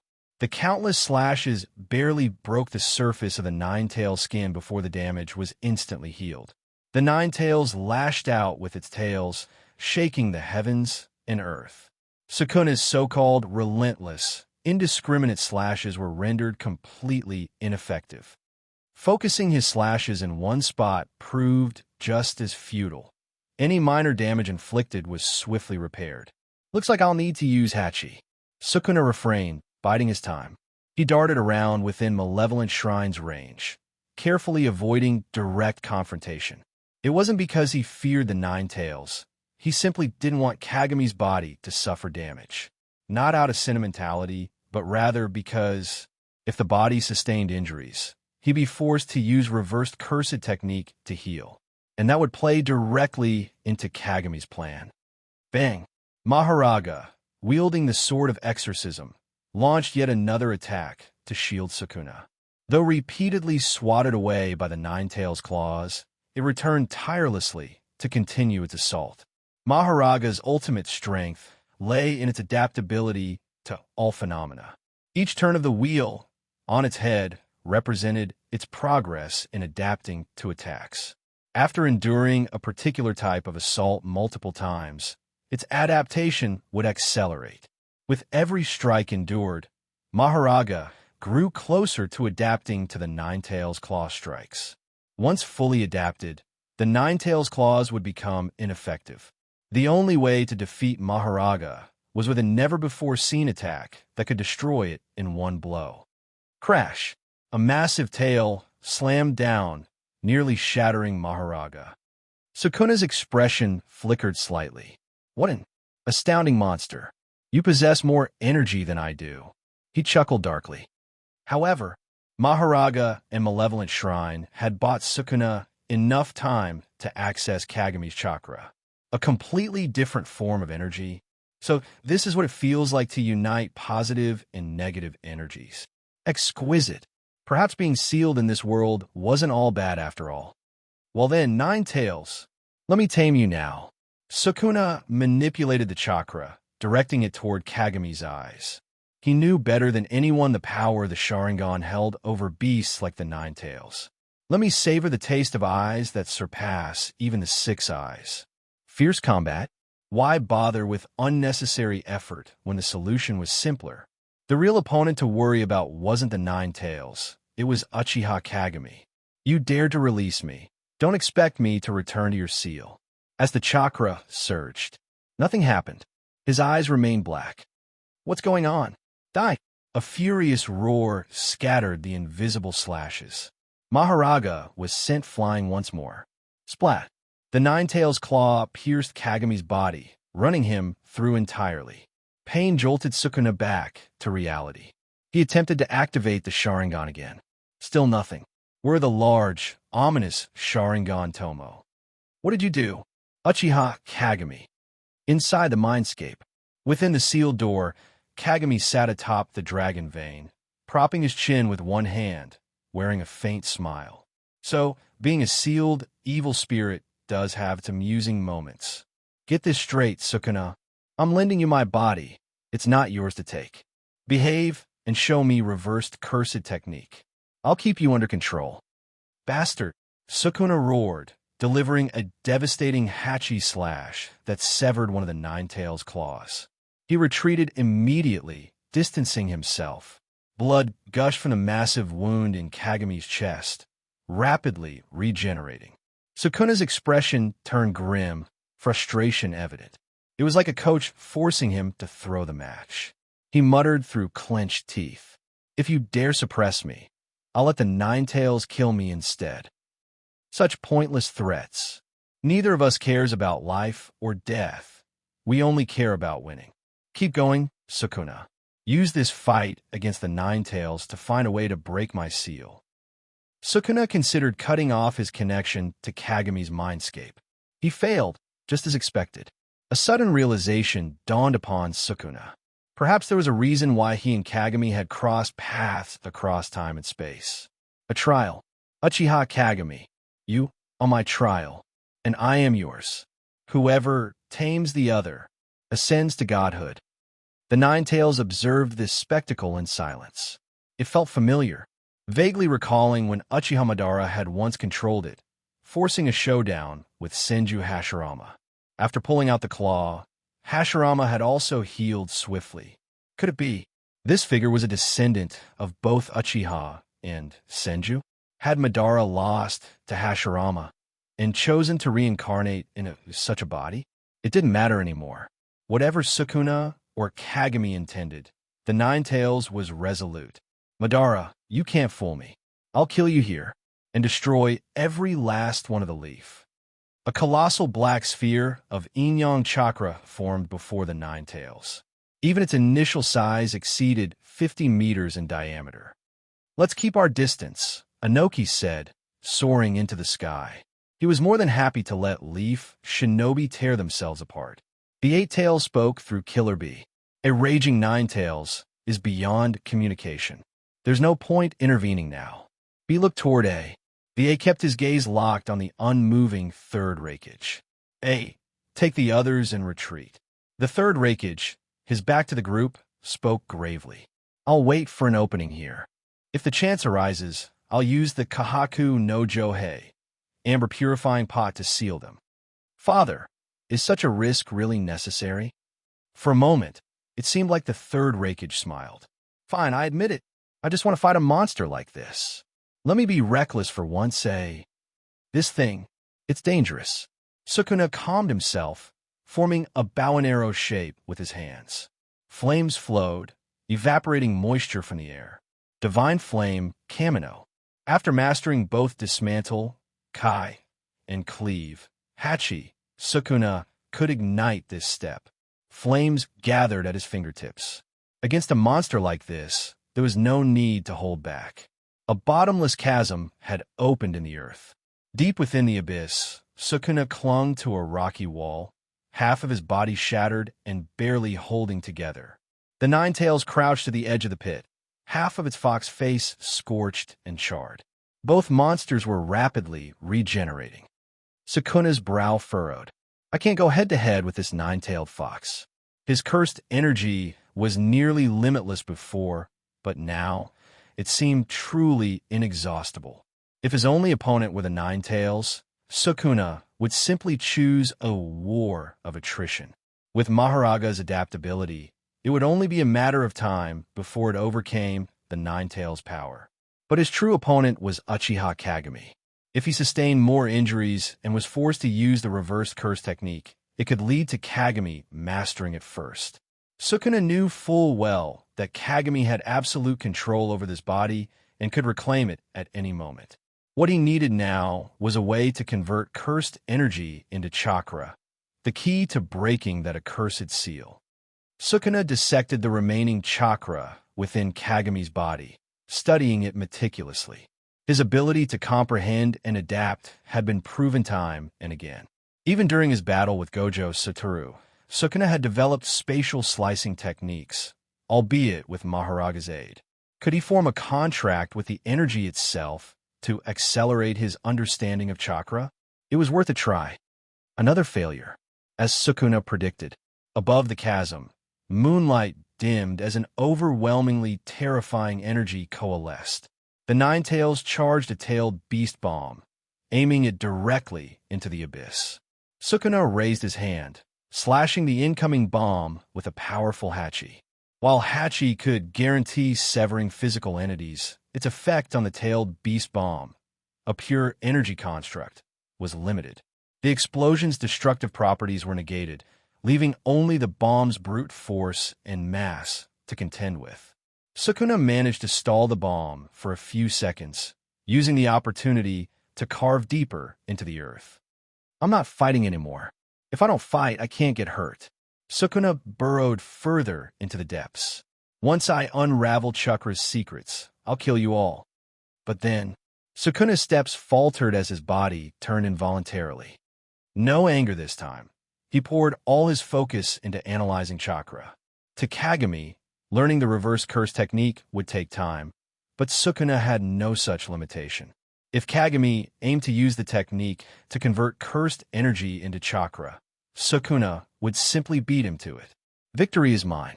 Boom, boom, boom. The Ninetales unleashed tailed beast bombs like an artillery barrage, its attacks raining down relentlessly. The fox could sense Kagami's life force. Until it was extinguished, the Ninetales would not stop. In the Ninetales' mind, the figure it faced was a combination of Senju Hashirama and the Sharingan's power. Such an existence could not be allowed to live. Maharaga emerged from the depths, alongside other summoned Shikigami like Round Deer and Piercing Ox. The colossal Shikigami intercepted the barrage of tailed beast bombs. When they faltered, Sukuna himself intervened, preventing Maharaga from being obliterated outright. The Ninetales' simplicity, relying on overwhelming firepower, gave Sukuna some relief. Had the beast been as cunning as him and figured out Maharaga's adaptability, it could have annihilated the Shikigami in one decisive blow. Water began to pool in the depths as the constant bombardment fractured underground reservoirs. Sukuna maintained his domain expansion, slicing apart any energy remnants that could interfere. Suddenly, Sukuna looked up. The barrage had stopped. Is its chakra depleted? No, it shouldn't run out so quickly. No matter. Back to work. Above the abyss, the Ninetales staggered as a bolt of lightning struck it. Enough with your pointless rampage, Ninetales. The Third Hokage stood tall amidst the ruined landscape, his massive frame radiating strength. That creature is surely dead by now. If you keep going, you'll reshape the entire terrain of the Land of Lightning. Clenching his fists, the Hokage added, I've suppressed my battle instincts long enough as a leader. Let me have this. Swoosh. A streak of blue lightning cut through the ground. The one-finger health stab sliced apart an oncoming fox claw. "You fool! What do you know?" The Nine-Tails roared, refusing to acknowledge any human reasoning. "After I destroy Konoha, I'll destroy you too." A beam of white light descended from above, severing one of the Nine-Tails' tails. Inoki floated in the air, his hair and robes swaying in the wind. He smirked. "Tell me, Nine-Tails, has Uchiha Madara's reincarnation truly died?" Roar!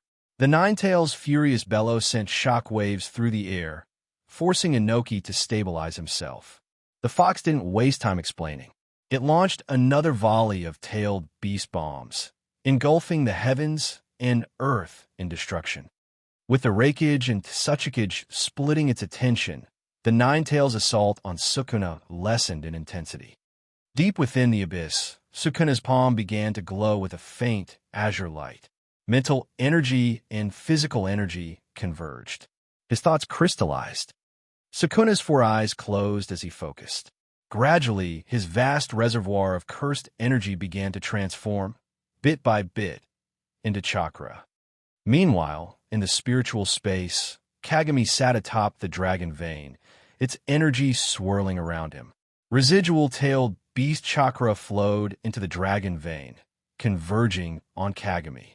The searing chakra burned his spiritual form, but an unseen force healed the damage. Reverse curse technique, so that's how it works. The process of converting negative energy into positive energy to heal oneself became clear. An ocean of mental energy surged within Kagami's mindscape. Intense emotions and the pinnacle of release. These were the keys to awakening the Mangekyō Sharingan. Kagami slowly stood, the dragon vein lifting him higher and higher. The higher he ascended, the more limitless the spiritual space became. Further up lay a void of absolute silence and darkness. A torrent of darkness cascaded down as the dragon vein's energy surged upward. Caught between the two, Kagami slowly opened his eyes. The three tomo in his Sharingan spun rapidly, becoming a blur. Eventually, a fourth tomo emerged, forming a spiraling connection with the others. The pattern crystallized into a four-petaled crown of black thorns within his scarlet iris. A resonant hum filled the air. Above ground, the Nine-Tails, Inoki, and the Raikage all froze in place. All eyes turned toward the bottomless abyss. Far in the distance, the first rays of dawn pierced the darkness. From the chasm surged a black and red torrent of energy. Something had awakened. A black-red energy swirled around the boy's slender figure. His slightly wavy hair and robes moved as though caught in an unseen wind. His eyes, unfocused, gazed at nothing and no one. Inoki's clenched fist trembled slightly. He was the mighty Tsuchikage, a veteran of decades of warfare, someone who had single-handedly defeated both the Four Tails and Five Tails.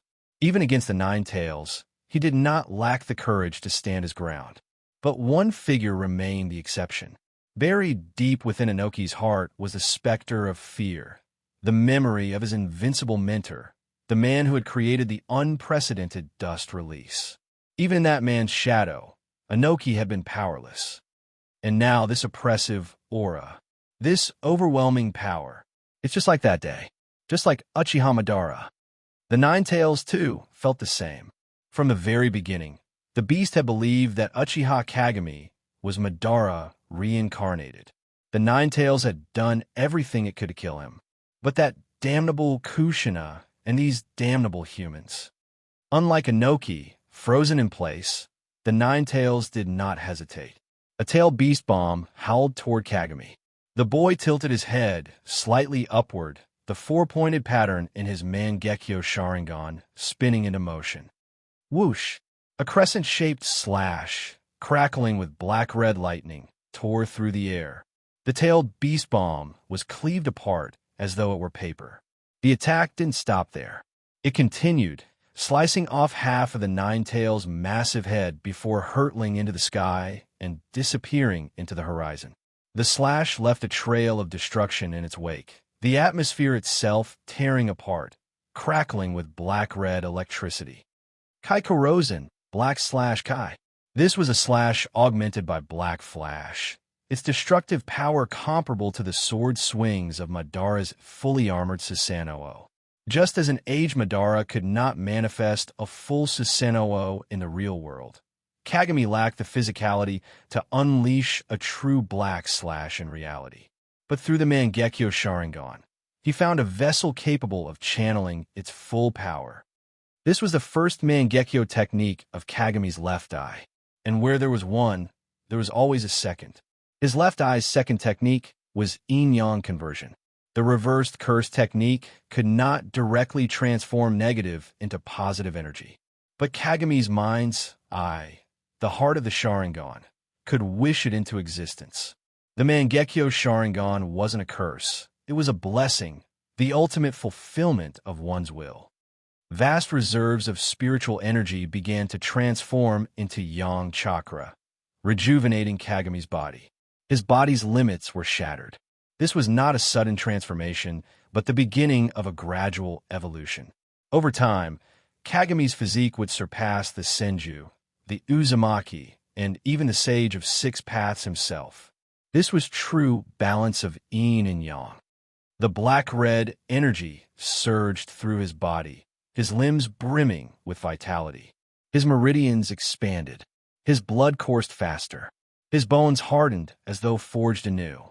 In the spiritual plane, Sukuna was dragged toward the ceiling gate by chains forged from the dragon vein's energy. He didn't roar or rage, nor did he curse, but in the depths of his four eyes gleamed boundless malice. Inoki took a deep breath, summoning his courage. A radiant white beam began to form in his palm. "How should I address you?" Inoki's voice was steady despite his racing heart. "Uchiha Kagami? Or should I call you Madara?" The blinding white light surged forward like a second dawn, intent on obliterating all in its path. But a black-red slash met the dust release beam, splitting it cleanly in two as though it were butter before a hot knife. Kagami smirked. "I don't have the time to explain things to a PTSD patient, but let me introduce myself properly. The fusion of two worlds' powers. The ultimate slash housed within my Mangekyō. I call it slashing release, Xanten. From now on, Inoki, your dust release is no longer the only Kekkei Toda." Crack! A bolt of lightning streaked across the battlefield as the Third Hokage's one-finger hell stab hurtled toward Kagami. Simultaneously, the recovering Ninetales unleashed another tailed beast bomb. What had moments ago been a chaotic battle between foes now turned into a united assault. Even distant forces from Kumogakure and Iwagakure began rushing back to join the fray. Kagami paid no attention to the chaos. A portion of his mind remained focused on his evolving body, while the rest worked to pull Sukuna back into his seal. Resealing Sukuna was far harder than releasing him. After all, the dragon vein existed for this very purpose. Sukuna's growth mirrored Kagami's. No, Kagami had deliberately used Sukuna as a collector of negative energy, channeling it to amplify his own spiritual power. As the tailed beast bomb approached, Kagami casually batted it away. Then, he turned toward the Third Hokage. Raising his hand, Kagami chuckled. "The unbreakable spear and the unyielding shield. Let me shatter your legend." The clash of lightning against lightning lit up the battlefield. The strongest spear met the strongest slash. Which would prevail? The answer came in a heartbeat. A thick arm, severed cleanly, fell to the ground. "Hokage!" Inoki rushed forward, catching the Third Hokage as he began to falter. Boom! Another tailed beast bomb streaked toward Kagami. His brows furrowed as he turned toward the Ninetales. "You're too noisy, Ninetales." The Mangekyō on his right, I began to spin. Deep crimson ripples radiated outward. This was the first Mangekyō technique of his right eye. Crimson Demon. Kagami's will to balance yin and yang, to dominate even Sukuna, gave birth to this ability. Crimson Demon allowed him to imprint complete control on a target. Once marked, The control could be maintained with minimal chakra expenditure. The perfect technique for taming the tailed beasts. The Nine Tails froze mid-motion, its ferocious eyes slowly filling with black-red energy. As the color overtook its pupils. Your mind, Nine Tails. Crack. Kagami's body stiffened. A sudden fracture appeared in his right eye. The Mangekyō's power halted abruptly. In the spiritual plane, Sukuna erupted into laughter. Kagami, did you think I'd just sit back and do nothing? The chains binding Sukuna strained and cracked as the curse energy within him surged. Don't underestimate me, Sukuna roared. Kagami's hand rested on his injured eye as he assessed the damage. It wasn't destroyed, merely restricted like a temporary seal. His smirk returned. This isn't a perfect victory, but, Sukuna, did you think this would shake me? Did you think I'd hate you? Curse you? Not all. Life is rarely perfect. Kagami's voice softened, but his grin widened. You're still resisting. How delightful. When I finally subdue you, the triumph will be all the sweeter. Lowering his hand, Kagami faced the oncoming storm of attacks with open arms, utterly unshaken. Daybreak to nightfall. The chaos of the battlefield finally subsided after an entire day. Amid the jagged rocks kilometers away from the carnage, a small, pure white snake slithered out, leaving the scene behind. Inside a mountain cave, the flickering glow of a campfire illuminated a few weary figures. Jiraiya was carefully dispelling the Jinjutsu cast on Minato Namake's. However, Minato remained unconscious, drained from excessive chakra depletion and the mental toll of the Jinjutsu. A small snake slithered through the cave entrance and coiled itself into Orochimaru's sleeve. What's the situation?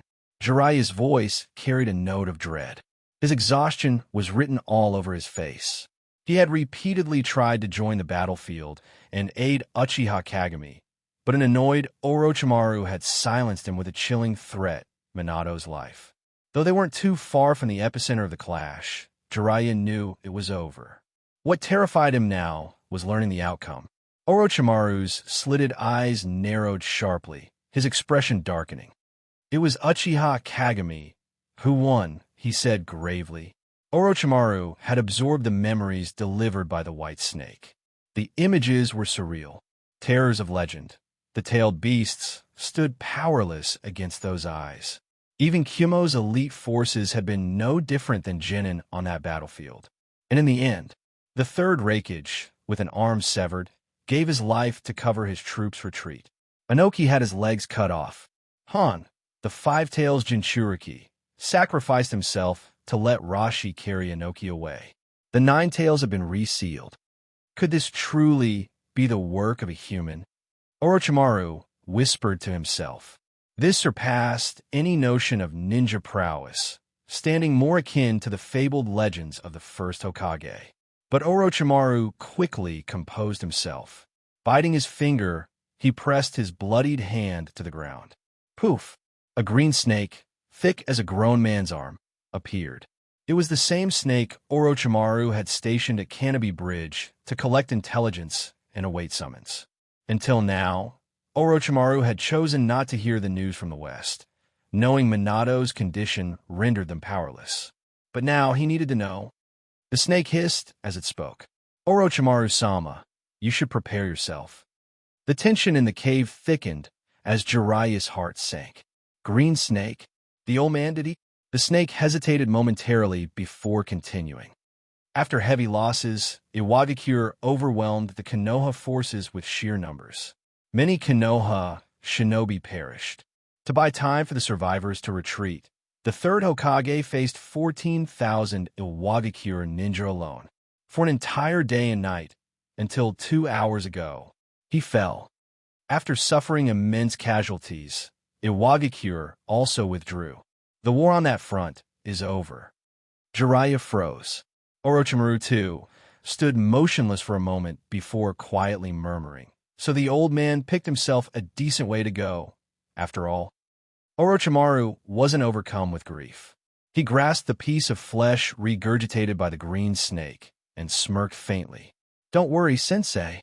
I'll summon you back from the Pure Land, and perhaps I'll bring a few others along with you." Jiraiya's eyes narrowed. "Orochimaru, what are you planning?" Orochimaru stood and turned, clutching the fragment of flesh tightly. His voice was low, his intent chilling. "I'm going back to Konoha to assume the position of the Fourth Hokage and to prepare for war with the Uchiha clan." Jiraiya's head shot up, his expression stricken. "Kagami doesn't want to harm the village. Why are you and the old man so prejudiced against the Uchiha?" Orochimaru stared at him coldly, his voice laced with quiet disdain. "Go on your little journey, Jiraiya.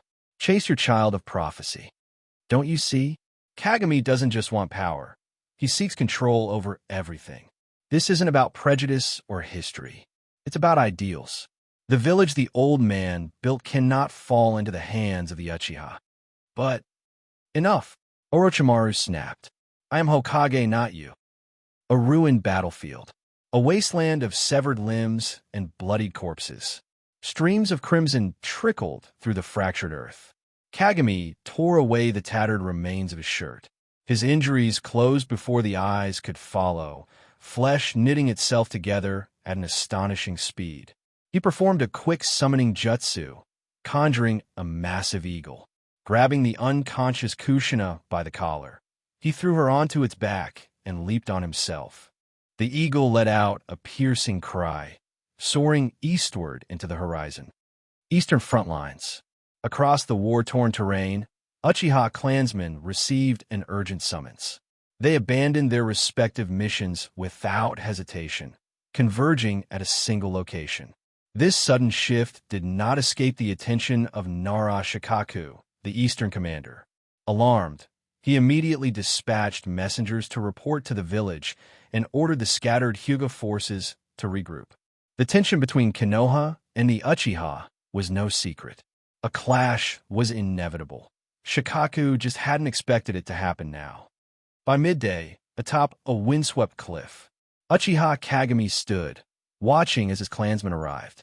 With his Mangekyō Sharingan, he didn't need to ask questions. He could sense the strength of each individual, how many tomo they had awakened, the depth of their chakra. By sunset, the Uchiha survivors of the Eastern Front had all gathered. Of the original 700 who had gone to war, only about 300 remained. A few severely injured had been evacuated to Konoha, but in most cases, injury on the battlefield was a death sentence. The Uchiha present stood in eerie silence, their gazes steady. These were survivors of blood-soaked battlefields. Most had awakened their Sharingan. Those who hadn't compensated with mastery of ninjutsu or taijutsu. Every Uchiha had been sent to the most dangerous positions. Surviving alone was proof of their strength. Behind Kagami, Jinka and Unzen stood stiffly. They noticed the peculiar state of Kagami's right eye, but dared not ask. Kagami's voice rang out, cold and steady. "Everyone is here. Now I announce my first decree as clan head. In 7 days, we will take Konoha." A ripple of shock spread through the crowd. Several Uchiha activated their Sharingan instinctively, spurred by their emotions. "You know the reality of our clan's plight. If any of you wish to stand aside, I will grant you the chance. Leave your eyes behind, and leave the Uchiha." As his words fell, Kagami's Mangekyō Sharingan activated, its four-pronged crown pattern radiating power. The oppressive might of his ocular energy crushed the air itself, pinning everyone in place. It felt as though the sky itself was collapsing, suffocating them under the weight of his sheer will. For those with Sharingan, the disparity in power was as clear as night and day. This was the legendary Mangekyō Sharingan, the power that elevated the Uchiha to gods. As the pressure receded, they found themselves able to breathe again. Kagami's gaze swept across them all. "Now, step forward if you wish to leave." No one moved. One by one, scarlet eyes glimmered in the dim light of dusk. Their ancestors had faltered once. This time, the Uchiha would not make the same mistake. End of chapter. As the deputy commander of Konoha's northern front, Uchiha Kagami brazenly appeared at the eastern frontline encampment. Nara Shikaku immediately understood. The Uchiha had begun to act. His mind worked furiously, calculating the odds of victory for both sides. No matter how he analyzed it, he couldn't envision a scenario where Kagami succeeded. The third Hokage, Hiruzen Sarutobi, was still formidable even in his later years. The Konoha elders, disciples of the second Hokage, were themselves seasoned veterans. The Sannin were in their prime. There were others: Minato Namikaze, Kushina Uzumaki, the Ino Shikacho trio, and the steadfast Hyuga clan, all loyal to the Hokage. And the Uchiha? Even at their peak, they had maybe 23 combat-ready shinobi with 3 Tomo Sharingan.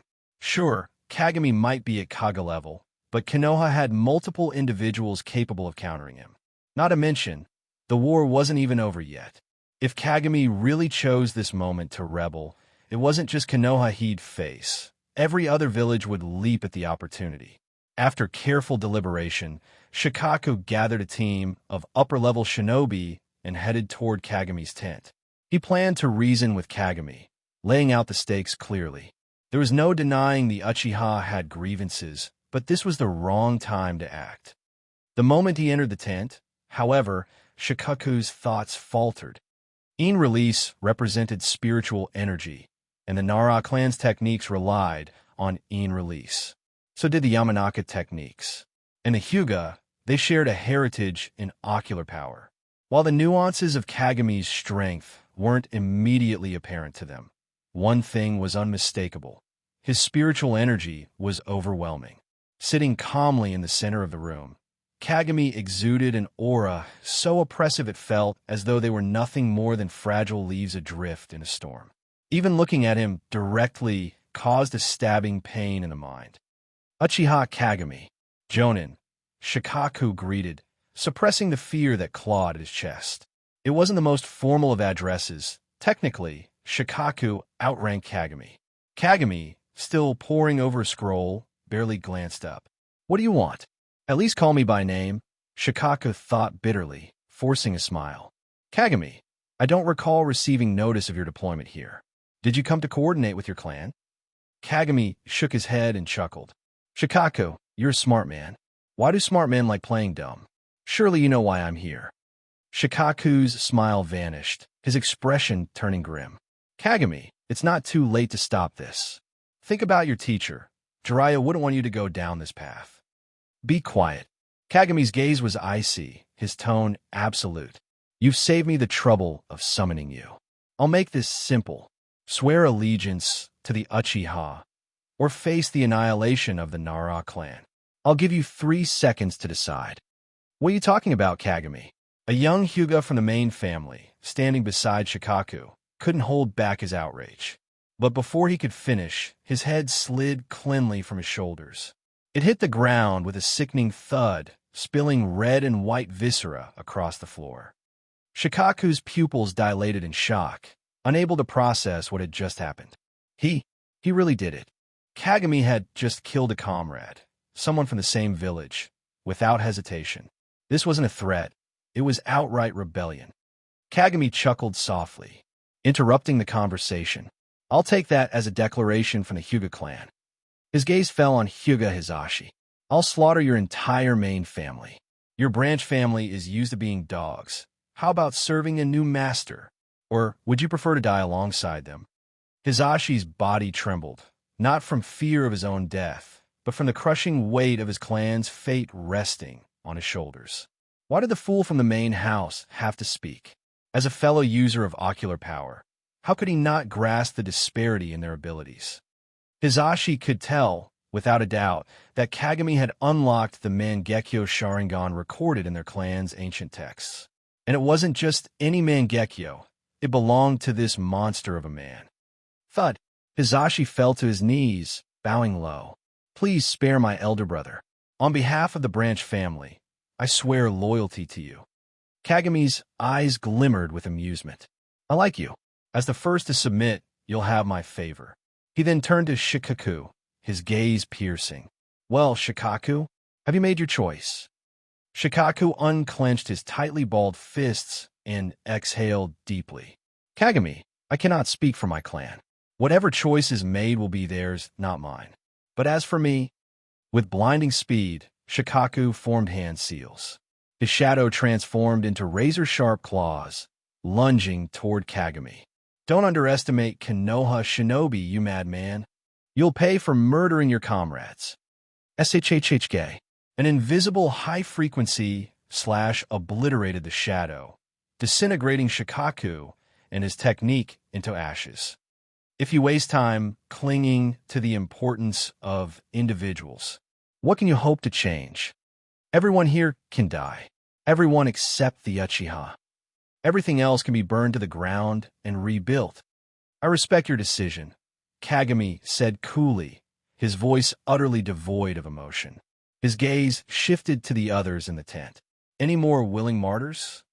Silence fell, broken only by the shuffling of a few who stepped forward. The cleansing of the Eastern Front began. There was no equality, no negotiation, only submission to the Uchiha. Back in Konoha, the Sarutobi clan and others defending the village had successfully repelled the Iwagakure invaders. But in the Hokage's office, it was not Hiruzen Sarutobi who sat in the chair. It was Orochimaru. The advisors Koharu Utatane and Hamura Mitokado sat grim-faced. The death of their lifelong friend weighed heavily on their hearts. Danzo Shimura entered late, only to find Orochimaru seated in the Hokage's chair. His eyes narrowed, anger bubbling beneath the surface. Orochimaru, what do you think you're doing? Hiruzen isn't. Hiruzen is dead. Danzo froze, momentarily stunned. Memories of his sharp-eyed, brown-haired comrade from their youth flashed before him. The boy who had been a beacon of light. The moment passed quickly. Danzo regained his composure, his expression hardening into one of fury. You have no right to that seat. Do you think your actions will? Shut up, Danzo. Orochimaru's voice was cold as he hurled a file at Danzo's face. One of Root's missions is to monitor the Uchiha. Why don't you check if anyone's even in the Uchiha district? Danzo opened the file, his expression darkening with every word. Orochimaru had launched a surprise raid on the Uchiha compound as soon as he returned to the village.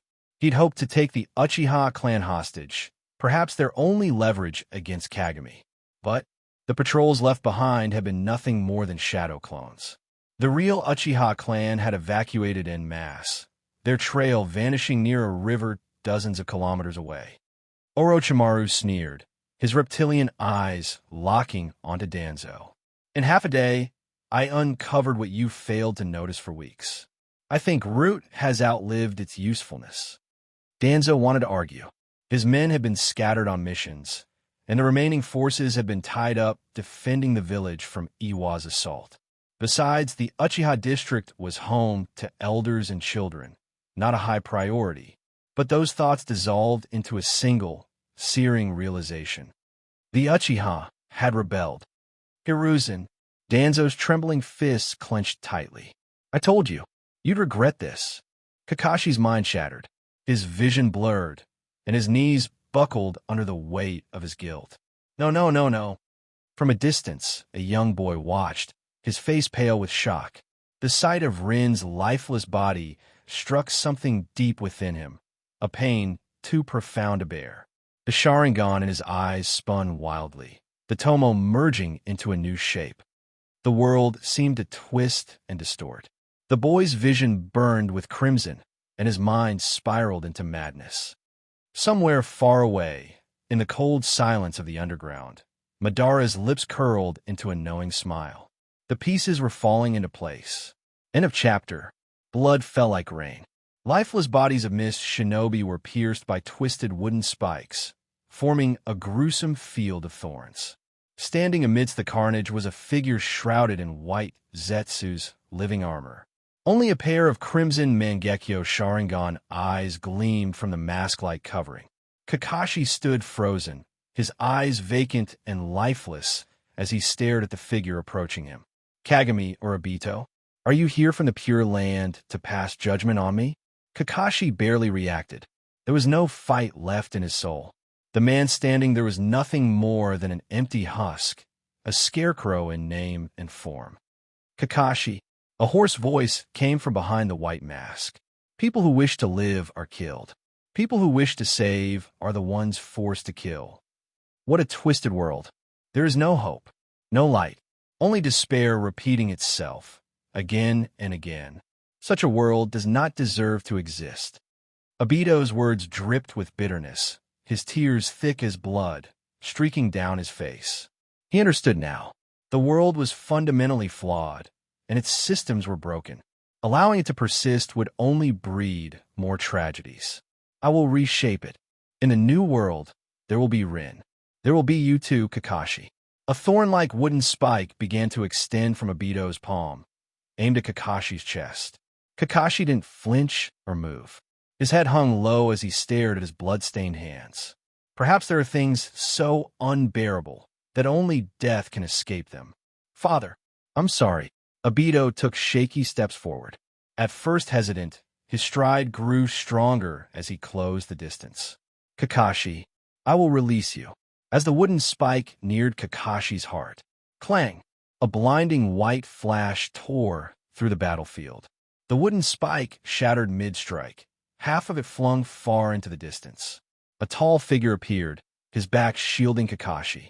Silver hair flowed gently in the wind. I'm sorry, Kakashi. I was late. Kakashi's body finally collapsed forward, unconscious.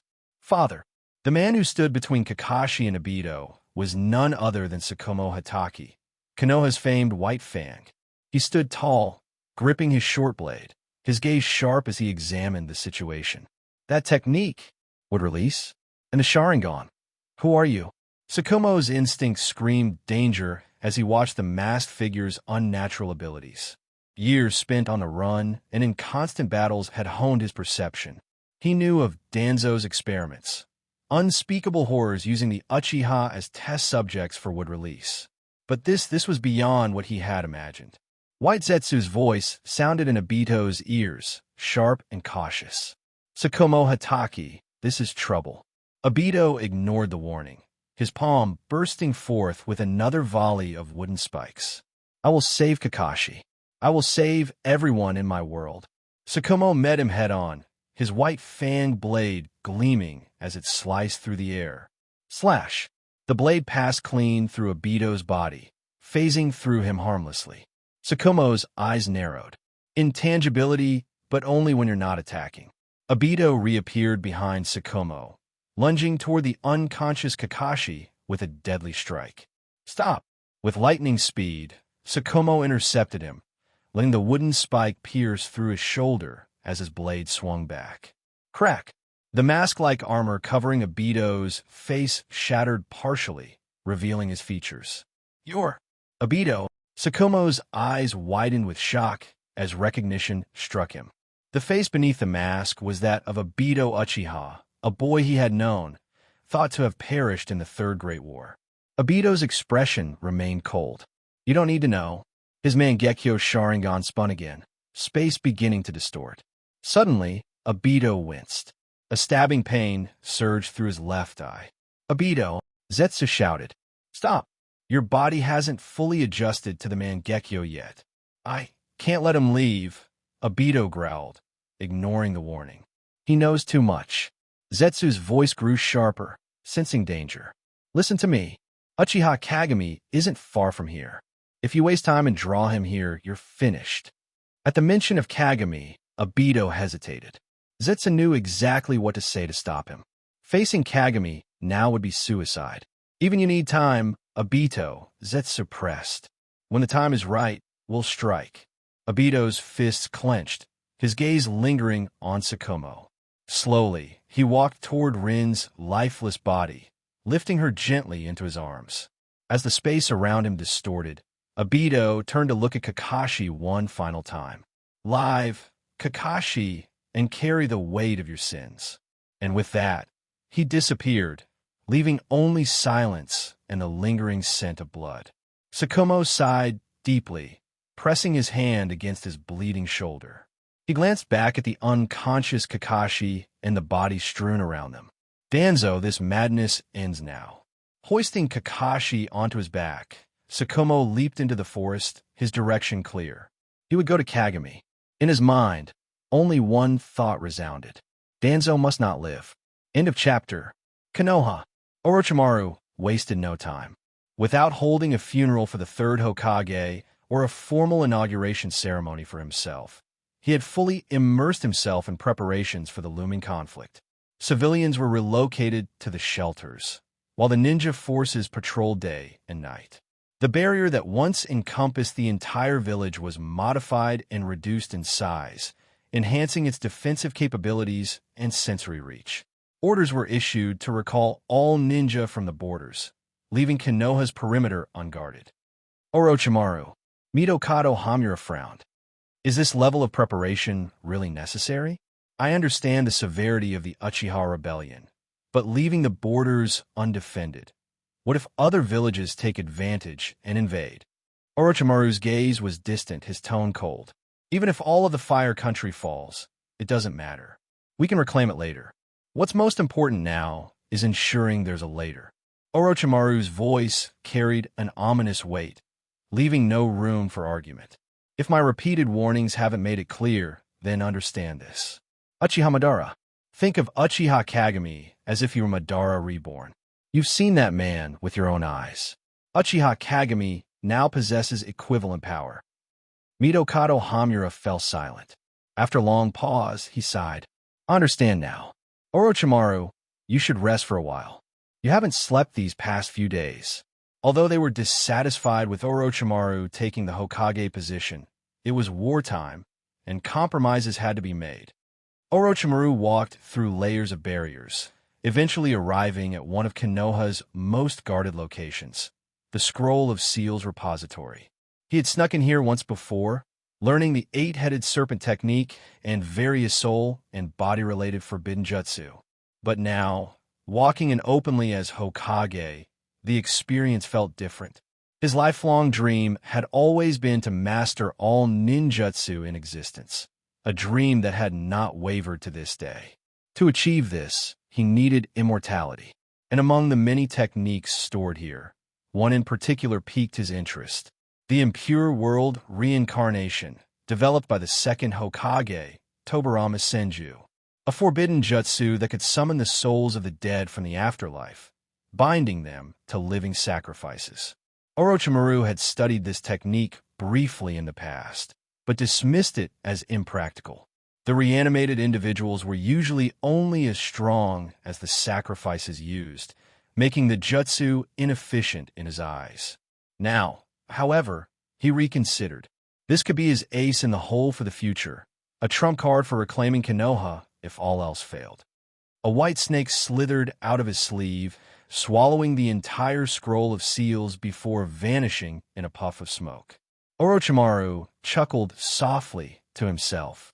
Sensei, I'm not like you, willing to die for this village. To live is paramount. There are still too many fascinating things waiting for me.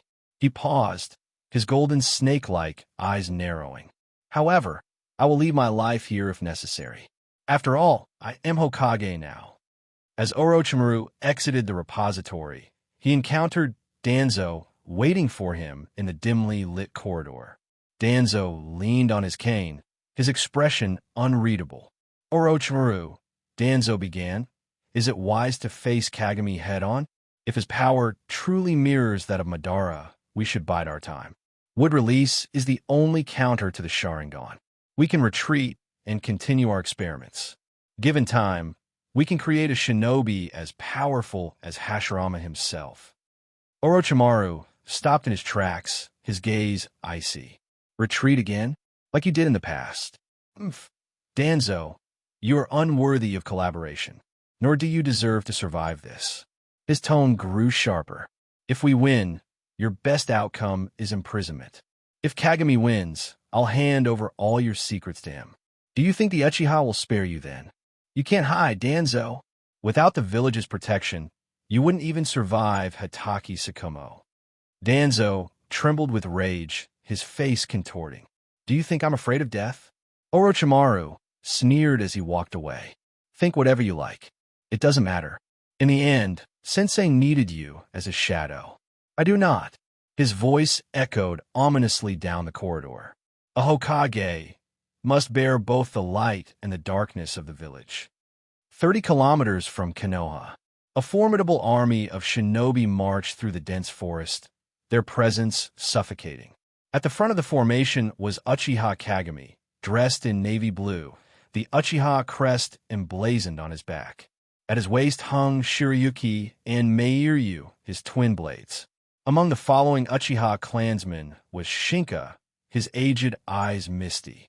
Years ago, as a child, he had asked his mother about the man walking into the sunset. "Mother, who is that?"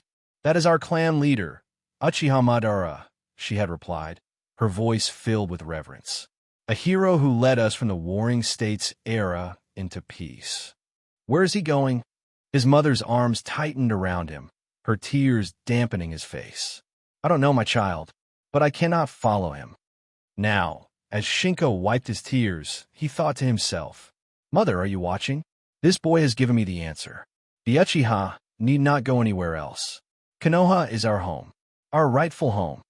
As the silhouette of Konoha came into view, Kagami's lips curled into a smile. He brought his hands together, his chakra surging like a tangible force, whipping the air into a storm. A bluish-purple aura enveloped him, ethereal yet overwhelming. The earth beneath their feet trembled violently, fissures tearing through the ground. Fire and molten rock erupted from the cracks, transforming the land into a fiery abyss. Kagami raised his hand skyward, his voice ringing clear. "Behold the power of the Uchiha. Today, we claim what is ours." With a final surge of chakra, the ground beneath Konoha shifted violently. Countless massive rock formations, shaped like blades, erupted from the earth, glowing with molten fury.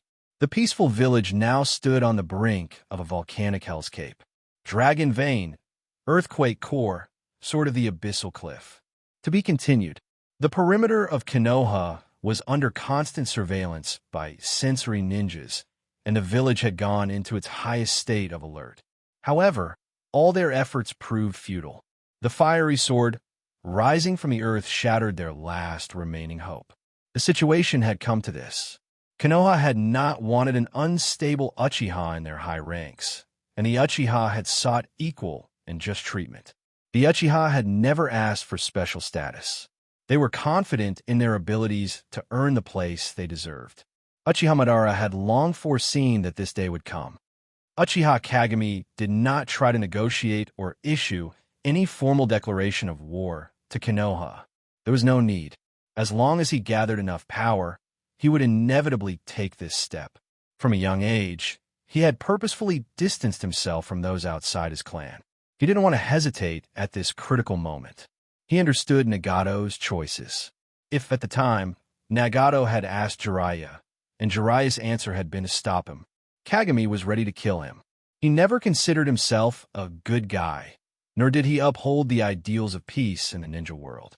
What he wanted was for the people he cared about to no longer be mired in the painful quagmire of this world. Just like he had said in the beginning, "Uchiha Itachi, you and I are the true Uchiha. We are just different in the things we care about."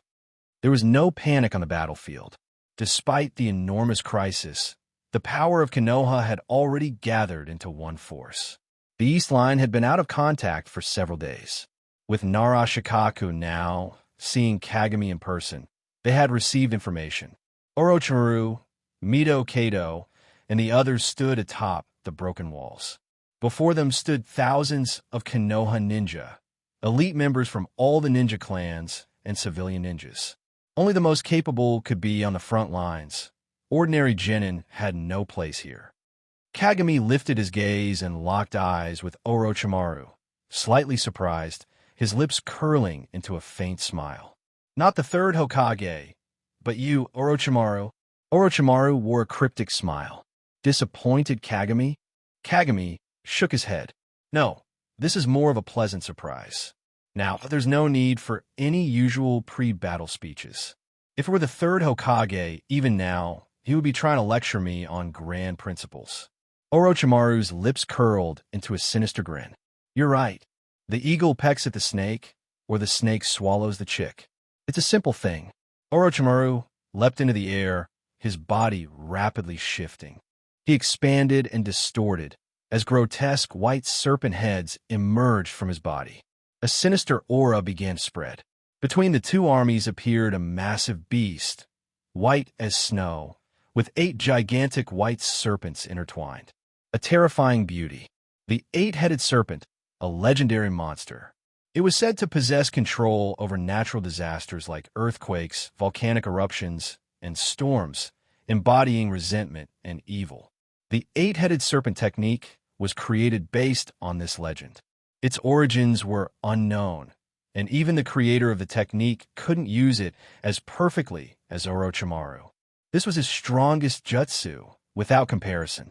A massive snake head opened its maw, and Orochimaru's slippery body appeared, holding the grass cutter sword. The 8 snakeheads lowered to look down at the tiny figure of Kagami. 2 of them opened wide, gathering energy for giant wind and earth projectiles. This chakra fluctuation, it was as terrifying as the power of a tailed beast. Do you see, Kagami? This is my technique. A natural disaster powerful enough to rival the tailed beasts. Kagami looked indifferently at him, his eyes scanning the many onlookers atop the walls. Go! Kagami was willing to protect the old, weak, and women of his clan, but the true Uchiha longed to prove themselves through battle. Only in battle would they have the ability to create and maintain the twisted order of the ninja world. The Uchiha ninjas under Kagami's command surged forward in a flash. Swish! Swish! Minato and Toramai Koshu stood atop one of the snake's heads. Minato removed his glasses and placed them in his pocket. Since you dislike grand speeches, I'll refrain. The survivors will rebuild Konoha.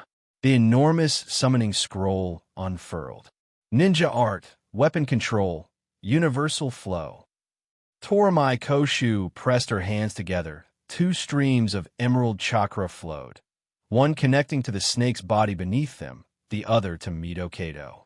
Before I die, don't hold back. Fight with everything you've got. Boom! The collision of wind and earth created an explosive force. The earth sped up, becoming like meteors crashing down, all while numerous sharp blades flew from the impact. The violent energy tore through the air, causing Kagami's hair to whip wildly, his black hair growing long and tousled. His left eye glowed with crimson light as he activated his Sharingan. The 4th tomo of his Mangekyō Sharingan appeared. Screech! With black-red lightning flashing, Kagami's slash tore through the energy storm. The battlefield fell silent. The powerful combination jutsu was no match for the moonlit crescent slash. One snake head was cut off, and Minato was decimated. Toramai Koshu cried out in sorrow. Kagami crossed his arms, looking at her mockingly. Now he's dead first. How does it feel, Toramai? Kagami. A snake wrapped around Toramai Koshu as Orochimaru's cold voice rang out. Calm down. None of you will survive facing Kagami. Swish! Orochimaru's hands pressed against the sword hilt, and his grass-cutter sword began to elongate. Clang! The sound of metal meeting metal echoed. Kagami's hand, enveloped in a faint blue chakra, caught the sword's blade with ease. Nice sword. I too have a fondness for collecting the grass-cutter sword. Thank you. I'll gladly accept this gift. Orochimaru gripped the sword, feeling a massive force pushing back. Despite his efforts, the sword slipped from his grasp. Without Orochimaru's control, the sword quickly returned to its normal size, and Kagami casually inserted it to the side. Suddenly, a triangle formation emerged beneath Kagami. Black-red blood surged from the earth. Instantly, black sealing markings covered Kagami's body. 3 masked ninjas emerged from the earth, hands forming seals. 4 symbols seal. Pure black blood exploded from the ninjas' bodies, forming a dark ball that seemed to devour everything around it. Kagami remained expressionless as the ball engulfed him, not making a move. It wasn't until the jutsu fully formed that Danzo Shimura appeared, watching with a cold sneer. Arrogant Uchiha. You will never understand the power of the 4 symbols seal. Your death. Crack. Before Danzo could finish his sentence, two distinct slashes crossed over the black ball, creating a deep X. Shattering, the black seal cracked like glass. Kagami's cold Mangekyō Sharingan stared directly at Danzo. What's so funny? Danzo Shimura. To be continued. Hello, everyone. As we wrap up this video, I want to share a quick note. I have a Patreon account. If you'd like to support me and enjoy on-demand audiobooks, you can become a Patreon member. Alternatively, you can check out my Google Drive link, which has 500+ novel audiobooks available through my Ko-fi or Patreon shop. I appreciate your support.